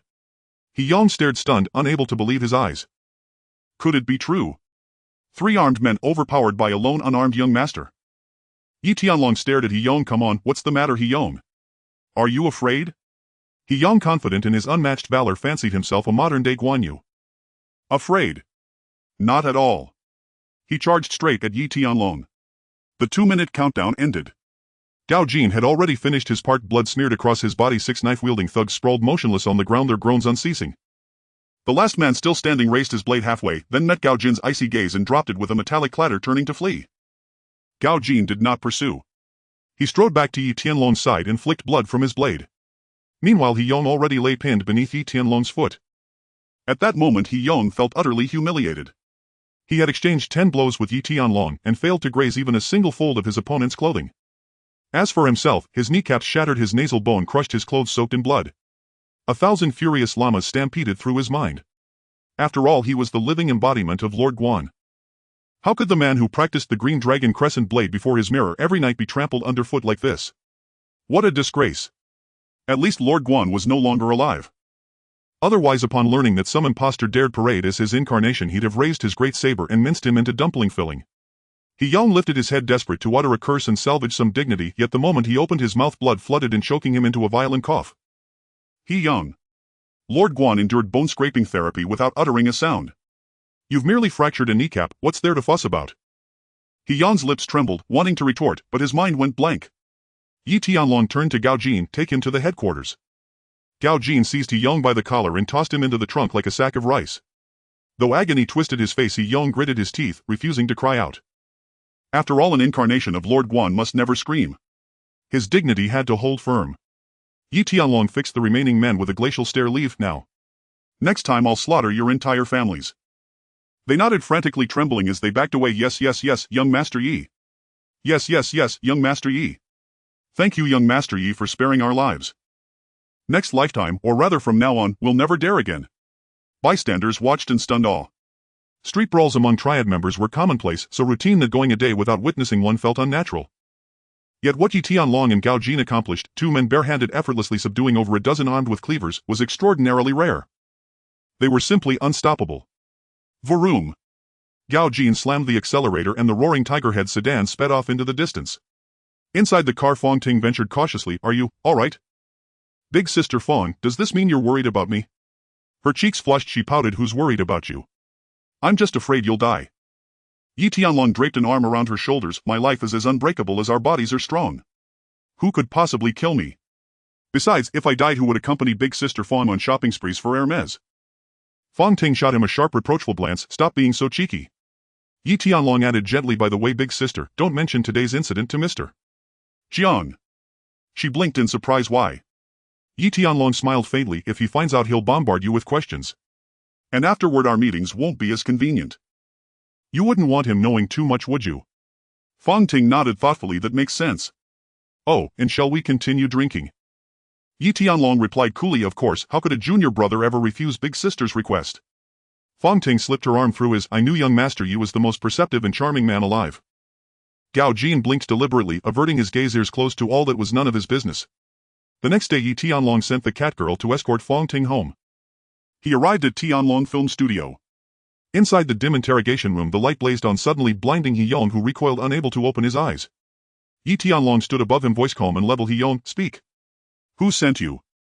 Dazed He Yong squinted open his eyes and chose silence. His tough guy persona couldn't shatter, not if he hoped to survive in the underworld. Yi Tianlong placed a cigarette between his lips, then stepped outside and returned with an iron rod 1 meter long 3 centimeters thick, planted it onto the floor with a heavy resonant thud. "Let me make one thing clear, I Yi Tianlong fear no hardened bones, only when they prove softer than my iron rod. Xiao Yong, you know the old saying, the wise yield to circumstance. Don't mistake mercy for weakness." He Yong's body jolted, his eyelids twitched violently, his face paling further. Damn it. If that thick rod struck him, he'd be meeting his great-grandmother before sunset. Trembling, He Yong stammered, It was Crow. The mastermind behind it all is Lu Yaozu. He paid Crow 2 million to have you killed. Young Master Yi, I beg you forgive me. Let me go to the hospital, I don't want to become a cripple. Crow. Yi Tianlong arched a brow, this fool. He hadn't even gone after him yet, and already Crow had allied with Lu Yaozu, sending assassins after him. Bold, recklessly so. Yet what truly incensed him was this 2 million, that was the price on his life. Ignoring He Yong's desperate pleas, Yi Tianlong strode out, flanked by his men. Gao Jin asked young Master Yi, what shall we do with him? Yi Tianlong exhaled smoke, no rush, he can live a few more days. Deploy your people tonight, strike deep into Mong Kok. When confronting triads, he preferred action over negotiation. Of course, when facing foreigners like Ghost Boy Abbas or Jizong, an AK-47 would be required. Gao Jin nodded, eyes alight with fierce anticipation, yes. Meanwhile, Crow sat with his underlings inspecting a batch of small pills capable of inducing euphoria. Though less potent than crystal meth, these pills outperformed flour and yielded far greater profits. He'd invested heavily to acquire them. Then Fat Corpse burst in, panting like a hound. Crow glanced back, frowning, what now? Did your wife run off with another man, or did your mother pass away? How many times must I say it, we're professionals now. Knock. Knock. Knock. Always knock. Still muttering, Crow paused as Fat Corpse swallowed hard. No, it's He Yong. Last night's operation failed. Not only did he fail to kill Yi Tianlong, he was captured by Yi Tianlong. Crow turned sharply, irritated, dead. That useless wretch. Fat Corpse clarified, no, he's alive, detained at Yi Tianlong's headquarters. Crow exhaled in relief, alive, that's fine. He Yong may be incompetent, but he's tight-lipped. He won't betray us. Fat Corpse grimaced, brother Crow, He Yong's mouth is looser than a worn-out belt. He's spilled everything. Crow froze. Fat Corpse whispered nervously, Yi Tianlong has sounded the alarm, he's declared he'll cross the boundary tonight to eliminate you, no us. What and say that again, cut me down, and who the hell does Yi Tianlong think he is? A red pole. So what n in the damn father of a double flower red pole? Damn it, a lunatic dares speak like this. And he doesn't even regard me Wuya as worthy of notice, and Wuya bristled with rage, his mustache twitching, eyes blazing as he slammed the table, sending small dumplings scattering across the floor. Son of a bitch. If he dares disregard me tonight, hell be buried 6 feet deep, and you go immediately and rally our men. If Yi Tianlong shows his face, kill him on the spot. And listen well, any underling who dares hesitate or refuse to come, his name goes straight into my little black book.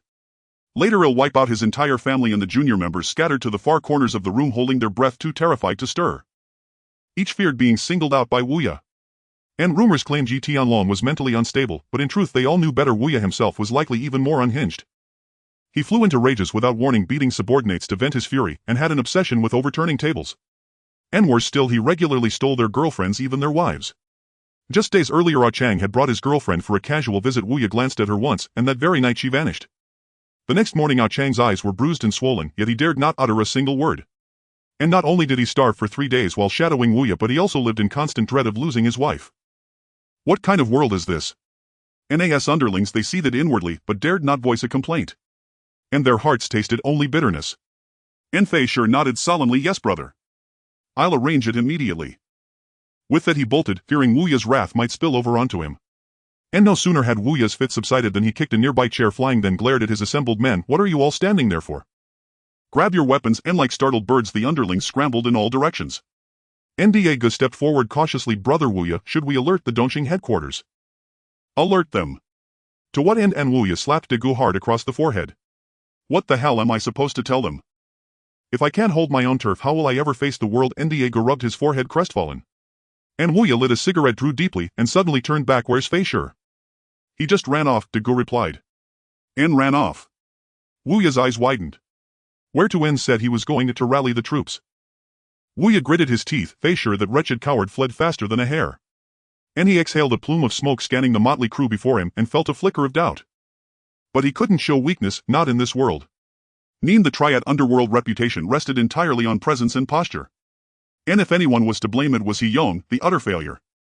And he prattled endlessly about embodying Lord Guan, the god of war, fearless, invincible. Just thinking of him made Wu Ye furious. And straighten up, pay attention, and the underlings nodded listlessly, their voices thin and lifeless, utterly devoid of spirit. Wu Ye, too weary to scold further, pulled out his bulky mobile phone and dialed. And hey. Dao Zi, bring your men to my place tonight. Something's brewing. And he hung up and dialed again. Jiwei, Yi Tianlong, stirring trouble. Send reinforcements. After several calls, Wu Ye felt marginally steadier. And Yi Tianlong, come on then, and come on, you bastard, just try it. And that night on Nathan Road. And Nathan Road held a certain infamy. A main artery threading through Yaozi. Among its neon signs blazed fiercely. Street stalls, restaurants, and karaoke bars lined both sides, ideal terrain for street chases, ambushes, and confrontations. A contested stronghold among triads, held firmly by Wu Ye for years. And even stray dogs passing by were expected to drop a bone in tribute. And inside a dim bar, bodies packed tightly, blades flashing under low light. Fei Shi burst in, panting, brother, Dianlong has truly arrived, and damn it, he's gone too far. Wu Ye roared, fury erupting like wildfire. Yi Tianlong had assumed a fighting stance, and Wu Ye without hesitation mirrored it. Nate assumed the man would only bark, never imagined he'd actually cross the line and storm his territory. Wu Ye hoisted Lord Guan's great saber onto his shoulder and strode outside. And there Yi Tianlong had just stepped down from a tiger-head motorcycle, and ahead loomed a massive surging crowd. A sea of heads, dense, unbroken. And truly the sheer aura was overwhelming. No film could replicate such raw visceral intensity. At the front stood two men Yi Tianlong recognized. Wu Ye, the down mountain tiger of Dongqing. And Wu Shiwei, the smiling tiger, none tall, one short, one stout, one lean, like the fabled fat and thin immortals reborn. One cunning beyond measure, the other fearless in battle, an infamous duo whose treachery knew no bounds. In legend they murdered Jiang Tianshang, framed Shen Haonan, tormented Fongting, and plunged Hunghing into chaos. Wu Ye planted Lord Guan's blade upright into the pavement. Young Master Yi, what is the meaning of this? Have I ever wronged you when crossing into my territory tonight? Is that truly how you conduct yourself? Wu Ye swept his gaze across the scene. Yi Tianlong had brought roughly 300 men. But this was his turf, and with Wu Jiwei's reinforcements his numbers now exceeded 500. 500 versus 300, the advantage lay squarely with him. Ni's voice hardened. Do you truly believe Dongqing fears Hunghing? Yi Tianlong lit a cigarette, his tone calm, measured. Since becoming a Red Pole I've expanded, no territory traffic, no narcotics, choosing harmony above all. Yet someone blind and arrogant dared strike at me, and tonight I shall raise my banner upon you, Wu Ye, and ha ha ha. Wu Ye convulsed as if seized by a fit. You, a madman, dare use me as your banner. And Yi Tianlong, on Nathan Road I rule. Step foot here tonight, and you won't walk out alive. Kill me in the next breath. Hundreds clashed like colliding tides. Ni Tianlong's men wore red armbands, and Wu Ye's white. White, undeniably auspicious. And Gao Jinfeng, Yushuo Ji, and the Catgirl moved like autonomous engines of slaughter. And when a triad member swung his blade at Gao Jin, he neither dodged nor flinched, instead sweeping his threaded steel rod sideways in a brutal arc. Crack! A sickening snap of bone. And the knife spun away before the man even crumpled. Gao Jin swung his rod into the back of his skull, dropping him instantly. Feng Yuxiu was even more terrifying. And he wielded no weapon. When a blade slashed toward him, he sidestepped, seized the attacker's wrist, yanked him inward, and drove his knee upward in one fluid motion. Thud, and the man launched backward, airborne. Naji and the Catgirl showed no mercy either, each blow precise, devastating, efficient. And they carried no blades, not out of restraint but because Yi Tianlong feared they'd lose control of their strength. Don't mistake cinematic bloodshed for reality. Dozens, even hundreds may gather, but casualties remain astonishingly few. It's not that men can't be killed. Rather, seasoned fighters know their limits. They avoid fatal outcomes unless bound by ancient personal vendetta. And otherwise incapacitating an opponent, leaving him unable to rise, is victory enough. Besides, do you think the police are mere spectators? Nah, death triggers full-scale investigation. And most importantly, everyone shares an unspoken truth. For a few $100s a month, why risk your life? Show up, fill the ranks, play the part, collect your fee. And blades flashed, bodies fell. And Gao Jin, his comrades, and over 100 ghost shadow soldiers fought with unmatched ferocity. Even without killing, they swept through Dongqing's ranks like a locust swarm. Within moments their enemies staggered, broke formation, and retreated in disarray.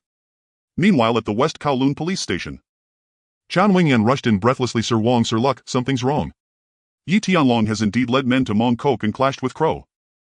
It's said over 500 people are involved. Violence is erupting wildly. Sir Wang Jichen calmly sipped his tea and replied flatly, has anyone filed a report? No reports yet, stammered the inexperienced Chan Wingyan, rubbing his forehead. Sir Wang rose. Then why the panic?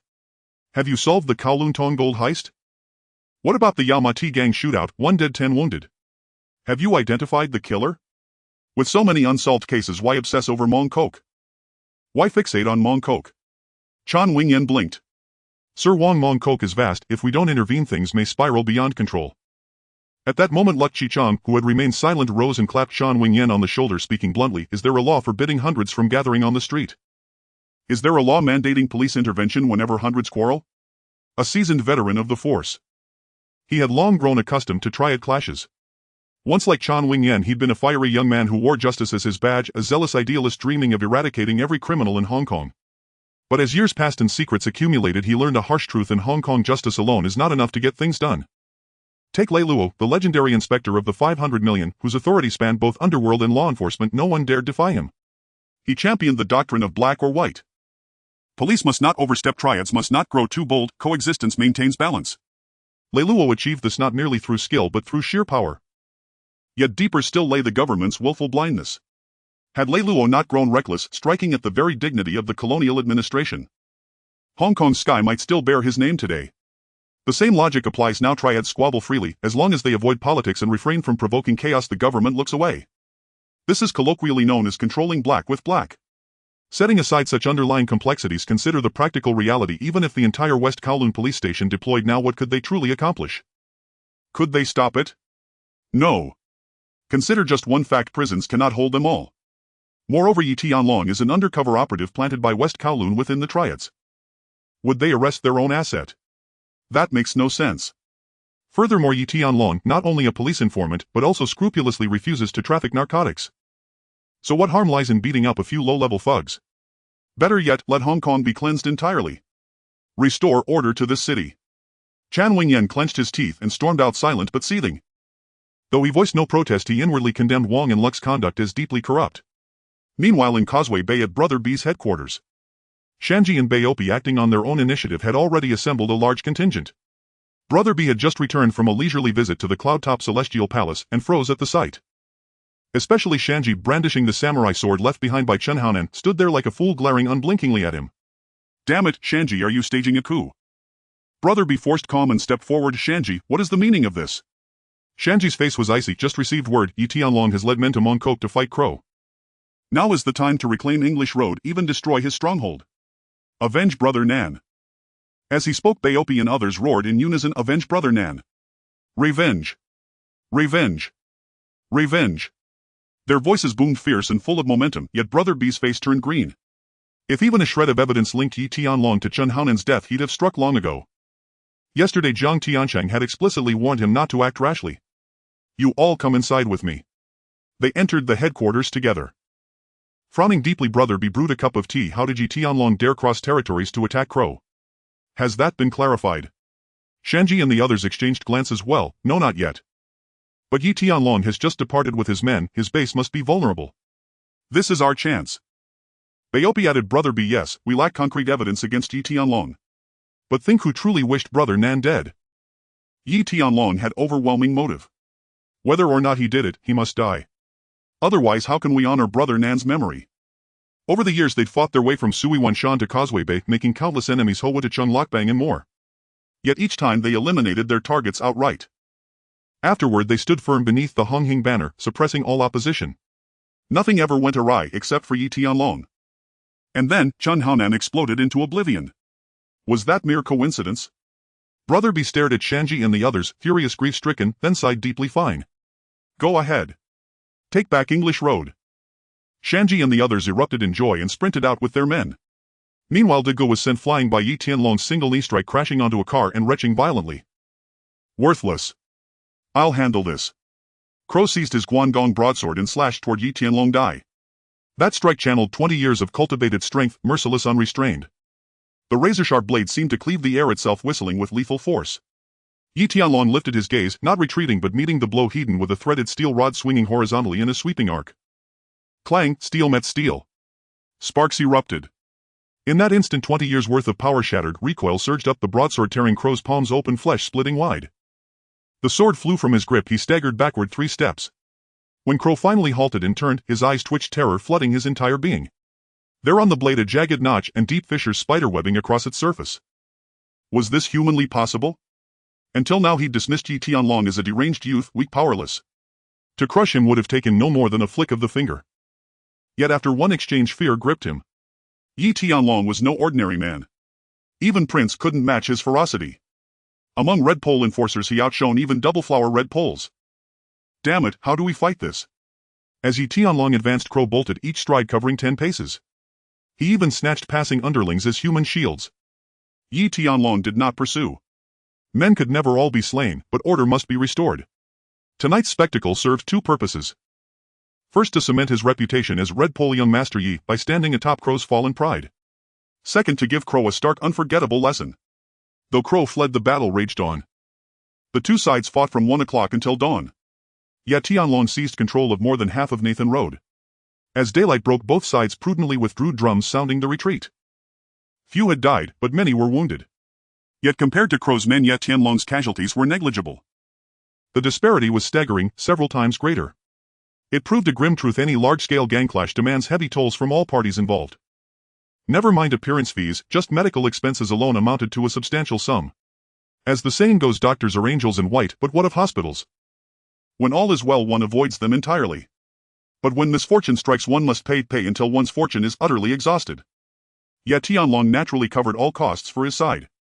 Whether Crow did the same remained uncertain. Just as both sides began clearing the scene, Huang Jiqing arrived with a squad of police officers. They made token arrests, charging a few men with street brawling, then departed.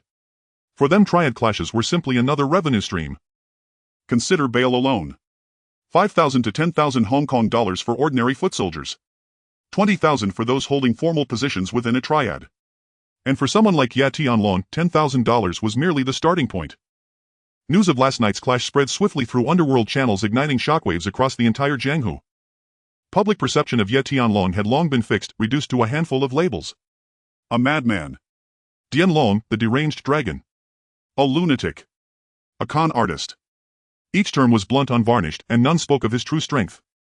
Even when he served as Liang Quan's top enforcer, or later earned the title of Red Pole, no one truly believed Yi Tianlong possessed exceptional martial prowess.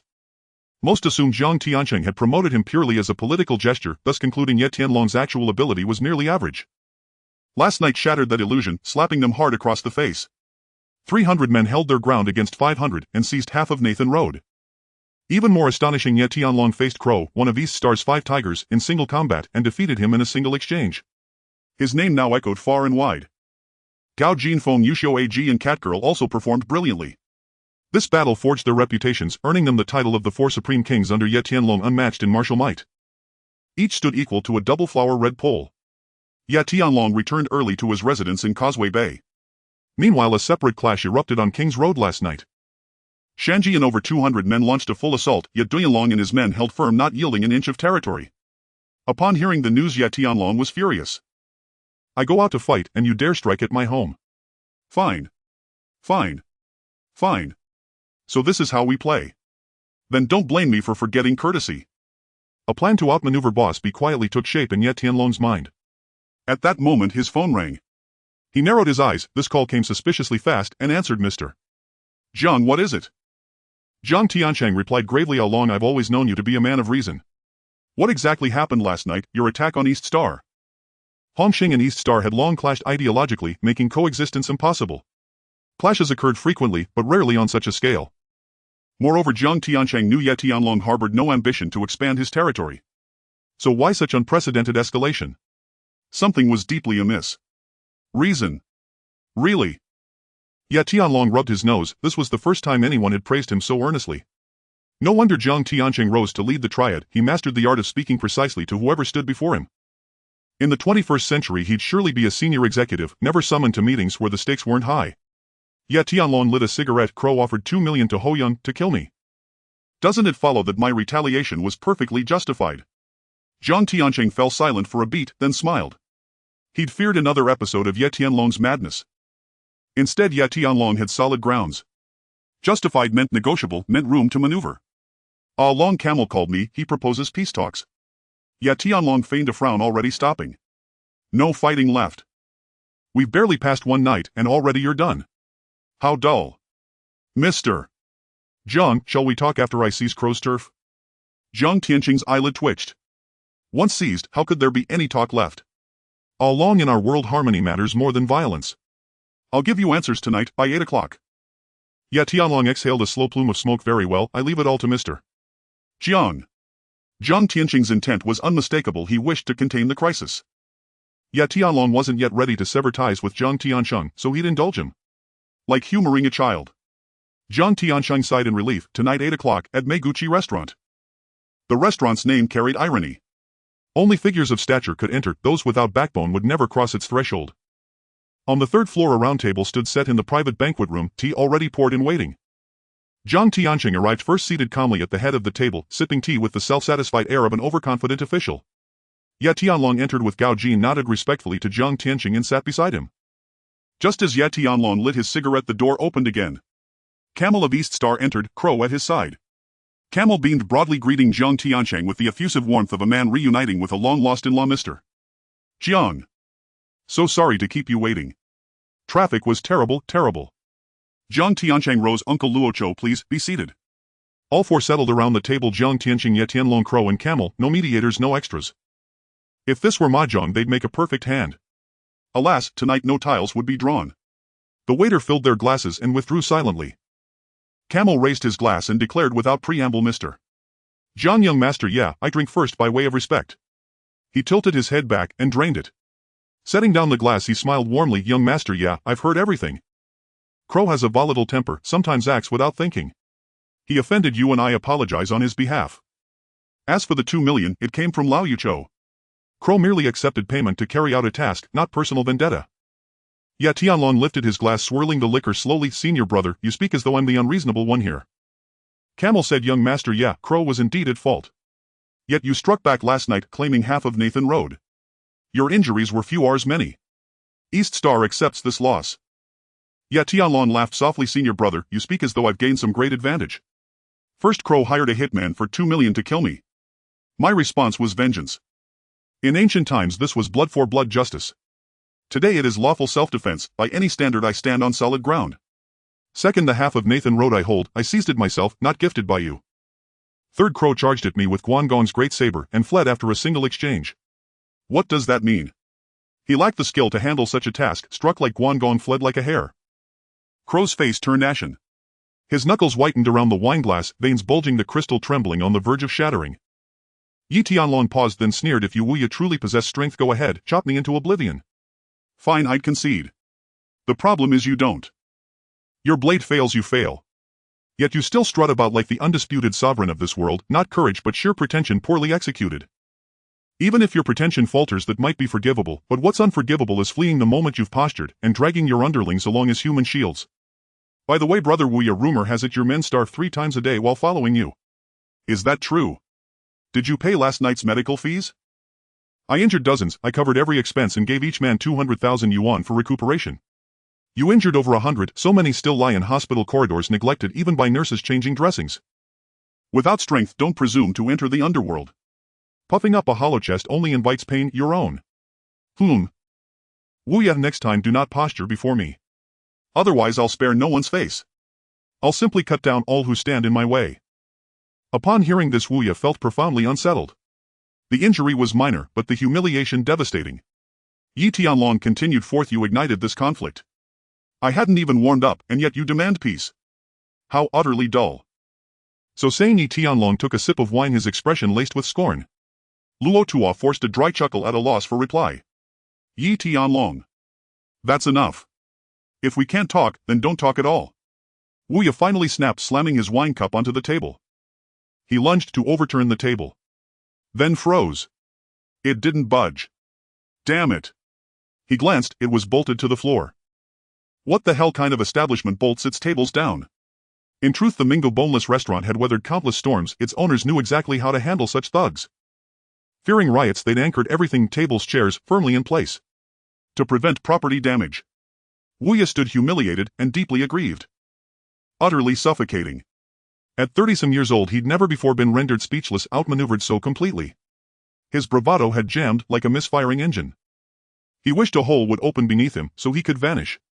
Yi Tianlong exhaled a plume of smoke, eyes locked on Wu Ye, enough glaring. Keep staring, and your eyeballs will roll right out.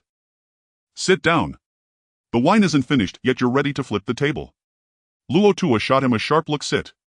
Where's your discipline? Yi Tianlong's words were piercing, cutting straight to bone and lung.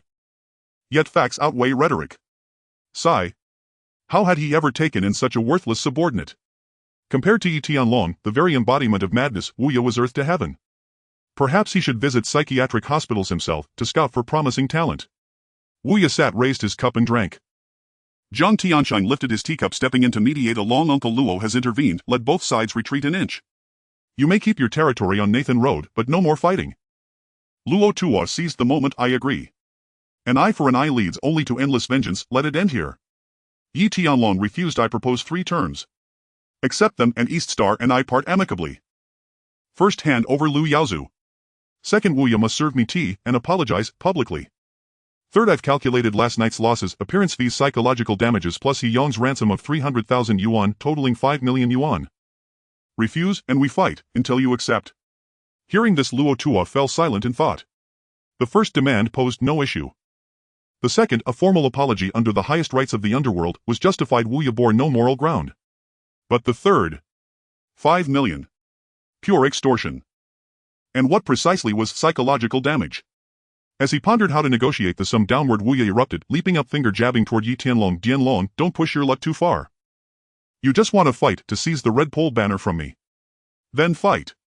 Do you think I fear you? Damn it. Slap. Luo Tuo spun and struck Wu Ye squarely across the back of the head. Don't mistake Luo Tuo's quiet demeanor, his perpetual smile, for weakness. Within East Star, his word was law, absolute and unchallenged. He was a traditionalist rooted in the ancient codes of the Jianghu, honoring hierarchy, guarding reputation, and fiercely protecting face. Internally, he revered masters and elders. Externally, he avoided provocation. This was his unwavering path to survival. You may be bold, but never reckless. You may be ruthless, but never unjust. You may be slow, but never ignorant of protocol. Wu Ye now embodied all 3 flaws: recklessness, injustice, and ignorance, making him the inevitable target of correction. Who else deserved the blow, if not him? Wu Ye clenched his jaw, cheeks swelling, but dared not speak further. With wounded dignity, he sank back into his seat. Luo Tuo fixed Yi Tianlong with a steady gaze. Lu Yaozu will be delivered. Wu Ye will serve tea and apologize.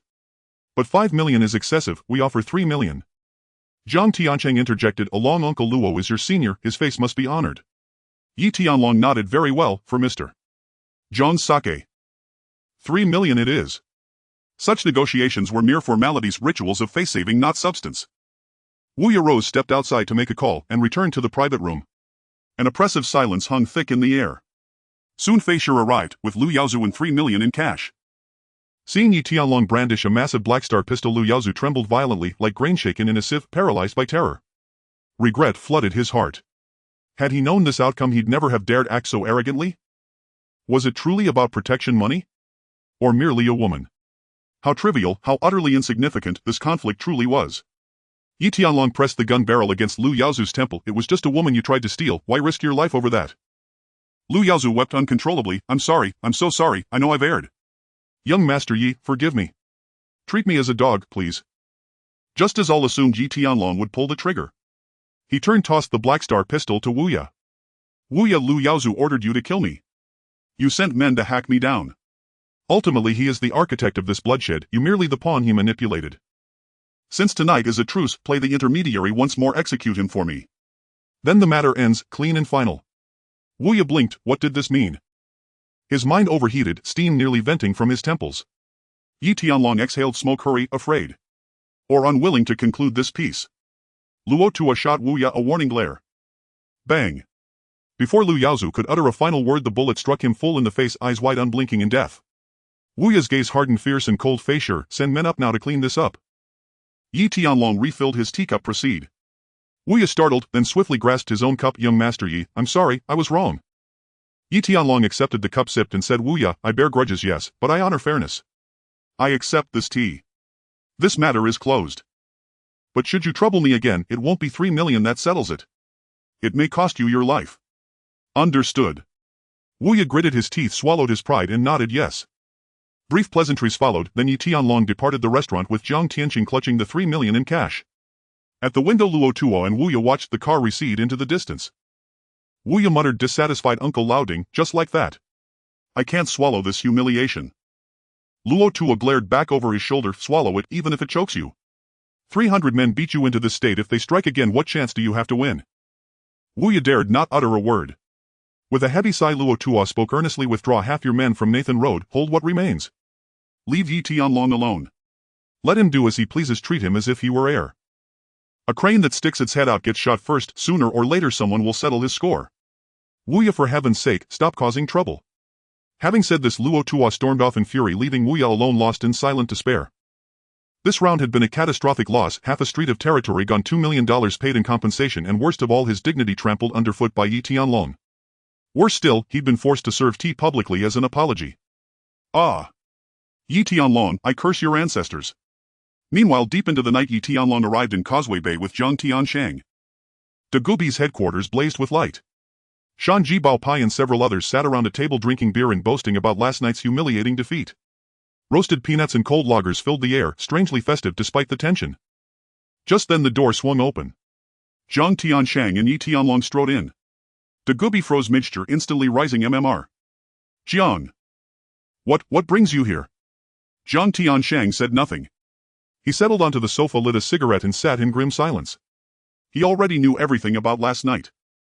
He'd originally intended to stay aloof, to let Dagubi and Yi Tianlong clash, even viewing it as beneficial. Yet Yi Tianlong had insisted on dragging him along, not merely to mediate but to lend weight to his cause. Both were flesh and blood brothers of the same sect, favoring either would be perilous. At the sight, Dagubi's heart lurched. A premonition of disaster gripped him. Shanji and the others stood dumbfounded.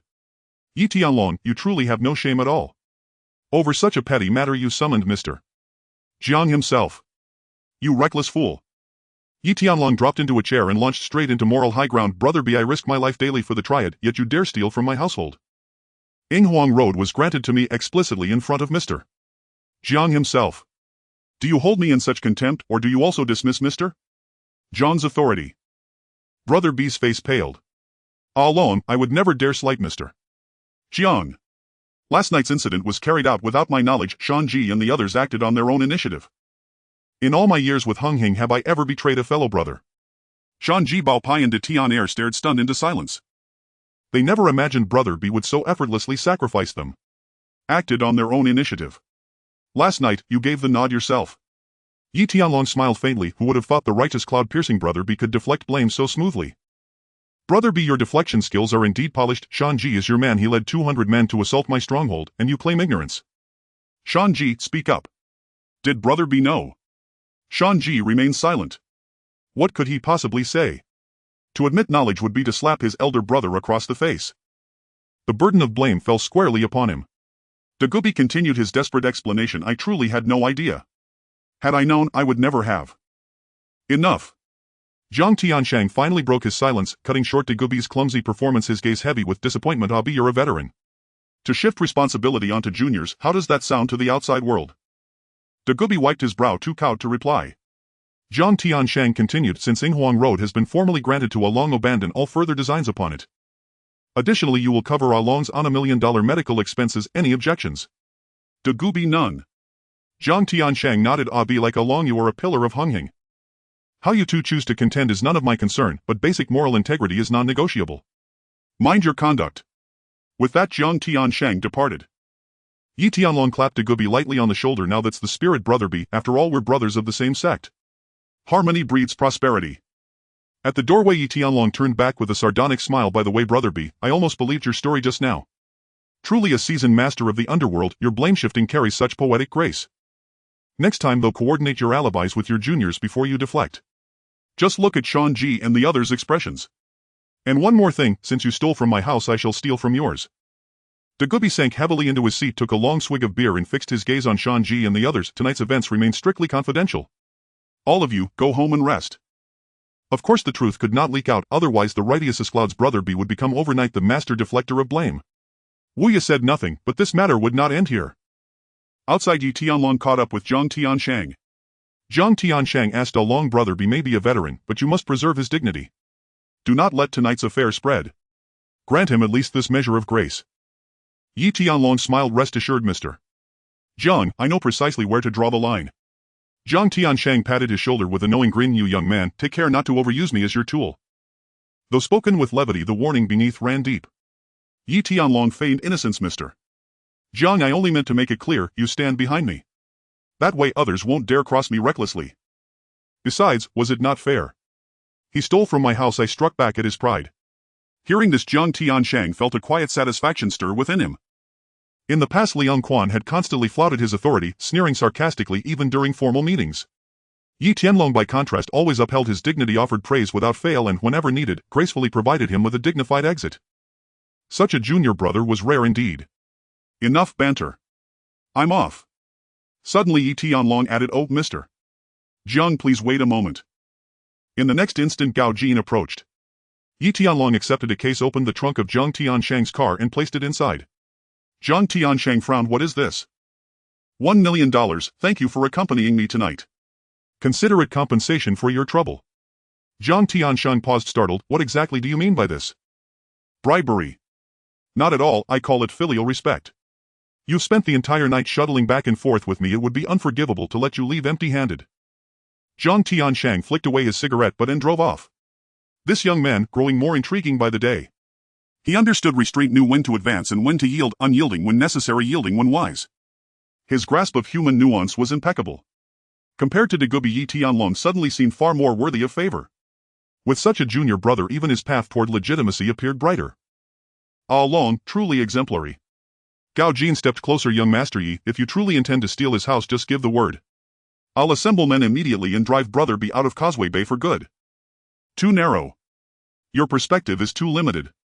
Stealing his house carries many meanings. The house I intend to seize is not the one you imagine.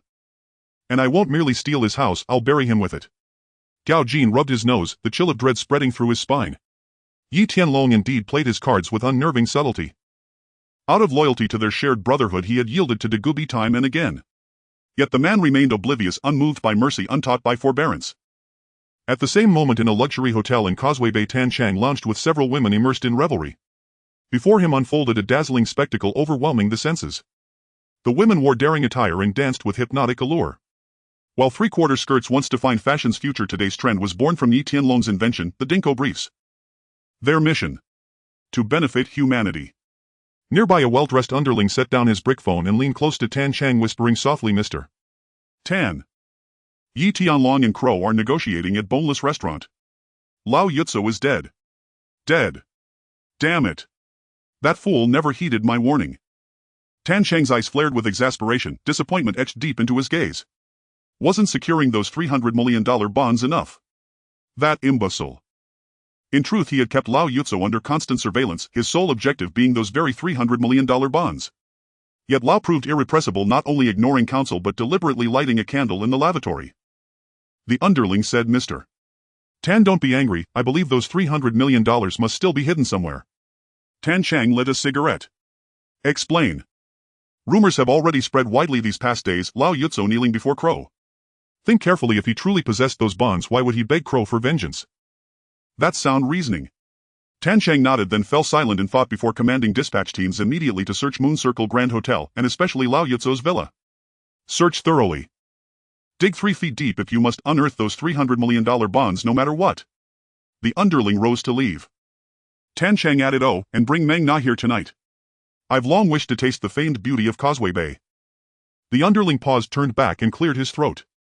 "Ahem. Mr. Tan. You've just completed several deals with Master Yi. He's undeniably capable, perhaps seizing his woman isn't the wisest move." Tan Chang's gaze turned icy. What's unwise about it? What harm lies in taking one woman? If he dares utter even a word against me, I'll bury him alive. Calling him Master Yi is courtesy alone. Deny him that courtesy and I'll ensure he rests 6 feet under. The underling wiped his brow, mouth half open, words unspoken. He could understand risking Yi Tianlong over $300 million, but over a woman? Over someone as volatile as Yi? Was it worth it?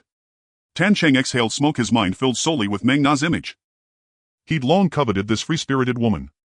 As for Yi Tianlong, he was merely a triad street thug beneath even Lao Yutso, who at least dressed like a gentleman. Moreover, Tan Chang still held immense leverage over Yi, offering vast profits. A mere dog believing that a few loyal followers granted him equal standing. What pretense of sophistication?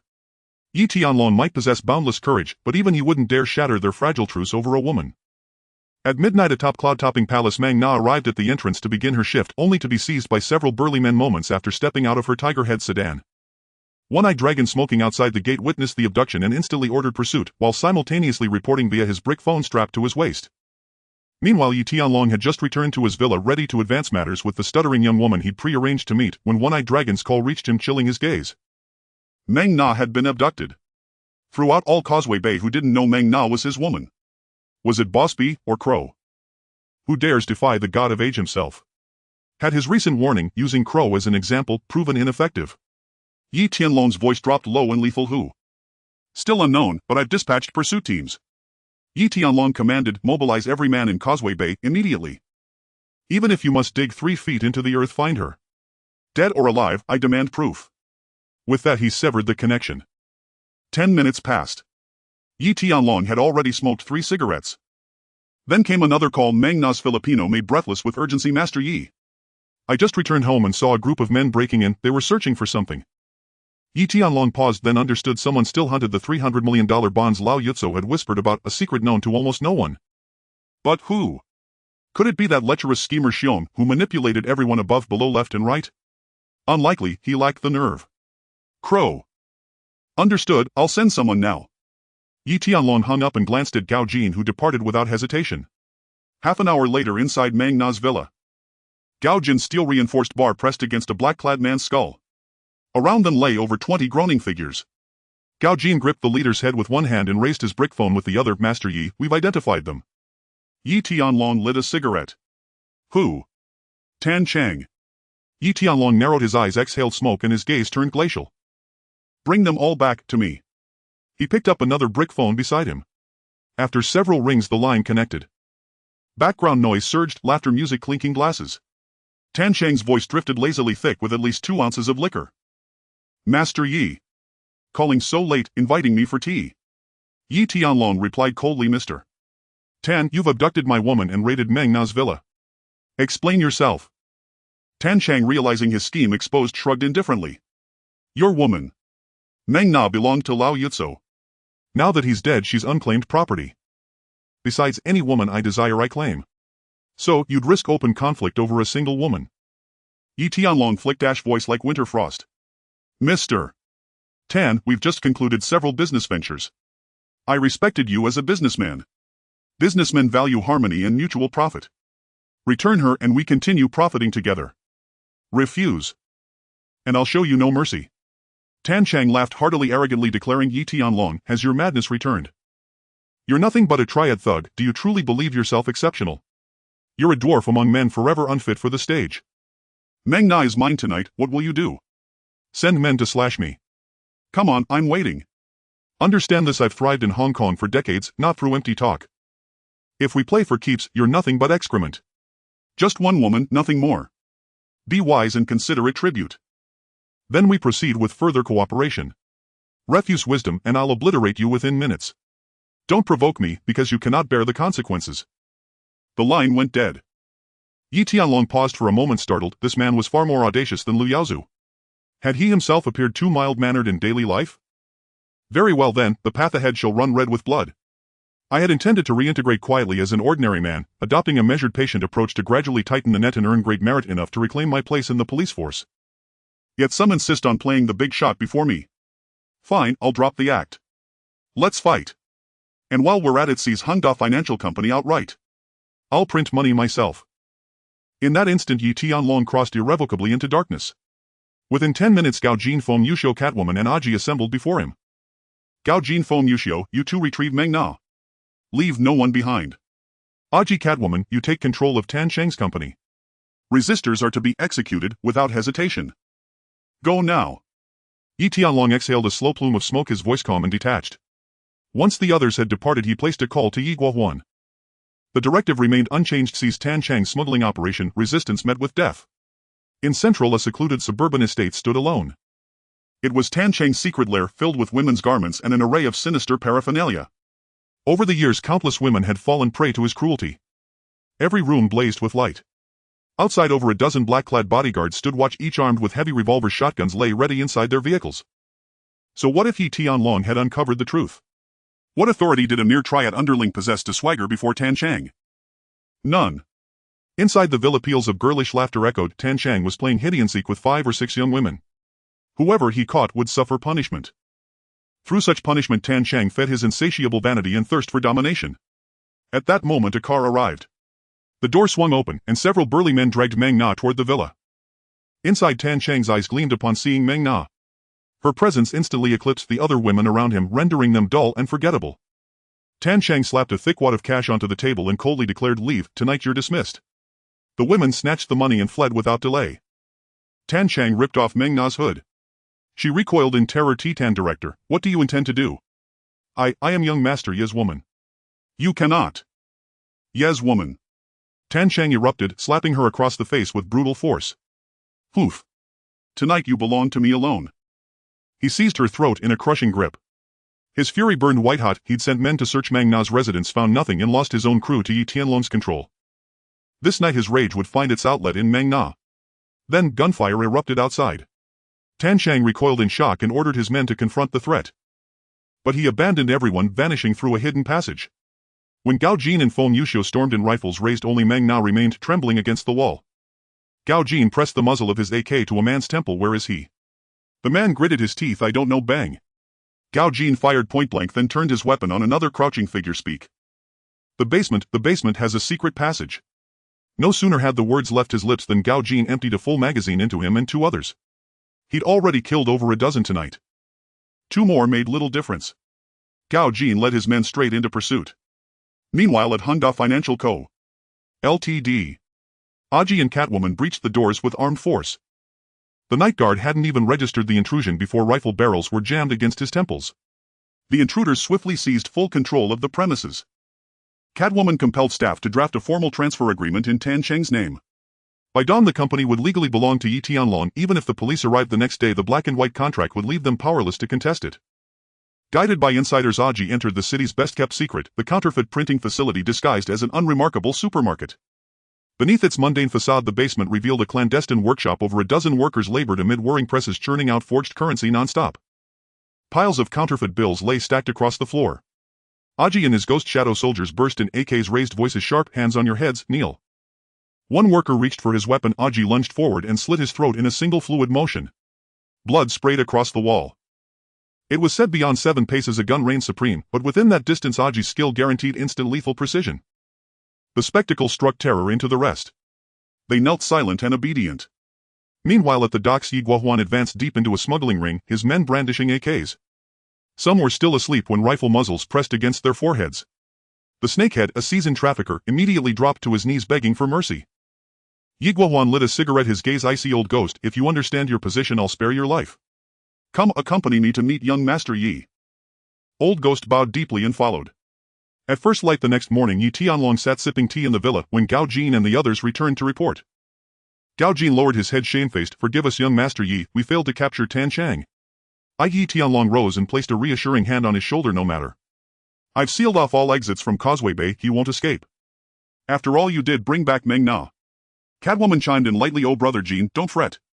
Sit down." She set a document on the table. "Young Master Yi, Hongda Financial Co. Ltd. is now fully under our control. Here is Tan Chang's signed transfer agreement. His printing equipment is also secured. The company holds 5 million in legitimate assets and 100 million in black market funds. 20 million U.S. dollars in counterfeit bills remain ready for circulation. Yi Tianlong nodded, deeply satisfied. The haul was extraordinary. By comparison, Lu Yaozu was nothing but a speck of dust before Tan Chang. Yi Tianlong picked up the agreement, scanned it briefly, and signed his name. From this moment onward, Hangda was his. Of course, only after Tan Chang's elimination could he truly sit secure upon his throne. Just then Yi Guohuan entered. Yi Tianlong lifted his gaze to the gaunt elder beside him. Your old ghost. Old ghost bowed low. Yes, young master Yi. Yi Tianlong replied, Tan Chang has transferred the company to me. As of now you serve under me and answer to me alone. Your entire smuggling operation and all personnel shall henceforth operate under Yi Guohuan's command. Any objections? What? Tan Chang transferred the company. Old Ghost's eyes nearly popped from their sockets. Tan Chang had only just eliminated Song Zihao and Little Horse. How could he possibly surrender his empire so easily to Yi Tianlong? There remained only one explanation. Tan Chang was gone. He'd been preparing to invoke Tan Chang's name for protection. Now he swallowed those words whole. No objections, whatever young master Yi commands. Yi Tianlong nodded, addressing the group. Return to your posts. Gao Jin, you and your men detain all remaining personnel. Resistors are to be executed immediately. Yi Tianlong harbored grand ambitions for the counterfeiting syndicate. It had to be fully absorbed. After Yi Guohuan and the others withdrew, Gao Jin spoke up. By the way, young master Yi, 2 men have arrived at the gate. They seek to pledge their loyalty to us. One is named Song Zihao. I've looked into him. He used to be the top boss of Tan Chang but was arrested for counterfeiting currency. Another is named Mark, nicknamed Brother Ma, who rose to prominence alongside Song Zihao in his earlier years. Song Zihao, the founder of Hangda Finance. Both men, like Tan Chang today, were legendary figures in Causeway Bay back in their prime. Yet time spares no one. Betrayed by Tan Chang, they now lie in ruins, one imprisoned at Stanley Prison, the other crippled. They appear discarded like society's forgotten scraps, but Yi Tianlong knows their fury toward Tan Chang runs deep, white-hot and unrelenting. 2 excellent pieces for the board. Before long, Song Zihao and Brother Ma entered the living room. Song stepped forward courteously. Young Master Yi, it's an honor, we've long admired you. I'm Song Zihao, this is my brother Brother Ma. We're here today hoping to earn a livelihood. Yi Tianlong handed them each a cup of tea. Brother, how dare I presume to employ you? Your reputation in the underworld far outshines mine. Hearing this, Brother Ma offered a bitter smile. Young Master Yi, those days are long gone. To be frank, Brother Hao has just been released from Stanley Prison, and no one dares hire us now, fearing Tan Chang's wrath. We heard you stood up to Tan Chang last night, so we came. There's no issue working with me, Yi Tianlong replied. Wan Chai currently has an opening, henceforth it will fall under your command. Song Zihao and Brother Ma exchanged a glance before Song said, thank you, young Master Yi. By the way, young Master Yi, we know where Tan Chang is hiding. Yi Tianlong's gaze sharpened. Where? A stroke of fortune, he had no rice yet someone had delivered it to his door. Brother Ma answered at Zhongxini. Truth be told, Zhongxini was our own creation, a triad we once backed to carry out our dirtiest work. Few know this truth. Over recent years, however, it has grown ever more powerful under Tan Chang's patronage. Zhongxini. Its leader Lian Haolong, the so-called strongest man under heaven, bears an uncanny resemblance to a certain Hong Kong film star and wields formidable strength. Another figure strikingly similar to another famed actor, Luo Tianhong, also stands among them, one of Jing Ji's incarnations, a scion of the 8 banners, equally formidable in power. Yi Tianlong narrowed his eyes. How do you know this? He had already scattered his men across Causeway Bay, yet not a whisper had reached him. Though these two were Zhang Xinyi's original patrons. If Lian Haolong truly held them in contempt, why would he seek refuge with Yi Tianlong? This. Song Zihao hesitated. Brother Ma clenched his teeth. Truth is, we've been shadowing Tan Chang all along. We witnessed everything that happened last night. When we tracked Tan Chang down, he'd already been picked up by Lian Haolong. Yi Tianlong nodded slowly. I see.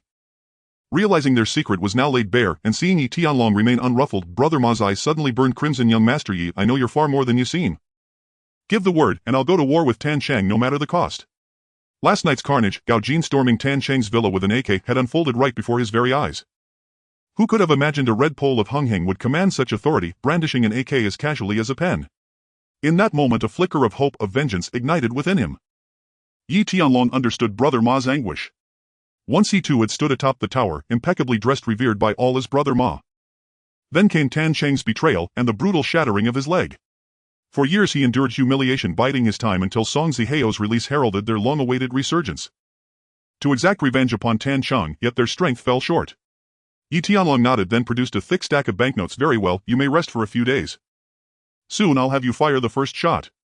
Here, $1,000,000 as a token of goodwill. Brother Ma's face lit up as he accepted the cash. Thank you, young Master Yi. Sun Ziheo's expression flickered with complexity before he rose respectfully. Thank you, young Master Yi. Gao Jin watched the two depart, then asked young Master Yi, are they reliable? People can be guided and used so long as desire drives them. Their hatred for Tan Cheng alone is enough to make them fight to the death.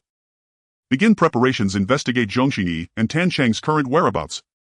When the time comes, let them serve me without reserve. Though Brother Ma no longer commands the glory of old and walks with a limp, his skills remain razor-sharp, a marksman of peerless precision, utterly fearless in combat. Meanwhile, on the second floor of a building in Mongkok, Lian Haolong and Tan Cheng sat savoring wildebeest meat. Tan Cheng drained a large gulp of liquor, slamming his glass onto the table with a curse. Bloodstains streaked his body, his hair hung wild and matted like a beggar's. A stark contrast to the flamboyant Mr. Tan who just last night had reveled in hedonistic splendor, surrounded by beauties lost in endless revelry. Lian Haolong lounged with legs crossed, leisurely puffing a cohiba, his gaze fixed on Tan Cheng, not as an ally but as prey. Human joy and sorrow are never shared, they are deeply personal. At that moment a subordinate slipped through the door and whispered quietly to Lian Haolong. His eyelids twitched faintly, his eyes grew fathomlessly dark. He hadn't expected Yi Tianlong to move so swiftly. Overnight Yi Tianlong had seized control of Tan Cheng's corporation, his smuggling fleet, even his clandestine counterfeit printing facility. He'd intended to leverage this chaos for negotiations, to extract concessions from Tan Cheng. Damn it. Mr. Tan, I have news, though I hesitate to deliver it. Tan Cheng shot him a venomous glare. Speak quickly, or hold your tongue. Unruffled, Lian Haolong exhaled a slow smoke ring. Hangda Finance has been fully taken over by Yi Tianlong's people, the transfer agreement is signed. It now bears the Yi surname. Tan Cheng froze, his wineglass clattered to the floor as his eyes widened in fury. What did you say? Lian Haolong continued calmly. Your secret printing operation, the old ghost team, has already sworn fealty to Yi Tianlong. And naturally the funds in those accounts now belong to him. Tan Cheng's face contorted. He kicked over the low table before him. Yi Tianlong. I'll curse your ancestors to the ninth hell. At this Lian Haolong smiled serenely. Mr. Tan, don't lose your composure, rice can always be earned anew. Tan Cheng panted heavily, bloodshot eyes blazing. Lian Haolong, eliminate him for me. Lian Haolong laughed, a broad Buddha-like grin. Mr. Tan, Yi Tianlong is a red pole of Unhinged commanding hundreds of men. Last night you should have mentioned his men carried AKs. Tan Cheng's gaze turned glacial as he locked eyes with Lian Haolong. Lian Haolong, how much have I poured into you over these years? Without my backing could Zhongxin Yi have risen so swiftly? And yet you hesitate over this trivial matter, daring to bargain with me. Lian Haolong remained unperturbed. Rising, he gently pressed Tan Cheng back into the sofa, his voice low and grave. Mr. Tan, I Lian Haolong have always lived by one principle: take rice, remove calamity. Is that not so? I've never accepted a single free meal from you. Let's set aside murder and arson. For years whenever you seduced another man's wife who resolved the fallout. I did. And last night I saved your life. You. Tan Cheng gritted his teeth and took a deep drag of his cigarette. Fine, speak plainly. Kill Yi Tianlong and restore my honor. What are your terms? Lian Haolong raised 5 fingers. 5 million. Tan Cheng's face darkened, but the sum fell within his acceptable range. Lian Haolong settled into his chair and sipped tea leisurely. Mr. Tan, don't forget your current predicament. My company, my men, even our printing press technology, gone. Truth be told, if I handed you over to Yi Tianlong right now I could easily forge ties with the red pole of Unhinged, not an unreasonable proposition. What do you think? Tan Cheng drew a long breath, forcibly suppressing the fury churning within him. He was a fallen phoenix, less than a common fowl. Yet without eliminating Yi Tianlong and reclaiming his empire he would never rise again in this lifetime. Agreed, 5 million it is. Lian Haolong's tone shifted abruptly. No, Mr. Tan, you misunderstood me. I said 50 million. Tan Cheng's eyes bulged, he nearly spat blood. 50 million. Lian Haolong, you. Lian Haolong smiled faintly. Mr. Tan, 50 million buys Yi Tianlong's life and I'll recover your company for you in record time. Consider carefully, is this deal truly unprofitable? 50 million is steep, but one must sacrifice the lamb to trap the wolf. Tan Cheng clenched his jaw, lost in thought. 50 million, he simply didn't possess that much now. But if he refused, would Yi Tianlong spare him? The memory of Gao Jin storming his villa last night with an AK, slaughtering everyone, still made his legs tremble. But I simply don't have that much. How much can you offer? I have 1 million now, the remaining 40 million will be yours once I regain control of my company. Lian Haolong rose and adjusted his suit jacket. 1 million. Find someone else. Still, let me remind you, across all Hong Kong besides my Zhongxini, few syndicates dare take such a job. And those who do will demand far more, and given your status as a tycoon, greed may well tempt others to covet what you hold. Tan Chang's expression turned ashen. Yi Tianlong, now a Hung Hing red pole, had just subdued Crow. His star blazed brighter than ever. Ordinary men dared not move against him. Tan Chang sighed. I truly don't have 50 million. Lian Haolong patted his shoulder. Didn't your overseas account hold exactly 50 million after my men completed their last assignment for you? Tan Chang's expression changed instantly. He realized Lian Haolong intended to seize everything. Not a single cent left. Very well, I'll transfer 25 million to you within 10 days. The remaining 25 million follows upon successful completion of the task. Tan Chang gritted his teeth and agreed. Once the company was restored, wealth would flow back like rice from a full granary. No problem at all. Lian Haolong smiled. Mr.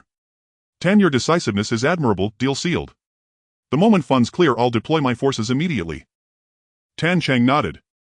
Agreed. Hardly had the pact been struck when a phone rang. Hello? Lian Haolong answered. Yi Tianlong's voice came through. Come measured, this is Yi Tianlong, red pole of Hung Hing. Brother Lian, I know Tan Chang is with you. Hand him over. Lian Haolong frowned. How had Yi Tianlong learned this? Master Yi. Long admired. However, Tan Chang is not here with me. In fact, I've never heard of this man. Yi Tianlong's voice chilled. Brother Lian, truly refusing to surrender him.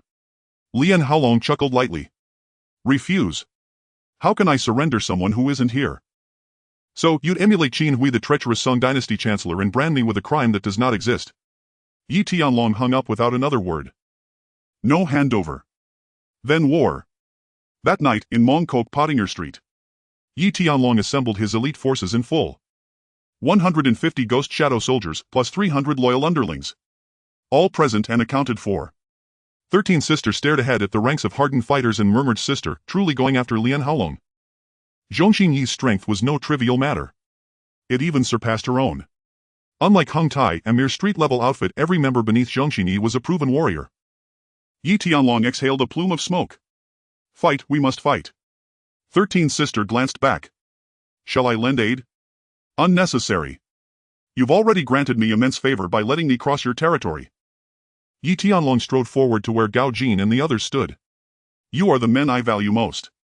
Tonight I ask only one thing, seize Zhongxin Yi. Do you have confidence? They nodded in unison, voices resounding yes. Though they rarely saw Yi Tianlong, they held him in profound reverence. For he treated them exceptionally well. Appearance fees, medical coverage, resettlement allowances, each triple the industry standard. They lived by one creed: serve Master Yi, and wealth would never be scarce. Yi Tianlong smiled faintly. Excellent. Since I'm here tonight, each man receives 5,000 as appearance fee. Your sole duty is to fight, the rest rests with me. What the? A chorus of stunned exclamations erupted below. 5,000 per man. For 450 men, that totaled 2.25 million. Across all Hong Kong triads, had any leader ever spent so lavishly? An unprecedented act. Master Yi's generosity knows no bounds. We pledge absolute loyalty. Master Yi is peerless. Master Yi is magnanimous. Nearby Song Zihao and Little Horse exchanged glances, shock rippling across their faces. This was sheer audacity. Such sums could buy a man's life outright, commissioning assassination without hesitation. Yet he offered it all, to foot soldiers. What the? Is Yi Tianlong running a bank? 13 Sisters' beautiful eyes flickered, but she remained silent. Indeed, this was Yi Tianlong's way, generous, unstinting. Yi Tianlong grinned. Ah Jin, you lead the charge. Crush Zhongxin Yi. Move out. Gao Jin nodded and led the group into waiting vehicles. Once they departed, Yi Guohuan retrieved a briefcase from the trunk filled with AK rifles and ammunition and set it on the ground. Yi Tianlong's gaze sharpened as he fixed it upon Song Zihao and Little Horse. Brother Horse, I am waging war against Zhongxin Yi. As for killing and burning, that falls to you. Little Horse smiled. Master Yi, I swear even if I die, Tan Chang shall never see tomorrow's sun. Song Zihao gave a quiet nod. He fully understood Yi Tianlong was using them. Yet resentment did not stir within him. He was penniless now, his title as Big Brother belonged only to history, no one acknowledged him anymore. Opportunity to acquire AKs or to create a chance to kill Tan Chang had been vanishingly slim. Tonight Yi Tianlong had provided both fully armed and perfectly orchestrated. Yi Tianlong climbed into his armored Mercedes-Benz and sped toward Zhongxini. Time slipped swiftly toward midnight. The hour deepened, the world hushed into stillness. Yet within Zhongxini's domain nocturnal life was just beginning. 3 streets thrummed with the same old rhythm, gang youths drinking, courting girls, strolling, trading narcotics pills. They all appeared remarkably relaxed and at ease, utterly unstrained. Their composure stemmed from a single unequivocal declaration issued by Lian Haolong into the underworld after midnight: "This territory answers only to me. Even the police, should they dare step foot here, must abide by its unwritten laws. Patrol officers merely perform a hollow charade, mere figments of authority. True emergencies. The first to flee are those very patrolmen, arrogance without bounds." At that very moment, from every direction, armored sedans, Tigerhead Benzes and Santana models, along with roaring buses, surged into the streets. At their head strode Gao Jin, flanked by men brandishing iron rods and wooden clubs, their advance thunderous, evoking the inexorable march of ancient armored legions.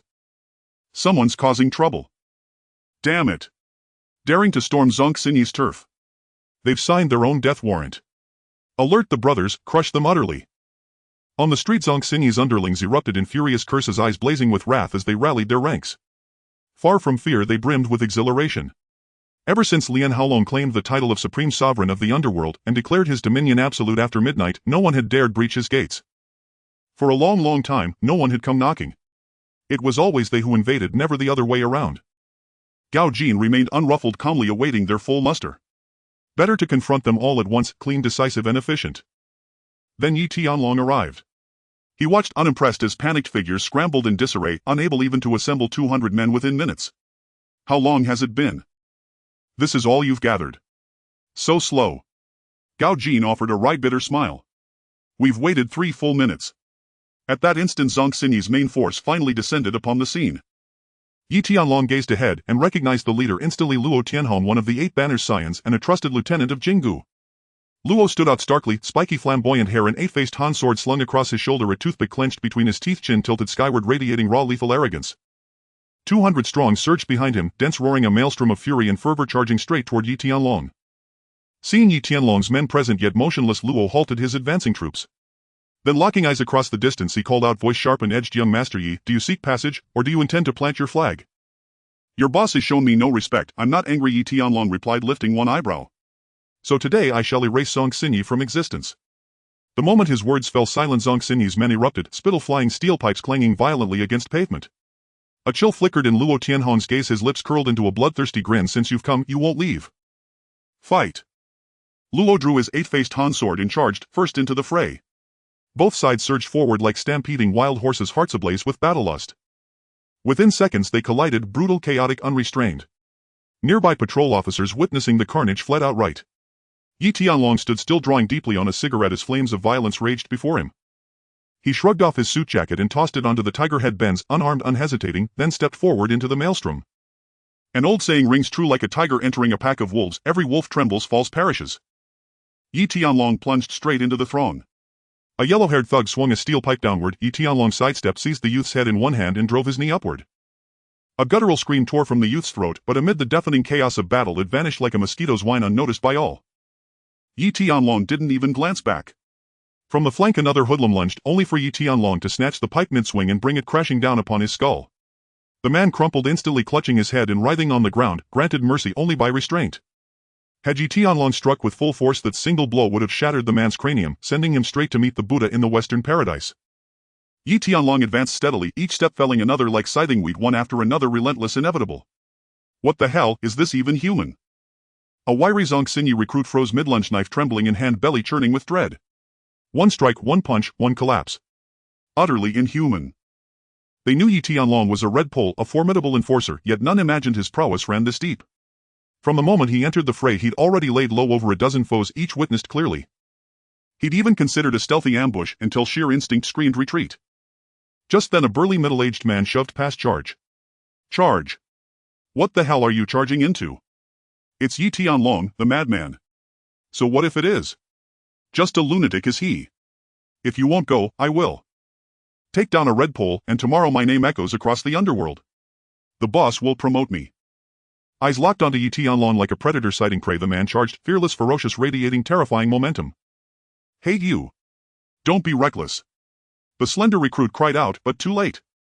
Before the man's second stride landed, Yi Tianlong stood before him, steel pipe whirling in a full arc slamming into his shoulder. Off-balanced, the man staggered sideways, only to meet Yi Tianlong's boot square in the chest. Still lost in delusion, he crashed headlong into a lamppost, spitting blood breath, failing mind collapsing into static silence. As seconds bled into minutes, the brawl escalated, fiercer, more desperate. They say short-statured thugs flee halfway through a fight, but reality proved less theatrical. These were seasoned underworld figures, only dozens scattered. Most remained entrenched in the chaos. My goodness. As the crowd murmured, their eyes remained fixed on Yi Tianlong, striding through the fray like a solitary sovereign, steel pipe in hand. The sickening crunch of shattered bone echoed, blood sprayed in all directions, screams of agony rose in relentless waves. One by one, the arrogant, stunted enforcers of Zhongxini crumpled before Yi Tianlong, not as warriors but as drowsy youths collapsing into slumber at the mere sight of him. Luo Tianhong, deep in his bloodlust, had just cleaved down an opponent when he lifted his gaze and saw Yi Tianlong carving ruthlessly through his own ranks, unstoppable as a force of nature, slaying all who stood in his path. His eyes sharpened instantly. Shoving aside underlings blocking his way, he charged forward, brandishing his Bami Han sword, roaring, "Yi Tianlong, I'll test your mettle myself." In the blink of an eye, the Bami Han sword pierced the air with a shriek, lightning swift, aimed straight at Yi Tianlong's throat. Yi Tianlong pivoted and swung his threaded steel bar sideways. Metal clashed against metal, the impact erupted in sparks and a deafening ringing clang that reverberated across the battlefield. Luo Tianhong's face twitched, his palms split open, nearly losing grip on the sword hilt. In that instant, his haughty gaze fractured, transforming utterly. Contempt dissolved into stunned disbelief, and then a flicker of genuine wariness. The sheer power behind that strike far exceeded his expectations. Between true masters, no elaborate choreography is needed, only a single exchange reveals the measure of one's strength. He now knew Yi Tianlong was no ordinary man. "So you've been playing the pig to devour tigers?" Luo Tianhong steadied himself, shaking out his numb arm before launching forward, thrust after thrust, each blade tip sharp as a serpent's fang. Yi Tianlong offered no reply, only a sweeping arc of his steel pipe. As the ancient adage says, brute force shatters 10,000 techniques. No matter how swift Luo Tianhong's swordwork, it faltered before overwhelming might. Gritting his teeth, Luo Tianhong fought desperately, but every collision sent fresh tremors of dread through him. At this rate, victory was unthinkable. Would the Bami Han sword hold? Would his hands hold? Would his men hold? To quell chaos, one must seize the head first. To subdue Yi Tianlong was to silence all challengers.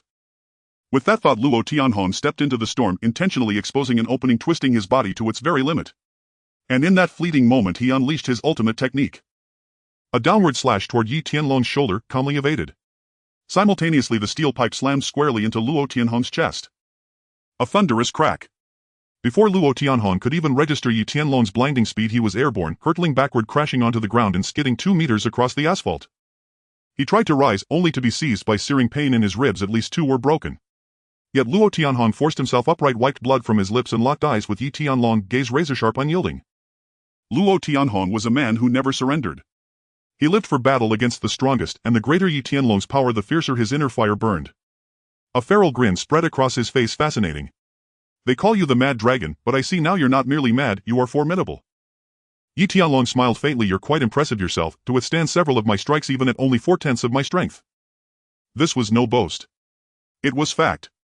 From beginning to end, he had held back, never once unleashing his full power. Though outwardly unassuming, in truth, figures like Prince Crow and Sitahanan, the so-called titans of the underworld, would fall before a single swing of his pipe. He simply chose discretion over display, devoting himself instead to the quiet art of wealth accumulation. After all, as the saying goes, wealth is the supreme path. Yet recent events had taught him a harsh truth: mercy invites contempt, restraint invites dismissal. To be taken seriously, one must wield both resolve and revelation. Otherwise, everyone would dismiss Yi Tianlong as a petty thug, so insignificant that even stray dogs dared nip at his heels. His warning to Crow had not been enough. Tonight he would raise his banner anew over Zhongxini. 1 wasn't enough. 2 wouldn't suffice. 10. 100. One day all would tremble at the very whisper of his name. Is the Mad Dragon truly this fearsome? He left Luo Tianhong utterly broken. Truly mad and terrifyingly mighty. Is this real? Luo Tianhong is the undisputed apex warrior beneath Lian Hulong's banner. Last year he cut his way free from 100 foes, like Zhao Zilong himself, wielding only his Bami Han sword.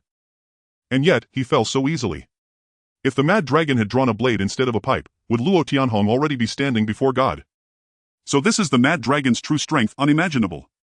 I used to think he was just a reckless wandering lunatic, damn. My perspective was too narrow before. He is nothing short of a paragon for our generation. Perhaps I should switch sides. Switch sides. You're a certified 4-9 member of Dongxing, you jump ship today and Crow will slaughter your entire family tomorrow. The surrounding chatter surged, each word piercing Luo Tianhong's heart like a steel needle. For years he had walked the martial world with unshaken confidence. He dared not claim invincibility, but few if any had ever wounded him in fair unknown combat. His creed was simple: bow only to the strong. Until now, across the entire underworld, only Lian Haolong, the supreme sovereign, had earned his reverence. And yet here he lay, bloodied, humiliated, by a man branded mad. Damn! If he failed to reveal his true power today, how could he ever hold his head high in the martial world again? In the next breath, Luo Tianhong erupted, his aura surging, his Bami Han sword vibrating with raw energy. At that moment Yi Tianlong spoke calmly. Luo Tianhong, Lian Haolong dies tonight. You, however, possess rare talent. Join me. Luo Tianhong sneered, you're not worthy.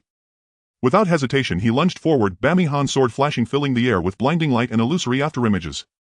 To others those dazzling maneuvers seemed lightning fast, overwhelming. To Yi Tianlong they moved with agonizing slowness, like frames frozen in time. With one strike I shake mountains and rivers. With one strike I sweep away demons and specters. With one strike I subdue all directions. The steel pipe descended, a sonic boom tearing through the air. A deafening clang. Overwhelming force crashed down. Luo Tianhong's face contorted, his sword wrenched from his grasp, flying 3 meters to shatter a car window before embedding itself in the vehicle's frame. Yi Tianlong granted no reprieve. Driving his boot hard into Luo Tianhong's chest, crunch. Luo Tianhong soared upward, spinning midair before slamming onto the car's hood, sliding down as a crimson arc of blood erupted from his mouth. This relentless assault left him broken, unable to rise again. When he raised his head again, Yi Tianlong was already standing before him, a steel pipe pressed firmly against his forehead. Luo Tianhong. And now, am I worthy? Luo Tianhong's gaze flickered faintly. He stared deeply at Yi Tianlong for a long moment, then lowered his eyes by a third, his entire posture deflating like a frostbitten eggplant, limp and defeated as he whispered 2 words. Enough. Nearby members of various gangs froze in stunned silence. Their mouths gaped wide enough to swallow an egg. This was simply too overwhelming. Luo Tianhong, a figure renowned for his strength, had fallen. And not just fallen, crushed swiftly, utterly without resistance. A murmur rippled through the crowd. Who would prevail in a clash between Lian Haolong and Yi Tianlong? Yi Tianlong's expression remained icy as he swept his gaze across the scene and bellowed, leave, unless you wish to die. From this day forth, I Yi Tianlong hold authority here. The remaining loyalists of Zhongxini turned back upon hearing his voice, only to witness Luo Tianhong's desolate figure and the unmistakable tide of defeat sweeping the battlefield. Without hesitation they fled. They were mere soldiers, their general had already fallen. What sense was there in fighting on? Moreover, they had all witnessed the terrifying prowess of Gao Jin and his comrades. Their very presence reeked of slaughter. They had long yearned to flee. Only discipline and loyalty had held them in place. Luo Tianhong's collapse struck like a missile shattering a dam. The loyalists surged forth like floodwaters. Unstoppable, chaotic, irreversible. Go, go, go, run. If we don't run now, it'll be too late. Moments earlier, brash and united the Zhongxini enforcers finally broke. Scattering in panic, every trace of cohesion dissolved. Yi Tianlong holstered the steel pipe, turned toward the Zhongxini headquarters, then glanced back at Luo Tianhong. Take him away for treatment. Gao Jin stepped forward and gently lifted Luo Tianhong. Luo Tianhong rose unsteadily, took 2 steps, and suddenly turned. Young Master Yi, thank you. Yi Tianlong nodded. Go, rest well. One day I'll grant you a fair duel. Like Feng Yuxiu, Luo Tianhong was an unrelenting martial fanatic, his worldview forged entirely around strength. Such men are fiercely tenacious, yet also remarkably predictable and thus easily directed or wielded. The key lies in absolute dominance. Pale-faced Luo Tianhong offered a faint relieved smile, then turned and walked away. Yi Tianlong strode toward the entrance of the Zhongxini headquarters. The door stood wide open. Beyond it, darkness swallowed all detail. Just as he prepared to step across the threshold, a voice echoed from within, and a figure emerged at the doorway. It was Lian Haolong, the dragon head of Zhongxini. Fat as a pig, yet his face burned with cold fury, his tiger-like eyes blazing, his bearing immovable and commanding. Even confronted with the undeniable reality before him, Lian Haolong retained the composure of an elder generation. Young Master Yi, must you truly exterminate us to the last? Brother Long, you finally deigned to appear.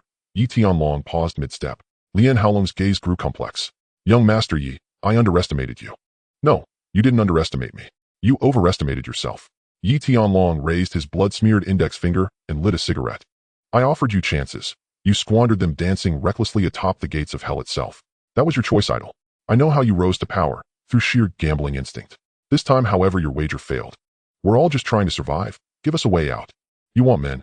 I'll give you men. You want rice? I'll give you rice. Yi Tianlong smiled faintly. Brother Long, if I kill you, won't it all belong to me anyway? Where could Tanxing possibly flee? Lian Haolong's expression stiffened, as if realizing yes, that logic held true. Yi Tianlong exhaled a slow plume of smoke. Very well. I offer you two paths. First, fight me unknown. Lose, and you along with Zhong Sini swear fealty to me. Second, choose firearms, or full-scale warfare. Whichever you pick, I will kill you, your brother Lian Haodong, and your wife Chui Lian. Oh, and your mistress just bore you a son. I have no qualms eliminating her too. Choose, for yourself. Lian Haolong clenched his teeth, hesitated, but finally said, a duel. If you lose, you withdraw. He had watched Luo Tianhong's defeat with his own eyes. Yet he was the undisputed #1 under heaven. Crushing a youth like Yi Tianlong would be as effortless as squeezing a ripe persimmon. Firearms. Warfare. He dismissed both outright. Guns were his final recourse. Since Yi Tianlong had granted him the honor of single combat, why resort to desperation? Warfare. With the ragtag troops at his side, hardly worth considering. A firebrand clashing with a steel pipe would shatter instantly. No need to invite further humiliation. Yi Tianlong nodded, turned, and strode toward the center of the street. Onlookers immediately cleared a wide circle. Lian Haolong followed closely behind. They locked eyes, the air thick with volatile tension charged like gunpowder. No one dared draw breath. Who do you think will win? I bet on Yi Tianlong. Why? Because he's unhinged. Madman fight without fear of death. That's sound reasoning. Do you truly believe Tianlong will win? Are you insane? If he wins, I'll eat 3 tons. No, 10 tons. And I'll do it live right here.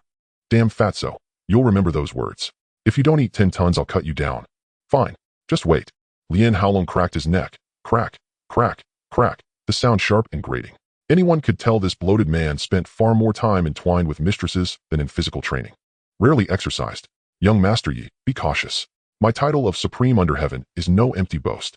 Lian Haolong clenched his fists, bones snapping like dry twigs, as his massive frame loomed forward like an advancing mountain. Yi Tianlong remained impassive, his eyes alight with fierce, unyielding combat fervor. For a man, fighting is as romantic as handling a firearm, raw, elemental, sublime. Lian Haolong lunged, his fist whistling through the air, aimed straight at Yi Tianlong's face. Yi Tianlong merely tilted his head, effortlessly evading. Simultaneously, he unleashed an iron mountain crush, his elbow striking Lian Haolong's chest with surgical precision. Oomph! Lian Haolong grunted, staggering backwards several paces before barely regaining his footing. He lifted his head, his gaze shifting rapidly. This youth's strength is formidable. Again, Lian Haolong inhaled deeply, raised his enormous fists, and launched into a furious barrage of strikes. Shaolin fist Tai Chi Chuan Xingyi Quan Bagua Zhang Bejiquan Tong Bei Quan. Each blow heavy, deliberate, relentless. Every strike targeted vital points. Yi Tianlong stood unruffled, dodging left and right with serene grace. Again and again, Lian Haolong's fists sliced through empty air, grazing only the fabric of his clothes, never landing a single hit. Spectators and Zhong Sini enforcers alike stood dumbfounded. What the hell? Is Lian Haolong punching thin air? Jianlong's footwork is slick as an eel. Eel my foot. That's pure mastery. Not only did the crowd grow increasingly anxious for Lian Haolong, Lian Haolong himself grew more frantic with every passing second. Round after round of techniques, yet not a single hair on Yi Tianlong's head had been disturbed. Stunned silence fell upon the onlookers. Is he deliberately exhausting himself, thinking his bulk grants endurance? Lian Haolong gritted his teeth, breathing heavily as he glared at Yi Tianlong. Young master, Yi, this has lost all meaning. Yi Tianlong replied coolly, fine, no more dodging. Come on, let's fight clean and fierce. Lian Haolong snorted sharply through his nostrils and threw another punch at Yi Tianlong. Though the strike appeared ferocious, in truth, he had run out of options. He unleashed the Overlord Fist, a devastating blow like a tiger descending from the mountain, determined to knock Yi Tianlong flat in a single strike. This time Yi Tianlong did not evade. He met fist with fist. Boom! Their fists collided with a deep, muffled impact, and the sickening crack of bone striking bone echoed sharply. Lian Haolong's expression twisted. He had assumed Yi Tianlong was courting death. Surely his own fist would shatter Yi Tianlong's hand upon impact. Reality, however, defied his expectation. It felt as though he had struck solid steel. A violent recoil jolted his chest, tightening his throat and igniting a searing heat within. Pooh! Blood erupted from Lian Haolong's mouth on the spot. His spirit and vitality collapsed instantly, leaving him hollow-eyed and spent. Yi Tianlong retracted his fist and fixed Lian Haolong with a piercing gaze. Do you yield? Could Lian Haolong possibly yield? Of course not. He still had one last gamble to make. He was Lian Haolong, the undisputed #1 in the realm, a legendary figure across the Jianghu. How could he surrender to a man branded mad? Even if it meant pretending he would keep up the facade. Still refusing? Yi Tianlong nodded calmly. Very well, let's go again. Until you yield. Lian Haolong drew a deep breath, channeling every ounce of strength left in his body into another punch. More brutal, more desperate, carrying the last embers of his pride and honor. Yi Tianlong sighed softly and met the blow not with brute force, but with supple redirection. He deflected Lian Haolong's arm, pivoted smoothly, and drove a thunderous counterstrike straight into Lian Haolong's chest. Boom. This time, Lian Haolong's defeat went far beyond mere spitting blood. His 100-kilogram frame launched violently backward through the air. He crashed into the crowd, sending row after row of Zhongxin Yi's underlings toppling like dominoes. Thankfully, their bodies cushioned his fall, though otherwise he would have struck the ground headfirst, skull split and bloodied. Yi Tianlong strode forward, standing over him like a sovereign, radiating unassailable authority, as he coldly demanded, "Do you yield?" Lian Haolong lifted his head, eyes blazing with raw, unrelenting defiance. I can still fight." Yi Tianlong smiled faintly. "Then rise, if you can." Lian Haolong strained to push himself up, but his legs buckled, and he sank back down helplessly. Yi Tianlong crouched beside him. "Brother Long, don't force it. To be honest, I held back 40% of my power against you.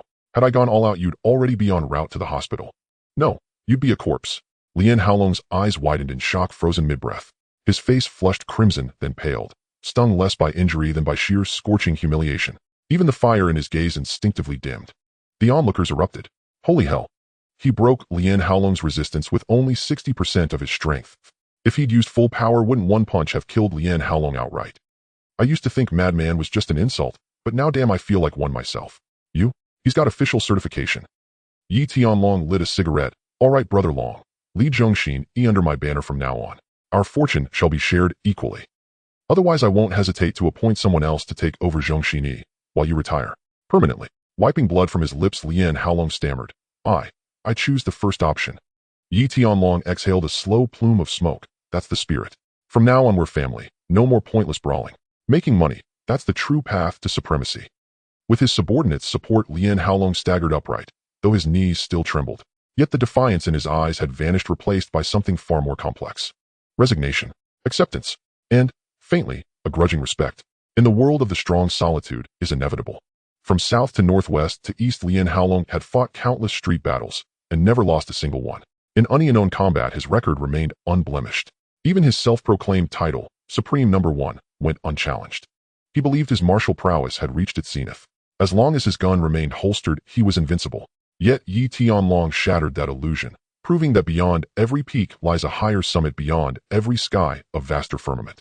Lian Haolong clasped his fists respectfully. Young Master Yi, from this day forth Zhongxin Yi pledges its loyalty to you. The crowd exploded. Just like that, he's been absorbed. Lian Haolong, the Supreme Number 1. Just like that, he's sworn fealty. What else could he do? Didn't you see how thoroughly he was beaten?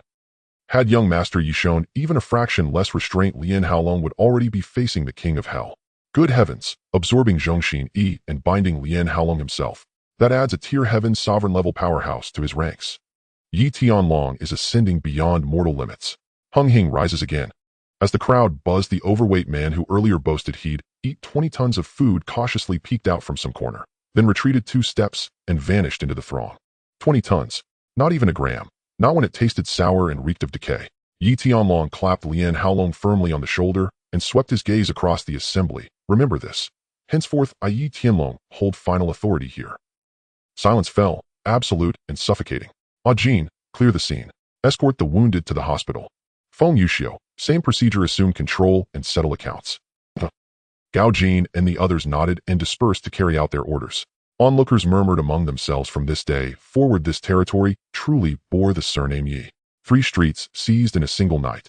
Yi Tianlong, no young Master Yi, had struck gold. At that very moment, 2 sharp gunshots cracked from upstairs. A black silhouette plummeted from the 3rd-floor window, slamming onto the roof of a car with a sickening thud. All eyes locked onto the figure. It was Tan Sheng. 2 bullet wounds gaped in his chest, his eyes bulged wide, lifeless and unblinking. Before the echo faded, 2 heads emerged from the 2nd-floor window, masked figures, Xiao Ma Gu and Song Zihao. They vanished instantly. Yi Tianlong glanced upward once, then said nothing. Lian Haolong remained silent too, casting only a cold, detached glance at Tan Sheng's corpse. A chill ran down his spine. He hadn't known Yi Tianlong had stationed a marksman in the shadows. Had he drawn his own weapon, the corpse would have been riddled with holes. Was that Tan Sheng who just fell? Tan Sheng, the CEO of Hongda Financial Services, worth over $1 billion. Who'd have thought he'd die here? $8 billion. What does it matter now? He lies there like a dead dog sprawled across a car roof. So what good is wealth? Cross a true master, and death follows without delay. Sounds like you already know who pulled the trigger. Could it be young Master Yi? I heard this morning he'd taken over Hungdao Financial. Could tonight's killing be a purge? Hey, don't go spreading wild accusations. Got proof. I don't think it's young Master Yi. Tan Chang used to be a subordinate of brother Xiao Ma and Song Zihao, then he betrayed Song Zihao, selling him out. Now that Song Zihao has been released from prison, he's returned for vengeance. That's the most plausible explanation. If it truly is brother Hao seeking revenge, then indeed, karma turns full circle. Speculation among the onlookers varied widely, but all remained mere conjecture. There is no evidence. It could have been done by Yi Tianlong, or by Lian Haolong, or even by Song Zihao himself. For all anyone knows, it might even have been the Governor-General who pulled the trigger. The farce ended just like that. Half an hour later the police arrived. Finding the scene immaculately clean, they discovered Yi Tianlong and Lian Haolong shoulder to shoulder outside a barbecue stall, drinking together like long-lost brothers. Meanwhile, Tan Chang's corpse, the informant's alleged victim, had vanished without a trace. The lead officer didn't utter a word, he simply tightened his jaw and withdrew his team. As dawn broke, Gao Jin and others tallied the night's spoils in front of Lian Haolong. Zhongxini controlled 3 streets and numerous establishments under its banner. Bars, karaoke lounges, game arcades, saunas, mahjong parlors, and even parking fees. Monthly revenue was conservatively estimated at over 4 million. A year ago, annual income reached 50 million. Zhongxini's accumulated wealth over recent years was substantial, only 8 million clean but over 30 million in illicit cash and considerable quantities of narcotics. Yi Tianlong nodded thoughtfully, then fixed his gaze upon Lian Haolong. Brother Long, you will remain in charge here, but I have several stipulations. Speak, young Master Yi. Lian Haolong exhaled a plume of smoke. First, the sale of narcotics is strictly forbidden. Anyone caught dealing will see his entire family eradicated. Second, you and One-Eyed Dragon and his crew will remit 50% of your monthly profits to me. What remains is yours to spend as you wish, even on mistresses if you so choose. Third, my orders are absolute law. You must respond instantly without hesitation. Fourth, raise your men's wages and benefits according to my directives. Fifth, recruitment is restricted exclusively to members of proven loyalty and standing. No more street-level recruits. No green lanterns. Sixth. Can you abide by these? Lian Haolong paused, then ventured cautiously, young Master Yi, if we abandon the narcotics trade, our revenue will plummet drastically and morale among the rank-and-file may falter. Faltered. Yi Tianlong replied coolly. Let those with doubts walk away now. Brother Long, this is no longer the old days. Brute numbers no longer command respect. Remember, this strength lies not in quantity but in quality. Moreover, broaden your vision, expand your perspective. To sustain steady growth within the underworld, narcotics must be off limits entirely. We shall pivot to transition into legitimate enterprises. You're a father now. Do you truly wish your son to spend his life scurrying like a rat beneath the city's sewers? We shall stand boldly beneath the sun, unashamed, unhidden. In tailored suits, sipping fine wine beside lobster and abalone. If you hesitate to enforce discipline among your own men, I'll assign A Jin and the others to do it for you. Lian Haolong rose immediately, declaring firmly, young Master Yi, you speak wisely. Entrust this to me, I will not disappoint you. Yi Tianlong nodded, left Feng Yuxiu behind and sent Gao Jin away with half the funds. Meanwhile, beyond their circle, news of Yi Tianlong's seizure of Zhongxini and his consecutive defeats of Luo Tianhong and Lian Haolong spread like wildfire across Mongkok and soon throughout neighboring districts. Countless triads were stunned upon hearing the report. What on earth had happened? Mad Dragon hadn't merely made a move, he'd seized Zhongxini outright. Even more astonishing, he'd defeated Lian Haolong, the self-proclaimed strongest man under heaven, in single combat. And not only subdued him but won his unwavering allegiance. Yi Tianlong had just acquired one of the underworld's fiercest warriors. The news was seismic, so staggering it rattled people's very sense of reality. This was Lian Haolong, yes, self-styled as strongest man under heaven, but still the title carried weight. When he first claimed it, numerous martial artists challenged him. Thai boxing champions, Crow himself, all stepped forward for duels. Yet every challenger fell, without exception. So how then had Yi Tianlong so effortlessly mastered him? Inside a sauna, a heavily tattooed giant sat immersed in hot water, bare-chested. A junior member burst in, breathless, damn it boss, something huge just went down. The tattooed man tossed aside his towel, opened fierce tiger-like eyes and thundered, keep your voice down, you see she's resting. The junior glanced sideways at the woman reclining nearby. Sorry boss. The tattooed leader replied, satisfied. Go on, what is it? Last night Yi Tianlong seized Zhongxini. And he defeated Lian Haolong, the strongest man under heaven, on the spot, forcing him into immediate submission, bending him completely to his will. What? The tattooed man snorted sharply, leapt from the hot spring and stared wide-eyed. Is that true? The junior recounted vividly. Absolutely, it happened right before my eyes, I was there last night. Lian Haolong unleashed his full martial prowess yet couldn't even graze Yi Tianlong's clothing.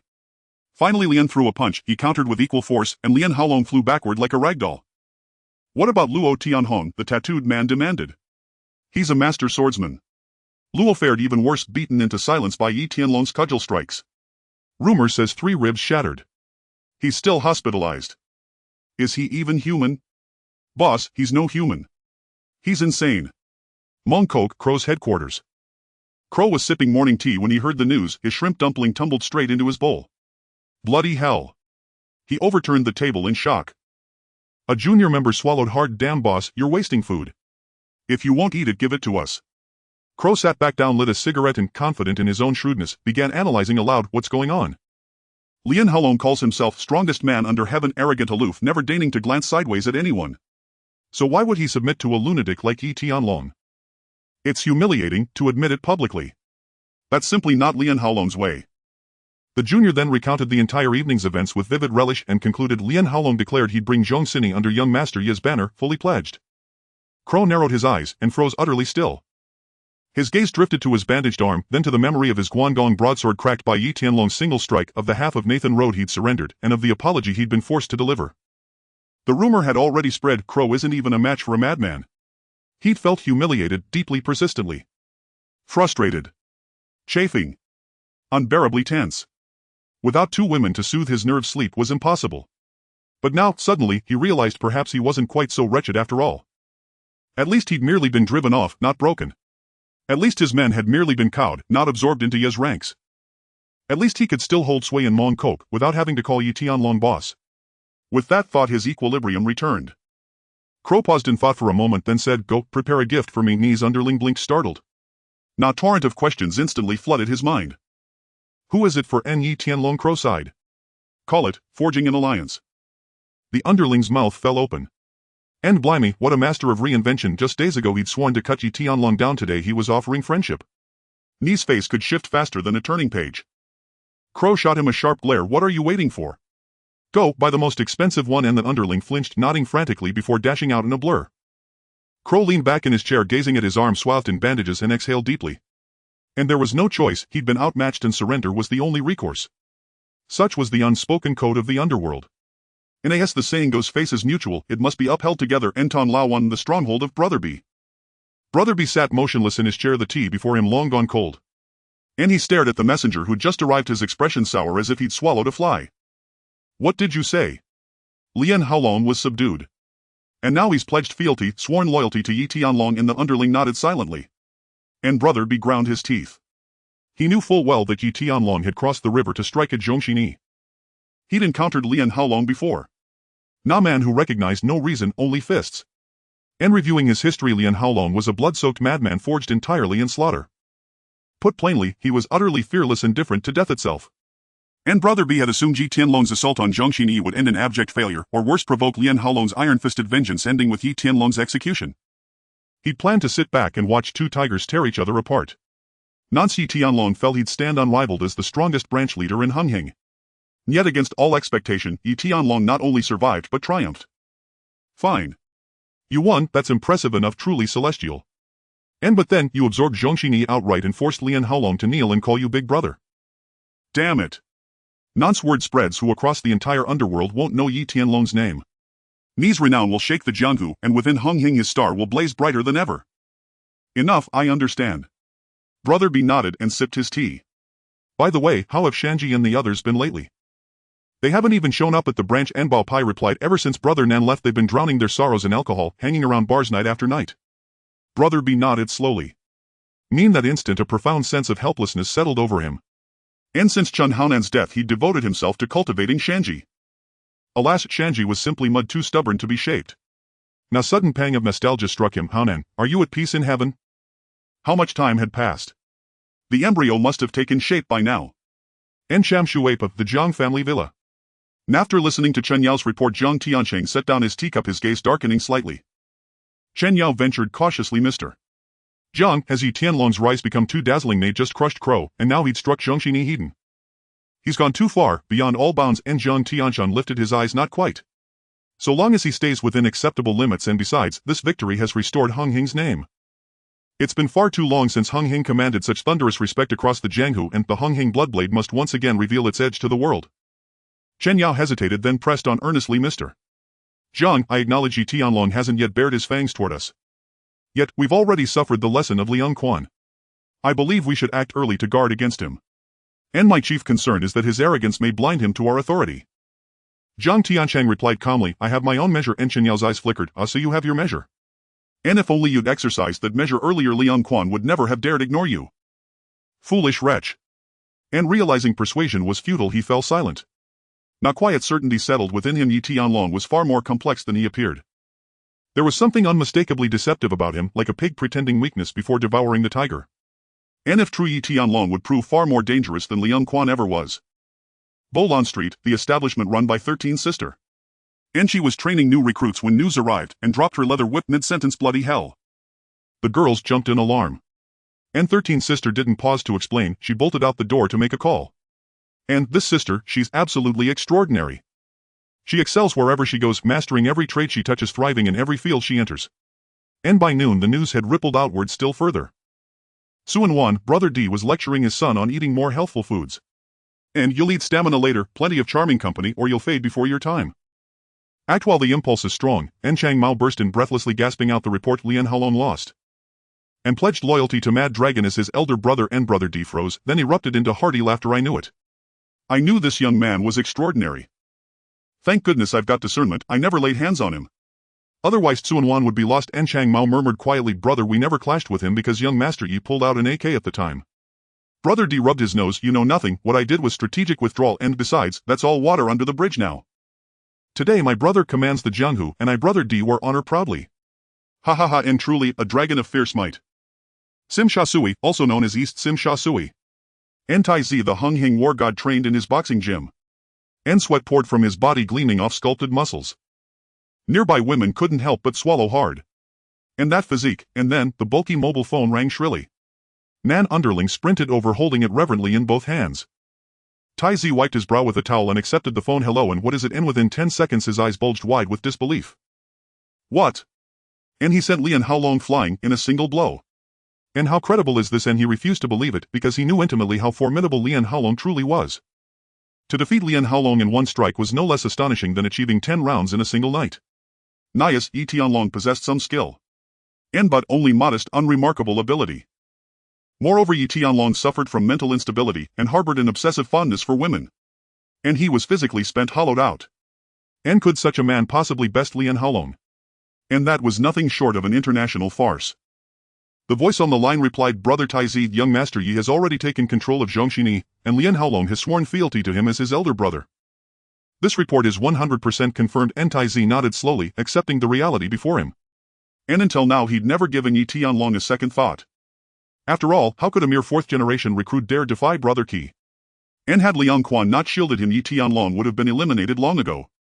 Nate always regarded him as a reckless, deranged youth.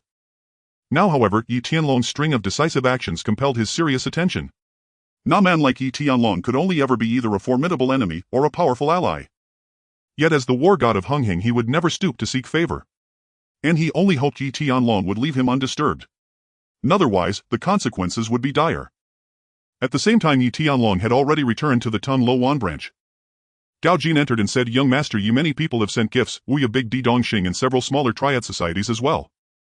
Yi Tianlong nodded. Accept them all. Reciprocity is a matter of courtesy, send appropriate tokens of gratitude in return. Gao Jin nodded, then added hesitantly, Young Master Yi, Lian Haolong has always been arrogant and prideful. Why not eliminate him outright? Better to act decisively than let matters fester. Yi Tianlong paused thoughtfully. No need. Holding his son in check is sufficient. Besides, I've bested him once, I can kill him 10 times over. Oh, and Luo Tianhong has recovered. Have him report directly to me. No more returning to Zhong Xine. Gao Jin nodded, then added, Young Master Yi, here are photographs of Boss B's wife. I've already assigned surveillance, her residence is ready for infiltration at any moment. Though she already has 2 children. He trailed off, his meaning unmistakable. Yi Tianlong picked up the photo and froze for a moment. So beautiful. Truly retains her charm. A pity she married that crude brute Boss B. Shan Ji must be quite taken with her, no doubt. A sinister smile curled across Yi Tianlong's lips. Tonight send Shanji and Boss B's wife to a hotel, let them share an unforgettable night together. And remember, administer ample dosage. Also take plenty of photographs. Brotherhood forbids killing fellow members. Not a problem. Gradually eroding Boss B's power, while ensuring Brother Zhang Tiansheng remains utterly without evidence. This game is played in shadows steeped in cunning and deception. Hearing this, Gao Jin's eyelid twitched. Indeed, I remain far too naive. Pairing those two would leave Boss B's head greener than spring grass. Seducing one's brother's wife violates the most sacred taboos of the underworld. Can Shanji even withstand such temptation? By the way, sell all Zhong Xin's flower stock to the Yamaguchi-gumi. Yi Tianlong reminded him. Gao Jin nodded silently. That evening Shanji and Boss B's wife met at a hotel where events unfolded beyond description. Yet Shanji's stamina proved insufficient. Fortunately, Gao Jin's dosage was both potent and generous, otherwise success would have been impossible. The next day the recording arrived before Yi Tianlong. He didn't even glance at it, merely tossed it into a drawer. With less than 2 weeks until the next monthly tribute assembly, this footage would serve as his long-range artillery, and Yi Tianlong eagerly awaited Boss B's reaction. Soon after, Meng Na and Xiao Ti arrived, appearing side by side within the same frame of vision of effortless elegance. Upon seeing Yi Tianlong, they settled beside him, restless and affectionate. Yi Tianlong drew them close and asked for updates on the two Yunding Tiangong establishments. They responded immediately, with thorough detailed reports. Overall performance remained outstanding, venues consistently at full capacity, profits stable and growing, and clientele increasingly distinguished in status. More patrons were purchasing prepaid cards, but demand vastly outstripped current capacity. Yi Tianlong instructed scout locations in Central and Mongkok, you'll open additional branches. I intend for Yunding Tiangong to dominate every corner of Hong Kong Island. Meng Na and Xiao Ti exchanged glances. Understood. Then with a playful glance, but you mustn't stand us up tonight. Yi Tianlong rubbed his nose. Agreed. No problem. Return to the villa and await me, I'll join you this evening. They nodded, reluctant to part. Hardly had they departed when Gao Jin arrived with Xiaoma Gusong Zihao Yi Guohuan and Lao Gue. Young Master Yi, they greeted respectfully. Yi Tianlong nodded. Jin, has Tan Cheng's printing press been relocated? Yes, securely hidden, Gao Jin replied. Yi Tianlong fixed his gaze upon Song Zihao and Xiaoma Guo. From now on, counterfeit operations fall under your direct supervision. Yi Guohuan and Lao Gue will handle distribution. Your sole directive is safety, safety above all, safety without compromise. Brother Hao, I'll restore control of Hangda Finance to you. As for money laundering channels, you know the local landscape better than I do, maintain absolute discretion. Under no circumstances may Hong Kong police trace these flows. Otherwise you'll find yourself back in Stanley Prison. Song Zihao bowed his head. Young Master Yi, I understand completely. Yi Tianlong exhaled smoke slowly. Good. Proceed to Hangda Finance now and coordinate directly. Counterfeiting offered immense profit but carried commensurate peril. Yi Tianlong would never shoulder such risks himself. One principle governed his strategy: entrust specialized tasks to specialists. After the two left, Yi Tianlong turned to Yi Guohuan and Lao Gue. I summoned you today for 3 key matters. First, maximize smuggling profits. Gold, luxury cars, electronics, any commodity with margin is fair game. Your sole objective is revenue, revenue and more revenue. Second, map the entire Hong Kong smuggling network. Leave no faction unexamined, no channel unmapped, regardless of scale or method. Lao Gue blinked, startled. Young Master Yi means. Yi Tianlong spoke calmly. We now command the Phylong vessel, opening vast new avenues for smuggling. Yet rivals abound and violent clashes loom constantly. Your lives, and my profits, are both at stake.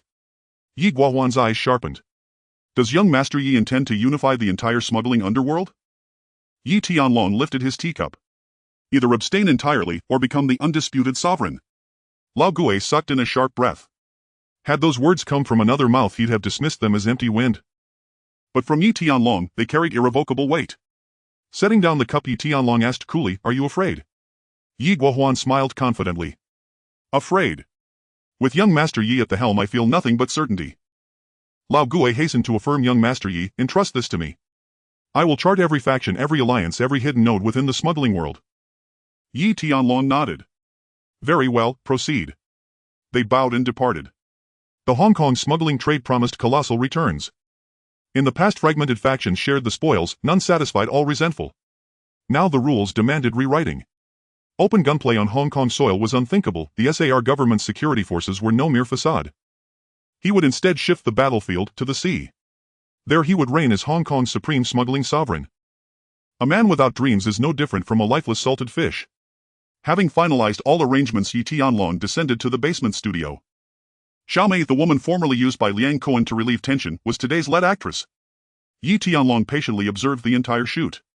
Until now he'd paid little attention to film production, preoccupied as he was with far greater affairs. Today, however, afforded a rare opportunity to inspect operations firsthand. Half an hour later, filming concluded. Spotting Yi Tianlong, Xiaomei hurried over. "Young Master Yi, I hope my performance just now met your expectations." Yi Tianlong nodded. "Excellent, truly astonishing. You shall undoubtedly rise to the pinnacle of the Category 3 film industry." Delighted, Xiaomei beamed. "Young Master Yi, shall we go out for drinks tonight?" Yi Tianlong declined promptly. "I'm occupied tonight, another time." Disappointed, Xiaomei sighed. "All right." At that moment, Du Ziting approached respectfully. "Young Master Yi." Yi Tianlong acknowledged him with a nod. "How many productions have been completed these past days?" Du Ziting replied, "1 Category 3 film, still in refinement, and 20 erotic films." Yi Tianlong lit a cigarette. "Far too few. Expand production further. If necessary, hire more staff. Remember my requirement, at least 100 erotic films per month, no upper limit. As for Category 3 films, I prioritize quality over quantity, after all these are intended for theatrical release." Yet even this output failed to satisfy Yi Tianlong. Filming erotic films demands no technical mastery whatsoever. To dominate the market, only 4 words matter: volume, volume, volume, and saturation. Selling each erotic film for 10 Hong Kong dollars, 100 titles yield HK1000. With millions of men across Hong Kong, even assuming a conservative estimate of 1 million buyers, the potential revenue exceeds 10 million Hong Kong dollars. Some patrons purchase dozens of titles. The profit margin is enormous. Though modest compared to revenues from the cloud-topped palace smuggling or protection rackets, Tianlong Film Television offers a legitimate accounting channel. It could even serve as a conduit for money laundering. As for distribution, opportunities abound. Beyond Hong Kong itself, the entire Southeast Asian region, and indeed all of Asia, is within reach. Du Ziting sensed Yi Tianlong's dissatisfaction and immediately pledged compliance. More than 10 days passed. Chiu Ti and Meng Na, following Yi Tianlong's instructions, leased several hotels across central and other districts. Next came renovation and adaptation. Yi Tianlong also instructed them to recruit additional female therapists and conduct intensive training. After all, the cloud-topped palace's core business remained spa services. Accommodations and bowling were merely supplementary. True profitability lay in the 998 Hong Kong dollars and HK1288 service packages. Yi Tianlong was, after all, a man, and men understand men best. In daily life he might hesitate over a 10 Hong Kong dollars pack of Marlboros, preferring to share a cigarette rather than buy his own. But when it came to booking a session, call a therapist. His credit card swiped without a moment's hesitation. What is this? This is precision consumption. Spend lavishly where it matters, economize where it doesn't. A man may scrimp on himself yet spare no expense when securing a therapist's service. Thus therapists must be plentiful and exceptional. They must inspire those seasoned connoisseurs to part with their money willingly and joyfully. At that very moment, the underworld erupted. A sensational rumor exploded, a scandal of seismic proportions. Shan Ji had begun an affair with Brother B's wife. Photographs surfaced. So did video footage, 2 hours of high-definition uncut material. The story traced back just 2 days prior. No one knew which malicious soul first leaked the news. Word spread like wildfire. 1 told 10, 10 told 100. Within 48 hours the entire Hong Kong underworld was abuzz. Even more audacious, the footage was pressed onto optical discs. Their covers bore bold, provocative lettering: "The legendary tale of Brother B, the Tiger of Causeway Bay's wife." Rumors claimed sales outstripped those of pop idol Leslie Chung's latest album. Numerous secondary distributors seized the opportunity, amassing fortunes overnight. One wag quipped, "These days selling discs earns more than selling flour." Flour harms your health when inhaled, but watching these discs harms others' dignity while delivering pure personal pleasure. Ahem, off topic. The crux lies in this: Brother B had been betrayed by his most trusted protege, cuckolded in plain sight. Who is Brother B?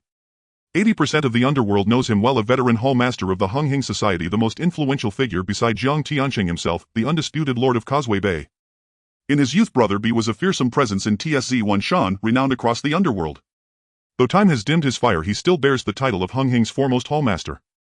And yet, he'd been. Damn it. Damn it. Damn it. In a tea house a man held forth, "Hey. Hey. Hey. Have you heard? Shan Ji's having an affair with Brother B's wife. Can you believe it? Really? Is it true? A bystander's eyes widened. He leapt to his feet, bristling with disbelief, as if witnessing the impossible. Absolutely true. Photos have already circulated, intimately entwined, passionately entangled. There's video too. My neighbor's cousin's uncle's 18-year-old son bought 10 copies, terrified they'd go out of print. Damn.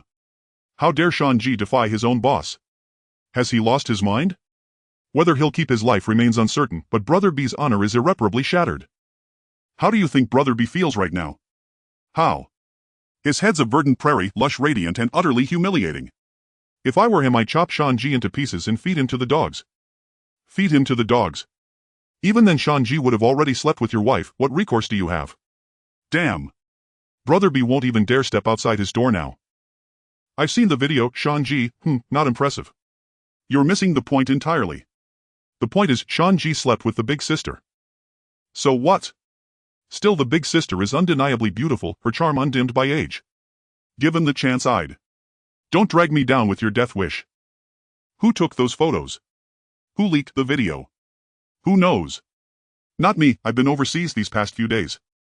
I suspect someone orchestrated this behind the scenes. Even if Shanji were reckless beyond reason, he wouldn't distribute such evidence himself, would he? That makes sense. This reeks of sabotage aimed squarely at Brother B. Who's behind it? If I knew, do you think I'd be borrowing money from you at a nightclub? From tea houses to Dai Pai dongs, from saunas to backroom dens, wherever triad members gathered, the scandal-dominated conversation. Some pitted Brother B, the mighty patriarch, his midlife prestige crumbling. Others condemned Shanji as unforgivable, violating the underworld's most sacred taboos. Most, however, reveled in schadenfreude. Not their own horns were green, so why not enjoy the spectacle? All eagerly awaited Brother B's and the Unhinged Society's next move. A few astute observers recognized the deeper design. This was no spontaneous scandal, it was engineered. Otherwise, how could the photos have spread so swiftly? How could the discs be so exquisitely produced, with professionally designed covers? This was the work of professionals. Brother B hadn't left his residence in days. He sat motionless in his hall, cup after cup of tea replaced before him, so much water consumed he felt sated without food. Before him lay stacks of photographs, beside them rested a disc. In the photographs, Shanji and the big sister embraced in compromising positions. On the disc's cover, bold characters glared, the legendary tale of Brother B, the tiger of Causeway Bay's wife. Son of a bitch, who leaked this? Brother B clenched his jaw and slammed the table. The teacup trembled. Had this remained private, he might have salvaged some dignity. Now the entire underworld knew. Decades of reputation, built painstakingly, shattered in a single night. What enraged him further was Shanji's utter naivety. He'd been set up, yet had no idea who pulled the strings. Bao Pai stood nearby, breath held tight. After a long silence, Brother B, regaining composure, asked, "Do you think Tianlong orchestrated this?" Bao Pai shrank slightly. "Brother B, there's no evidence. Shanji and the big sister both claim ignorance." Sigh. "Tomorrow is the monthly tribute assembly. Every Unhinged member will attend. These photos and that disc will certainly be brought up. I must devise a plan. Bao Pai, shall we eliminate Shanji?" Bao Pai ventured cautiously, "Brother B, should we?" Brother B lit a cigarette and spoke low and grave. "Kill him." "Will killing him solve anything? Can we retrieve every photograph? Destroy every copy of the video?" Bao Pai fell silent, speechless. After a pause, Brother B made a decision that defied ancestral precedent. "Bao Pai, go find Shanji and the big sister. Tell them." "Ha?" Bao Pai blinked, startled. Brother B's gaze sharp as a blade. "What, huh? Go now." Bao Pai nodded and departed, inwardly marveling at Brother B's extraordinary magnanimity. Shanji truly had struck gold. Brother B sank into his chair, eyes hollow, face pallid. His mind raced, countless strategies flickered, yet none proved viable. He had no choice but to accept reality. Tomorrow, before the entire assembly, he must spin this narrative. However difficult, however humiliating, it must be spun. Otherwise his life, his legacy, would end here. The next day at the Unhinged General Headquarters, the monthly revenue submission assembly commenced as scheduled. Heads of various branches arrived one by one: Brother Ki, 13 Sister Han Bin, Prince Chen Yao. Each entered and instinctively glanced towards Senior B, who sat rigidly in his seat, feigning impassivity. Once seated, the assembly erupted into lively banter. Brother Ki, looking radiant. "Not bad, not bad. Last night I visited Master Ye's cloud-topped palace, utterly sublime. Master Ye's place is truly unparalleled. I'll take you there next time."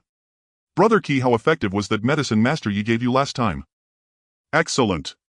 Used to last barely an hour, now 3 hours minimum." "Whoa, wow, wow." Brother Ki suddenly fixed his gaze on Prince. "Prince, what do you think of Master Yi?" Prince replied coolly, "What do you mean?" Brother Qi chuckled slyly. I mean, you're both formidable fighters, you a dual flower red pole, he a newly appointed red pole. If it ever came to blows, who would prevail? Yi Tianlong and Prince exchanged a brief silent look. Brother Qi stoked the embers. Further rumors abound that Master Yi didn't even unleash his full strength when he defeated Lian Haolong. Prince, you know Lian Haolong's caliber, don't you? You fought him years ago. How long did it take you to win? Prince's expression darkened. He had no desire to answer. Because he himself didn't know the answer. The past was the past, the present entirely different. Moreover, that earlier bout with Lian Haolong had been merely a restrained martial demonstration, no more than formal sparring. Chen Yao, noticing Prince's discomfort, swiftly interjected, Brother Qi, you misunderstand entirely. Being formidable in combat is one thing, earning wealth quite another. Prince is the war god, Master Yi the wealth god, each excels in his own domain. Why compare them? Brother Qi rubbed his nose sheepishly, just idle curiosity, purely idle curiosity. All eyes now lingered upon Yi Tianlong and Prince with newfound subtlety.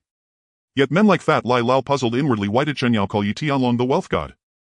Yi Tianlong remained unruffled, calmly sipping his tea. Prince too feigned indifference, continuing his own quiet tea ritual. Though inwardly chafed, he conceded this young man truly possessed extraordinary skill. He'd subdued Crow, absorbed loyalty, faith, righteousness, and even earned Lian Haolong's reluctant respect. Had that task fallen to Prince himself, he doubted he could have executed it so flawlessly. And then there was the cloud-topped palace, a money-printing marvel perpetually overflowing with patrons, its membership cards sold in endless queues. Such mastery of wealth generation was utterly beyond him. A complex knot tightened within Prince's chest. Frankly, in that moment he yearned for a confrontation, to prove once and for all the supremacy of his dual-flower red pole status. Yet victory would invite accusations of bullying, a newcomer defeat whispers that he'd been bested by a madman. Either way, defeat. The wisest course. Refuse comparison altogether. The conversation stalled, leaving an awkward silence. Yet glances kept flickering towards Senior B, and then among themselves exchanged with knowing layered meaning. Senior B clenched his fists so tightly his fingernails pierced his palms, drawing blood, yet this physical agony paled beside the hundredfold torment gnawing at his soul. He knew these men intimately. Their upright postures and cheerful chatter masked restless minds, each likely rehearsing private unflattering narratives about him. Perhaps some had even watched last night's footage repeatedly, quietly nursing mischief. And Jiang Tianqing as ever chose to arrive late.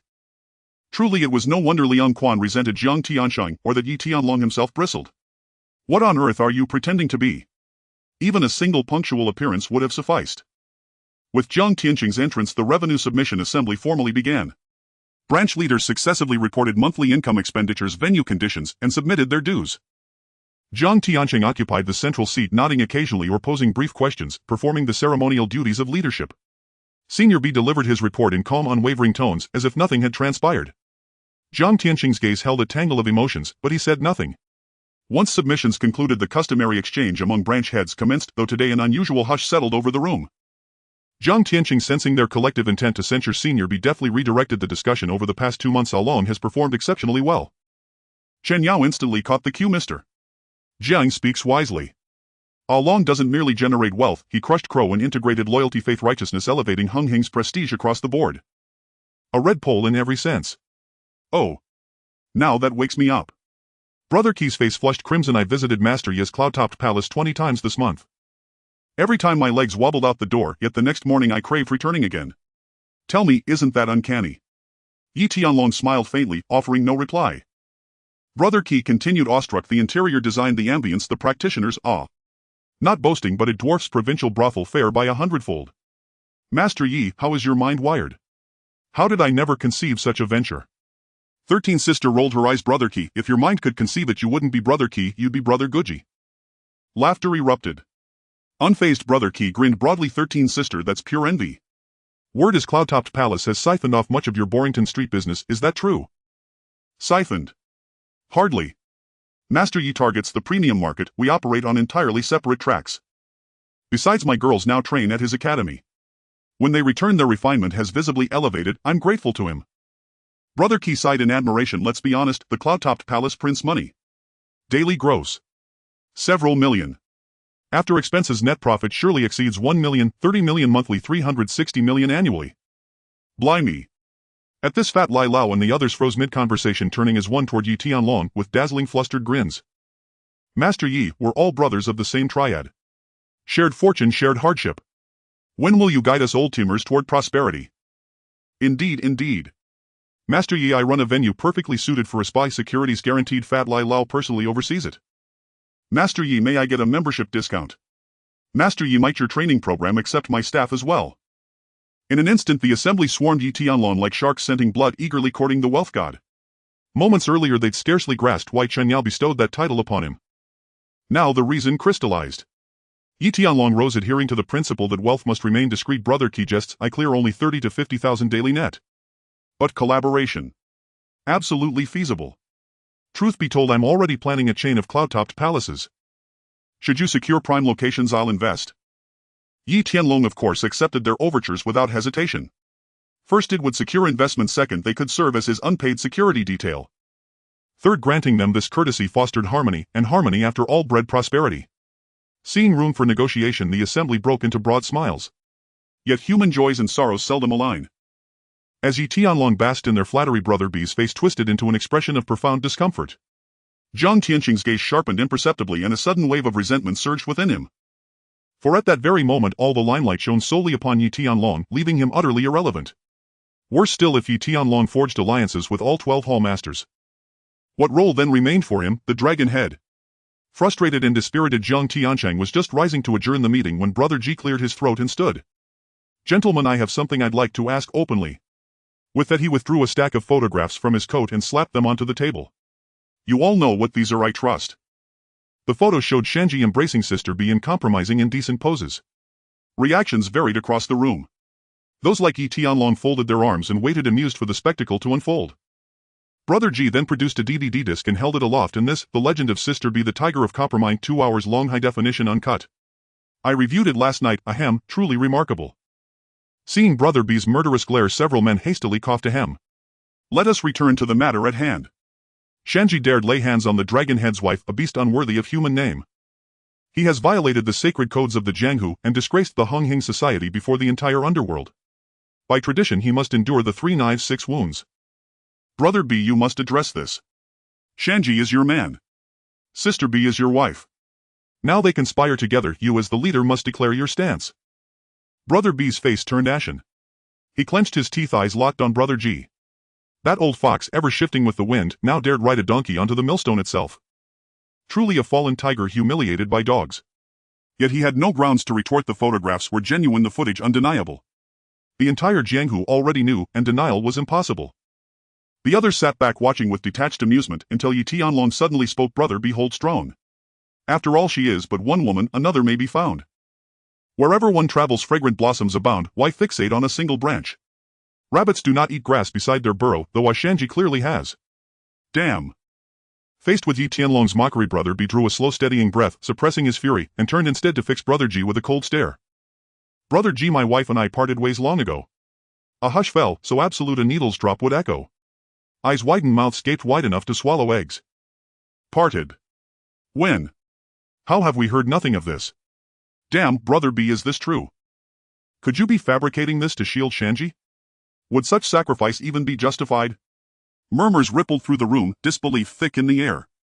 To protect a mere underling at the cost of one's spouse, only Brother B possessed such audacity. Yi Tianlong narrowed his eyes, silently impressed. What wisdom, to preserve oneself. What cunning, to shed one's shell. What righteousness, to place loyalty above all. Brilliant. Utterly masterful. Even more stirring than Lord Guan Solo marched to the banquet with but a single blade. Brother B pressed on, steeling his voice for credibility. Truth be told, our marriage had long been strained. We separated 2 months ago. We simply kept it private. After all, family shame must remain behind closed doors. I refused to become a laughingstock. Even if Shanji pursued her, it would constitute enticement, not violation of Jianghu law. Then where lies the justification for the 3 knives 6 wounds? Brother G paused, stunned. You're divorced. Brother B, when exactly did this happen? Do you have proof? Brother B slammed his fist on the table. Must I report my private affairs to you? Brother G, you overstep far beyond your station. Brother G offered an awkward smile and fell silent, but everyone saw it plainly. Brother B was clinging to credibility by sheer will. Divorced. Preposterous. At Chinhoan's funeral, Sister B had wept uncontrollably, while Brother B himself held her close, whispering comfort. Others stirred to speak, but Chen Yao rose swiftly to mediate. Brother B, though matters appear clarified, this remains your word alone. Bring forth Shanji and Sister B, no Shanji's girlfriend, to speak for themselves. You know well this concerns not only your honor but the dignity of the entire Unhinged society. Brother B lifted weary eyes feigning hesitation and inner conflict, then nodded decisively very well. In truth he had anticipated this moment all along. He had merely awaited the invitation. Moments later Shanji and Sister B entered. Shanji's face bore fresh bruises, evidence of Brother B's recent discipline. Yet this did little to dampen their affection. They strode in arm-in-arm greeting the assembled elders with practiced deference. Sister B's performance was nothing short of masterful, her vulnerability, resentment toward Brother B, devotion to Shanji and reverence for the elders rendered with flawless nuance. Her true feelings were unmistakable. She had long since lost all desire to remain married to Brother B. Chen Yao stepped forward. Sister, you and Brother B are truly divorced. She nodded softly yes. A collective gasp swept the room, followed by an eruption of stunned murmurs. Chen Yao quickly added, very well. Since your heart speed is one, I wish you both eternal union. Still, this affair has gravely tarnished our society's reputation. Effective immediately, Shanji is expelled from the Unhinged society. Shanji and Sister B exchanged a tender knowing glance, then bowed deeply to Chen Yao and the elders. They even interlaced their fingers openly before the assembly, a pair perfectly matched in love and intent. Witnessing this, Brother B ground his teeth, his fury surging higher than heaven itself. I asked you to act, but this level of authenticity. Yet he could not rage. He must wear indifference like armor. Clapping resounded, Yi Tianlong rose to his feet. To spin such a seamless recovery, Brother B, you are truly extraordinary. To sacrifice your wife for both brotherhood and reputation, that feat shakes heaven and moves ghosts. Your magnanimity eclipses mine. Were I in your place, I'd have carved Shanji limb from limb and fed him to the dogs.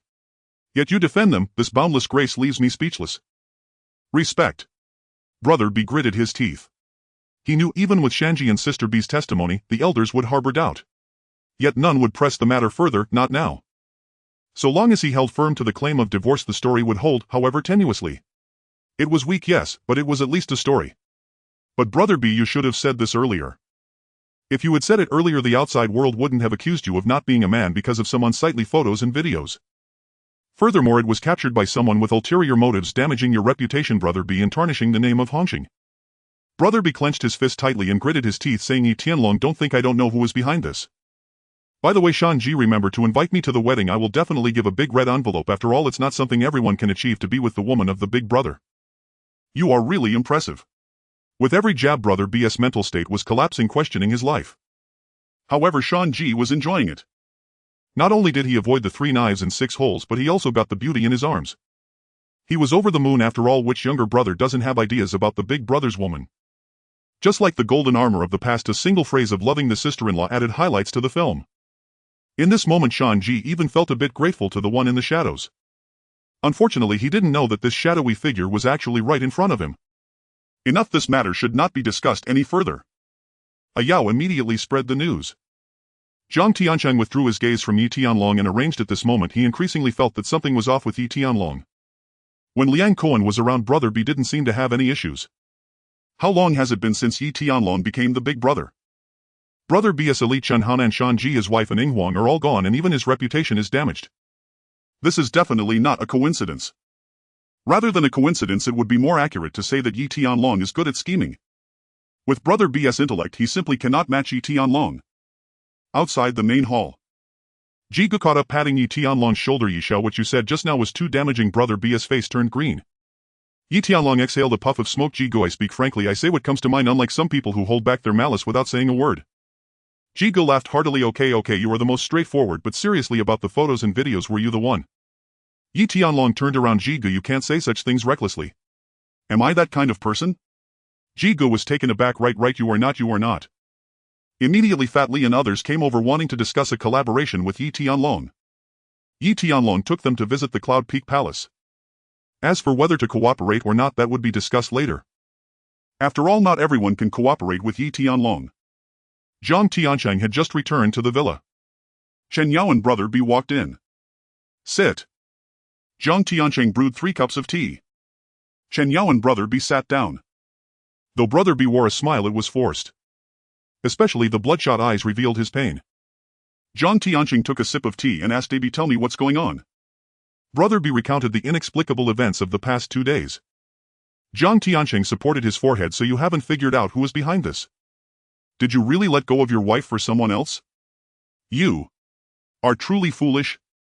Regardless of whether it was a setup or not, you must be ruthless. Sean G. Kill. As for your wife, she must be eliminated too. If you kill her, people will only say you are ruthless, but at least no one will dare to speak against you. If you don't kill, people will say you are benevolent, but who will take you seriously? Using killing to prove one's way is always more intimidating than superficial benevolence and morality. If you spare them today, tomorrow someone will dare to step on your head. Brother B was in deep pain. I'm sorry, Mr. Jiang, my wife. Sigh. He couldn't continue speaking. No one would not understand this, but one must cherish their own wife. Chen Yao patted his shoulder. Brother B, discussing this now is useless. The key is, do you have any suspects? This kind of thing can only have two possibilities. First, Sean G and Sister B are really having an affair. But Sean G doesn't have the guts and Brother B denied it. Second, someone is deliberately targeting Brother B. However, Brother B has many enemies. Just mentioning Dongqing, there is a long list. But who exactly it is without evidence, it is truly hard to say. Brother B raised his red-rimmed eyelids and hesitated for a moment. Mr. Jiang, I have many enemies. But I think He Tianlong is the most likely culprit. Oh. Jiang Tiancheng raised an eyebrow. This coincided with his thoughts. Why are you so certain it's him?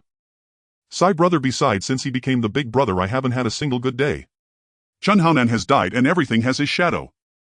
Regarding matters without evidence, others won't believe it. But after today's events, he must be behind the death of Chinhoan and today's incident.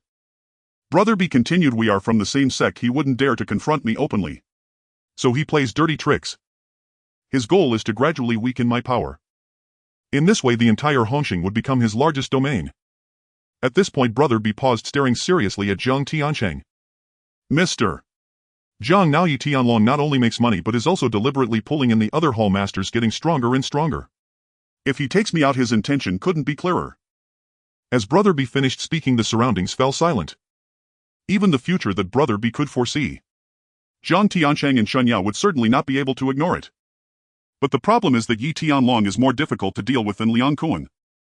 Liang Kuan is wild, but he is wild in the open. What about Yi Tianlong? He smiles gently, treats everyone with courtesy, speaks with reason, and his actions are all compliant.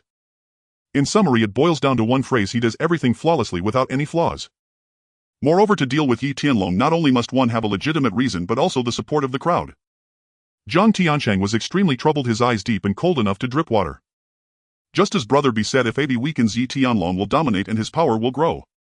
Yi Tianlong only needs to buy people's hearts with wealth. At that time, numerous hall masters will surround Yi Tianlong. What does he as the leader even count for? It's only a matter of time before he is ousted. Compared to Liang Kun's wildness, Yi Tianlong's strategy of gradual encroach is his greatest enemy. At this moment, he finally realized how dangerous this lunatic Yi Tianlong truly is. He originally thought he was only supporting a temporary little brother. A lunatic always acting crazy, easy to control. Moreover, Yi Tianlong did everything to his satisfaction, letting him lower his guard. And to this day, although Yi Tianlong still hasn't revealed any ambitions to become a king or a noble. However, the threat to him is already laid out in the open. If he doesn't suppress it, he will soon be ridden over. However, Yi Tianlong is a red stick of Hongqing, having just taken down Zhang Xingyi, bringing face to the gang leader. Half of the 12 hall masters wish to curry favor with him. In this situation, Jiang Tianqing as the leader cannot act against him without reason. To act against him would be to go against the brothers of Han, which is unreasonable. But if he does nothing, he will watch Yi Tianlong grow stronger, and he as the leader will eventually become a mere ornament. Thus Jiang Tiancheng thought of a strategy. Open schemes, checks and balances, digging pits. What is an open scheme? Jiang Tiancheng as the leader knows that his greatest weapon is not a knife but rules and the power of speech. You will do whatever I ask. Yi Tianlong, aren't you quite capable? Let Dongqing, Hongqing and Xinjie handle it. What is checks and balances? Jiang Tiancheng indeed does not have his own power. However, not every hall master in Hongqing is incompetent and useless. As long as he supports someone who can contend with Yi Tianlong, it will suffice. The prince is a good choice. The war god of Hongqing, a double flower red stick, holds a high status, possesses great strength and has no ties to Yi Tianlong. He can provide more resources to the prince, give him more face, allowing the prince to restrain Yi Tianlong. Han Bin is also capable. The Kwaicheng district is strong and Han Bin himself is in the arms trade. Unfortunately, this fellow rarely participates in the competition between gangs. However, Han Bin was brought in by him, and with some persuasion he can become a force to counterbalance Yi Tianlong. Then there's Boss B, though he is down and out now, he has decades of foundation. Zhang Tiancheng can help him reorganize his people, provide him resources, and let him rise again. As for digging pits, that is much simpler. Once he finds Yi Tianlong's weaknesses, he can deal with him openly. Seeing Zhang Tiancheng's serious expression, Chen Yao said, Zhang Tiancheng, how about we first apply some eye drops to Yi Tianlong, give him a warning. Boss B gritted his teeth and quickly echoed, that's right, Yi Tianlong is too cunning, he must be warned. Zhang Tiancheng said nothing and simply closed his eyes. Chen Yao exchanged glances with Boss B, stood up and left.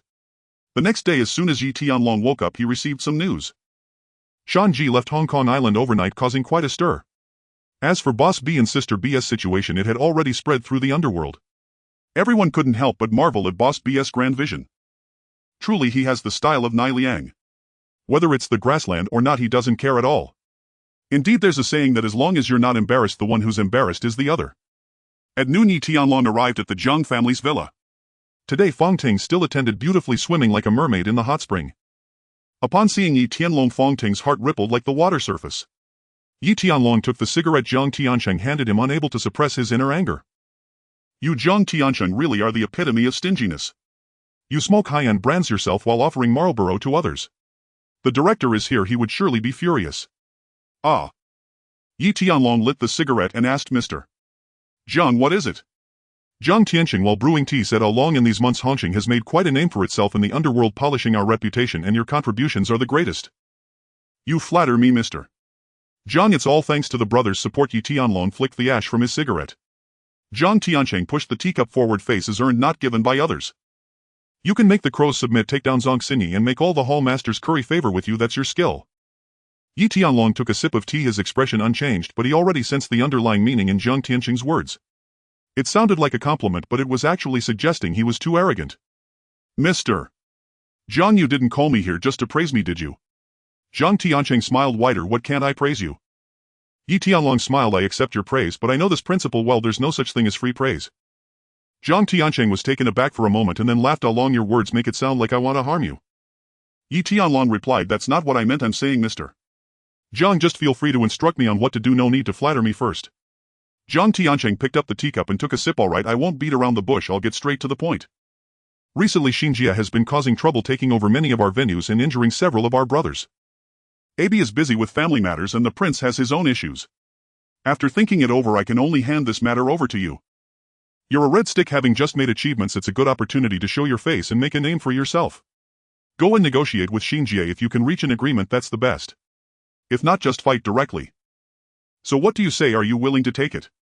Yi Tianlong took a puff of smoke. Since Mr. Zhang has spoken, what do I have to hesitate about? Zhang Tiancheng nodded. Good, then this matter is entrusted to you. Retrieve the venue in Sim Sha Sui. Yi Tianlong nodded. All right. Zhang Tiancheng was satisfied. Yi Tianlong was good in every way except that he acted too grandly. He then changed the subject. By the way, along your Yunding Tiangong is quite impressive. Many hallmasters are currying favor with you now. Yi Tianlong's eyes flashed. This was a test of him. He then replied, they've made several trips, all wanting to cooperate with me. However, establishing a Yunding Tiangong is quite a costly venture, starting at least at 20 million. I can't guarantee any profits for them. Zhang Tiancheng put down his teacup. What are your thoughts? Yi Tianlong sighed, revealing a troubled expression. Mr. Zhang, to speak honestly, these people are quite shrewd. They talk of cooperation, but in reality they just want to take advantage. They want to earn money without investing. Yet we are all from the same school, so I can only agree verbally.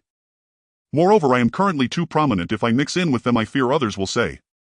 Zhang Tiancheng was somewhat surprised, feigning curiosity to ask, what will they say? Yi Tianlong pretended to be serious. What if someone says I'm forming cliques to cause trouble? I wouldn't be able to clear my name even if I jumped into the Yellow River. I'm just a small character and truly don't want to take the blame. I just want to make money and still make money. Zhang Tiancheng's thoughts were crystal clear to Yi Tianlong. It was merely a test of whether he had ambitions for domination. In this underworld there are no brothers, only blades and shadows and treachery. Once interests are at stake, drawing swords against each other is the most normal occurrence. Zhang Tiancheng was taken aback, his gaze profound. These words were impeccably crafted, washing him clean while also expressing loyalty. He picked up the teacup, not drinking but twirling it in his hand. How long your words have layers. Yi Tianlong replied, I was just speaking casually, Mr. Zhang, don't overthink it. I believe you. Zhang Tiancheng continued. Abi has had a string of bad luck these past months. Chinhoan is dead. And then this happened yesterday. Who do you think is working in the shadows? Yi Tianlong said without changing his expression, Mr. Jiang, you don't suspect me, do you? Jiang Tiancheng laughed. No, I only wanted to ask, who do you think it is? Yi Tianlong pondered for a moment. Brother B may have made enemies. Jiang Tiancheng nodded. Who did he offend? Yi Tianlong, that I cannot say. After so many years in this life, Brother B must have many rivals. To know precisely who, you must ask him himself. Jiang Tiancheng smiled. Yi Tianlong nodded and rose. Mr. Jiang, if there's nothing else, I'll go first. Jiang stood, patted Yi on the shoulder alone. Xing is not to be trifled with, be careful. Yi Tianlong nodded. Rest assured, Mr. Jiang, I know my limits. With that he left. Jiang Tiancheng watched Yi Tianlong's departing back. His gaze suddenly grew a few degrees colder. The more he observed the man, the less he understood him. He conducted himself with restraint.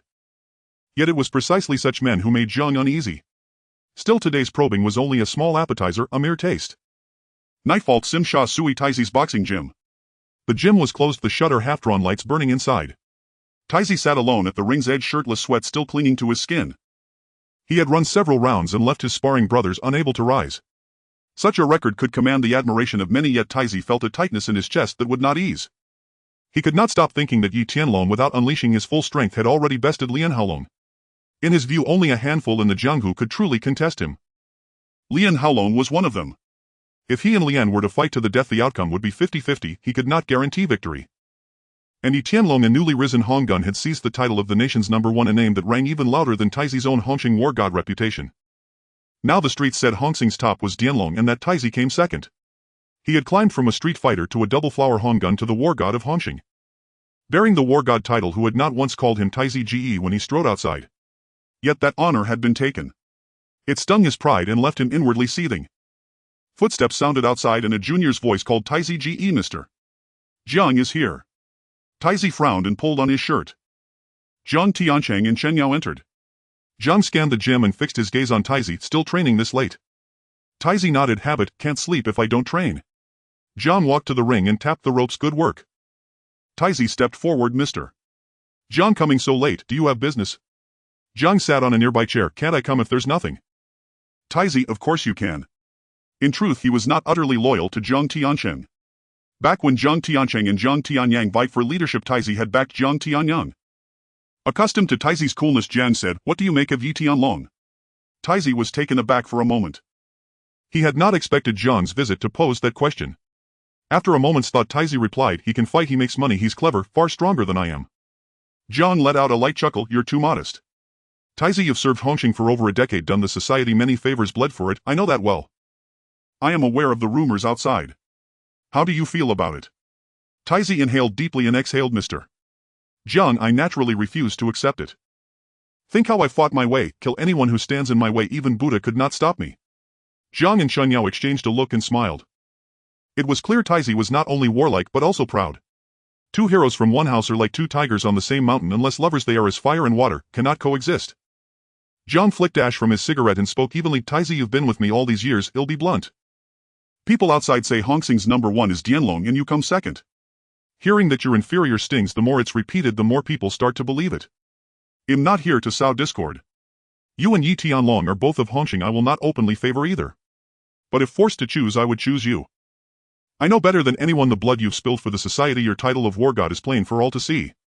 Now your momentum is being eclipsed. I feel for you. At that, Jiang paused, then rose. I have matters to attend, I'll take my leave. Yao, carry on. With that, Jiang Tiancheng departed. As a leader, he could not say too much, only touch the point and leave. Some things must be understood and acted upon by those below. Only Taizi and Chen Yao remained in the gym, smoke curling around them. Jiang had said enough. Taizi was no fool and understood the meaning implicit in his words.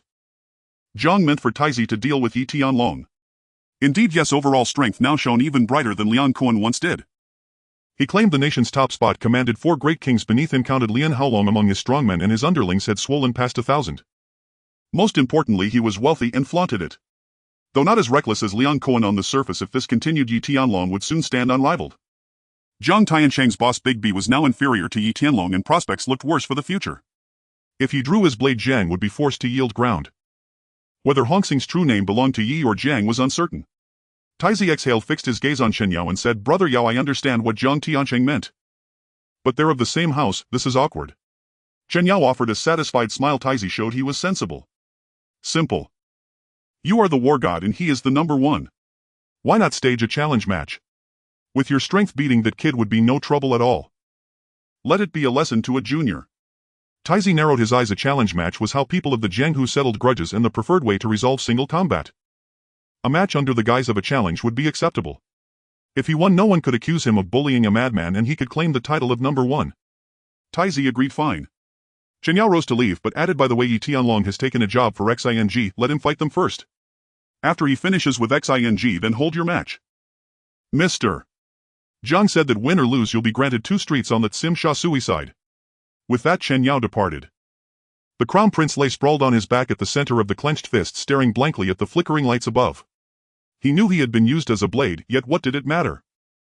But a blade is only as formidable as its wielder. Zhang Tianshang had granted him 2 streets, resources and opportunity. This deal was far from unprofitable. Moreover, he truly needed to reclaim his title. In the past he had avoided direct confrontation with Lian Haolong, not merely because the latter was an elder statesman of the underworld but also because he feared defeat. Now, however, he had been decisively outshone by a mere youth.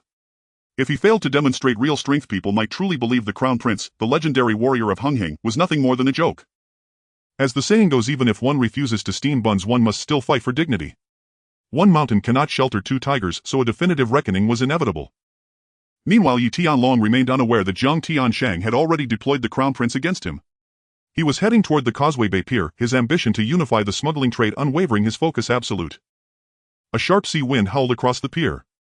Several Feeling-class vessels were loading cargo. Yi Guohuan directed his men as they hauled crates aboard, and upon spotting Yi Tianlong broke into a sprint to greet him. Young Master Yi. Yi Tianlong nodded slightly, scanning the pier. How is the loading progressing? Nearly complete, we depart tonight, replied Yi Guohuan, wiping sweat from his brow. Young Master Yi, about the matter I mentioned on the phone earlier. Where are they? Asked Yi Tianlong.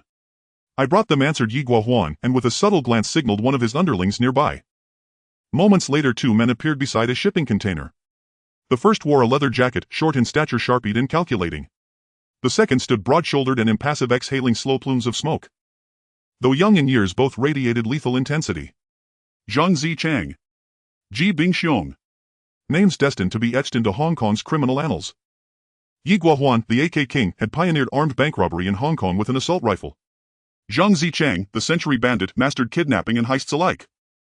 Ji Bingxiong was even more formidable, Hong Kong's most wanted fugitive who had engaged police in open gunfights, committing every imaginable crime, ultimately earning a global arrest warrant. Yet at this precise moment none of the 3 had yet embarked upon their infamous criminal paths. They remained uncorrupted, untethered from irreversible descent. Zhang Zichang and Ji Bingxiong stepped forward respectfully. Young Master Yi. Yi Tianlong studied them closely. Recruiting them would not only add 2 elite enforcers to his ranks, it would also serve justice. After all, fewer ruthless bandits meant fewer gray hairs for Hong Kong's police force. Yi Guohuan immediately introduced them. Young Master Yi, these are Zhang Zichang and Ji Bingxiong, men I've known for years, brothers bound by life and death. They now wish to serve under you. Young Master Yi, long have we heard your name, said Zhang Zichang, stepping forward with a warm smile. Yi Tianlong responded coolly, how many men do you command? 10 brothers sworn in blood, declared Zhang Zichang. Ji Bingxiong added 20 hardened Dequanzi veterans. Yi Tianlong nodded. Dequanzi, Hong Kong's most feared outlaws, occupied a unique space in the underworld. Even triads rarely accepted them. They were men who played with death itself, unbound by rules or restraint. To insult one today was to risk a bullet pressed against your temple tomorrow, no exaggeration. Which boss dared recruit such men? Among the Dequanzi, the Shangang Chibing, the Guangdong Hong Kong border troopers, were most notorious. Yet Yi Tianlong felt no hesitation. Men who played with death. Precisely the kind he required to secure his dominance over the smuggling empire he intended to forge. Yi Tianlong offered cigarettes to the group. Since you come recommended by Yi Guohuan, you're already family. I keep things simple, follow me and abide by 4 rules. First, obedience. When I say east, go east, not west. When I name a target, strike without question. Zhang Zichang and Ji Bingxiong nodded, but inwardly marveled at his sheer authoritarianism. Second, profit is permitted, but certain lines are absolute. Drugs, especially heroin, are forbidden. Violate this and you will be buried at sea. Of course, alternative methods exist: concrete entombment, dismemberment for dogs, or exposure in wastelands. I remain, after all, deeply humane. Ji Bingxiong paused mid-rag, his eyelid twitching. Humane. Bloody hell. Yi Tianlong asked calmly, do you object? Ji Bingxiong hastily denied it, a chill crawling up his spine. Third, bear your own consequences, never divert blame toward me. But should you betray a brother? I will ensure your entire family bears the weight alongside you. Fourth, you may eliminate foreign adversaries or undertake necessary operations, but always weigh preconditions first. Identity must never be compromised, otherwise Rule 3 ceases to be mere rhetoric. A sudden gust swept across the pier, shrieking through gaps between containers, a sound that raised gooseflesh. Zhang Zichang spoke swiftly. Young Master Yi speaks plainly. These 4 rules, I accept them. Ji Bingxiong likewise assented. Yi Tianlong declared, agreed, this is settled. From now on you answer to Yi Guohuan. Great ventures await. I fear not your willingness to die, I fear only your reluctance to do so. And one final note, do not imagine you can deceive me here. Should you try, I will hunt you down to the ends of the earth. With that, Yi Tianlong departed. Only after his car vanished beyond the pier's edge did Zhang Zichang exhale sharply. Blimey, does young Master Yi always command like a warlord? Yi Guohuan sniffed lightly. Follow his rules and wealth flows effortlessly. So long as you avoid trouble, he leaves you entirely to your own devices. Work diligently, and annual earnings in the tens of millions are assured. I will not betray your trust. Now, let us depart. Tonight we load the cargo. The trio boarded the Phylong vessel and sped away, laughter ringing across the wind. Bloody hell, this engine's power rivals nuclear propulsion. The next morning, Gao Jin and his team compiled intelligence on the Xinji Syndicate. Its leader was known as Old Su. He commanded numerous elite lieutenants. If Hong Hing and Dongxing were sworn enemies, then Xinji and Heilian Shang occupied the same bitter rivalry. Both Xinji and Heilian Shang sought dominance in Simsha Sui, yet Heilian Shang's leader Cui Gai proved utterly inept. His intellect and strategic acumen paled before Old Su's. Old Su's Lieutenant Long Nao, the dinosaur, had already seized control of Simsha Sui. That district teemed with factions: Hong Hing's crown prince, the Ni family, and lesser Hong Hing captains. This time Long Nao had forcibly cleared out one of Hong Hing's minor captains' establishments. By right, such an affront within the crown prince's territory demanded his intervention. Yet as the old adage warns, sweep snow from your own doorstep, do not meddle with frost on another's roof. The leaders of the Hongxing gang coming to Simsha Sui to grab a share already displeased the prince greatly. Out of respect for his fellow sect members, he couldn't say much. Moreover, these small leaders usually didn't pay him protection fees. Now they wanted his help when trouble arose. Not a chance. Besides, helping out requires offering benefits. Clearly these small leaders would rather confront the new records gang heathen than negotiate benefits with the prince. As for this dinosaur, he was quite powerful with several hundred subordinates under him, making him the strongest rank leader among the new records gang. This axe-wielding fellow had quite a reputation on the streets. Gao Jin inquired, young Master Yi, should we go in directly or use AKs to sweep the floor? Yi Tianlong exhaled a puff of smoke. Let's set up a meeting. Gao Jin was taken aback. Yi Tianlong flicked the ash from his cigarette. Let's invite the prince and Ni Kun and have a meal together tonight. The location is the Peninsula Hotel. Yi Tianlong had no intention of negotiating with the new records gang. Going in directly. However, it wouldn't be a blind attack. After all, crossing from Causeway Bay to Simsha Sui was a breach of territory. Before attacking, he needed to negotiate with the local power brokers. Otherwise, he would offend the entire power structure of Simsha Sui. It wasn't worth it for such trivial matters. Of course, if one were powerful enough to ignore the local leaders, one could just charge in. Naturally, Yi Tianlong had that level of strength. However, he didn't want to escalate the situation. For one, the benefits didn't allow it, and secondly, he didn't want to waste time with a bunch of thugs. He only wanted to quickly complete the task assigned by Zhang Tianqing and return to his own money-making endeavors. Gao Jin nodded. That evening at the Peninsula Hotel in Simsha Sui. This Peninsula Hotel had quite a reputation. Previously, the Queen of the British Empire had stayed here, making it a popular choice among the elite. Even in the entirety of Hong Kong Island, it was well known. The private room was softly lit and the round table was already filled with delicacies. Yi Tianlong sat in a chair leisurely sipping tea. The agreed time was 8 o'clock, but now it was already 8:30, half an hour overdue, and the two still hadn't arrived. To say they had big tempers and attitudes would be an understatement. Beside him, Lian Haolong fumed. These two bastards actually dared to stand up. Young Master Yi, tonight I'll wipe them out. Of course he was just venting. Neither the prince nor the Ni family were weak. Yi Tianlong, however, nonchalantly replied, it's fine. Let's wait a bit longer. With regard to the prince and Ni Kun's thoughts, he could guess them easily. In any society at any point in time, unless a young person reached the pinnacle standing at the top of the pyramid, they were merely insignificant in the eyes of the older generation. Otherwise, in the eyes of the older generation, they were just a nuisance. It's common for the elderly to leverage their age. This is human nature and its reality. Moreover, the news that Yi Tianlong aimed to take on the new records gang had already spread. The prince and NI family as local power brokers had to consider their positions. Deciding whom to support was one issue. Remaining neutral was also an issue. Hearing this, Lian Haolong secretly admired Yi Tianlong's courage. If he were in this situation, he would have flipped the table and left long ago. Before long, the prince arrived. He scanned the room and upon seeing Yi Tianlong raised an eyebrow. Young master Yi, sorry for being late, the traffic was terrible. Yi Tianlong gestured to the seat beside him. Prince, please sit. The prince nodded and took a seat, glancing at Lian Haolong and then at Gao Jin, his expression complex. Both remarkable experts were following Yi Tianlong. He genuinely couldn't understand how a young man like Yi Tianlong had managed to get both of them to comply without any airs. Was it solely based on strength? Not long after, the door opened again. A person walked in, appearing to be in his 60s, emaciated but exuding a strong presence. The newcomer was Ni Kuan, the spokesperson of the Ni family, a legitimate underworld boss. The Ni family was considered an established power in Sim Sha Sui. Ni Kuan glanced around the room, his gaze shifting between Yi Tianlong and the prince. Young master Yi, prince, both of you are here. Is this an internal meeting of Hongxing? As an outsider, I'm afraid it might not be appropriate. Yi Tianlong smiled. Mr. Ni, you flatter me, please take a seat.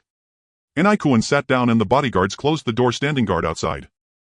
Gao Jin and Lian Haolong also stepped out. The entire room was left with just the three of them and the atmosphere grew tense. The prince and Ni Kuan exchanged glances, neither saying a word. They quietly exhaled smoke. Yi Tianlong wasn't in a hurry. After leaving himself hanging for half an hour, he was also quite displeased. Thus the three sat there in awkward silence, staring wide-eyed at each other, unable to come up with anything to say.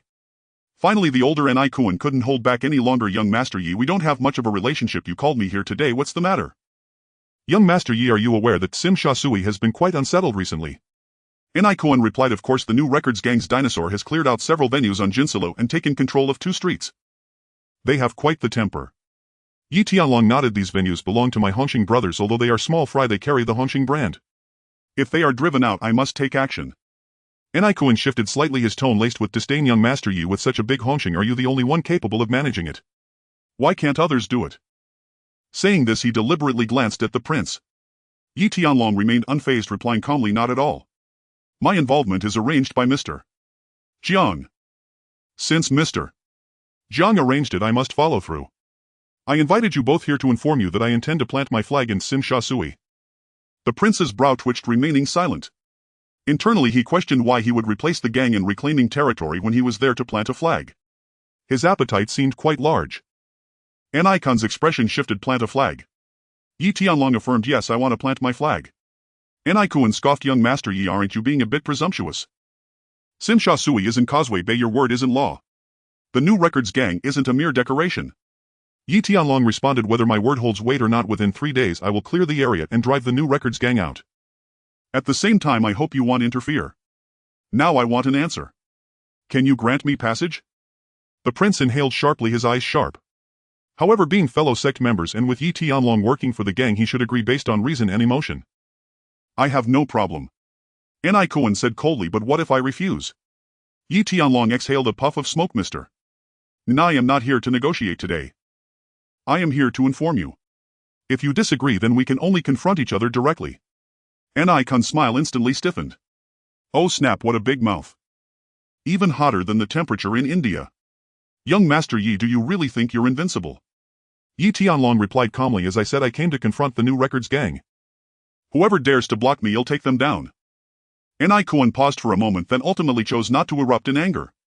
It was unwise to alienate the entire Hongxing over a single Yi Tianlong. Moreover, if Yi Tianlong and the Xing faction clashed heated, leaving both sides battered and broken, he might well seize the opportunity to reap the spoils. To sit back and watch 2 tigers fight on the mountain, that was precisely the course befitting an old hand like him. Very well. You may cross the river, I'll grant you this favor. Yi Tianlong nodded with satisfaction. Thank you, Mr. I'll remember this debt of gratitude. With their assurances secured, operating in Sim Sha Sui would now proceed far more smoothly. While Yi Tianlong negotiated the matter of encroaching on rival territory, news of his imminent incursion into Sim Sha Sui had already reached the Xing headquarters. The report sent shockwaves through the Xing Central Hall. Fu Tujun and Kowloon arrived immediately. Kowloon's expression was grim, worry etched plainly across his face. After all, Dianlong's reputation had grown colossal across the underworld. He currently held the title of Supreme Martial Sovereign, commanding 4 heavenly kings, including Lian Haolong and Luo Tianhong, each a peerless warrior in his own right. Should Dianlong truly launch an assault, Conlong could not say whether he'd withstand it. He had known from the outset of their move into Tsim Sha Sui that the Hung Hing would never let it pass. They would inevitably send someone to reclaim face. At worst, they'd fight the Hung Hing outright. He knew each Hung Hing branch leader intimately. Dilaobi was overwhelmed with crises. Prince and others were notorious for minding only their own domains. So long as core interests remained untouched, they'd merely perform token gestures. But Dianlong was different. This man played by no rules whatsoever. Worse still, he was sworn brothers with Didi of the Wolin Xiang, effectively drawing 2 major powers into conflict at once. No calculation made this advantageous. Hastily, he escalated the matter to the Syndicate leadership for strategic counsel. Fu Tujun took his seat and reported, "Master Su, here is how things stand." "I'm already aware," replied Master Su of the Xing, sipping tea calmly. "I've investigated Dianlong thoroughly. Though unstable in temperament since succeeding Liang Quan, he has never suffered defeat. Anyone who crossed him either backed down in submission or was crushed into obedience. Indeed, he possesses formidable skill." "Fu Tujun, what is your assessment?" Frankly, he was seething. The Xing and Wolin Xiang stood in perpetual irreconcilable opposition. Clashes flared constantly. Now Dianlong had been drawn into the fray. No one could predict what chaos might ensue. Fu Tujun exhaled a plume of smoke. His brows knotted so tightly they could crush a fly. "Master Su, perhaps. I should invite him for tea." Master Su nodded, slowly lighting a cigarette. Negotiation, if possible, remained the optimal path. Fu Tujun hastily retrieved his brick phone and dialed. After several rings, he cleared his throat. "Young Master Yi, this is Fu Tujun of the Xing. I've long admired your name and wish to meet you for tea to discuss matters concerning Tsim Sha Sui." Yi Tianlong replied coolly, "Tea is unnecessary. Either vacate the territory or fight. There is no third option." Fu Tujun faltered. Though he knew Yi Tianlong was ruthless and unyielding, he hadn't expected such outright dismissal. Still, he suppressed his rising fury. "Young Master Yi, we're all in this game for profit. Must it escalate to this? Let us sit down and talk. Perhaps a mutually beneficial resolution exists." "Mutually beneficial?" Yi Tianlong laughed. "That means you withdraw and I move in." Fu Tujun's face darkened. "You call that mutual benefit?" Yi Tianlong retorted, "I declare it mutual, therefore it is." Fu Tujun clenched his teeth. "Young Master Yi, is this truly how you deny me face?" Yi Tianlong gave a light mirthless laugh. "Face is earned, not granted. When you seized this turf, did you show any face to the Hung Hing?" "Fu Tujun, I answer your call out of respect for your grit. Another caller would have met my men at the door. That is all I will say. Choose vacate or fight." He hung up. Fu Tujun stared at the dead receiver, grinding his teeth. "Damn it, the madman." Conlong ventured timidly, "Brother Jun, what did he say?" Fu Tujun set the phone down and expelled a heavy, ragged breath. "Either withdraw or fight. Master Su, if he demands battle, then let it be battle. I, Fu Tujun, have walked this path for decades, never once fearing any man." Conlong swallowed hard, his face draining of color. All was lost. Master Su set down his teacup. "So be it. If they spurn courtesy, then war it is. Fu Tujun, you hold the line. Do not let Xing's honor fall. Go, mobilize our forces." Fu Tujun departed with Conlong in tow. Meanwhile, at the Wolin Xiang headquarters, smoke coiled thickly through the second-floor conference room where a circle of elders sat sipping tea. A statue of Lord Guan hung on the wall. 3 incense sticks burned steadily in the censer, their pale smoke rising like silent prayers. Today's session was presided over personally by Elder Deng, a pivotal meeting concerning the upcoming election of the new Huasha Run. Seated at the head of the table, Elder Deng was corpulent as a pig, yet sharp-eyed and utterly commanding. He was the Wolin Xiang Supreme Patriarch, the undisputed apex of power. Before him, the current Huasha Ren Shuiji looked like a frightened chick, utterly devoid of the gravitas befitting a dragon head. Around the table, elders Chuan Bao Lao Gui, Wai Quan Shu and Long Zhen debated fiercely over the next Huasha Run. Each argued passionately, eager to elevate his own protege to the throne. For the Wolin Xiang operated differently from other syndicates. Elsewhere, authority flowed from dragonhead to branch leaders, but here these elders held true power. The rank and file served solely at their command. Thus, securing a loyal protege as dragonhead was essential, not just for influence but to cement and amplify their own voice within the hierarchy. Just as Long Zhen backed Jimmy or Depuhe championed Dung Guanzai, once their disciples ascended, their own status would rise accordingly, even perhaps to Elder Deng's very seat. "Enough, cease your quarreling." Elder Deng rapped sharply on the table. Silence fell instantly. Truly, Elder Deng lived up to his title as patriarch. His voice alone stilled the room. His gaze swept the assembly, today's sole agenda electing the next Huasha Run. His eyes lingered briefly on Choi Ji, then veered away, unspoken judgment hanging in the air. Truth be told, though Chueji groveled like a dog, he possessed scant real strength and had performed poorly this term. Fortunately, Chueji remained ignorant of Elder Deng's thoughts. Otherwise he might have silently sung 2 lines in defiance, though strictly inwardly of course. Outwardly not even 100 Zhao Yun's courage would embolden him to defy Elder Deng. Speak freely, share your views. Having spoken, Elder Deng resumed pouring tea. No sooner had the words left his lips than Chuan Bao set down his cup. A veteran of the Wolin Shang, Chuan Bao was famed for his volcanic temper and thunderous voice, capable some joked of shaking the roof loose. Yet his seniority ran deep, second only to Elder Deng himself. Like K. Gore of the Hungheng, he was a paradoxical survivor, perpetually backing the wrong horse, yet emerging unscathed every time. Chuan Bao bellowed in his booming voice, who else could it be? It's obviously Big D. He's fierce, ruthless, and has built an unstoppable empire in Suanwan, men at his command, resources in abundance. His strength is unquestionable, he's more than qualified to become the new leader. Lao Guiwei sneered coldly beside him. Big D. He's nothing but a reckless brute. Put him in charge and Ho Lin Shang will be wiped out by the police before we know it.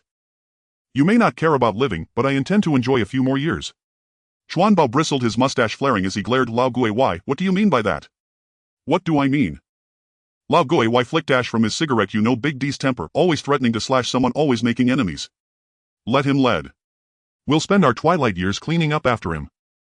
At that moment Uncle Quan interjected calmly, I believe Allah is the better choice. He's steady, unassuming, and avoids trouble. Over the past few years he's run things smoothly in Jordan, every payment made on time, every toast raised without hesitation, and whenever brothers ran into trouble he was the first to step forward and take responsibility. Such a man is precisely what we need as our leader. Chuan Bao scoffed. Allah. In stature, strength, or wealth, he falls far short of Big D. Appoint him and Ho Lin Shang will be trampled into dust by rivals. Uncle Quan remained unruffled, sipping his tea. Steadiness has its merits. Big D charges ahead recklessly, he's bound to cause trouble. At our age all we seek is stability. Lao Guiwei immediately added, Locke is genuinely devoted to the triad, he's pledged to expand into Tsim Sha Sui. Chuan Bao's eyes widened and he slammed the table in fury. I'd love to storm the moon myself, but empty words won't win wars. Let him do it first. Fuck off. Laughter erupted across the room. Lung Zhen chimed in. Chuan Bao, why don't you start by conquering the nightclubs on the moon first? Another wave of laughter rippled through the meeting. When it subsided, discussion resumed until Chuan Bao pounded the table once more, locking eyes with Elder Deng. Elder Deng, this generation boasts many talents, but only 2 truly qualify for leadership, Allah and Big D. Right now Sun Qi's dinosaur has seized Hunghing's turf in Tsim Sha Sui, and Mad Dragon is preparing to strike back. Though it's none of our business, we can leverage the situation. Elder Deng lifted his eyelids slightly and replied, explain further. Chuan Bao declared, here's my proposal, whoever seizes Tsim Sha Sui becomes the next leader. It demonstrates real power and commands universal respect. Only such a figure deserves to lead Ho Lin Shang. What do you think? Lung Zhen objected sharply. Chuan Bao, that won't work. Big D and Mad Dragon are brothers, you're clearly favoring Big D. Chuan Bao sneered, brothers. How many true brothers exist in the Jianghu? Would Mad Dragon let Big D seize the very territory he bled to claim? And if it were you, would you surrender hard-won ground to your own brother? You're an utter fool. Besides, can Mad Dragon even defeat Sun Qi? Let me make one thing crystal clear, whoever grabs Sun Qi's turf earns the leadership. Lung Zhen and others opened their mouths to protest until Elder Deng rose and said simply, please drink your tea. Silence fell instantly as all stood, approached Elder Deng and solemnly drank from their cups. This was an old Ho Lin Shang custom. When Elder Deng said, please drink your tea, the matter was closed, no further words permitted. Once the tea was finished, everyone sat back down. Only then did Elder Deng speak. The leadership contest shall be between Big D and Allah alone. As for additional conditions, we await the outcome in Tsim Sha Sui. In truth, Chuan Bao's proposal was sound, but he dared not endorse it outright. Big D commanded formidable forces and shared deep ties with Mad Dragon. So he held his tongue, leaving room for ambiguity. For beneath his rhetoric of balance lay a clear agenda. He did not want Big D to ascend. Plainly put, he favored the comparatively weaker Allah. Once Allah wore the mantle of leadership, he would gain the legitimacy and the leverage to stand equal to Big D, thus preserving the delicate equilibrium Chuan Bao championed. Tsim Sha Sui now hung on a razor's edge. If the situation tilted in Allah's favor, Chuan Bao's proposal might yet be adopted. Please drink your tea. After the meeting, Chuan Bao swiftly relayed the news to Big D. Upon hearing it, Big D scowled. Damn it, Elder Deng clearly won't back me. Chuan Bao sighed helplessly. Elder Deng's support does matter, but the Triad's eyes are sharp and discerning. You've already consolidated absolute control over Tsuanwan. Now, if you seize Tsim Sha Sui next, you'll silence every elder and Elder Deng himself. As a veteran, Chuan Bao understood deeply that Elder Deng's so-called balance was merely a strategy to safeguard his own authority. He also knew Elder Deng opposed Big D outright, yet times had changed. Big D was now the only underling in Ho Lin Shang who had achieved total dominance over an entire district. His ranks swelled, his coffers overflowed, his odds were high. Seizing Sim Sha Sui would be the crowning triumph. And selfishly, after decades under Elder Deng's shadow, Chuan Bao burned with resentment. So he placed his bet not on fate but on Big D's ability to shatter Elder Deng's grip on power. Big D frowned, troubled. Fight my own brother for turf. That feels wrong. He narrowed his eyes, pondering, then nodded decisively. All right, Uncle Bao, I know exactly what to do. On the other side, Axe Head Jun mobilized his entire branch and marched toward Sim Sha Sui to aid Dinosaur against Yi Tianlong. No respect for me. Fine, then I'll crush Mad Dragon utterly. The strongest in the world. He refused to bow. Inside the car, Dinosaur ran a hand through his long shoulder-length hair and asked hesitantly, Brother Jun, back in Sim Sha Sui I've stationed over 300 men. Now adding another 200, aren't we going a bit big? I suspect he's just talking, won't dare escalate. If he drags us both into mutual ruin, won't that only benefit Prince the Ni family and Ho Lin Shang? Surely he's not that foolish. With a sharp crack, Axe Head Jun slapped Dinosaur across the head. Do you really think beating a few minor Unhinged captains makes you invincible? Others weigh consequences, but do you truly believe Yi Tianlong that Madman thinks like others? He's ill, not incapable of wielding a blade. Moreover, we've just seized Sim Sha Sui. To claim it as ours, we must hold it for at least 3 days. If Mad Dragon holds back, others won't, and we prepare for the worst. Yes, they resented Mad Dragon, but facts remained. He'd repelled Crow-absorbed Chung Sum-yi and defeated Lian Haolong. His legend wasn't fabricated, it was forged in blood. Axe Head Jun had survived in the Jianghu for decades, not by luck nor by folly. Preparation was non-negotiable. Leave room for error, forestall disaster before it strikes. He would not founder in shallow waters. Dinosaur nodded firmly. Understood, Brother Jun. I'll prepare thoroughly, let Mad Dragon come. He'll never return to Causeway Bay. Axe Head Jun nodded, then closed his eyes, to rest, to gather strength, and to quietly anticipate the clash with Mad Dragon. His axe thirsted for battle. Under the cover of midnight, Gao Jinfeng, Yuxiu Luo Tianhong and Lian Haolong led 200 men across the river, advancing unimpeded from Causeway Bay all the way to Sim Sha Sui. No one dared impede the Unhinged's crossing, nor did anyone dare attempt it. After all, Yi Tianlong had already secured the cooperation of countless underworld elders, tolls paid, favors exchanged, obligations fulfilled. How could it not be smooth? Anyone who dared block their path would be crushed by Yi Tianlong himself. In Sim Sha Sui, ordinary shopfronts had long since shuttered, rolling gates descended in perfect unison, not a single crack left open. They had all heard the whispers something grave would unfold tonight. The wind sighed mournfully through the streets, leaves swirled wildly in the air. Wuton leaves rustle, bearing the chill autumn gale stir the traveler's heart upon the river. The convoy surged forward, tiger-headed sedans leading the charge, followed by vans and coaches, their headlights merging into a luminous serpent that bathed the entire avenue in cold, brilliant light. Gao Jin and the others alighted in formed, disciplined ranks, each faction standing apart with military precision. No murmurs, no shouts, only silent, unwavering readiness. This was Yi Tianlong's elite force.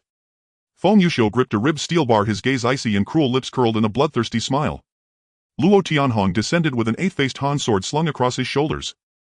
His wounds had yet to heal fully, he walked with a slight limp, but his eyes still burned with murderous intensity. This blade had been newly bestowed by Yi Tianlong, heavier, sharper, deadlier than the last. A lookout spotted the dense wall of headlights flooding the street and immediately roared, "It's Unhinged! Unhinged is here! Unhinged has come to plant their flag, brothers, arm yourselves!" At that thunderous cry, Xing's underlings burst forth from nightclubs and cabarets across the district. Ferocious and furious, they cursed and spat. Dogs of Unhinged dare set foot in Sim Sha Sui. They're signing their own death warrants. Cut them down. Tonight let none return alive. If shouting alone could win battles, they would have triumphed hundreds of times over. Kowloon emerged from a nightclub, his underlings instantly parting like a tide before him. Though short in stature, he was built like an ox, bare-chested, his chest emblazoned with a tiger descending the mountain. He carried a spiked iron club. As he strode forward, his eyes swept over Gao Jin and his men, roughly 200 he estimated. His own side, however, had mobilized nearly 500. Though some were still en route, 300 had already assembled. 500 versus 200, the advantage was unquestionably his. At that thought, Kowloon couldn't suppress a smirk. So Yi Tianlong truly was a reckless greenhorn thug, convinced a few victories had made him invincible.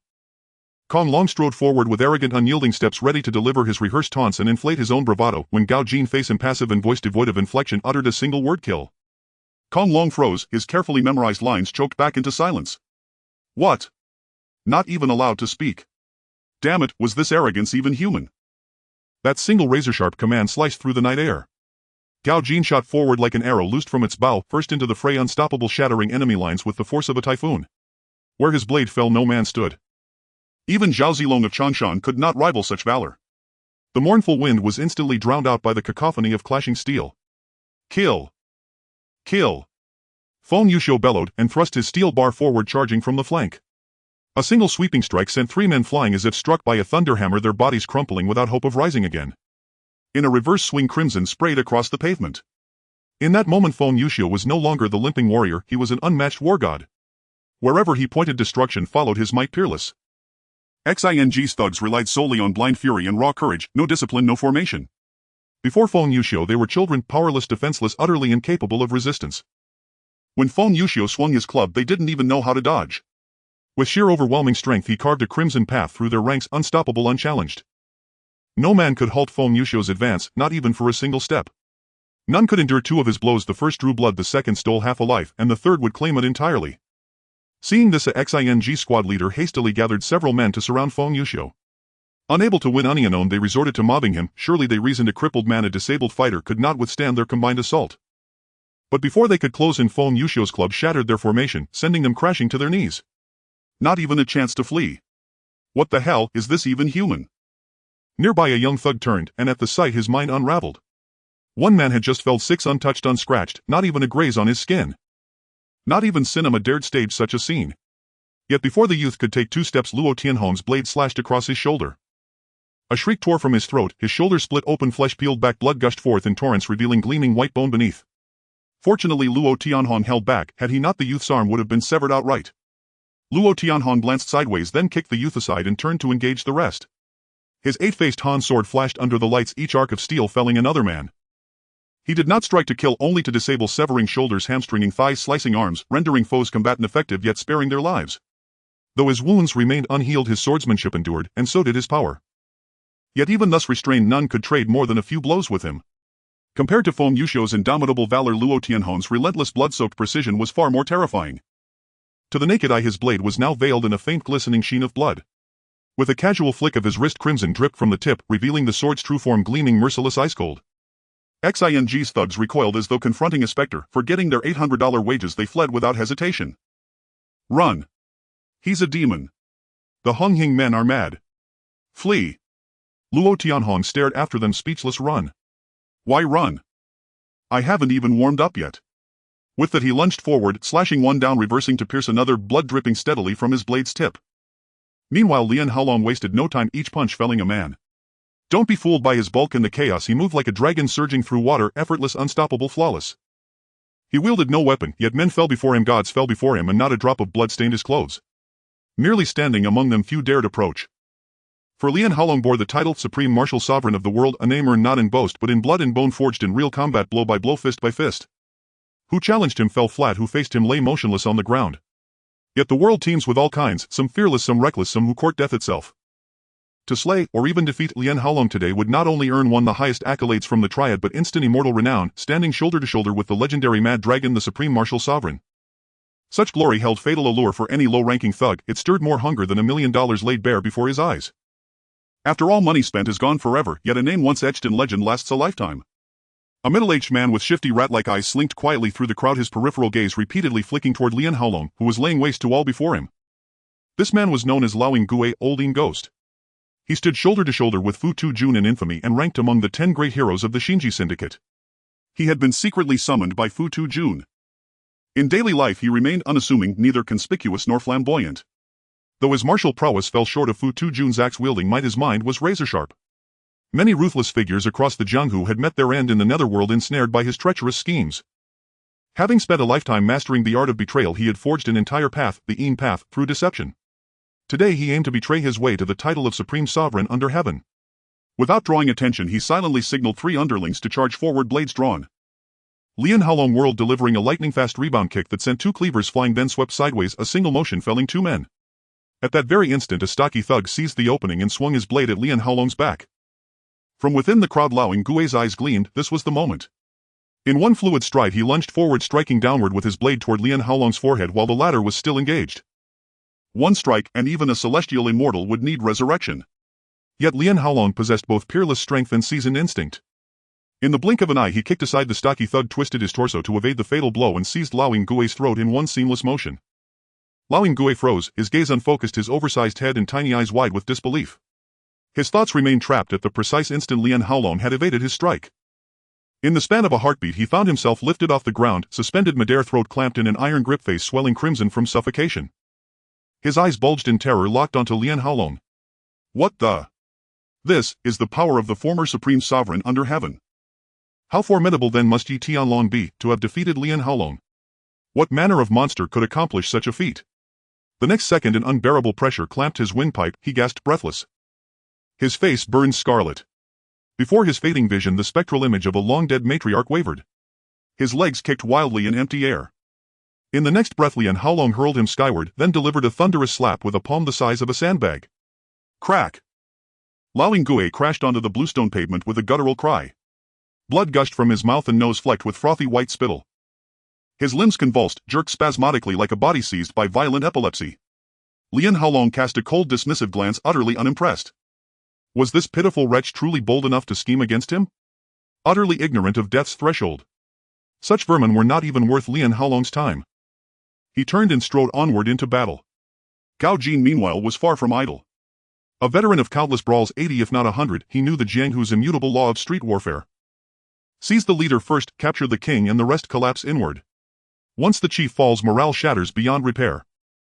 If the boss lies unconscious, what's left to fight for? Fleeing is the only sensible course. Gao Jin's gaze instantly locked onto Long Yu, the dinosaur, amidst the chaos. And Long Yu was no fool. Indeed, he possessed uncanny discernment. Throughout the battle he deliberately avoided confronting Feng Yuxiu and the Ghost Shadow soldiers, like a guided weapon programmed to target only ordinary Hongxing enforcers. He picked only the softest targets, until today his luck ran out. In the next breath Gao Jin stood before him. Long Yu flinched, hesitated, then stepped back. He recognized Gao Jin instantly, the foremost of Yi Tianlong's 4 heavenly kings, a warrior whose strength bordered on the terrifying. He longed to flee, but as a leader he knew retreat would cost him everything. To abandon his men meant forfeiting his authority forever. To shame the Xingji Syndicate meant erasing its honor entirely. Composing himself, Long Yu raised his voice, booming defiant. Gao Jin. Dare you strike against Xingji? You're finished. Today none of you leave alive. A faint sneer curled Gao Jin's lips, cold, contemptuous. Xingji. What is Xingji really? Even if the governor himself walked through that gate today, I'd cut him down without hesitation. His bravado was no hollow boast. Were Yi Tianlong to issue the order, Gao Jin would march the very night into government house, heedless of life or death. Not because of charisma alone, but because his loyalty to Yi Tianlong was absolute, unwavering, total. Death held no hesitation for him, not a single furrow of his brow. The governor. Slain without mercy. Long Yu's lips twitched, truly audacious. Was this youth fearless, or simply unhinged? Were this not a society governed by law? Uttering such words about imperial authority would have seen him strung up in the wilderness by dusk. Yet the insult ignited his fury, drowning fear beneath a wave of righteous rage. We are all flesh and blood, surely I can best him. Long Yu hefted his spiked mace and brought it crashing down upon Gao Jin. As Syndicate chief he wielded genuine skill, the blow landed with crushing force capable of shattering bones in any ordinary thug who dared meet it heeding. Gao Jin did not retreat. With a subtle shift of weight he sent a length of ribbed steel bar arcing upward from the ground, catching it midair, then meeting the mace heeding. Clang! Sparks erupted in all directions. The steel bar held firm, unmoved. Gao Jin's expression remained impassive. Long Yu recoiled, shock flashing across his face as the shockwave surged up the mace, splitting his palms open. His grip faltered, he barely retained control, forced to disengage and stagger backward. But Gao Jin's strength was monstrous, each punch carried the force to drop half a bull. Even as Long Yu released tension, the steel bar whipped free, sending the mace spinning away. Gao Jin closed in, driving a brutal kick straight into Long Yu's abdomen. Long Yu's eyes bulged, sour bile rose to his throat. Just as his body began to fly backward, Gao Jin seized his collar, yanking him violently back. Then in one fluid motion he drove a rising knee directly into Long Yu's stomach. Arg! Long Yu howled, a guttural draconic roar, as last night's dinner erupted from his mouth. Before he could finish retching, Gao Jin's steel bar descended upon his skull. Clang! A sharp, brittle resonance echoed, the sound of fractured bone. Darkness swallowed Long Yu's vision, golden stars burst behind his eyes, quickly drowned in a flood of crimson. Even the primordial emperor of chaos would whisper, awestruck, blood-veined eyes. What the? This is true blood. Long Yu pitched forward, crashing lifelessly to the ground. Only ragged shallow breaths escaped him, more exhale than inhale. It was plain to see his time had run out. All this transpired in less than seconds. Xingji's ranks stood frozen, stunned. Where was their leader? Had he not just declared Gao Jin would never leave alive? How had he fallen so swiftly? What fight remained? Xingji's morale plummeted, halved in an instant.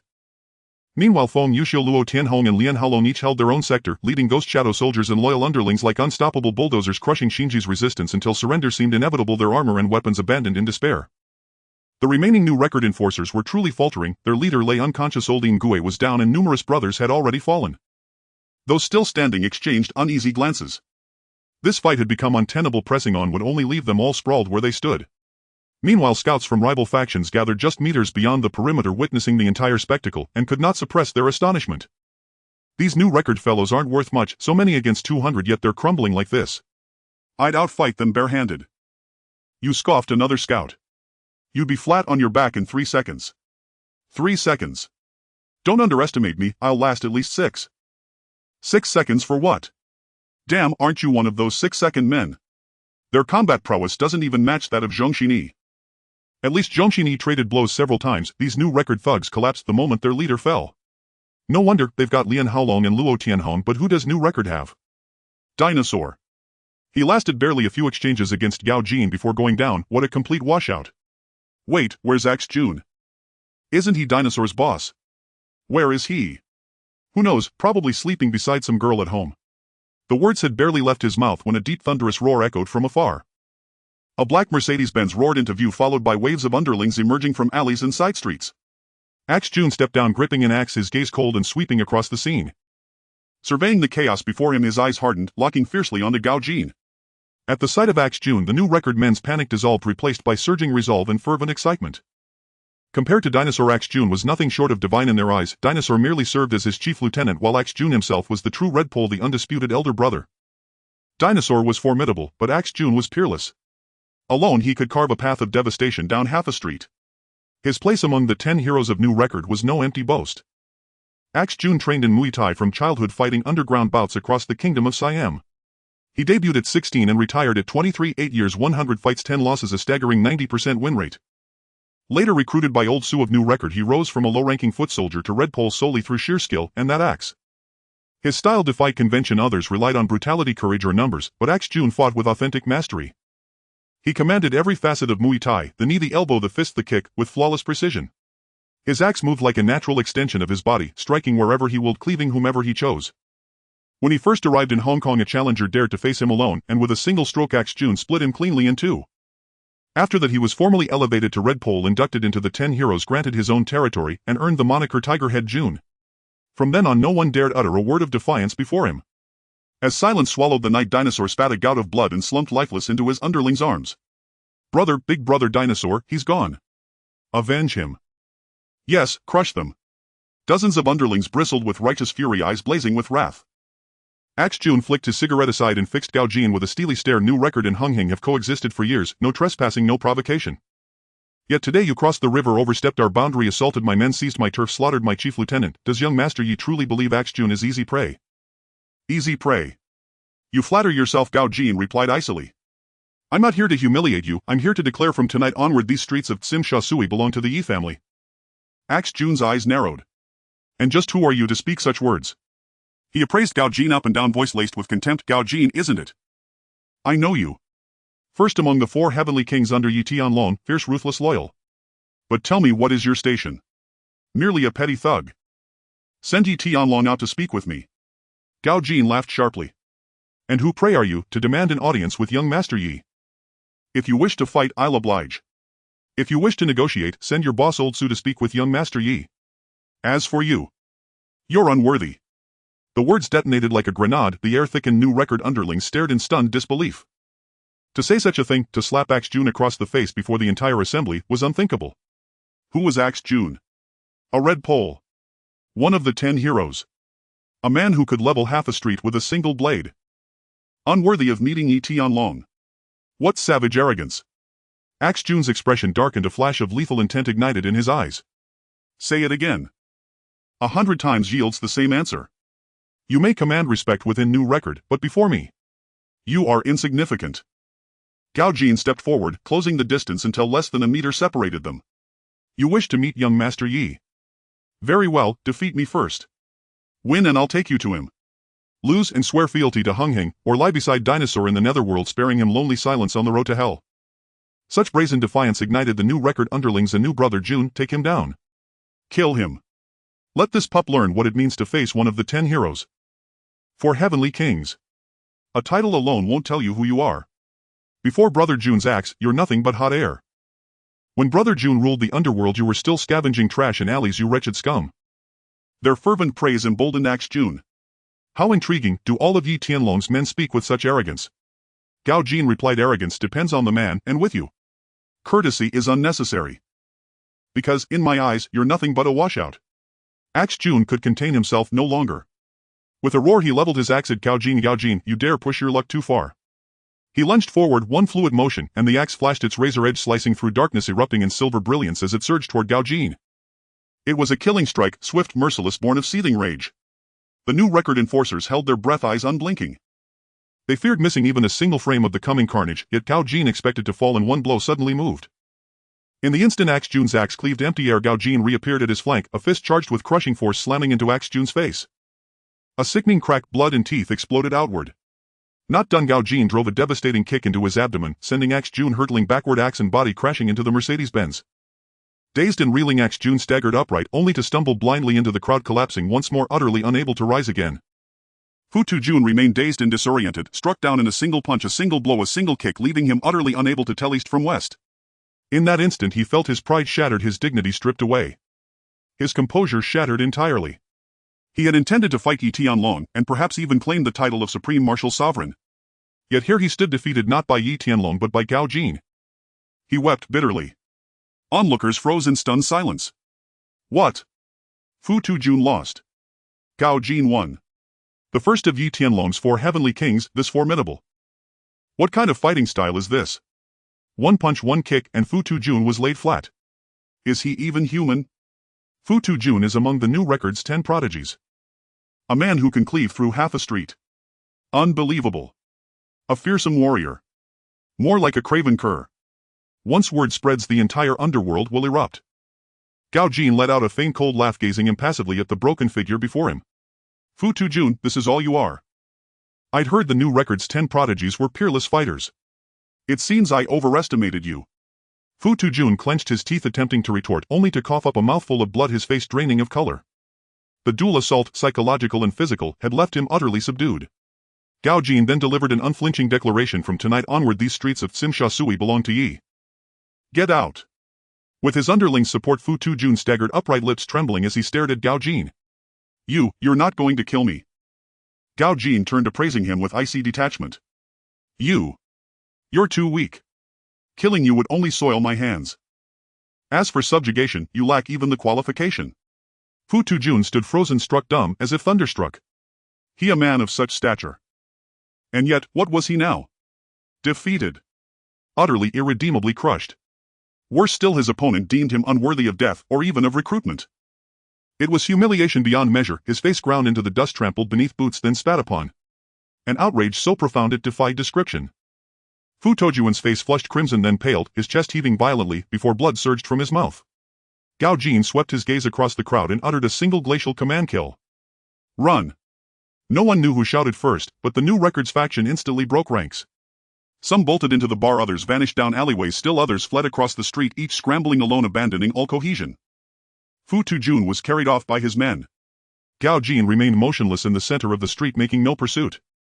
He lit a cigarette and drew deeply. Feng Yueshio approached, grinning broadly. These fools are pathetically weak. Brother Jin, shall we storm Fu Tojuan's stronghold tonight? Strike straight at the heart. Gao Jin glanced back, smiling wryly. No need. Young master, Yi said, keep things quiet. Feng Yueshio scratched his head and nodded. He couldn't fathom why Yi Tianlong played things so cautiously, so restrained, despite possessing overwhelming strength. He could win decisively, yet chose concealment.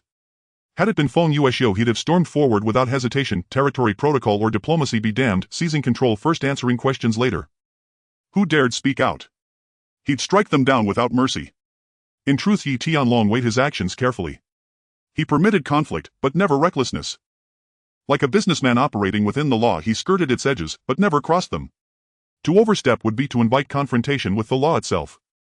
Plainly put, Yi Tianlong lacked the standing to posture before Hong Kong's police or government. Moreover, tonight's incursion into Tsim Sha Sui had been ordered by Jiang Tiansheng. Retaking the turf was sufficient. There was no need to serve perpetually as Zhang's blade. But seizing Fu Tojuan's entire domain, that would be an entirely different matter. Should Old Su erupt in fury, might it ignite mutual annihilation between their factions and unleash cascading consequences. Yi Tianlong refused to become the sacrificial vanguard. Clear the area. Gao Jin commanded, eyes fixed on the crowd. Yet the onlookers, spies and informants alike, refused to disperse. They lingered awaiting the next act. After all lives had been lost tonight, not only Long the dinosaur but 2 others besides. Under such circumstances the police would surely arrive and Gao Jin's group would face dire consequences. Yet Gao Jin's men had scrubbed the scene immaculately and still no officers from the West Kowloon police headquarters appeared. Absurd. Utterly absurd. What's going on? Where are the police? Yes, how long must we wait? Did the West Kowloon force perish? That can't be right. Fatalities demand immediate response. The spies murmured among themselves, baffled beyond comprehension. In truth, Yi Tianlong himself served as an officer at the West Kowloon police headquarters. To stage violence on their jurisdiction without prior coordination would be unthinkable. Everything had been arranged. Tonight's clash would proceed unimpeded by police intervention. Even emergency calls would be suppressed. By dawn all evidence would be erased, all traces smoothed over. Only then would authorities perform a perfunctory review.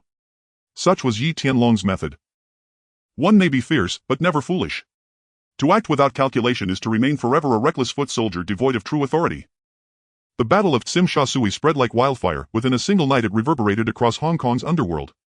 Long the dinosaur was dead. Fu Tujun had been humiliated, felled by a single punch and kick.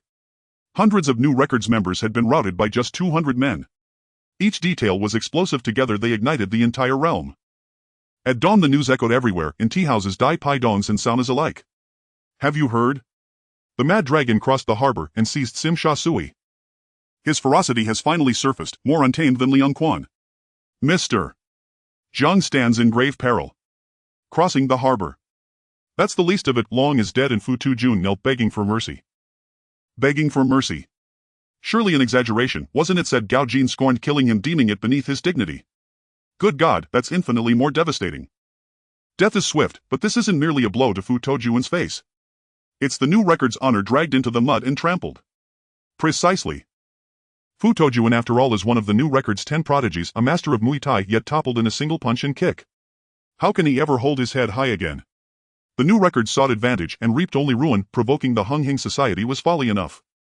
Provoking Hung Hing was ill-advised, but stumbling upon the Mad Dragon himself. That was calamity incarnate. Yi Tianlong didn't even appear in person. Merely deploying 2 of his 4 heavenly kings, Feng Yuexiu and Gao Jin, was enough to secure victory. Each more fearsome than the last. 4 heavenly kings. Brother, your perspective is too narrow. Lian Haolong and Luo Tianhong were present last night as well, their prowess matching Gao Jin's. Henceforth it shall no longer be the 4, but the 6 heavenly kings. With these 6 alone the Mad Dragon ascends effortlessly. Tsim Sha Sui Prince Boxing Gym. Morning training concluded. Prince sat beside the boxing ring. His dark yellow sinewy chicken-muscled skin gleamed fiercely under the lights. A chiseled 6-pack, no 9-pack, embodied true masculinity. Men envied him, women drooled. Just then a junior brother burst in. Brother Prince, something huge has happened. Yi Tianlong's men struck Tsim Sha Sui last night. Kong Long is dead and Fu Tujun has been utterly defeated. XING has fully withdrawn from Tsim Sha Sui. All other factions watching from the sidelines dared not stir, they've all retreated into their shells. Prince froze on the spot, his pupils widening slightly. Taken in a single night. He slowly lowered his towel and fixed his gaze on the junior brother. Say that again. It's true, Kong Long was killed on the spot. Hundreds of XING members fled clean away. Right now those streets in Tsim Sha Sui belong entirely to Yes Name. Inside Prince's mind a storm raged. 500 against 200, and they still lost. When had XING grown so feeble? Kong Long being useless was one thing, but Fu Tujun was among XING's 10 elites, a red pole-level enforcer whose axe carved through the air with thunderous force capable of holding 10 men at bay. Even Prince himself would have needed considerable effort to subdue Fu Tujun. Yet this battle, advantaged by time, terrain and manpower, had been wiped out in one decisive stroke. Damn! Had he known the mission was this simple, he'd have claimed it himself? Instead, Yi Tianlong seized a colossal opportunity. Prince spoke coldly. How exactly did Fu Tujun fall? I recall this young man's strength was no joke. Did Yi Tianlong strike him down personally? The junior brother replied, not Yi Tianlong, his first heavenly king Gao Jin. Gao Jin. Yes, Gao Jin felled Fu Tujun with just one punch and one kick. Fu Tujun didn't even get a chance to counter, spat blood instantly, then was dragged away by his men. Prince rose to his feet, eyes blazing with fierce combat intent. One punch. One kick, to defeat Fu Tujun. And he was merely a subordinate. Fascinating. Prince pressed further, between Yi Tianlong and Gao Jin, who do you think is more formidable?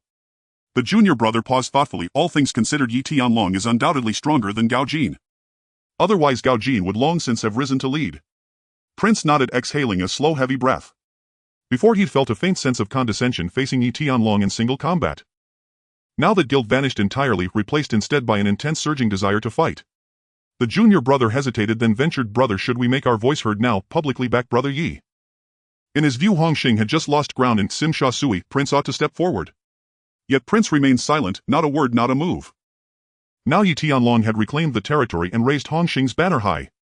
As members of the same triad, staying mute any longer would seem deeply inappropriate. Prince nearly agreed, but halted mid-breath, no need. He refused to play the hypocrite. The junior brother nodded silently and said no more. You Prince, keep playing your aloof game. XING headquarters. XING was one of Hong Kong's major triads. Like Zhang Tianshang, Lao Su also sought legitimacy, aiming to wash clean and go ashore. But Lao Su possessed sharper intellect than Zhang Tianshang.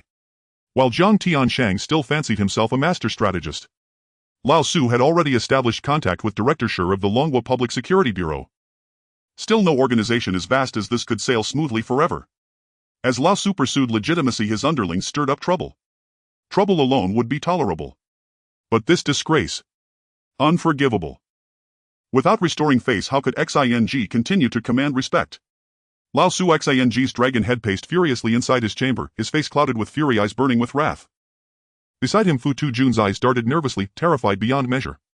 He too couldn't fathom how this affair had gone so grotesquely awry. 500 against 200, and they lost. Not only would others find it unbelievable, he himself stood dazed and stunned. Lao Su sank into his chair, lit a Cohiba cigar, lifted his eyelids and spoke icily, Jun, what you've done this time has deeply disappointed me. Brother, I'm sorry, I failed. I've shamed XING. Fu Tujun trembled violently and dropped to his knees.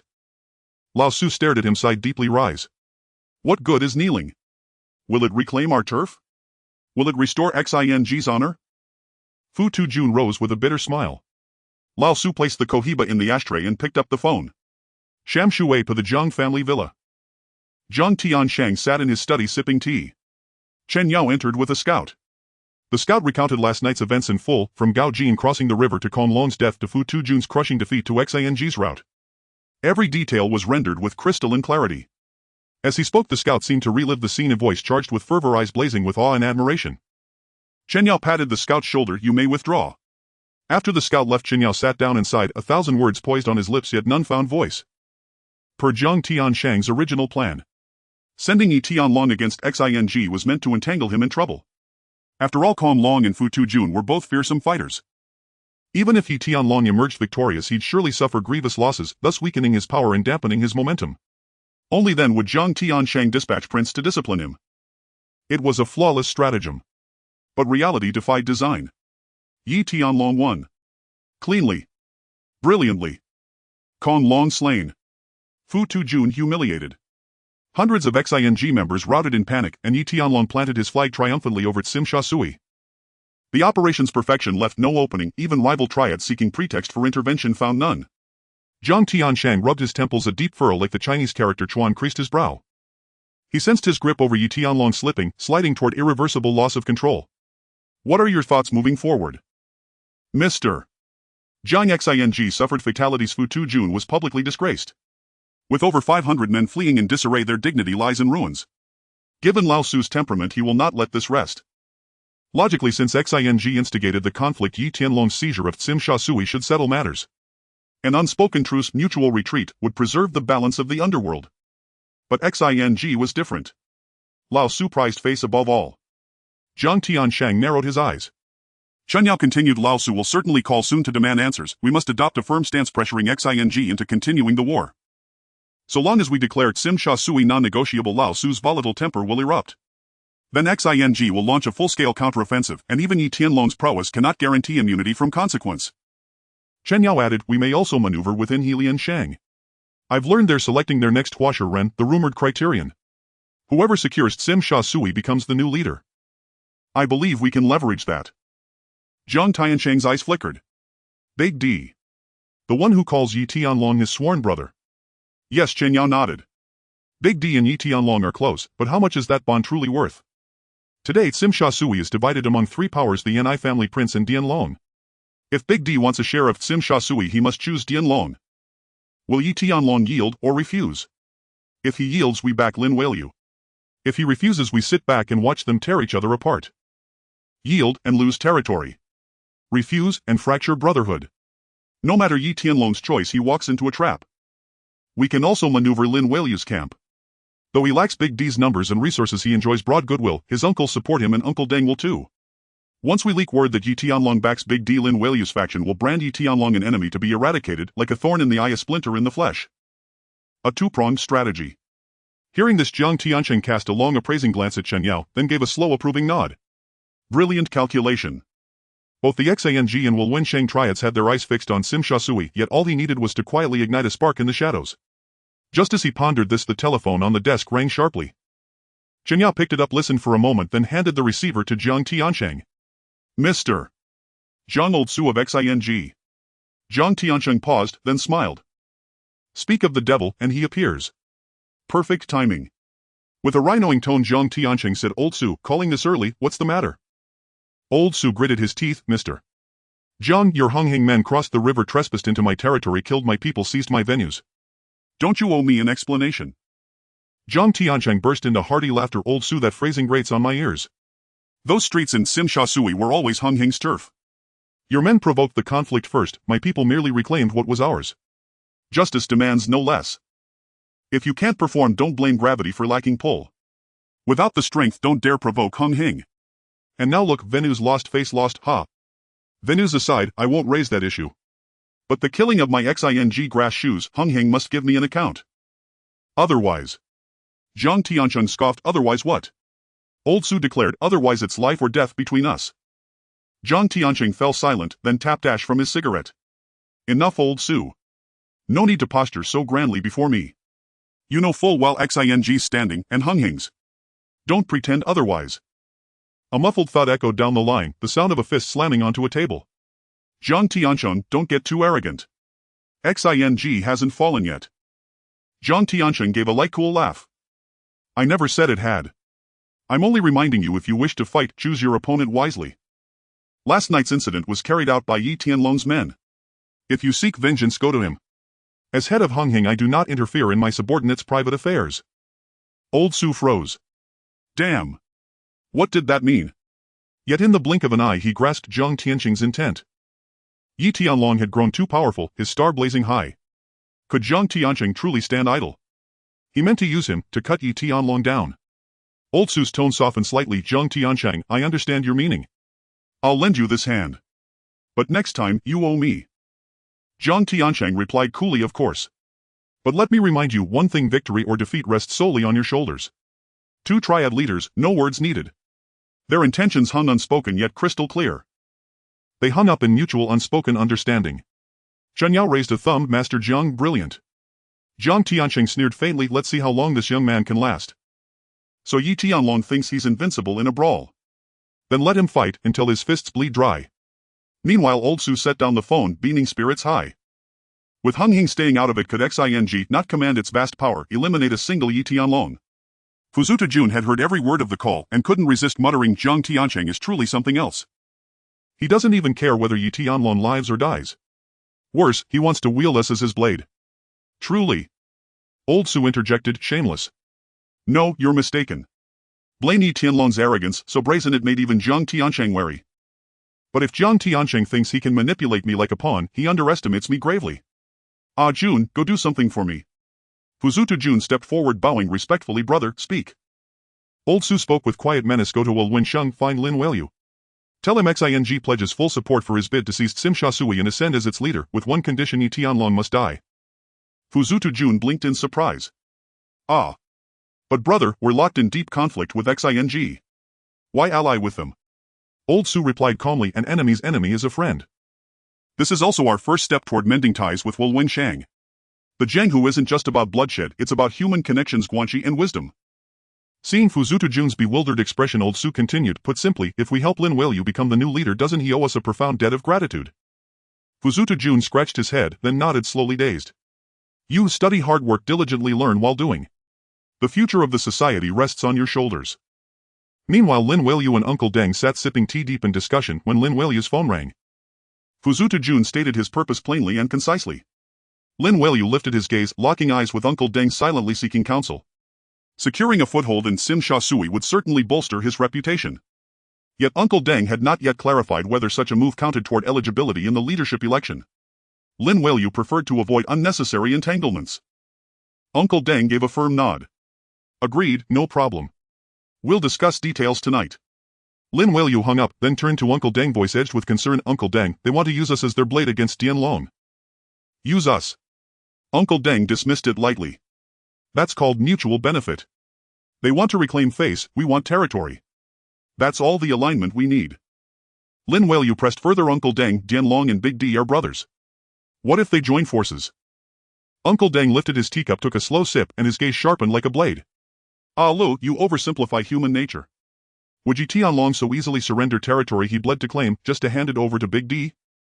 And you underestimate Big D's obsession with becoming the top leader. These are two irreconcilable contradictions.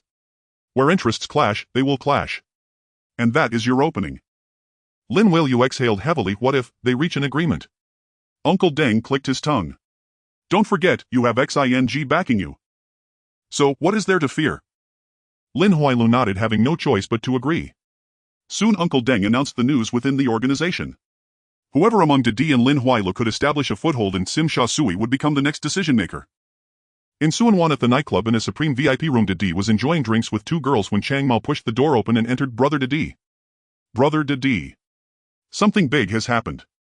Didi glanced at him. What's got you all flustered? Is the sky falling? Catching his breath, Chang Mao said, Din Long has taken Sim Sha Sui. Your good brother led a group to take Sim Sha Sui last night. The dinosaur is dead and Axe Jun was taken down by Gao Jun. Hundreds of people from Xing were beaten into a state of panic.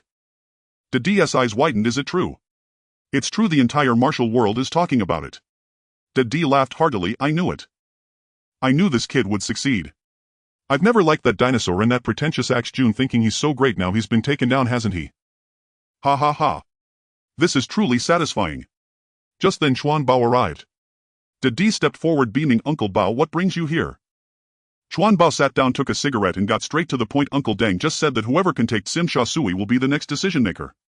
Previously he had raised this issue. At the time Uncle Deng had not expressed his stance, saying they should wait for the result. Now the result was out. Yi Tianlong had driven out Xing and moved into Sim Sha Sui. Didi and Yi Tianlong are brothers. He could have Didi talk to Yi Tianlong, discuss cooperation and share the spoils.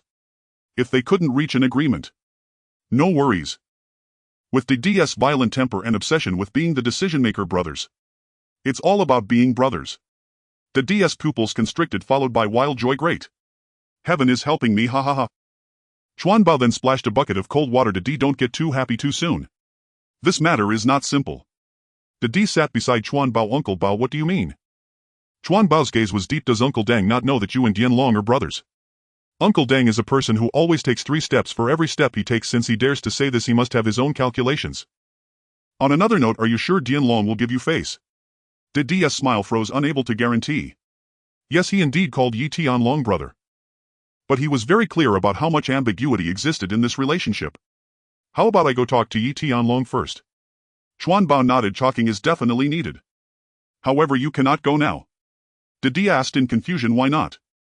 Chuan Bao pretended to be profound. Think about it, Xing just lost so much face. Can they just sit back and do nothing? They want. Old Su was even more concerned about his face than Uncle Deng. A small matter can be overlooked, but with such a big issue he will definitely have to confront Hong Xing. Chuan Bao nodded. Didi still had some sense. He continued, think again, isn't Lin Huailu just as eager to take down Sim Sha Sui as you are? As long as you don't go talk to Yi Tianlong, you have a better chance than Lin Huailu. He is more anxious than you are. In fact, he didn't believe that Didi could gain anything from Yi Tianlong. It was better to let Didi observe the situation and create an impression of having the upper hand. Sometimes the competition of human nature is largely a contest of spirit and thought. Staying put and waiting for the right moment is absolutely the best choice. No wonder Wang Bao can thrive in the mix with Lian Shang. This brain is definitely sufficient. Didi nodded, his gaze extremely fervent. As the undercurrents in the martial world surged, Yi Tianlong and Xiao Ti along with a few others toured the hotels they had purchased in various regions. A total of 30 properties were comprehensively screened and Yi Tianlong only kept 10. These 10 were located in central Wanchai, Kwaicheng, Mongkok and other major areas. To put it bluntly, most of them are the locations of various hallmasters of Hongxing. Doing business across districts is equivalent to competing for a living. Moreover, with Yunding Tiangong so popular, there will definitely be trouble. Therefore, as long as he can obtain funding, the hallmasters of Hongxing will be chosen to cooperate with Yi Tianlong. First, there will be free security. As for the police, don't joke. If the police showed up, the matter would have already escalated. If there's a local snake protecting them, the police wouldn't even dare to move. Secondly, it would be possible to attract these people through the profit chain generated by Yunding Tiangong. If there is money to make together, if there's trouble, they would share it. Once these people have benefited from him, they would have to weigh their words and actions in the future. As for Jiang Tianshang's previous warning, Yi Tianlong didn't care. What if Jiang Tianshang knows now? Yi Tianlong could give him 1,000 reasons. What about generating revenue for the organization, uniting brothers and making it bigger and stronger? Just bring out any one of these and it would be enough to choke Jiang Tianshang for half a day. Moreover, with his current power, if Jiang Tianshang doesn't understand the situation, he could be directly ousted. No, he could directly end up in Stanley Prison, where the food is good, very suitable for retirement. That night, a piece of news spread through the martial world. The twin flower red sticks of Hongxing, known as the War God, have issued a challenge to Yi Tianlong. Once the news broke, the entire martial world was shaken with exclamations echoing. However, upon careful thought, it was also within reason. One mountain cannot accommodate 2 tigers unless they are a pair of tigers. Now Yi Tianlong's reputation was growing louder. He himself even carried the title of the world's #1, and under his command were 6 kings overseeing various territories with many younger brothers. His business was booming and he was unbelievably strong. The War God Prince of Hongxing. This brilliance appeared dim in front of Yi Tianlong. The prince clearly could not sit still any longer. After all, reputation is crucial for those in the martial world. Not only is it proof for walking the path, but it can also attract more strong younger brothers to join.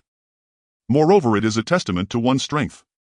That night, Yi Tianlong returned to Causeway Bay. After a busy day, just as he was about to lie down to rest, Gao Jun knocked on the door and entered looking somewhat strange. Young master Yi, something has happened. Yi Tianlong exhaled a puff of smoke. What happened? Gao Jun placed a challenge letter on the desk. This is the challenge issued by the prince. Yi Tianlong was taken aback for a moment and picked up the letter to glance. The letter was very formal with sophisticated language, and it was clear that it was well written. I have long admired young master Yes' reputation and wish to meet in martial arts to spar a bit. The time and place are at the Kowloon walled city arena, where it can be life or death or a stop at any point. Yi Tianlong chuckled playfully. This prince is quite particular, giving him 2 choices. Gao Jun said, Young master Yi, should I go teach him a lesson? Yi Tianlong tossed the letter on the desk and lit a cigarette. If he wants to play, he'll play alone. Better than him feeling anxious. In fact, compared to the old Yin, Yi Tianlong preferred people like the prince. As long as you are stronger than him, he will submit to you. Honestly, he had anticipated this move from the prince long ago. From the day he subdued Lian, how long it was destined that such a day would come. Moreover, as a fellow native of Hongxing, the crown prince, already a legendary war god, had to prove himself anew. As the saying goes, even if one refuses to steam buns, one must still uphold one's dignity. Thus he fully understood the crown prince's challenge. Word spread swiftly across the underworld. Some hoped Dianlong would prevail. He was after all the paragon of the new generation. Others rooted for the crown prince, the revered war god of the elder generation. Still others simply craved spectacle, eagerly anticipating bloodshed, ideally a mutual annihilation. Truly, morality has eroded with time. Where there is victory or defeat, gambling inevitably follows, and legions of compulsive gamblers had already sprung into action. They borrowed rice, sold houses, pawned gold. Even if undergarments held no value, they'd have pawned those too. To them this was no mere brawl, it was a golden opportunity to strike it rich. The next day, Yi Tianlong arrived in Sim Shasui and conducted a thorough inspection. The overall effect was excellent. Order gradually returned to the streets. His men had taken control of all venues. Ghost shadow soldiers and junior brothers patrolled intersections in squads of 10. Feng Yuxiu and his team cracked down on troublemakers and illicit flower dealers. Zero tolerance, immediate punishment. For those who cooperated, a swift beating sufficed. Press them to the ground, stuff rice into their mouths, and deliver a few sharp slaps. For the defiant, weapons were deployed, knives, guns, or cudgels, and offenders were handed straight over to the police station. Brother Xiao, stay vigilant for the next 3 days. Should anyone dare storm our gates, kill without hesitation. Yi Tianlong approached Feng Yuxiu and issued his command voice unwavering. This was the code of the Jianghu. Planting one's flag in any territory meant nothing unless one held it for at least 3 days, a trial by fire that earned legitimacy and recognition from the underworld. Hold it and the turf was yours. Fail and rivals would seize the opening without remorse. Feng Yuxiu nodded firmly. Young Master Yi, no problem. Let them come, they will die. After issuing further instructions, Yi Tianlong departed for Kowloon walled city, its existence unlike any other. Outside the jurisdiction of the Hong Kong government, beyond the reach of law and police, it had stood for decades as a city beyond justice. A cradle of vice, a sanctuary for fugitives, a densely packed abyss where buildings leaned against each other, walls pressed wall forming a human labyrinth. Though its land area was minuscule, 40,000 souls dwelled within.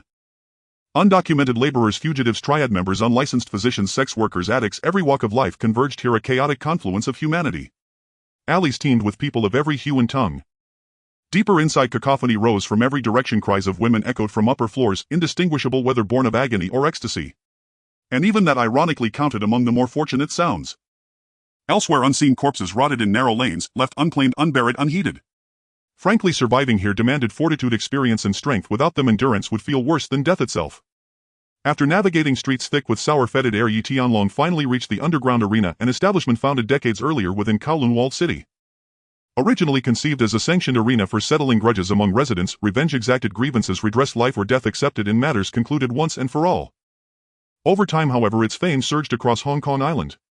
Anyone inside or outside the walled city could pay price to fight here. Even fatalities went uninvestigated, unrecorded, unaddressed. Moreover, the organizers hosted a grand tournament every 3 years. The victor, the reigning arena champion, earned 2 extraordinary privileges: unrestricted access to Kowloon walled city and formal affiliation with the Kowloon Triad as an honorary member. Such status conferred tangible benefits yet imposed no obligations, seemingly trivial, yet in moments of mortal peril it became an inviolable talisman. To put it plainly, who dared defy Kowloon? The Crown Prince himself belonged to this elite circle. He had claimed the championship title 3 years prior. Legend held that his dragon tattoo, the Crossing River Dragon, glowed fiercely throughout that entire night while the arena roared in his name. A sovereign of storms and thunder, whose name did not echo across the Jianghu. As Yi Tianlong approached the entrance, the Crown Prince descended from a roaring tiger head bends and strode forward. Young Master Yi, you've arrived. Yi Tianlong nodded. Brother Crown Prince, you wish to fight, so why stir up such a commotion? Without fanfare, how could it be deemed solemn? He offered a cigarette. You are now the supreme sovereign of the underworld. Our duel must resound across the Jianghu, not whispered behind closed doors like some clandestine affair. Yi Tianlong accepted the cigarette, lit it, and exhaled a slow plume of smoke. So, Brother Crown Prince, you're brimming with confidence. The Crown Prince smiled modestly. Confidence? Hardly. It's your title, Supreme Sovereign of the Underworld, that rings so deafeningly loud. You know the rumors better than I do, he added, sighing. I've been thrust onto the pyre, I had no choice but to step forward. To remain silent would only confirm the Jianghu's whispers as truth. Yi Tianlong narrowed his eyes and laughed heartily. Ha! Brother Crown Prince, I never imagined you'd care so deeply about such hollow titles. The Crown Prince sighed again. Oh, the weight of public opinion is crushing. Yi Tianlong said, we still have an hour, besides I haven't eaten all day. I'm starving. He paused, then added with a grin, you're a member of the Kowloon Triad, surely you know where the finest fare lies. The Crown Prince froze. He's about to fight, and he's thinking about food. Not just he but his entourage stood stunned, speechless. Indeed. The Crown Prince snapped back to awareness. Allow me to escort you. Inside a humble fly-speckled eatery, rows of junior brothers stood guard outside. Within, the Crown Prince and Yi Tianlong sat face-to-face eating. Watching Yi Tianlong devour his meal with evident delight, the Crown Prince remarked, Young Master Yi, you possess an extraordinary appetite. Yi Tianlong smiled faintly. The dishes are authentic, perfectly suited to my palate. Garlic fried pork, spicy crayfish, wonton noodles, all impeccably prepared, richly flavorful. After 2 more hearty mouthfuls, he lit a cigarette and declared contentedly, I'm sated. The Crown Prince rose abruptly. Excellent, let's proceed to the arena. Yi Tianlong remained seated, calm and unhurried. Brother Crown Prince, don't rush. Yes, I accept your challenge, but with conditions. After all your reputation precedes you, I'd hate to lose and have nowhere left to weep. The Crown Prince sat back down, brows furrowed. Speak, what are they? Yi Tianlong flicked ash from his cigarette. Simple, I ask only one favor. What favor? I haven't decided yet. I'll inform you when the time comes. The Crown Prince nodded, eyes glinting with resolve. He cared little for trickery. He sought only to vanquish Yi Tianlong, to reaffirm his legacy as the war god, and to claim the title of Supreme Sovereign of the Underworld for himself. Yi Tianlong rose and walked toward the door. Very well, let's go. They've surely grown impatient.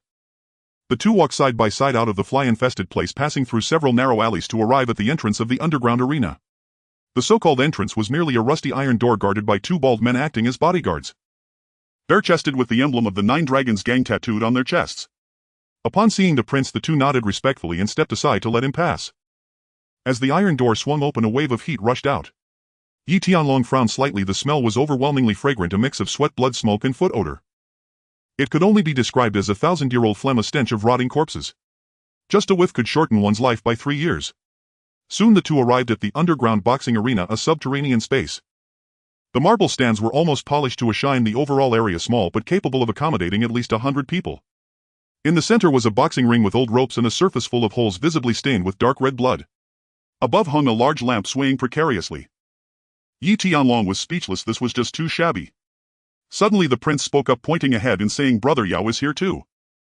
They walked over. "Brother Yao, what brings you here?" Chen Yao smiled and glanced at Yi Tianlong. "Both of you are heroes of Hongqing, the face of our organization. How could I not come? By the way, Mr. John said to keep it within limits. We are all brothers, let's not make it too ugly." He actually wanted the prince to take out Yi Tianlong. However, they were all from the same sect and this matter could not be done. Moreover, while Yi Tianlong posed a threat, he also served as a deterrent to outsiders. Killing him was not an option. Thus Zheng Tiancheng's goal was to leverage the prince's power to suppress Yi Tianlong. The two nodded, understood. Chen Yao sat down. "All right, prepare yourselves, the match will start soon." Yi Tianlong and the prince walked over to meet the person in charge of the boxing arena. A man with graying hair exuding a calm demeanor resembling an ancient principal. Yi Tianlong recognized him at a glance. He was a figure of the second-in-command level in the Nine Dragons gang, nicknamed Tornado. His skills were beyond what an ordinary person could achieve, surpassing the limits of the average human. His tornado punch was extraordinarily powerful, capable of knocking out a short mule with a single blow. In the Kowloon walled city he was a legendary figure. The prince cupped his fists in respect and said, "Brother Long." Tornado nodded with a smile. "Indeed, I can see your momentum has improved significantly since last year. Thank you for your kind words, Brother Long. By the way, let me introduce you, this is Yi Tianlong from our Hongqing, the one I will challenge this time." Tornado exhaled a puff of smoke and scrutinized Yi Tianlong for a few moments, his gaze deepening. As a martial artist, he couldn't see through the other party. Could he be an ordinary person? But he quickly dismissed that thought. He was somewhat aware of the rumors circulating outside. Could an ordinary person defeat Lian Haolong? If he wasn't an ordinary person, the complete absence of martial aura from Yi Tianlong was perplexing. Tornado set aside his thoughts and reached out his hand to test. "You must be young master, you right?" "Hello, I am Tornado, you can call me Brother Long." The two shook hands and Tornado applied slight pressure, to which Yi Tianlong responded. An invisible clash had already occurred. Seeing Yi Tianlong's expressionless face, Tornado continued to increase his strength. The effect remained the same. Yi Tianlong showed no reaction. Tornado was suddenly startled. He had exerted 6 parts of his strength and an ordinary person would have been grimacing in pain by now. Yet Yi Tianlong felt like he was holding onto a piece of wood completely unaffected. He gritted his teeth and increased to 8 parts of his strength. Yi Tianlong lifted his eyelids, his gaze calmly fixed on Tornado. Tornado was stunned. 8 parts of strength and the other party didn't even furrow his brows. Moreover, he was acutely aware of one fact: Yi Tianlong hadn't exerted any force to counterattack, he was merely passively enduring. This indicated that Yi Tianlong's strength was either on par with his or far beyond it. At this point, Tornado chose not to continue, deeply looking at Yi Tianlong and saying, "Young Master Yi, you truly live up to your reputation." "Thank you, Brother Long." Tornado said nothing further, merely nodded and stepped aside. "Please, you may rest first. Once the time is up, the match can begin." At that moment in the corner a fat man stood up and shouted, "Come, come, come, betting is open. Dianlong pays 3-1 and the prince pays 1.4. Once you buy, there's no refund." This man was from the Nine Dragons gang and also part of the boxing arena. In terms of credibility, it was absolutely guaranteed. Upon hearing this, Tornado's gaze sharpened, yet he said nothing. Because he knew the words were already out, it was too late to change the odds now. Meanwhile, others had already gathered around the fat man. "I bet on Dianlong 1,000. 1,000. Get out of here if you don't have money to wager. Don't block my way. I'm betting 30,000 on the prince." "I bet on the prince 10,000. Dianlong 3,000. Prince 5,000. Prince 50,000. The fat man skillfully collected bets and kept accounts. No matter who won, he would take a 10% cut. By the end of the day, he could easily earn several thousand. "Wow, you all bet on the prince." "I'm investing 30,000 on Dianlong. He did defeat Lian Haolong. So what if he beat Lian Haolong? The prince has been fighting for over a decade. His experience is there. How long has Dianlong been around? If he can beat Lian Haolong, he must have cheated. It's all hype from others." Besides, did you see with your own eyes Dianlong defeat Lian Haolong? I. The crowd turned red-faced in their arguments. An experienced old gambler beside them said, enough, stop arguing. Let me tell you, in such arena matches it's not about who can fight better but who can take more hits, it's about experience. How many years has the prince fought? How many wounds has he endured? He has long since honed that. No matter how strong Dianlong is, let's see how he fares after taking a few hits. Some were unconvinced. Old man, that's not right. A skilled fighter won't let anyone hit them. The old man scoffed, not let anyone hit them. Do you think this is a movie? Once you step onto the ring there's hardly any room to dodge. Everyone held their opinions. However, in comparison there were far more supporters for the prince than for Yi Tianlong. At that moment Did Di arrived with his men heading straight to the fat man. Fat man, what are the odds now? The fat man looked up and quickly smiled. Brother Did Di, what brings you here? Dianlong pays 3-1 and the prince pays 1.4. Did Di pondered upon hearing this. He pulled out a stack of cash from his pocket and slapped it on the table. 100,000 bet on Dianlong to win. The fat man's eyes went wide. Brother Did Di, are you sure? Big D stared. What's wrong? Am I not allowed to support my good brother? The chubby guy immediately replied, no, we'll remember this right away. At this moment a crow walked over and mocked, Big D, your brother's with the crazy dragon, why don't you bet more on him? Big D responded, Crow, are you looking for trouble? Is 100,000 too little? In fact, he didn't have much faith that Yi Tianlong could defeat the prince. This 100,000 was merely to express his stance. Even if he lost, it would just be 100,000. The crow laughed heartily, snapped his fingers, and his little brother smashed a black box onto the table. I bet 1 million on the prince. He grinned playfully. Is 100,000 too much? Big D's expression changed, his teeth grinding. This guy was intentionally trying to embarrass him. If he followed along he might end up losing 1 million. But if he didn't follow he wouldn't be a good brother. How would he survive in the underworld after that? Big D gritted his teeth. If you crow are betting 1 million then I will naturally follow. My good brother is sure to win.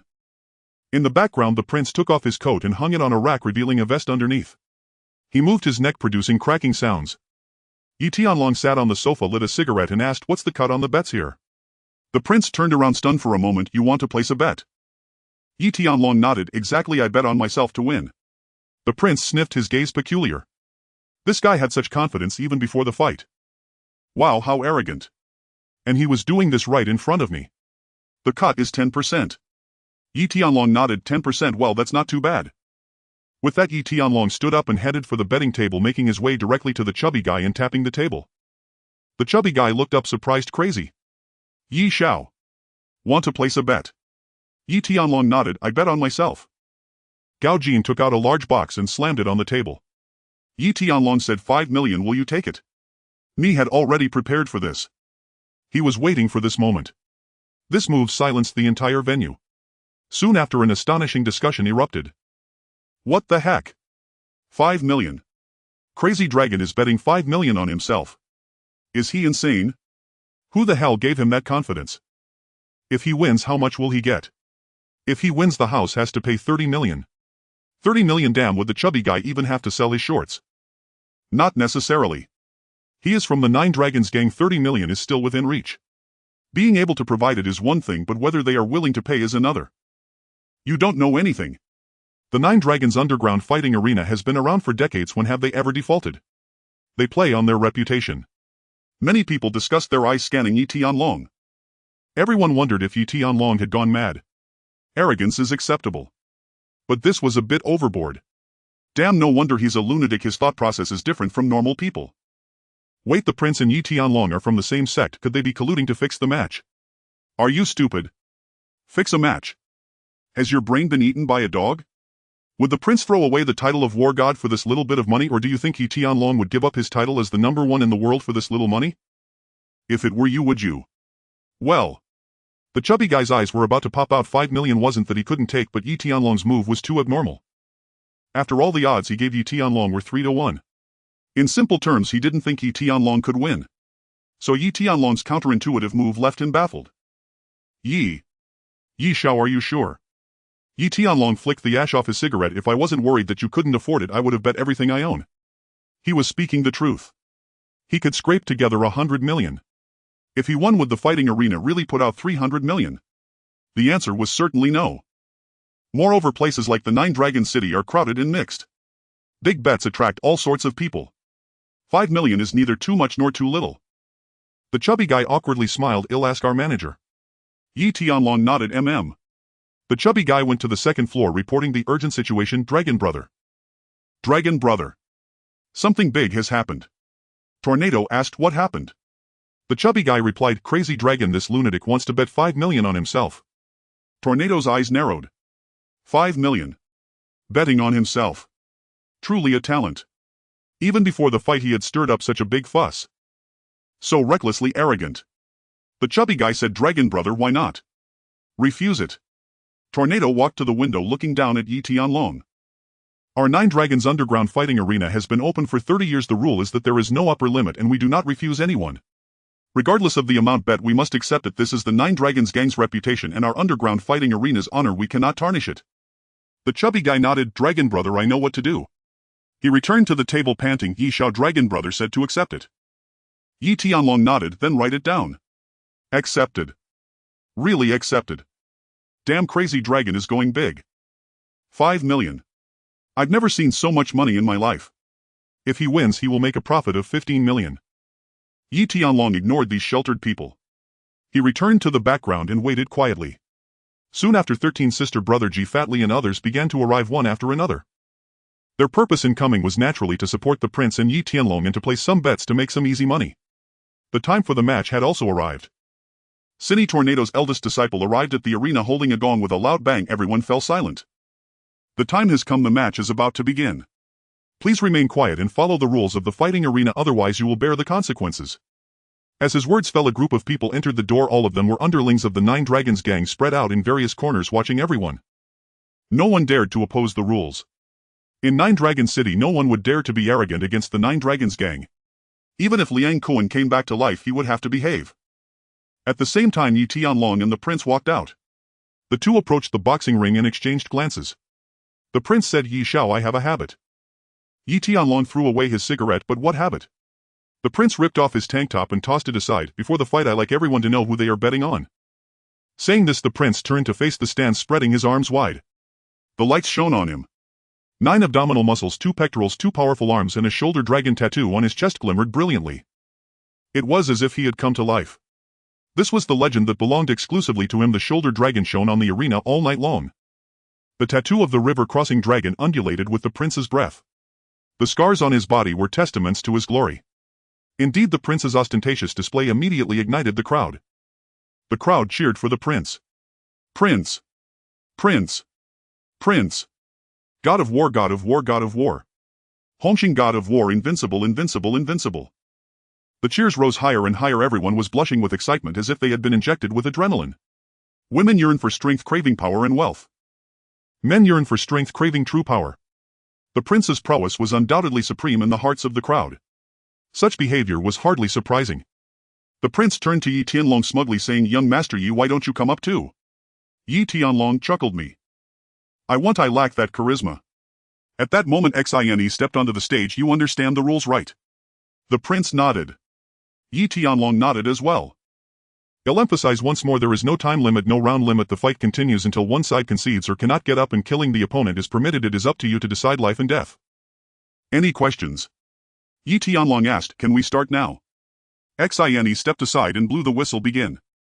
The crowd held their breath, fixated on the two on stage, afraid to miss a single second. God of War versus the number one in the world. Just hearing the name stirred the blood, let alone witnessing it live. Young Master Yi, I hope you will give it your all. Let's have a fair and exciting match. The prince said, and immediately the muscles on his body bulged, veins popping, radiating power. Yi Tianlong nodded slightly. Prince, I will make you lose convincingly. The prince's expression froze for a moment before he charged forward, launching a straight punch towards Yi Tianlong's face. Yi Tianlong sidestepped to avoid it and retaliated with a punch aimed at the prince. The prince withdrew his fist to block while simultaneously delivering a knee strike to Yi Tianlong's abdomen. Yi Tianlong stepped back half a pace, dodged the knee strike, and countered with an elbow aimed at the prince's chest. The two exchanged blows back and forth, caught in a fierce battle with no clear winner. The spectators were mesmerized. The speed of their exchanges was astonishing. So fast that their eyes could barely keep up. What speed is this? I can't see clearly. It's too damn fast. He gulped, his eyes wide. He knew Yi Tianlong was capable, but he never expected him to match the prince blow for blow, with neither side giving an inch. To be honest, if he were to step in he would probably be lying down in 3 seconds. Shersan Mei Chen Yao Xing Lianqing and Dongqing Crow were equally astonished. Not because of the prince but because of Yi Tianlong. Yi Tianlong had indeed subdued Lian Haolong, claiming the title of #1 in the world. Yet many only heard rumors. The authenticity of those claims judged by the conventions of the Jianghu was only 3 parts credible. Moreover, Yi Tianlong's mental illness had always loomed over them like a mountain. Who would believe it? But now, witnessing it firsthand, they realized Yi Tianlong was truly formidable. His victories over the Crow and Lian Haolong were not mere rumors but facts. Amidst the shock, the two on stage fought like 2 human machines, having exchanged over a dozen rounds. The prince grew increasingly alarmed. He exerted all his strength, yet Yi Tianlong felt like an immovable mountain. With each punch thrown, Yi Tianlong could evade. With each kick aimed, Yi Tianlong could block. With each knee strike, Yi Tianlong could take it hidden. And Yi Tianlong's expression remained emotionless.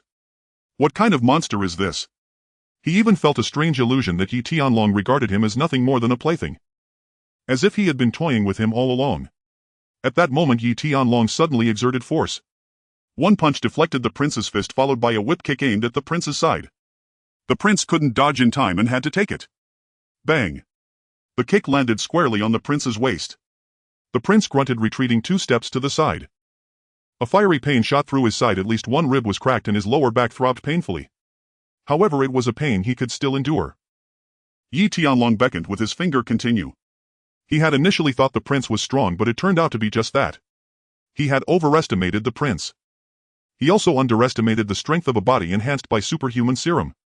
Had they not been from the same sect, he would not have wished for the prince to suffer too harshly. He could have defeated the prince with a single punch. The two continued to trade blows for over 10 rounds. The prince gasped for breath, finding it exhausting to fight for the first time. It was more tiring than getting into bed. At least getting into bed allowed for physical contact, but after so long fighting Yi Tianlong, he hadn't managed to land a single solid hit on him. Frustrated beyond measure. Glancing down at the audience, he found everyone staring blankly. Their duel was indeed spectacular, but why did it seem like the prince was a bit useless? He had expected a scene where the prince would dominate Yi Tianlong, but the entire process felt more like walking a dog. Indeed, walking a dog. Yi Tianlong was the master while the prince was merely the dog. Yi Tianlong stood with his hands behind his back. Prince, are you tired? The prince gritted his teeth. Next, I won't hold back. Yi Tianlong squinted, feigning contemplation. Fine, let's go again. I'll give you one last chance. With that, Yi Tianlong stepped forward, throwing a punch at the prince. The prince raised his hand to block. Bang! This punch was clearly several times heavier than before. The prince's arm went numb and he was slammed against the ropes. Yi Tianlong continued to unleash his power. The prince gritted his teeth, summoning all his strength to block. Bang! The ropes shook violently, nearly sending the prince tumbling out. He steadied himself, gasping for breath, his vision darkening intermittently. This punch was not only powerful but also conveyed immense force throughout his body. Had it not been for his decent physical strength, this punch could have ruptured his veins. In fact, Yi Tianlong had held back. Yi Tianlong did not continue his assault. Instead, he leisurely pulled out a cigarette, lit it, and exhaled a puff of smoke. Do you concede? The prince lifted his head, feeling unwilling. Concede. Concede. Concede. Having roamed the Jianghu for decades, he had never conceded defeat. The word concede did not exist in his lives dictionary. Let's go again. Yi Tianlong nodded, revealing a wicked smile. It's time to end this. The prince, aware of Yi Tianlong's strength, took the initiative to attack first.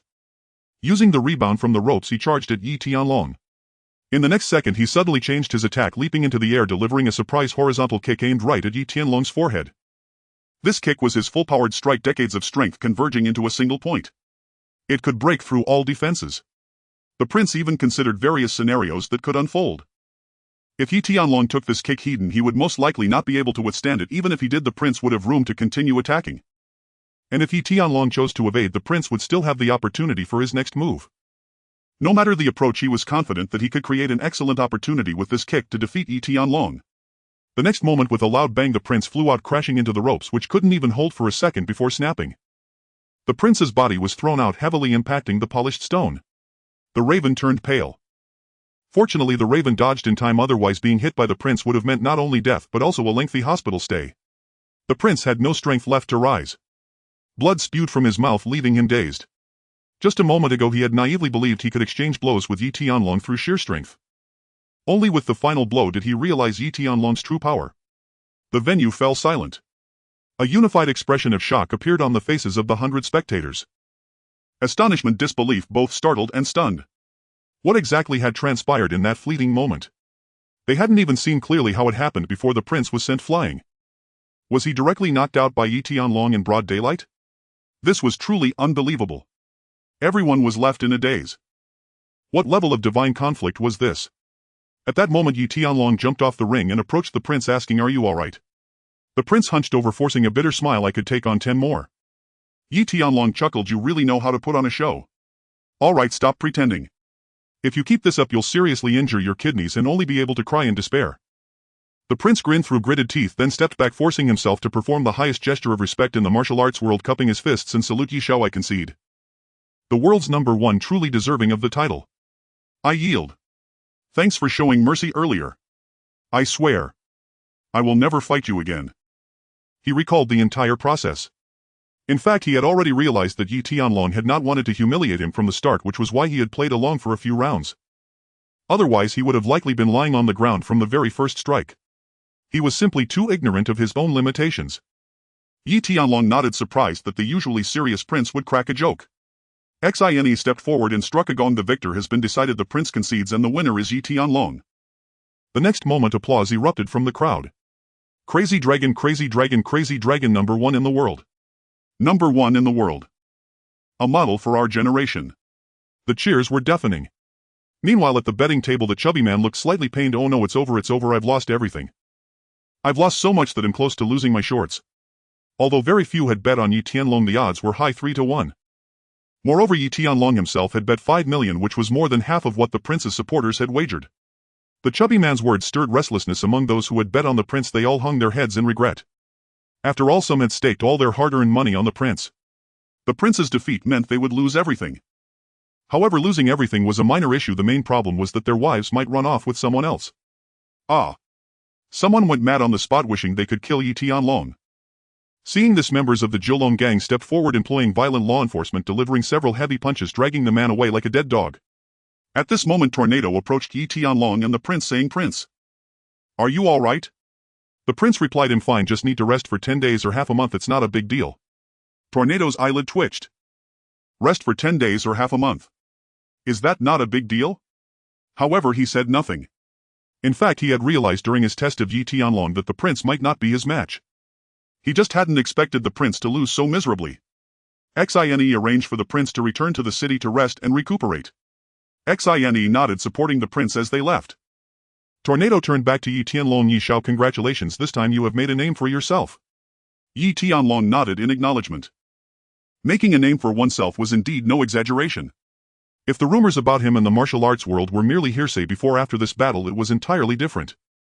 After all, many prominent figures from the martial arts world had gathered this time. The Ravensher San Mei and others were all well known. They had personally witnessed the entire process, and news from their mouths would be far more credible than the gossip that had circulated about him previously. Tornado brought Yi Tianlong onto the stage and then looked at everyone. "My Kowloon gang, along with all the heroes present, has witnessed the birth of a strong warrior. Let us celebrate this occasion. Yi Xiao is undoubtedly the #1 in the world. At the same time, my Kowloon gang will make an exception and invite Yi Xiao to be an honorary member. I wonder if Yi Xiao is willing." Upon hearing this, everyone was taken aback. Although being an honorary member of the Kowloon gang didn't grant actual power and wouldn't compel the gang to assist with matters in Kowloon City, it was indeed a golden ticket. In case of trouble, it would be a last resort, a safe haven in Kowloon City. No one would dare to act recklessly here. This was something many people, many bosses had longed for. Previously, only challengers could attain this honorary title. No one expected that today would be an exception.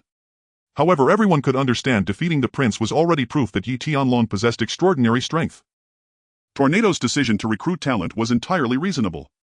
If anything were to happen to Yi Tianlong in the future and he came to Kowloon City, the Kowloon gang would gain a formidable ally. Yi Tianlong nodded. "Thank you for your kindness, Lord Long, how could I refuse?" Tornado nodded, then took out a bronze medal from his pocket and handed it over. "From now on you are one of us in Kowloon City." Yi Tianlong accepted it. Everyone looked on enviously, even the raven in Chen Yao's eyes sparkled with admiration. However, they could only envy. This bronze medal was not something one could acquire simply with money. It required strength. And it had to be top-tier strength. Then Tornado said a few more formal words before concluding. With the arena competition concluded, it was time to settle the stakes. The chubby man reluctantly brought 15 million in cash to Yi Tianlong. Yi Tianlong couldn't help but laugh at the sight of this little chubby man. Just moments ago he had been so joyful and now he was equally miserable. Yi Tianlong didn't take the money but asked, "What is your name?" The chubby man was taken aback for a moment before replying, "My name is Disha." Yi Tianlong paused. Disha. Oh no. Quite fitting indeed. He certainly had the face of a fool. Yi Tianlong patted Disha's shoulder. "All right Disha, just give me 10 million. The remaining 5 million can be considered as a treat for the Kowloon gang brothers." The stout man exclaimed excitedly, "Damn it. Young Master Yi truly lives up to his name. What generosity. On behalf of the Nine Dragons gang, I thank you sincerely. $5 million to treat the entire Nine Dragons gang to drinks. More than enough, with even surplus remaining." Yi Tianlong nodded. "You're too kind. It's merely a token of goodwill for my new brothers of the Nine Dragons." The stout man immediately withdrew 5 million yuan from his bag and handed the remaining 10 million to Gao Jin. Thereupon, under the watchful eyes of all present, Yi Tianlong departed alongside 13 Sister and the others. Simultaneously, members of the Nine Dragons gang, arranged by Long Zhuanfeng, escorted Yi Tianlong away. News of the Nine Dragons arena tournament swiftly reached Hong Kong Island. Numerous underworld elders were stunned upon hearing it. Prince Tai had actually lost. It was utterly astonishing. Jiang Tianxing, upon learning the news, flew into a rage. Not only had he failed to suppress Yi Tianlong's rising prestige through Prince Tai, but Yi Tianlong had instead cemented his title as the unrivaled #1 under heaven. This was nothing short of a gift, pure and simple. What the hell, damn it. Now his only hope rested with the Sun Yian and with Xing with triads. Jiang Tianxing wished only for solitude. Fang Ting brewed tea for Jiang Tianxing, and Chen Yao then quietly ascended the stairs. She longed more than ever to be forever united with Yi Tianlong. Yet she remained nothing more than a caged golden canary. Jiang Tianxing lifted the teacup, then set it down again.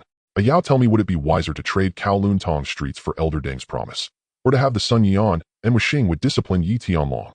Elder Deng had already called this morning requesting Jiang Tianxing's cooperation in staging a charade. In plain terms, Jiang Tianxing was to yield the ground he'd reclaimed from Yi Tianlong and hand it over to Lin Weiyu. "Brother Jiang," Chen Yao said with a faint smile, "the triad's interests outweigh all else. Though suppressing Yi Tianlong is vital, it pales beside the favor of securing a future with Xing Wu leader. Consider this, Brother Jiang. Yi Tianlong now stands at the zenith of his power. To strike directly would lack legitimacy and justification. But once Lin Weiyu assumes leadership, we may wield him as our blade, making the suppression of Yi Tianlong far simpler." A smile flickered across Jiang Tianxing's face. Chen Yao's reasoning aligned perfectly with his own. He shifted tone. "Yet those streets in Simsha Sui were seized by Yi Tianlong himself. Asking him to relinquish them willingly seems unlikely. Brother Jiang, his willingness is irrelevant. You are the dragon head. The division of territory rests solely on your authority. Prince Tai is the undisputed pillar of our Unhinged chapter in Simsha Sui. Assigning him control over those venues is both just and reasonable. Then let him stage a performance with Xinghua, and the matter will be settled." No, Jiang Tianxing flatly rejected the proposal. Prince Tai is too upright. Having just been defeated by Yi Tianlong, he would never consent to such dishonorable scheming. He knew Prince Tai's character intimately. To move him, the cause must concern either a triad-wide crisis or matters of martial cultivation. Otherwise, this headstrong youth would remain indifferent. Chen Yao gave a slight nod. He had indeed overlooked that angle. When one stratagem fails, another must follow. If all else fails, confront Yi Tianlong openly. Ask him to cooperate outright, surrender the venues in exchange for Xing Wu's favor. Jiang Tianxing lifted his gaze, his eyes sharpened. An excellent plan indeed.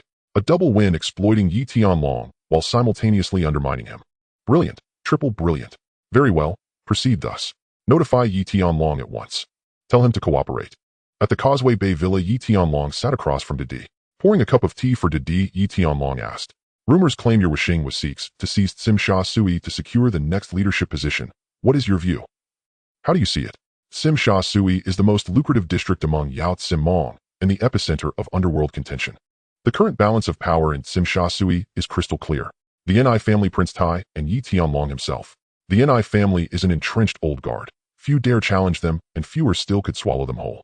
As for Prince Tai, he has long held sway in Simsha Sui, bearing the title Unhinged War God, his strength formidable. Clearly, if Xing Wu moves, Yi Tianlong alone will be their target. One always picks the softest persimmon to squeeze. Yet the question remains, is Yi Tianlong truly a soft persimmon? Didi froze, unprepared for such bluntness. Brother, be honest, I'm utterly lost. Your mind is sharper than mine. What would you advise? What must I do to become the next leader? Yi Tianlong smiled faintly. Kill me. Huh. Didi recoiled in shock, his eyelids twitched. Brother, how could I ever do such a thing? Yi Tianlong set down his teacup and lit a cohiba. Ha ha ha. I knew Brother Didi would never do it. Merely jesting. Didi wiped sweat from his brow and forced a nervous chuckle. Brother, that joke nearly killed me. I thought. Yi Tianlong leaned back on the sofa, exhaling smoke slowly. You thought I'd turn on you. Didi remained silent, but silence spoke louder than words. Yi Tianlong spoke earnestly. We're brothers. I speak plainly. This piece of Tsim Sha Sui, I've claimed it, and I will not yield it. Whether with Xinghua or Sun Yian comes knocking, it makes no difference. But you're different. You're my brother. I support your assent, but keep your hands off Tsim Sha Sui. Stay uninvolved, and you win by default. Didi blinked bewildered, his thoughts struggling to catch up. Brother, what exactly do you mean? If I stay out of Tsim Sha Sui, how can I possibly become leader? Old Man Deng declared whoever breaks into Tsim Sha Sui shall be the next leader. If I don't seize Tsim Sha Sui, what grounds do I have to rival Lin Weiyu? Yi Tianlong sighed. Didi's intellect truly tested his patience. No wonder he'd swept away the entire Xinhuan district single-handedly. No wonder he'd been ambushed without a helmet, blasted right between the eyes. Or rather, his entire family slaughtered in one fell swoop.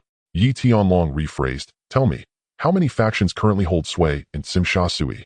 Didi replied, the Ni family, Prince Tai, and you. Yi Tianlong nodded. After losing face, will Sun Yian strike back?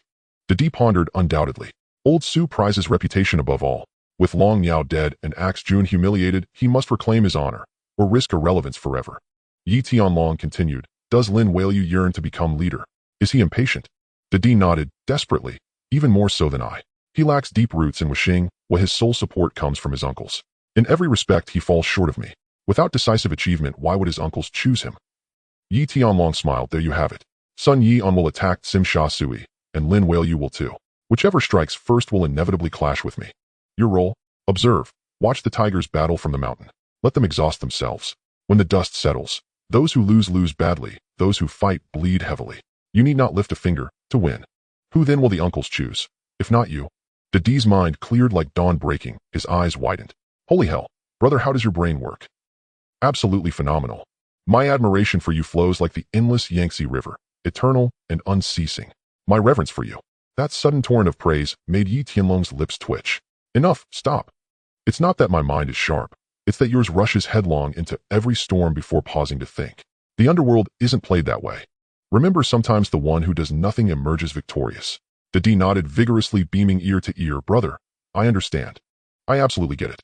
Yi Tianlong nodded. Understanding is enough. Return and resume your duties, but conceal your insight. Pretend urgency. Visit me often for consultations, and leak rumors to make Lin Weiyu appear even more desperate than you. Didi exulted, then instantly sobered. Brother, what if you fear I'll fall? Yi Tianlong scoffed. Forget Lin Weiyu. Pair him with Axe Jun, and I still wouldn't flinch. Don't you know your brother's true strength? Just sit back and reap the rewards of the fisherman who waits. Didi said no more. Rising, he declared, understood. I'll arrange everything at once. Brother, I'll never forget this debt. Once I ascend as leader, I'll repay you tenfold. With that, Didi strode out, grinning like a fool. Yi Tianlong smiled faintly. Go on. This Didi. He looked the part of a leader, but inwardly he was hollow, guileless, fiery, yet devoid of strategy. Against cunning veterans like Lin Weiyu and Elder Deng, he'd meet his end, not by ambush, but by sheer naivete. No matter.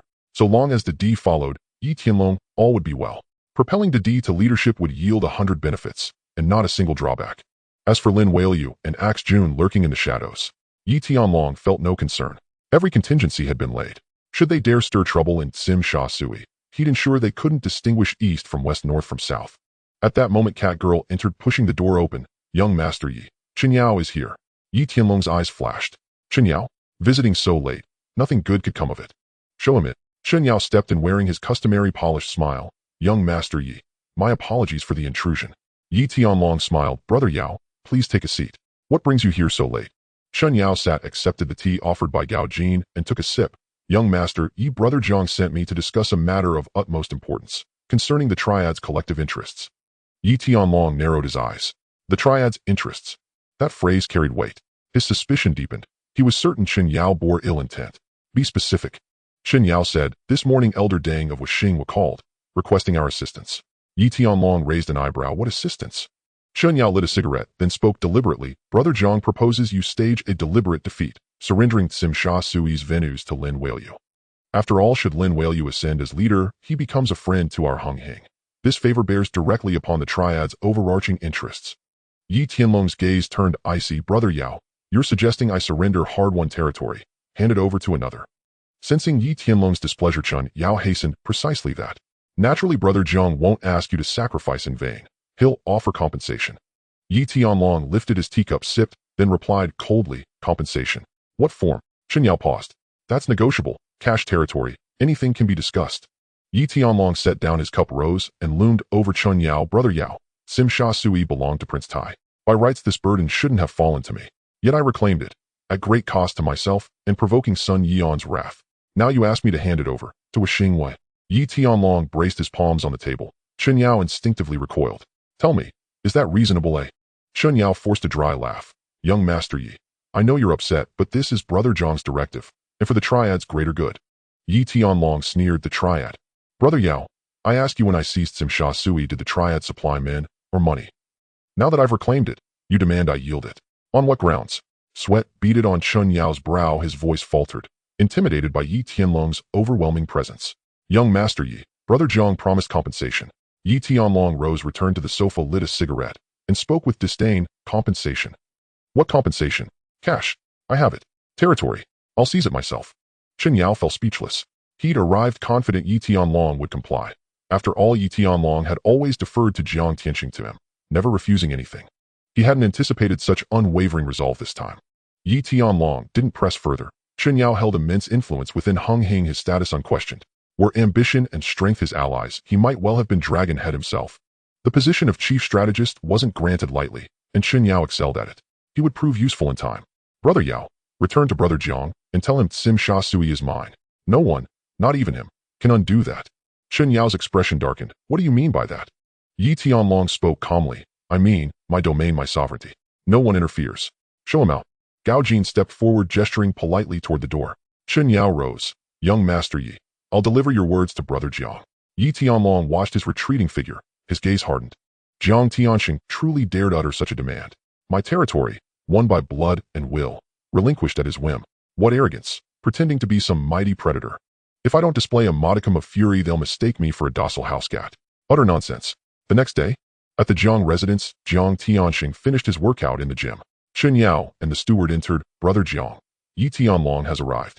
Jiang Tianqing lowered his towel, his eyes sharpened. Yi Tianlong. He hadn't even dispatched a messenger, yet Yi Tianlong had come unbidden. Had he reconsidered? Jiang Tianqing said, very well, I'll receive him in the living room. In the grand hall, Yi Tianlong sat conversing idly with Chun Yao. Soon after, Jiang Tianqing descended the staircase. Yi Tianlong rose. Brother Jiang, have I disturbed your rest? Jiang Tianqing replied, not at all. Please sit. So early, what brings you? Yi Tianlong settled. Brother Jiang, I've come to deliver glad tidings. Jiang Tianqing's eyes narrowed slightly. Having rejected his proposal last night, why now with joyous news? What tidings? Yi Tianlong said lightly, Mr. Jiang, I have taken back the territory of Hongxing, established its reputation, and even made a name for myself by contending with the prince in Kowloon walled city. Is this not a joyous occasion? Jiang Tianqing paused for a moment, instantly understanding Yi Tianlong's intention. This was a request for credit, and he immediately smiled. Ha ha, indeed it is a joy. Along, you have indeed done a splendid job this time. I was negligent. Yi Tianlong nodded. No worries as long as Mr. Jiang is satisfied. The two exchanged glances, and the atmosphere was subtle. Jiang Tianqing picked up his teacup and took a sip. Along, you have made great contributions this time. I will not neglect you. Feel free to speak if you want anything. This matter was arranged by himself. They performed well, and even came personally to demand an explanation. If he didn't reward them, it would be unreasonable and would not gain respect. To refuse rewards for merits would be a loss of face for him. Yi Tianlong said, Mr. Jiang, there is no need for rewards, but I truly want to ask you for a favor. Jiang Tianqing nodded, staring ahead. Speak. Yi Tianlong stated, I have offended Shinjiji, and they will not let it go easily. One day they will surely return with vengeance. As for Helian Sheng, they are also eyeing my territory in Sim Sha Sui, due to the power struggle for the spokesperson. The trouble I've caused with Shinjiji, I will bear it myself. However, regarding Helian Sheng, I hope Mr. Jiang can step in and have them change their location.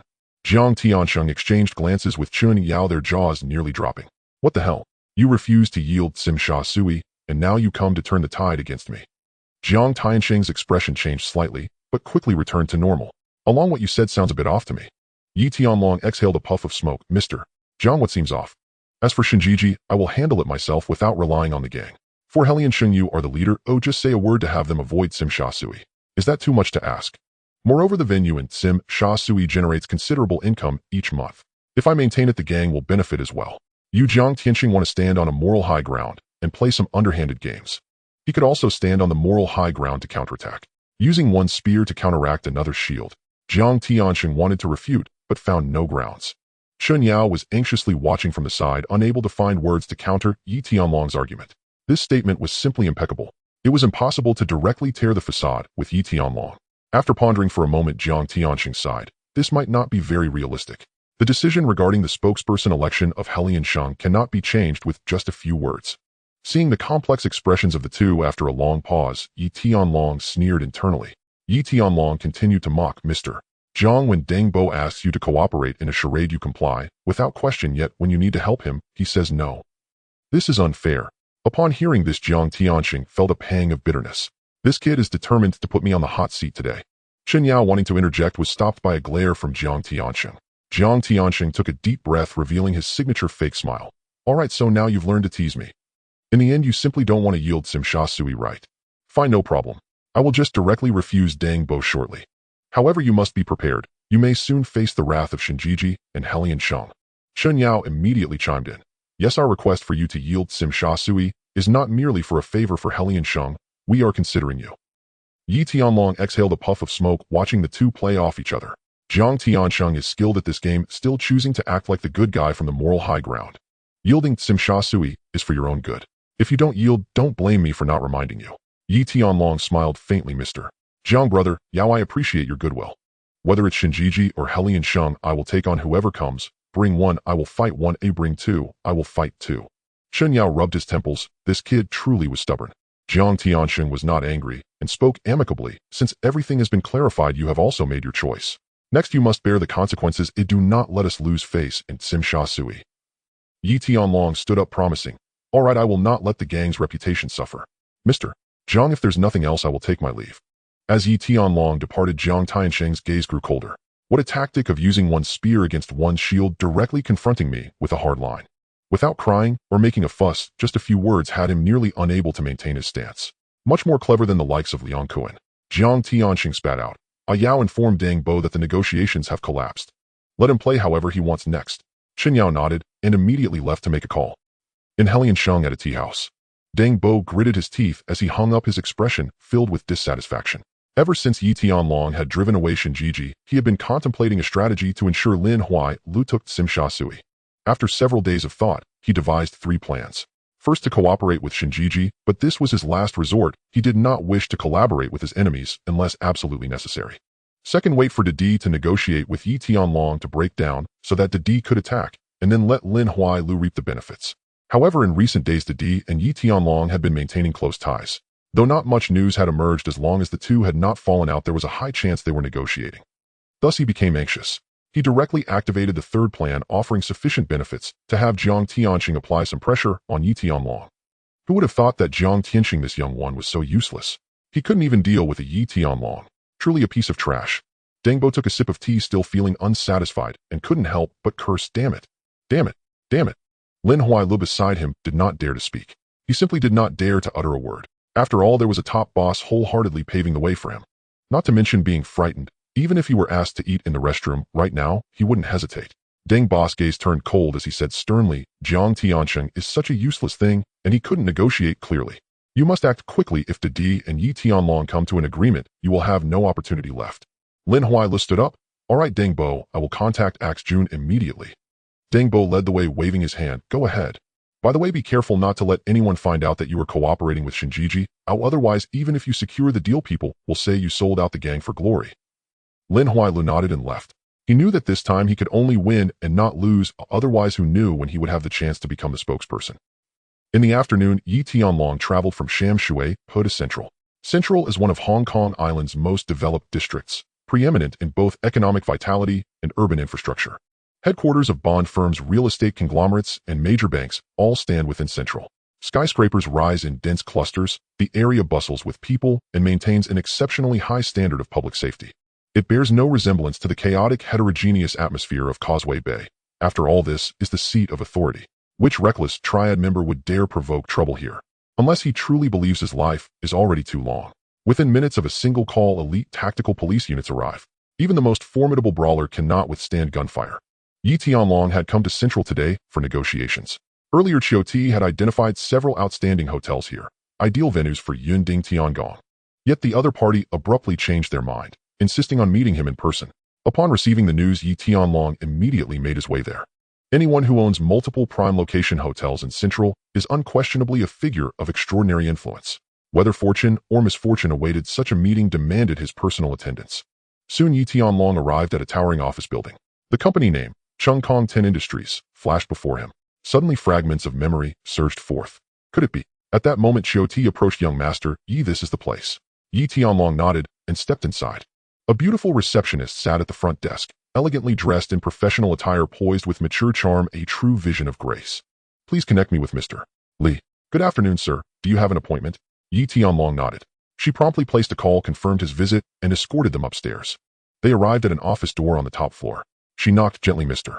Li, Mr. Yi has arrived. A man turned around, let him in. Yi Tianlong and Qiu Ti entered. Before them stood a refined, scholarly gentleman, Li Jiaqing. Yi Tianlong knew that name, while a future titan of China's real estate industry, a legend who would forge countless milestones. Though not yet at that zenith, Li Jiaqing was already a prominent name across Hong Kong's business circles. Yi Tianlong stepped forward. Mr. Li, it is an honor to finally meet you. Li Jiaqing smiled, faintly shook his hand, and gestured toward a seat. Young master Yi, please sit. Young master Yi, I hope you don't mind my rather bold invitation. Yi Tianlong accepted the tea, took a sip, and replied, Mr. Li, you flatter me. It is my privilege to meet you. Li Jiaqing smiled. Young master Yi, I've heard about your ventures in Mongkok, Causeway Bay, and Tsim Sha Tsui. Thriving businesses, impressive vision, and refreshingly original management philosophy. Yi Tianlong set down his teacup. Mr. Li, may I ask, how does any of this relate to leasing hotels? Li Jiaqing gave a gentle smile, his tone calm and measured. To be candid, a few hotels mean little to me. I face no shortage of tenants for central properties. But I am intrigued by you and deeply fascinated by Yunding Tiangong. Yi Tianlong raised an eyebrow. A moment's reflection revealed Li Jiaqing's intent. Yunding Tiangong was built upon a future-facing industrial chain destined to sweep across Dragon Country. With Li Jiaqing's acuity, recognizing its latent value was only natural. Li Jiaqing smiled openly. I'll speak plainly. I hold great confidence in Yunding Tiangong's future. I'd like to partner with you. Yi Tianlong exhaled a slow stream of smoke. A magnate of Li Jiaqing's stature, partnering with a streetwise operator like himself. How intriguing. Indeed, this was a rare opportunity. Li Jiaqing's power lay bare: vast networks, abundant resources, and deep capital. Everything one could possibly require.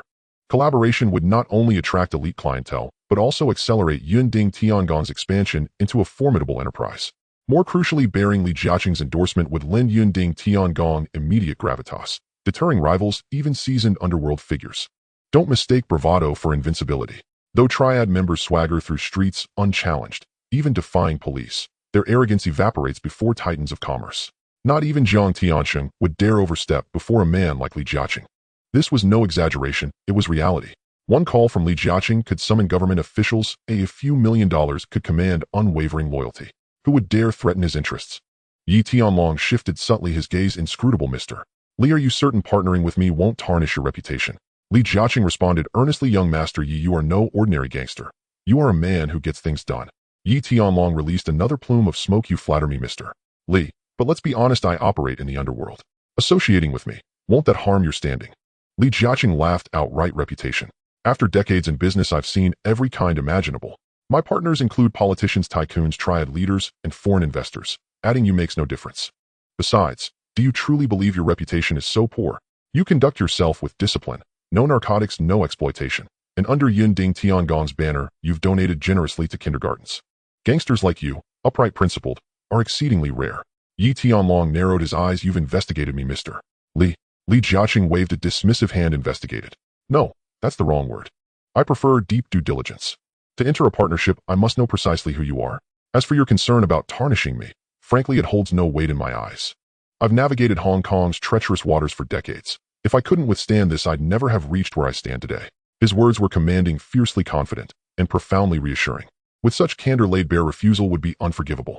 Yi Tianlong leaned forward. So, how shall we collaborate? Li Jiaqing pinched the bridge of his nose. I'm in real estate. I own numerous properties of the type you seek. Prime locations. I'll offer them to you at a 20% discount on rent. That's just the first point. Second, I'll invest capital directly as an equity partner. In short, together we'll reap far greater rewards. Yi Tianlong gave a thoughtful nod. The terms were undeniably generous. Yet Li Jiaqing, a master strategist, offered such generosity only to pave the way for far more substantial profit-sharing arrangements ahead. Mr. Li, your offer is extraordinarily generous. So tell me, what share of the profits do you demand? Li Jiaqing replied, without hesitation, 80%. 80%? Yi Tianlong's eyes narrowed. Truly, this was Li Jiaqing's signature move. Unbelievably audacious. With a single stroke, he sought to render Yi Tianlong utterly peripheral. His calculations were flawless. Li Jiaqing sat smiling, utterly confident Yi Tianlong would accept. After all, for a CEO of a publicly listed conglomerate to lower himself and negotiate personally with a street-level operator was an unprecedented gesture of favor. Countless others would beg for such an opportunity. Li Jiaqing is a titan of commerce. Your collaboration with him, Yi Tianlong, is nothing short of an extraordinary honor. Yet Yi Tianlong showed no deference, Mr. Li. Your terms are far too steep. Surrendering 80% of the profits is utterly out of the question. Li Jiaqing's expression darkened slightly. Young master, Yi, think carefully. Yes, Yinding Tiangong is impressive, but I am not bound to partner with you. I could build my own spa from scratch and cultivate it steadily. Do you truly doubt whether I, Li Jiaqing, am capable of launching such an enterprise? Moreover, survey Hong Kong's business elite. How many regard your status with respect? How many dare associate with you? You are a triad enforcer, a red pole of the Unhinged society notorious for violence and bloodshed. Which reputable businessman would willingly entangle himself with you? I urge you to confront reality. Unfazed, Yi Tianlong calmly extinguished his Cohiba cigar and rose, speaking with quiet composure. Mr. Li, then I shall take my leave. Li Jiaqing stood, hesitated, and watched Yi Tianlong walk away, his eyes burning with indignation. So this triad thug dares defy me so openly. At that moment, a woman of striking poise entered, the personal secretary who attended him closely. With cool detachment, she said, shall I teach him a lesson, Mr. Li? He's leased several hotels, hasn't he? Arrange some pressure for him. Soon enough he'll come crawling back on his knees. Crushing a petty underling like him required no special effort. He had countless methods at his disposal. The secretary nodded, turning to depart, when Li Jiaqing stepped forward and firmly wrapped an arm around her waist. That can wait. What matters now is that my temper is dangerously high. She cast him a sharp, wordless glance, neither protesting nor pulling away, as he guided her toward the inner chamber. Outside the Yangtze Enterprise building, Yi Tianlong paused at the entrance, lit a cigarette, and drew a slow, deep breath. He felt no anger, only calm reflection upon what had just transpired. Li Jiaqing's words were harsh, but undeniably truthful. As a triad enforcer, Yi Tianlong was indeed unfit for polite society. Accepting reality demanded no great courage. The challenge lay not in acknowledgement, but in transformation. At that moment, Xiu approached. Young Master Yi, did negotiations collapse? He exhaled smoke. They did. He demanded 80%. I refused. What about the hotel matter? Yi Tianlong took a deliberate step forward. We'll cross that bridge later. If this path is blocked, we'll find another. Hong Kong is vast. Li Jiaqing does not hold a monopoly on real estate. As he moved forward, a deafening explosion shattered the air, boom, shaking the ground beneath their feet. Nearby windows exploded into glittering shards. Yi Tianlong's gaze hardened. He pivoted sharply. 10 meters away, a massive fireball erupted, ascending violently into the sky. Thick churning smoke billowed upward, flames roaring heavenward. The shockwave overturned roadside trash bins and ripped advertising signs from their mounts. Pedestrians scattered in blind panic, screams piercing the street. Horns blared, alarms wailed, and cries of terror merged into chaos. A bomb. It's a bomb. Run, for your lives. Help me. Somebody, save me. Damn it. I still want to live a few more years. Yi Tianlong ushered Xiu swiftly into the armored sedan. Ahead, through the inferno's glare, a flipped armored vehicle lay overturned in the center of the road, its hull pocked with bullet holes, black smoke curling from its frame. 7 masked figures burst from the acrid smoke, rifles raised, unleashing torrents of fire upon the armored cash carrier. BRRT, as if determined to obliterate it entirely. The armored vehicle's crew were no mere ornaments. 3 men remained alive inside the cab. Even gravely wounded, they seized weapons and returned fire through the shattered windshield. An intense street gunfight erupted instantly, more visceral and raw than any cinematic depiction. Yet it lasted less than 30 seconds. All 3 guards fell, one decapitated, one riddled through the torso, the third unrecognizable. Their leader slapped a shaped charge onto the vehicle's rear. With a thunderous crack, the blast tore open a jagged breach. The assailants swarmed aboard, surrounded the secure vault container, input the code, and the lid sprang open. They stuffed stacks of banknotes into heavy duffel bags. Within 60 seconds, every dollar had been transferred into 2 black panel vans. Doors slammed shut. Engines roared. The vans vanished down the avenue, precisely as choreographed in film. Every motion was precise, economical, flawless, rehearsed to perfection. From ignition to escape under 4 minutes. Their professionalism left no doubt. This was no amateur operation. It was their second, third, or 10th. Trembling Xiao Ti clung to Yi Tianlong. Young Master Yi, it's a robbery. Yi Tianlong offered no reply. Only a slow exhale of smoke, then three quiet, chilling words: Tian Yangsheng. Xiao Ti froze. What? Still he said nothing. When the masked leader glanced back mid-retreat, Yi Tianlong recognized him instantly. Those eyes, identical to Luo Tianhong's and Ji's, not merely similar, but indistinguishable. And few gangs possessed both the audacity and ruthlessness to strike in Central. The Tian Yangsheng Syndicate was one of them. Sirens wailed. Police cars converged, halting at the perimeter of the blast zone. Officers began evacuating civilians and cordoning off the area. Two senior superintendents in crisp white shirts alighted, faces grim, jaws clenched. Both held SSP rank: Zhang Wenyao and Luo Peiquan. Zhang Wenyao bore ultimate command authority. Zhang swept his gaze across the devastation, voice steady and commanding: seal all exits. Set up checkpoints. They won't get far. A minute later, an officer rushed over with a report. Sir, the robbed vehicle belonged to HSBC. It carried 100 million Hong Kong dollars in cash. All funds gone. All escort officers deceased. Eyewitnesses confirmed 7 perpetrators. Their timing, route, and team composition were calculated with surgical precision. The entire operation lasted precisely 4 minutes.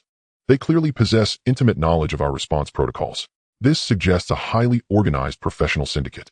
Zhang Wenyao lifted his radio voice: icy, full citywide manhunt. Activate every available unit. He was furious. Tian Yangsheng, that madman, why break the plan? They'd agreed steal rice, not lives. Now this spectacle, this staggering sum, would draw scrutiny from the highest echelons. The Independent Commission Against Corruption, the Commissioner of Police, even the Governor himself, would demand answers. Failure to solve it would trigger systemic accountability across Hong Kong's entire police force. Luo Peiquan stared at the corpses of the security personnel and the devastation wrought by the bomb blast, clenching his teeth in fury. Damn it. Madman. Carrying out such an act in broad daylight in Central. Have they grown tired of living? He took a deep breath and crouched down to examine spent shell casings and scattered debris, searching for clues amid the faintest traces. Zhang Wenyao approached and pointed deliberately at the intact cipher case. Old Luo, this is no ordinary case.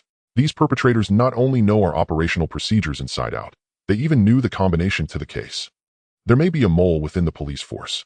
Luo Peiquan nodded grimly. I know, but now is not the time to hunt traitors. First we must apprehend the suspects. Zhang Wenyao pulled out a cigarette and lit it, his mind racing. Now that the incident had occurred, he had to contain it, before his rank and his very position slipped from his grasp. That rank mattered deeply to him, not merely as a symbol of prestige, but as a conduit to influence far beyond duty. Yi Tianlong had already left. He hadn't expected a routine trip to Central to unfold into such chaos, or to echo scenes straight from a cinematic thriller. 100 million yuan, enough to tempt even Zhang Wenyao, the corrupt inspector, into double-crossing his own. Yi Tianlong felt the same pull. That evening Gao Jin arrived. Young Master Yi, have located them. They're holed up in an abandoned factory in Causeway Bay, awaiting a vessel to flee overseas. And the police? Yi Tianlong asked. Gao Jin replied, just as you predicted.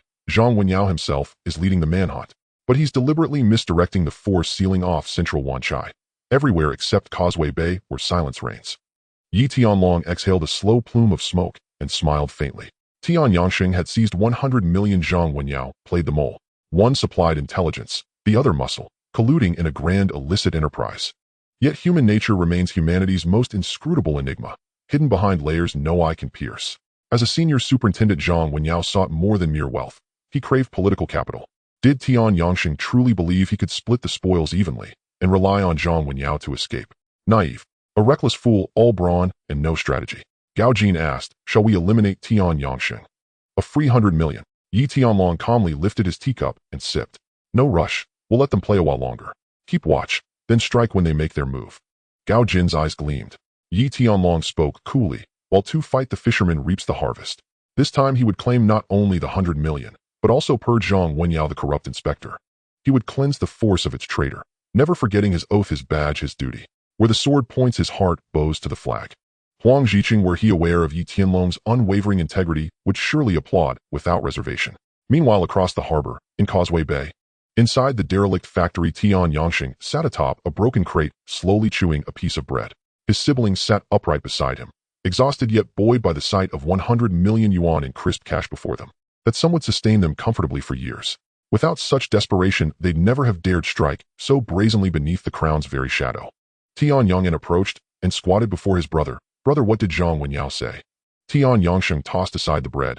He'll escort us out himself, at 2 a.m. tonight. Can we trust him? Tian Yangyi frowned. Tian Yangsheng narrowed his eyes. Trust or not, we have no choice. Besides, Causeway Bay truly lies outside the search perimeter. Tian Yangji wiped his rifle nearby and muttered coldly, what if he betrays us? Tian Yangsheng rose, his gaze hardening. Then he'll choke on his own treachery. Arm yourselves. Tonight no one stands between us and home. The others nodded and began checking their weapons. Midnight struck. At precisely 2 a.m. Zhang Wenyao arrived in a private Santana, flashing a coated beam of light toward the factory with his flashlight. From the shadows, Tian Yangsheng emerged. Superintendent Zhang, this way. Zhang Wenyao switched off the flashlight and strode forward, voice icy as he launched into accusation. Tian Yangsheng, have you lost your mind? We agreed, no killing. Yet you slaughtered men and detonated bombs. Was it your intent to bury me? Superintendent Zhang, you are our shield. Would I dare betray you? My future depends on your continued favor. You see, Central Police Station responded too swiftly. I had no choice but to take extreme measures. Only then could I secure this 100 million. Zhang Wenyao ground his teeth. Fine. And mine. Seeing no sign of deception, Tian Yangsheng snapped his fingers. Tian Yangyin tossed a black briefcase onto the ground. 20 million. Exactly as promised. Take it. Zhang Wenyao knelt and unzipped the case. Stacks of banknotes lay perfectly aligned within. Once seated in the car, he tossed several passports onto the floor. Your new identities. Take them. This affair is too grave. Leave immediately. I've arranged your vessel. Go now. Tian Yangsheng picked up the documents. Passports, IDs, boarding passes. All meticulously prepared. Superintendent Zhang, pleased to do business. Enough. Get out. With that, Zhang Wenyao slammed the accelerator and sped away. These were men who lived on the edge, and he feared Tian Yangsheng might turn on him, gun him down without warning. Tian Yangsheng and his crew departed the factory in silence. Soon they reached the wharf. Just as they moved to board the vessel, blinding lights erupted around them. Police cars surged in from every direction, sealing the dock completely. The group scrambled aboard, but the boat's fuel tank had been drained. The engine refused to turn over. Fury contorted Tian Yangsheng's face. He realized too late that Zhang Wenyao had deceived him. At that moment, over a dozen officers closed in. You are surrounded. Lay down your weapons. Surrender is your only chance. Zhang Wenyao, you wretched bastard. You've betrayed me. Tian Yangsheng snatched up his mobile phone, veins pulsing at his temples, screaming into the receiver. Dare you double-cross me? I'll wipe your entire family from this earth. Zhang Wenyao's voice echoed coldly down the line. This isn't betrayal. It's divine justice. Tian Yangsheng, you're hopelessly naive. I'm a policeman. You're a criminal. Arresting you makes me the hero of a landmark case. Promotion, prestige, glory. And you'll die by gunfire. Wipe out my family. Survive the next 5 minutes first. Ha ha ha. Tian Yangsheng crushed the phone beneath his boot, then turned to Tian Yangyin and the other's voice raw. Brothers, break through. Whoever lives, avenges the fallen. Tian Yangyin, Tian Yangyi, and the 4 others gave sharp, silent nods, raised their weapons, and opened fire. Bang, bang, bang. Na fierce clash erupted between the two sides. In sparks and flames lit up the entire night sky. In thick, acrid smoke hung in the air, mingling with the metallic tang of blood. Life and death balanced on a razor's edge. Inside the police cruiser, Zhang Wenyao gripped his walkie-talkie, veins bulging at his temples as he roared hoarsely, open fire. Kill them all. Not a single one escapes. If Tian Yangsheng and his men were eliminated, no one would ever expose his corruption as a rogue officer. Ni's future would gleam with unobstructed promise. And the officers opened fire. Bullets streaked wildly through the darkness. Tian Yangsheng and his comrades fought, while retreating, leaping from the ship's flank toward the depths of the wharf. Tian Yangsheng hurled the cash-filled briefcase to Tian Yangyi and Tian Yangyin. Take the money and go. We'll cover your retreat. Tian Yangyin gritted his teeth. Brother, I won't leave. If we die together. In go.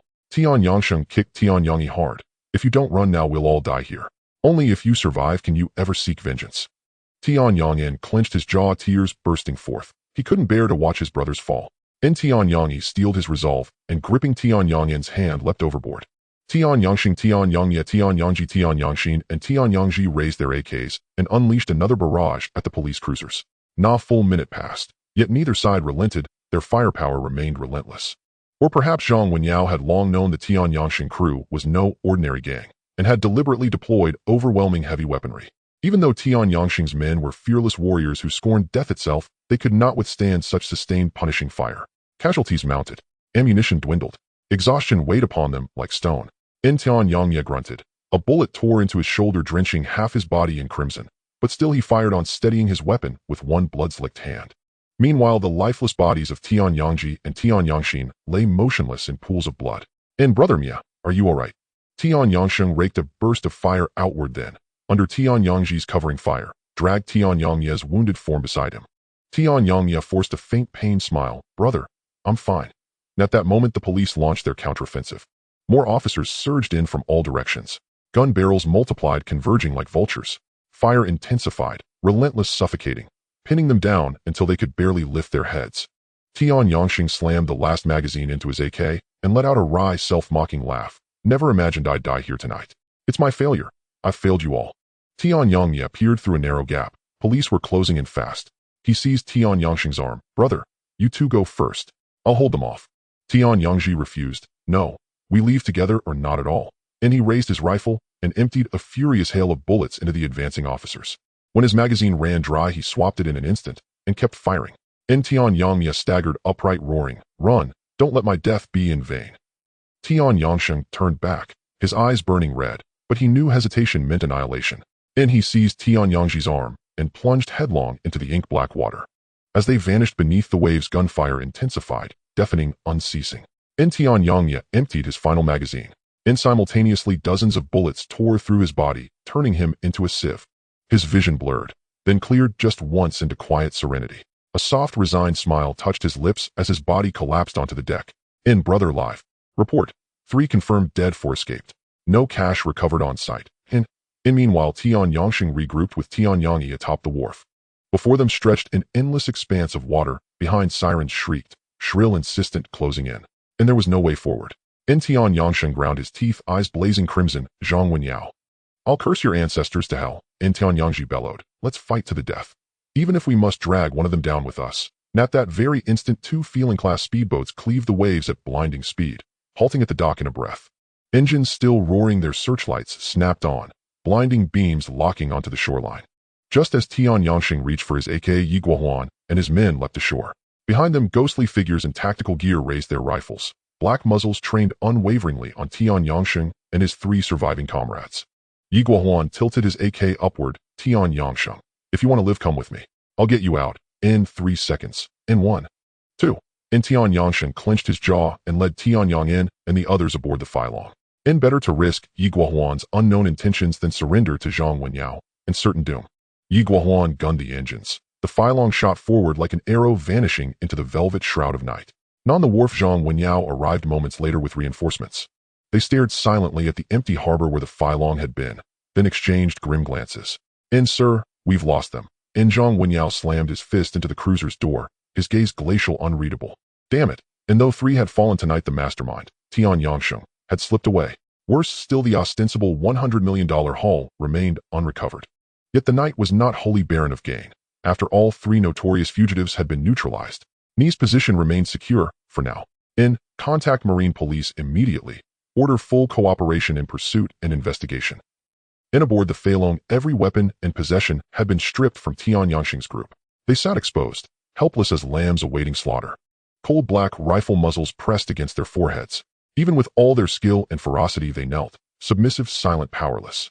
Tian Yangsheng scanned the uniforms around him, studied the Feilong's astonishing speed cutting through the waves, and his eyes flickered with sharp surprise.